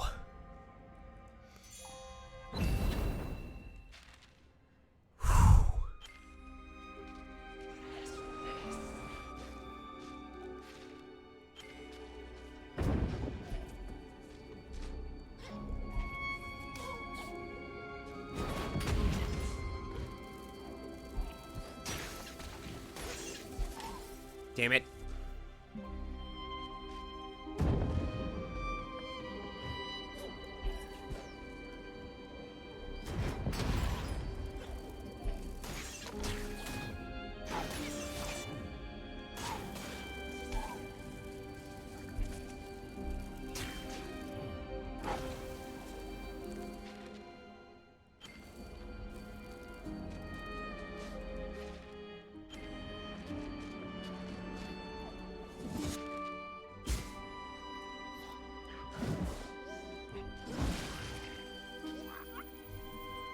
You are glowing. Are you a spirit? I tried to catch some fireflies, but they keep getting away. Maybe if I had something to put them in?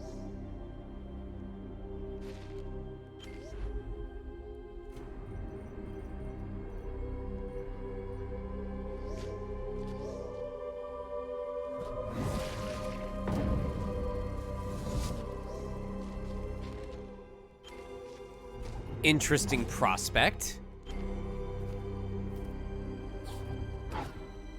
That's probably dirty water. It is not dirty water. But is it safe to swim in?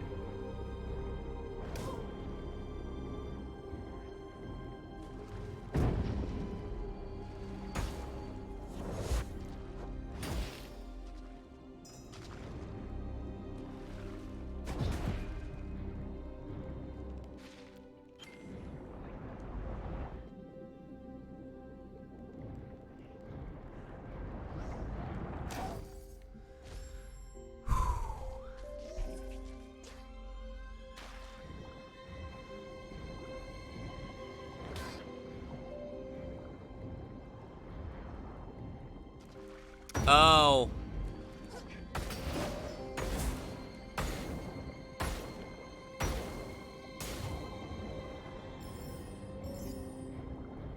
That's what it's for.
I don't want to imagine it. Thanks.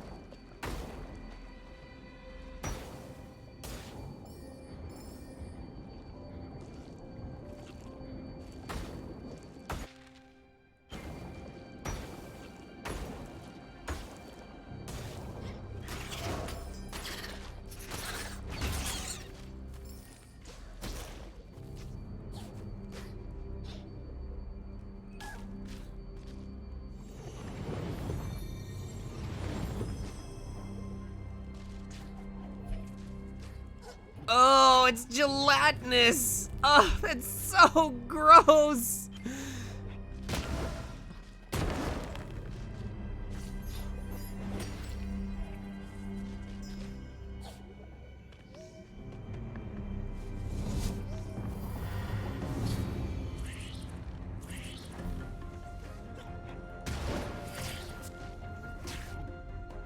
I keep expecting to hear the the Freddy or whatever.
Oh, come on, Ori.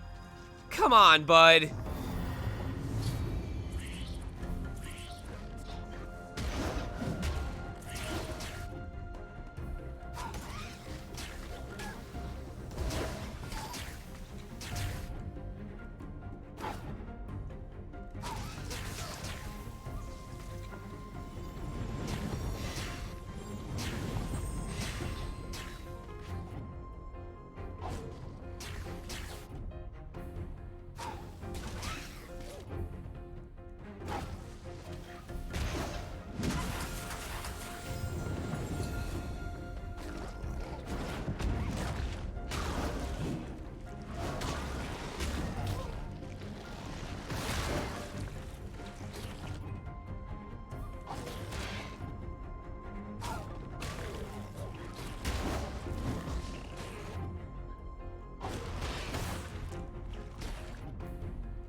Oh, come on.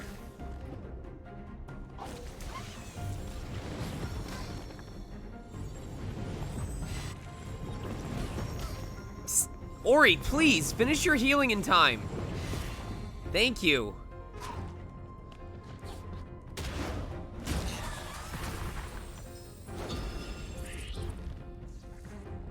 Oh.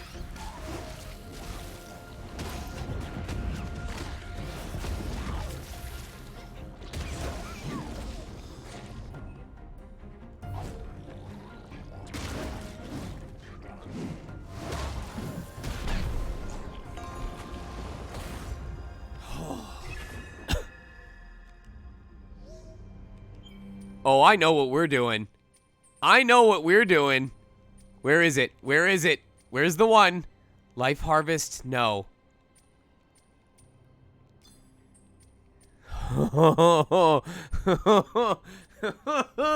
Oh, here it goes.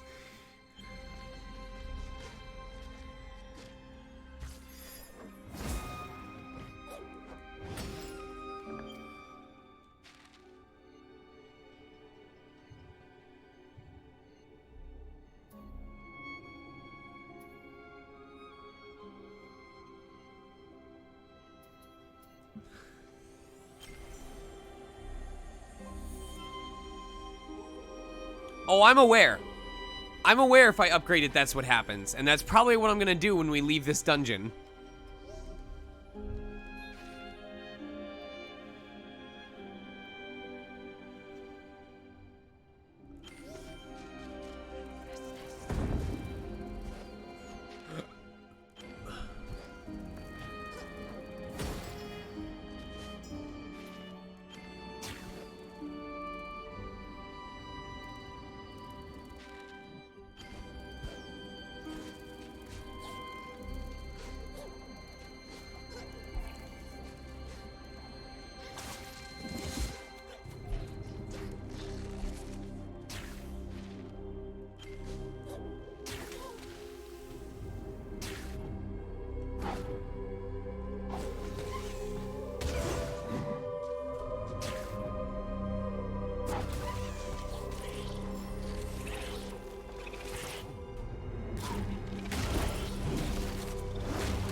Oh my god, getting the extra spirit light was the best decision of my whole life.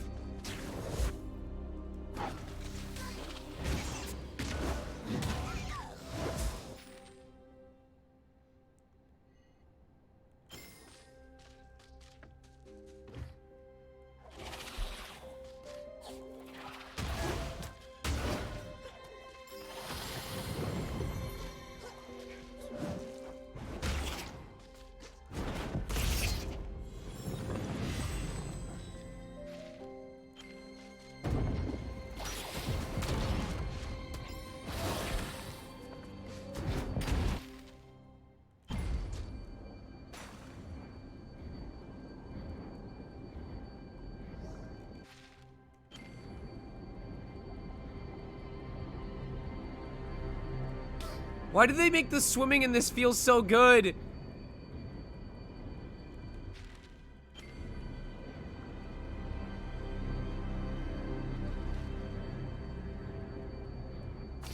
Ah!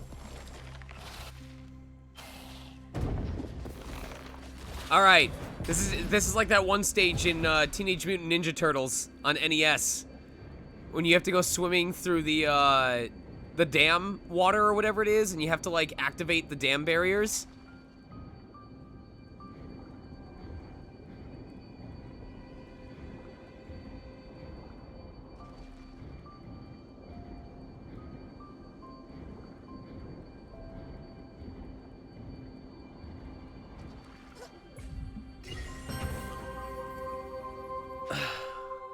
Those evil game devs, how dare they? How dev they?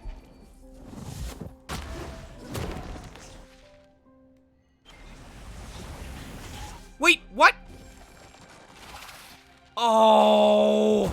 I turned off my ability somehow. I didn't realize it. Fuck. Oh, that's a dumb reason to have to do this all over again.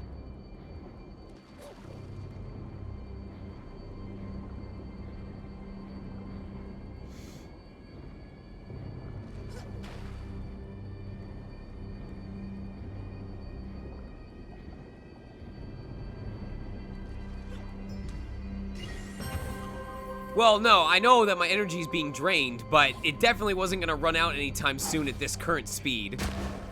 It's purely because I forgot to do that.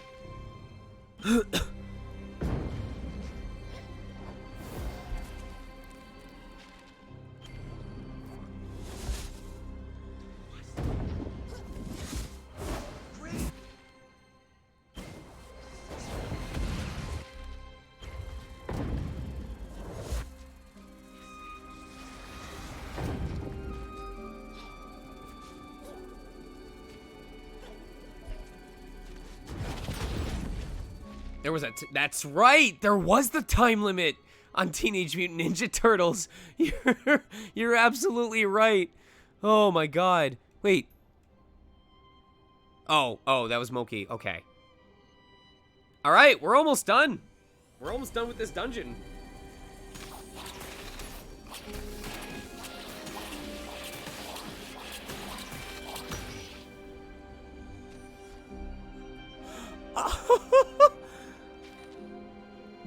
We killed the enemy as we teleported.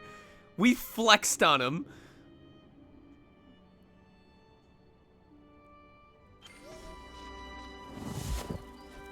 Discord light theme be like, I am taking damage from watching this.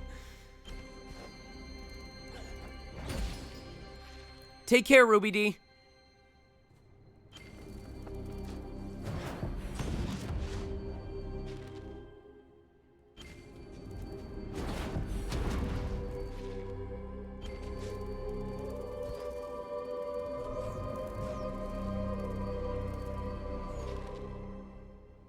Oh wait, I know something we can do in this area.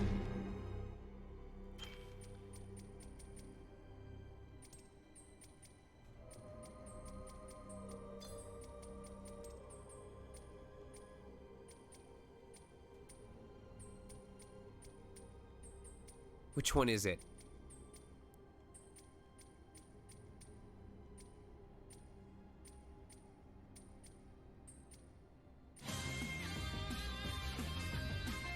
Oh, what's up, AKL? Oh, never mind. We don't have it. I remember there was an ability we could have bought from the shop that would... You know what? No, we'll be fine without it. What's up, AKL? We are exploring spiders. We are saying hello to spiders. I wish I were kidding. I'm not. We are rescuing the eyes of the forest, and the eyes are currently owned by a fucking spider.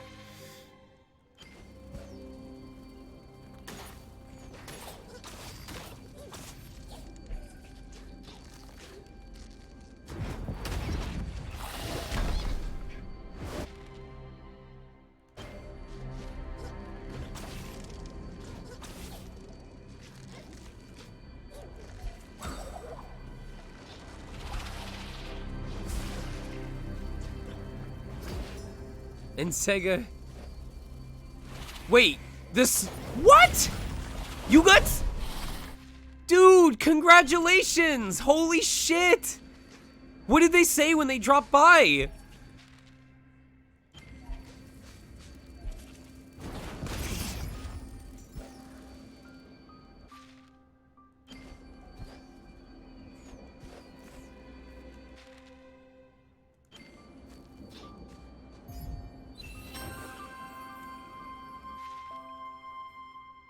Did you finish the game? Did you 100% it tonight?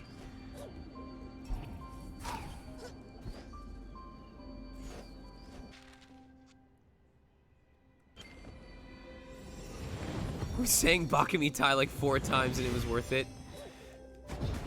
Dude, oh my god. I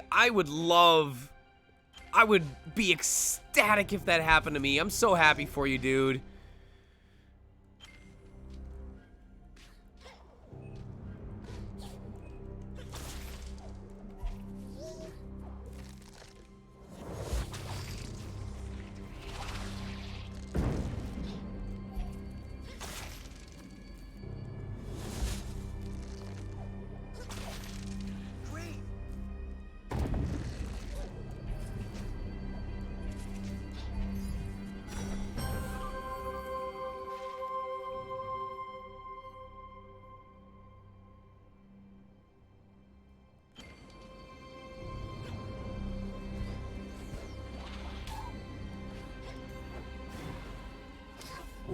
Why couldn't I think to bash? Why didn't I think to bash?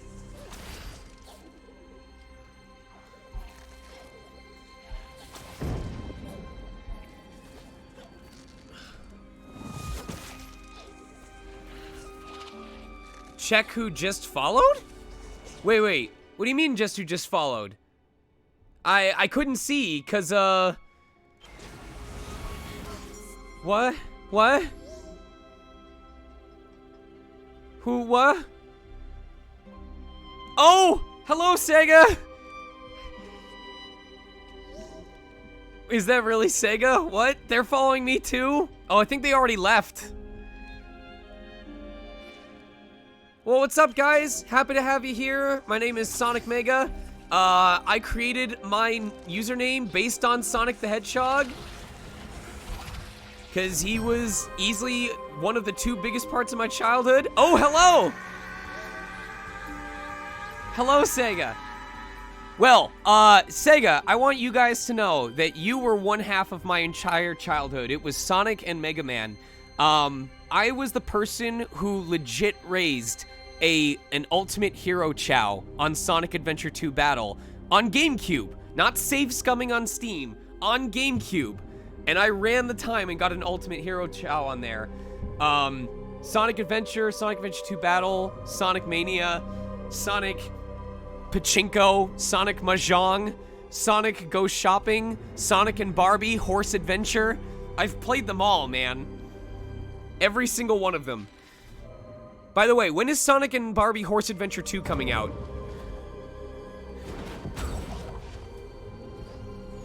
If you're not allowed to talk about it, that's fine. And also, if you're casting for the horse, I would love to audition. Just between you and me. But if your answer to that is nay, I completely understand.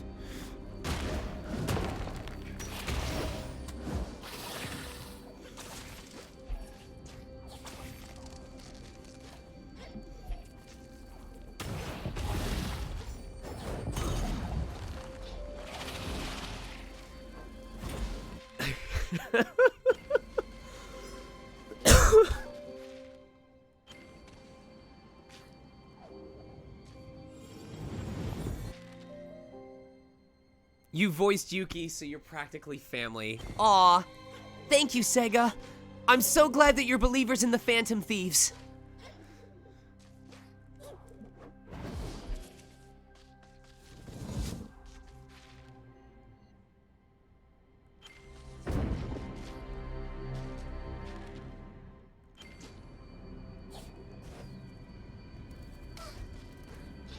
Oh, I'm dead.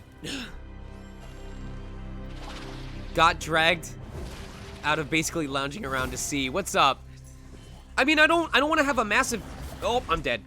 I don't want to have a massive fanboy moment, but it's like, it's just cool, man. There's someone behind that account. There's someone taking that time to connect with you. And I'm just so glad that we could share in our passion. I'm trying to think of, like, what the most recent Sega game that I've played was, but I know that it's not supposed to just suddenly become a Sega stream. So I will just say thank you for dropping by. I hope you'll stick around to see super creepy spiders while I finish this dungeon.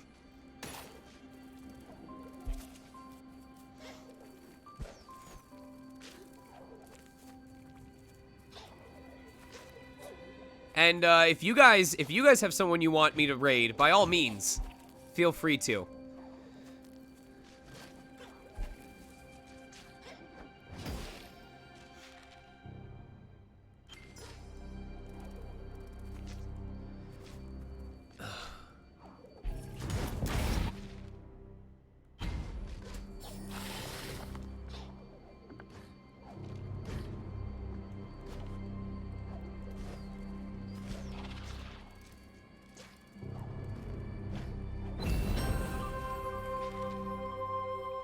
This game is super pretty, dude. You have no idea.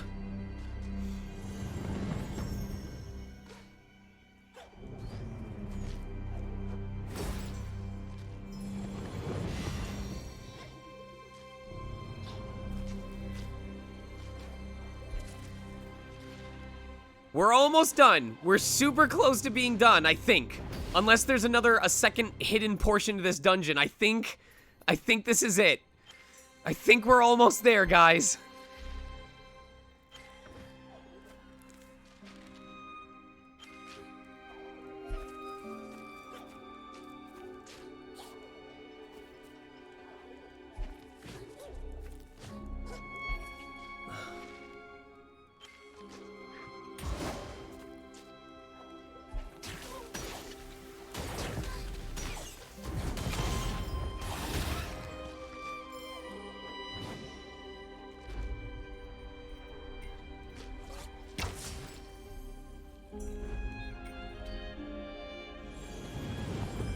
I mean, you can keep going. I've already slept. How did I miss all this the first time?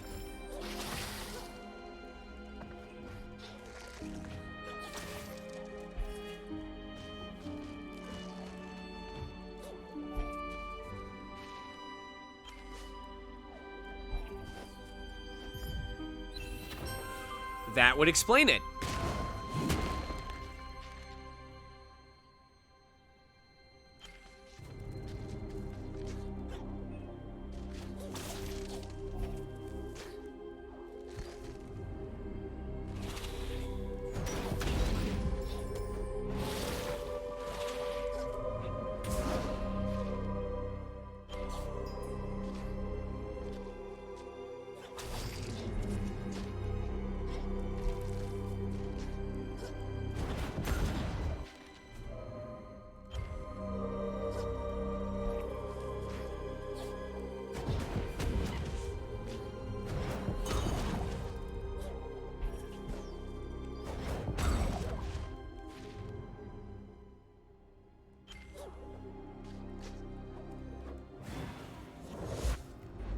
All right. I don't know what awaits us.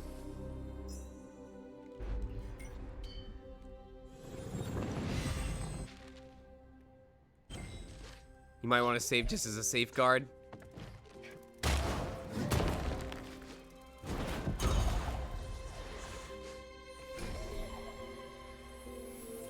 Here we go. Sega, you would not believe this. I don't know if you've played this game before, but we got to an incredibly sad scene. If you've played this, you know what I'm talking about.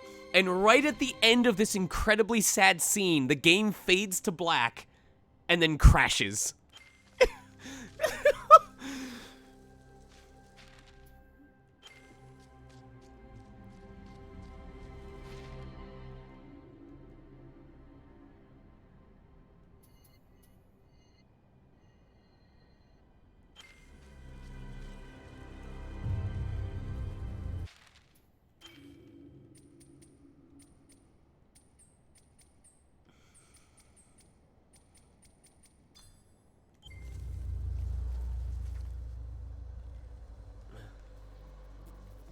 Take care, AKL.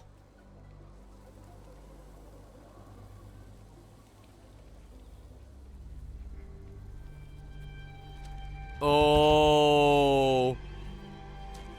Oh, Tez, I hope you're still here.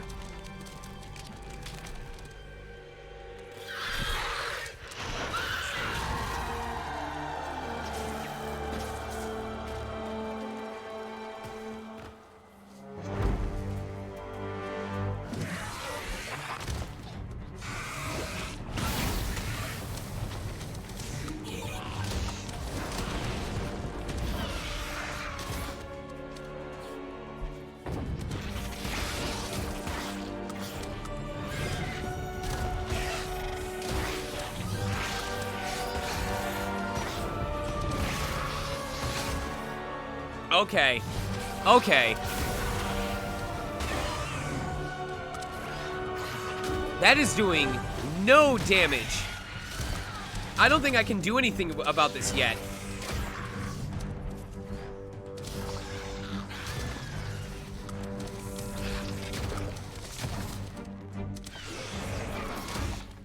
Okay, I see. I see now.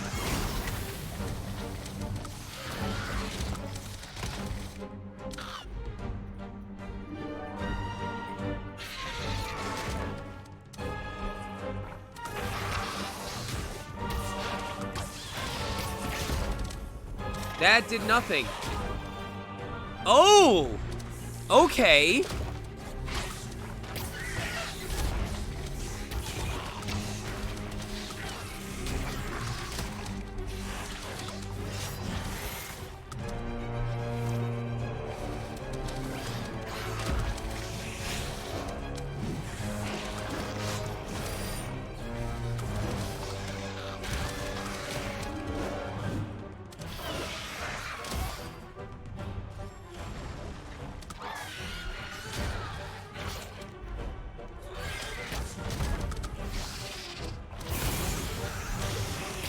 Okay, so only the mandibles.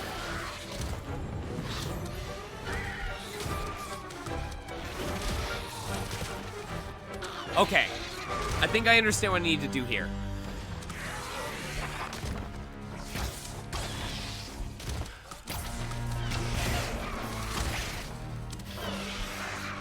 Alright, so it's only the part directly in front of him that I'll take damage from.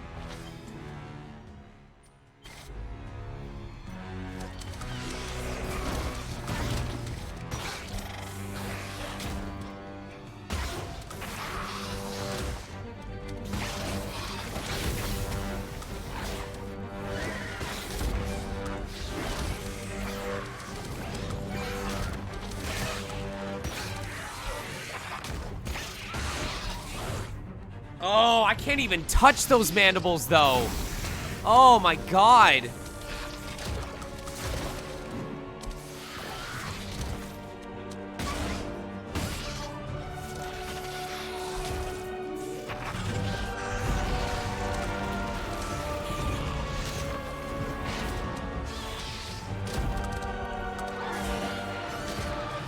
I can try spear. The problem is I have finite energy.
I feel like...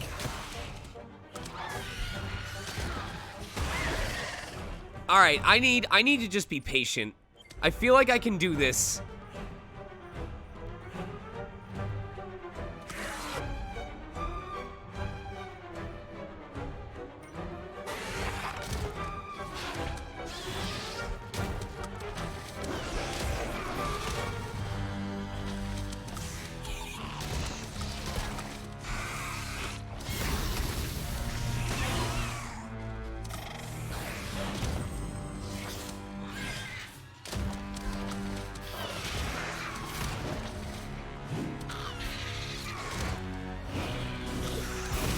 Ah, come on.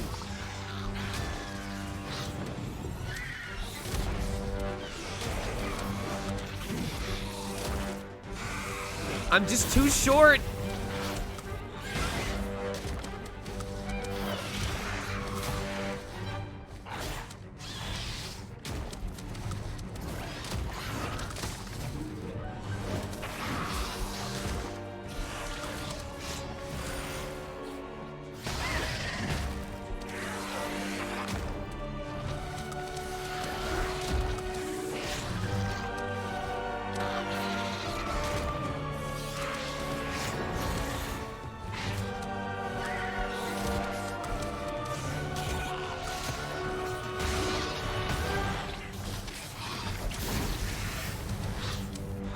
I'm doing no damage.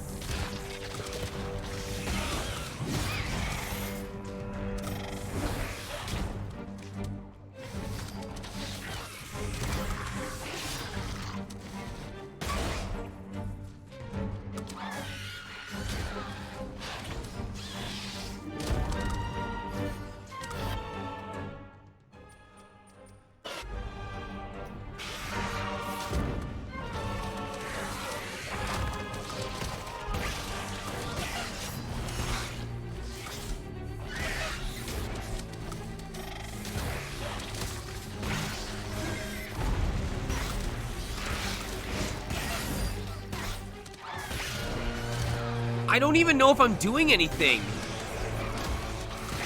I think I set off the shard? Yeah, I took the bounty shard off. Okay, I just had to do enough damage. All right, that's why.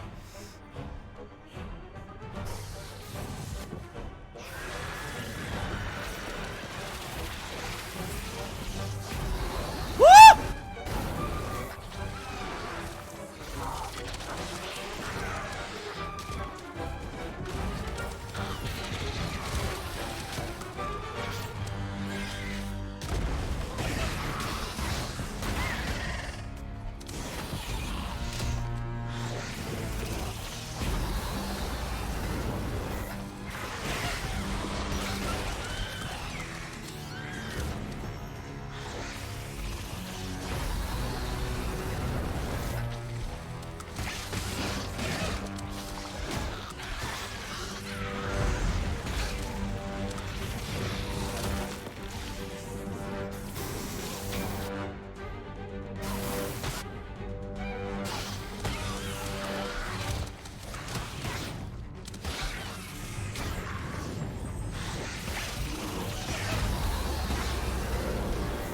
Aw, damn it.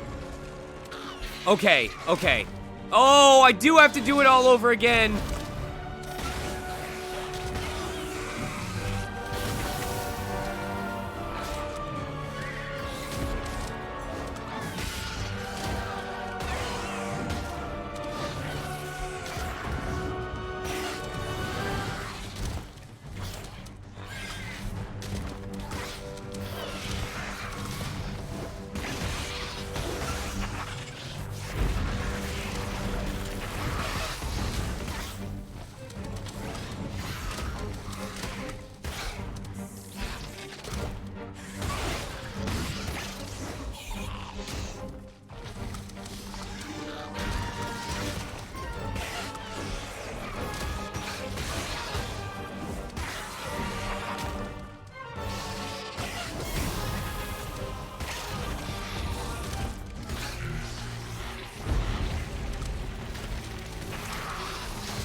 Oh, what is he doing? What is he doing?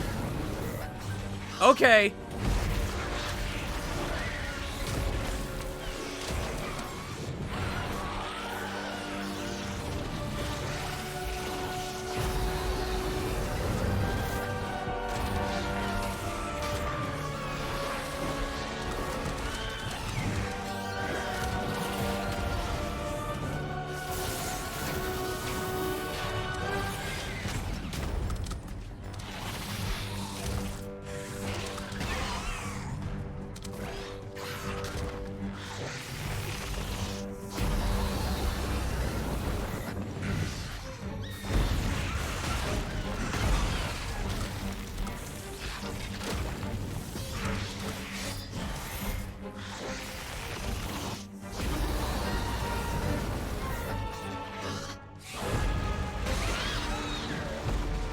Oh god, here we go. Here we go. Oh, what? What?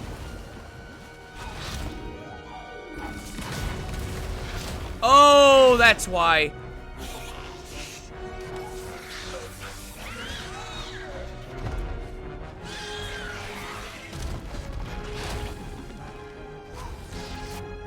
It's the escape music. I can hear the leitmotif. Do do do do do do do do do do do do do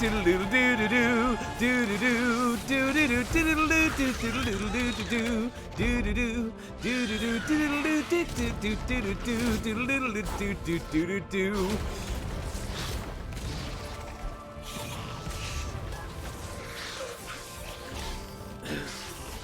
Everything is spiders. Okay, come on.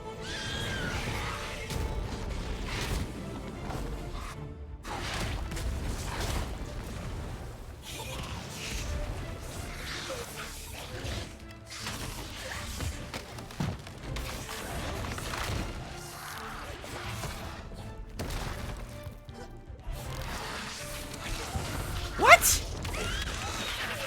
Oh, come on.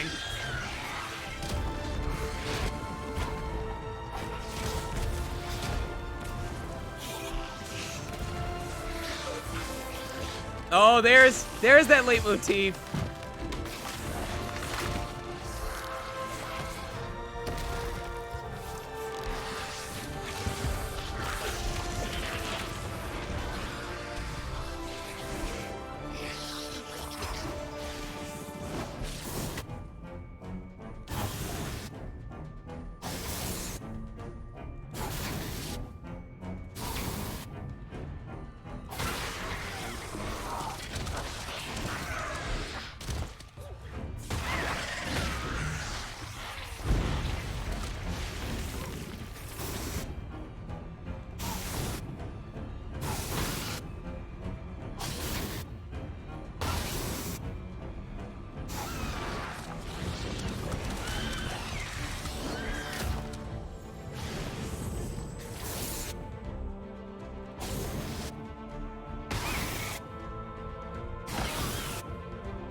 What the hell?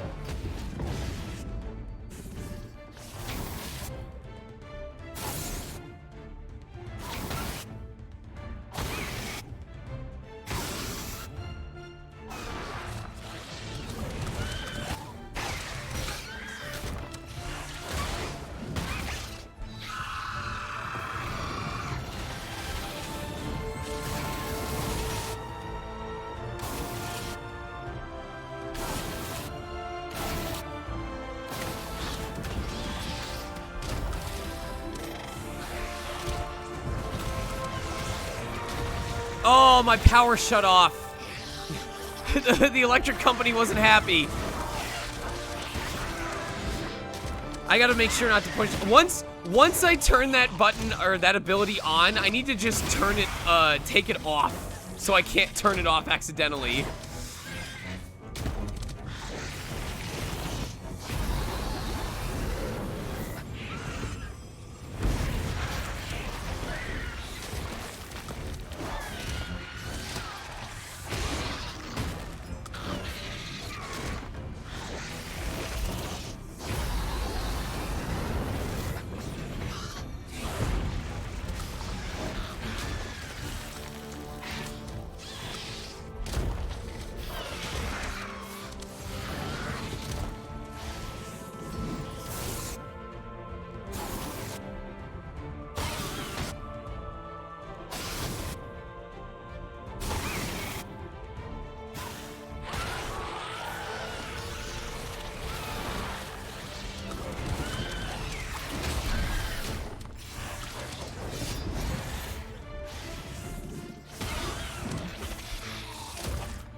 Oh, okay. We need to have it.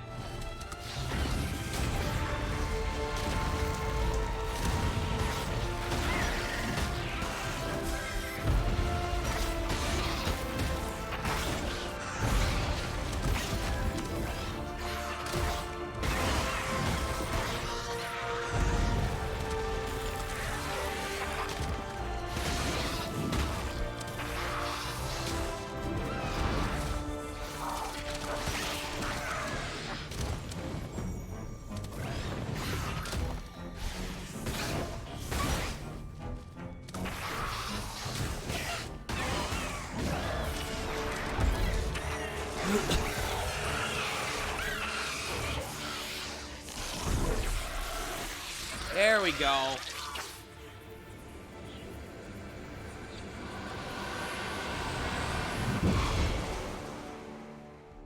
Ah, Discord light mode.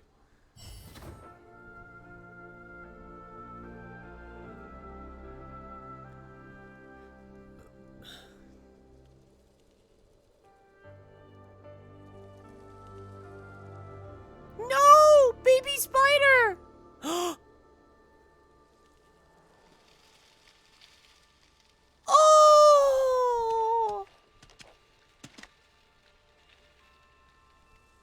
Tez, where are... Thank you, Spirit. I am freed from the corruption that clouded my mind.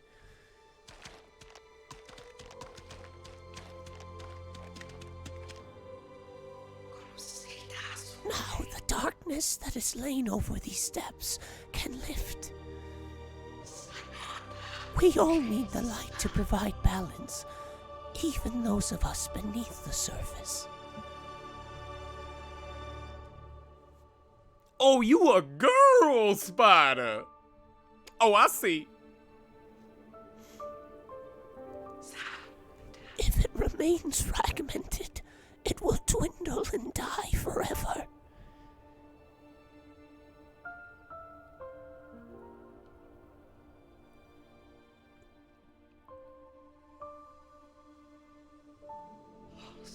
All of Niwen will suffer as Moldwood has.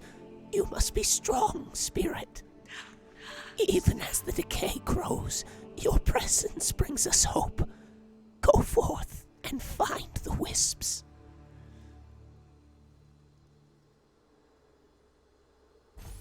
I kind of like what I did with my voice just then. The staccato voice of an inhuman creature. The little one sealed the gate above the depths. That is good. Good, too. They let you come retrieve the light I stole when my mind was not my own.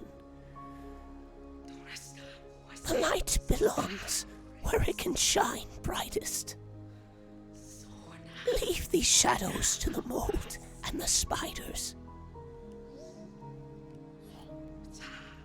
My children have gone too long without their mother.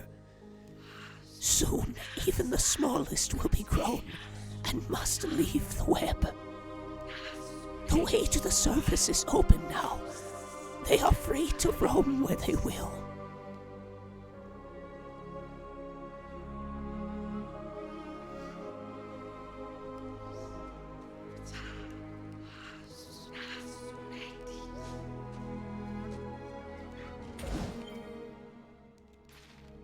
Hey! Hey! Let's go! 100% baby!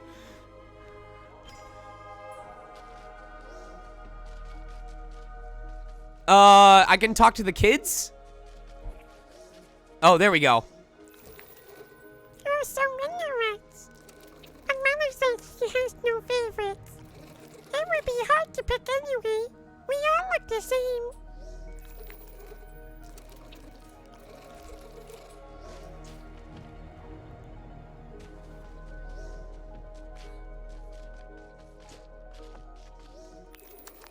The darkness surrounded us. We remember nothing else. There was only ever the darkness, and Mother, the brightness scares us a little. Are you scared of our dark too?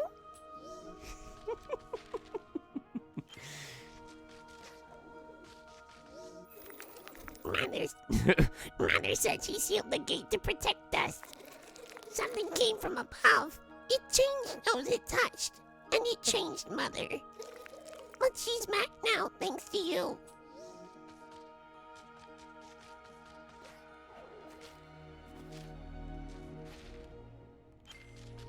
Are there others?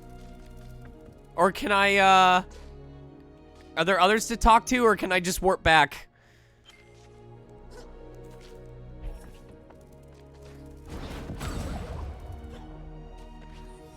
Back in the well... Okay. Okay. Oh! Spider babies! Oh! Oh! Oh, man. There's one at the entrance to the dungeon. Alright, hold on.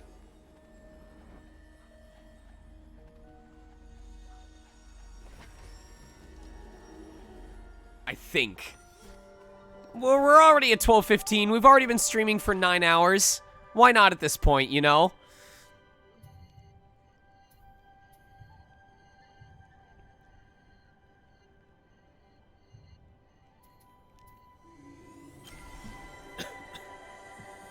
Now, when you say the entrance to the dungeon, which entrance do you mean? Like, how close to the entrance?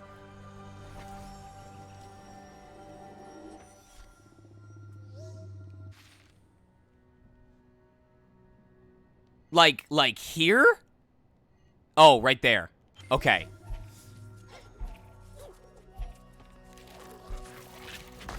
Actually, I'm gonna do something first. I'm gonna do something first. I know this is backwards. I know this is backwards, but bear with me. It's gonna make sense in a second.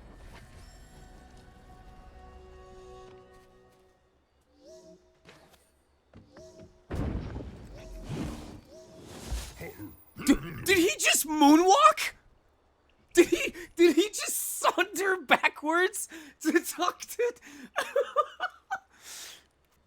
Lo, spirit. Heard you found another wisp of light from the old willow. Wisps and spirits wandering Neewin. Never thought I'd see the day. Things are really looking up round here, and not just in these glades. Let's see if I can do it again.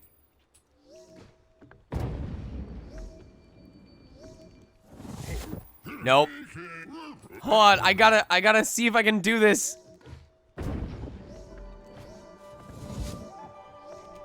I can't do it.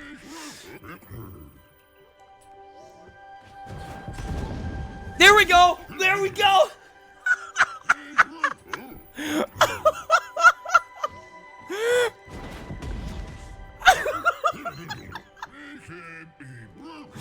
Alright, so guaranteed way. Listen, do this for the next speedrunner that's trying to do 100% that wants to flex. Do a ground pound while mashing Y. It's working 100% of the time. Just do the ground pound and mash Y and it works.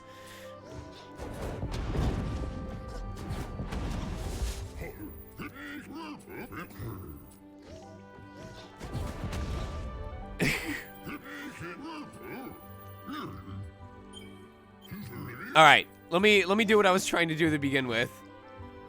I can't believe I might have taught the person who knows this game inside and out something new.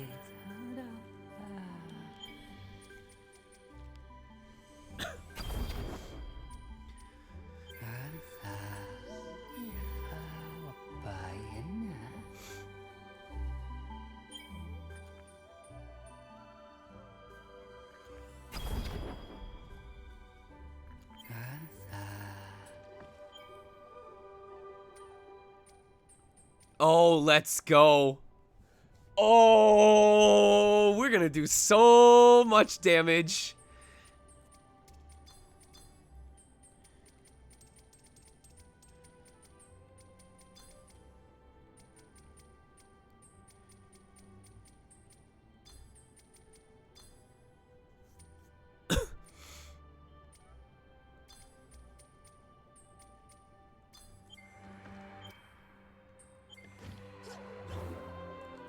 All right, now we can do what I was trying to do.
We have so much HP, too. What the hell?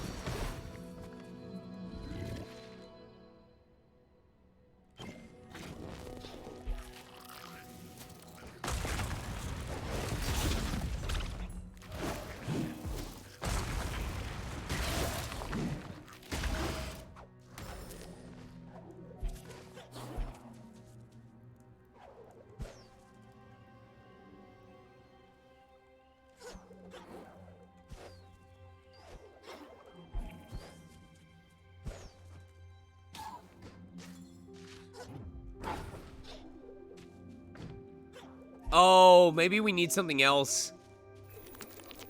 We have never been out of the web before. That is different up here. Less dark, less damp. We miss our web.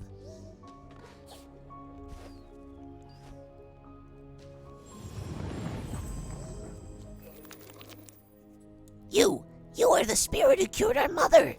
It saddened us seeing her change like that. It scared us. But she is better now. Thank you, spirit. I love these spiders.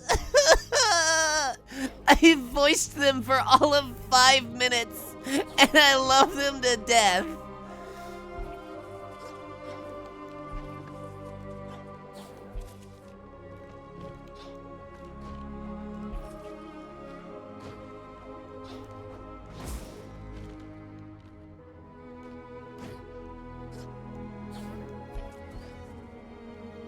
There we go.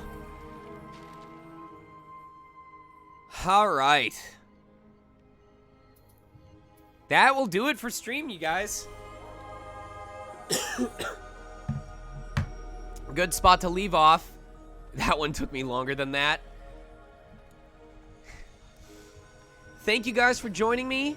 I'm glad we were able to stay above 75 the whole time. I hope you guys enjoyed yourselves. I'm going to save real quick. And we'll probably be back at 2 today, is my guess. I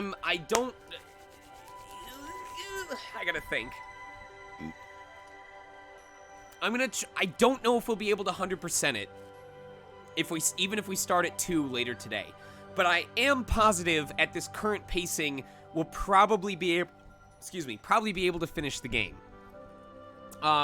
My question to you guys is, if we are able to finish the game but not 100% it, do you guys want me to have a separate stream for just collecting the rest of the stuff in the game?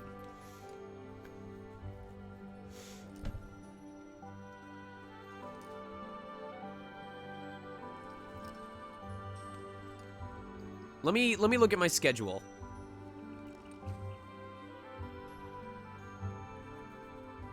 Okay, the good news is my throat might be pretty much destroyed, but on Wednesday, the 27th, when I come back, I have a morning session and an afternoon session from 4 to 6.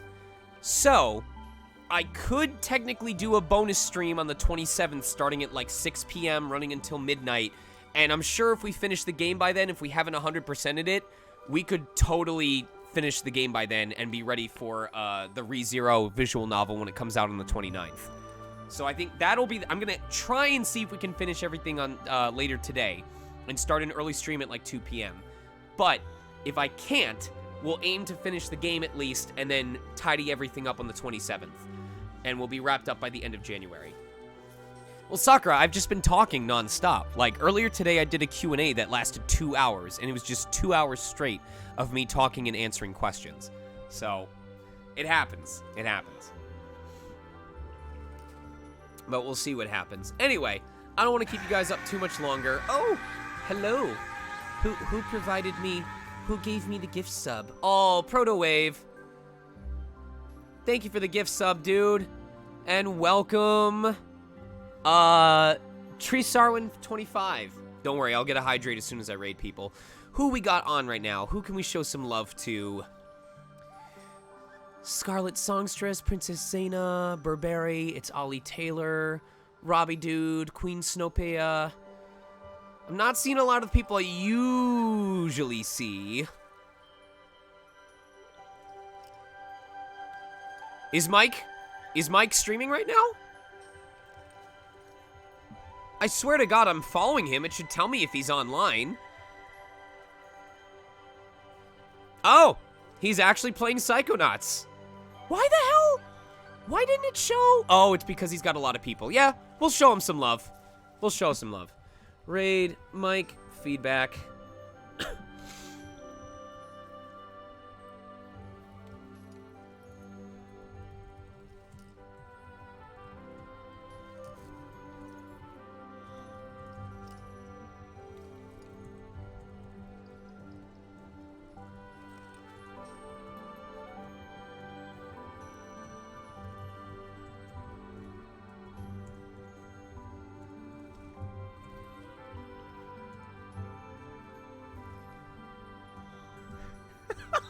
He's playing Psychonauts. So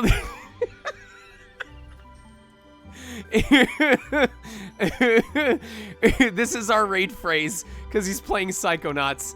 Please get some rest. I hope to see you guys later today. By the way, if you are on the Discord and you entered for Undertale, please pay attention right now to the Discord because I want to try and give out the winning copy before the sale ends at like 8 a.m. this morning. So please, if you entered for Undertale, go show up in the Discord. I'm gonna go pull the winner right now. Anyway, take care of yourselves, guys. I'll see you later today, probably around 2 p.m. And, yeah, let's raid.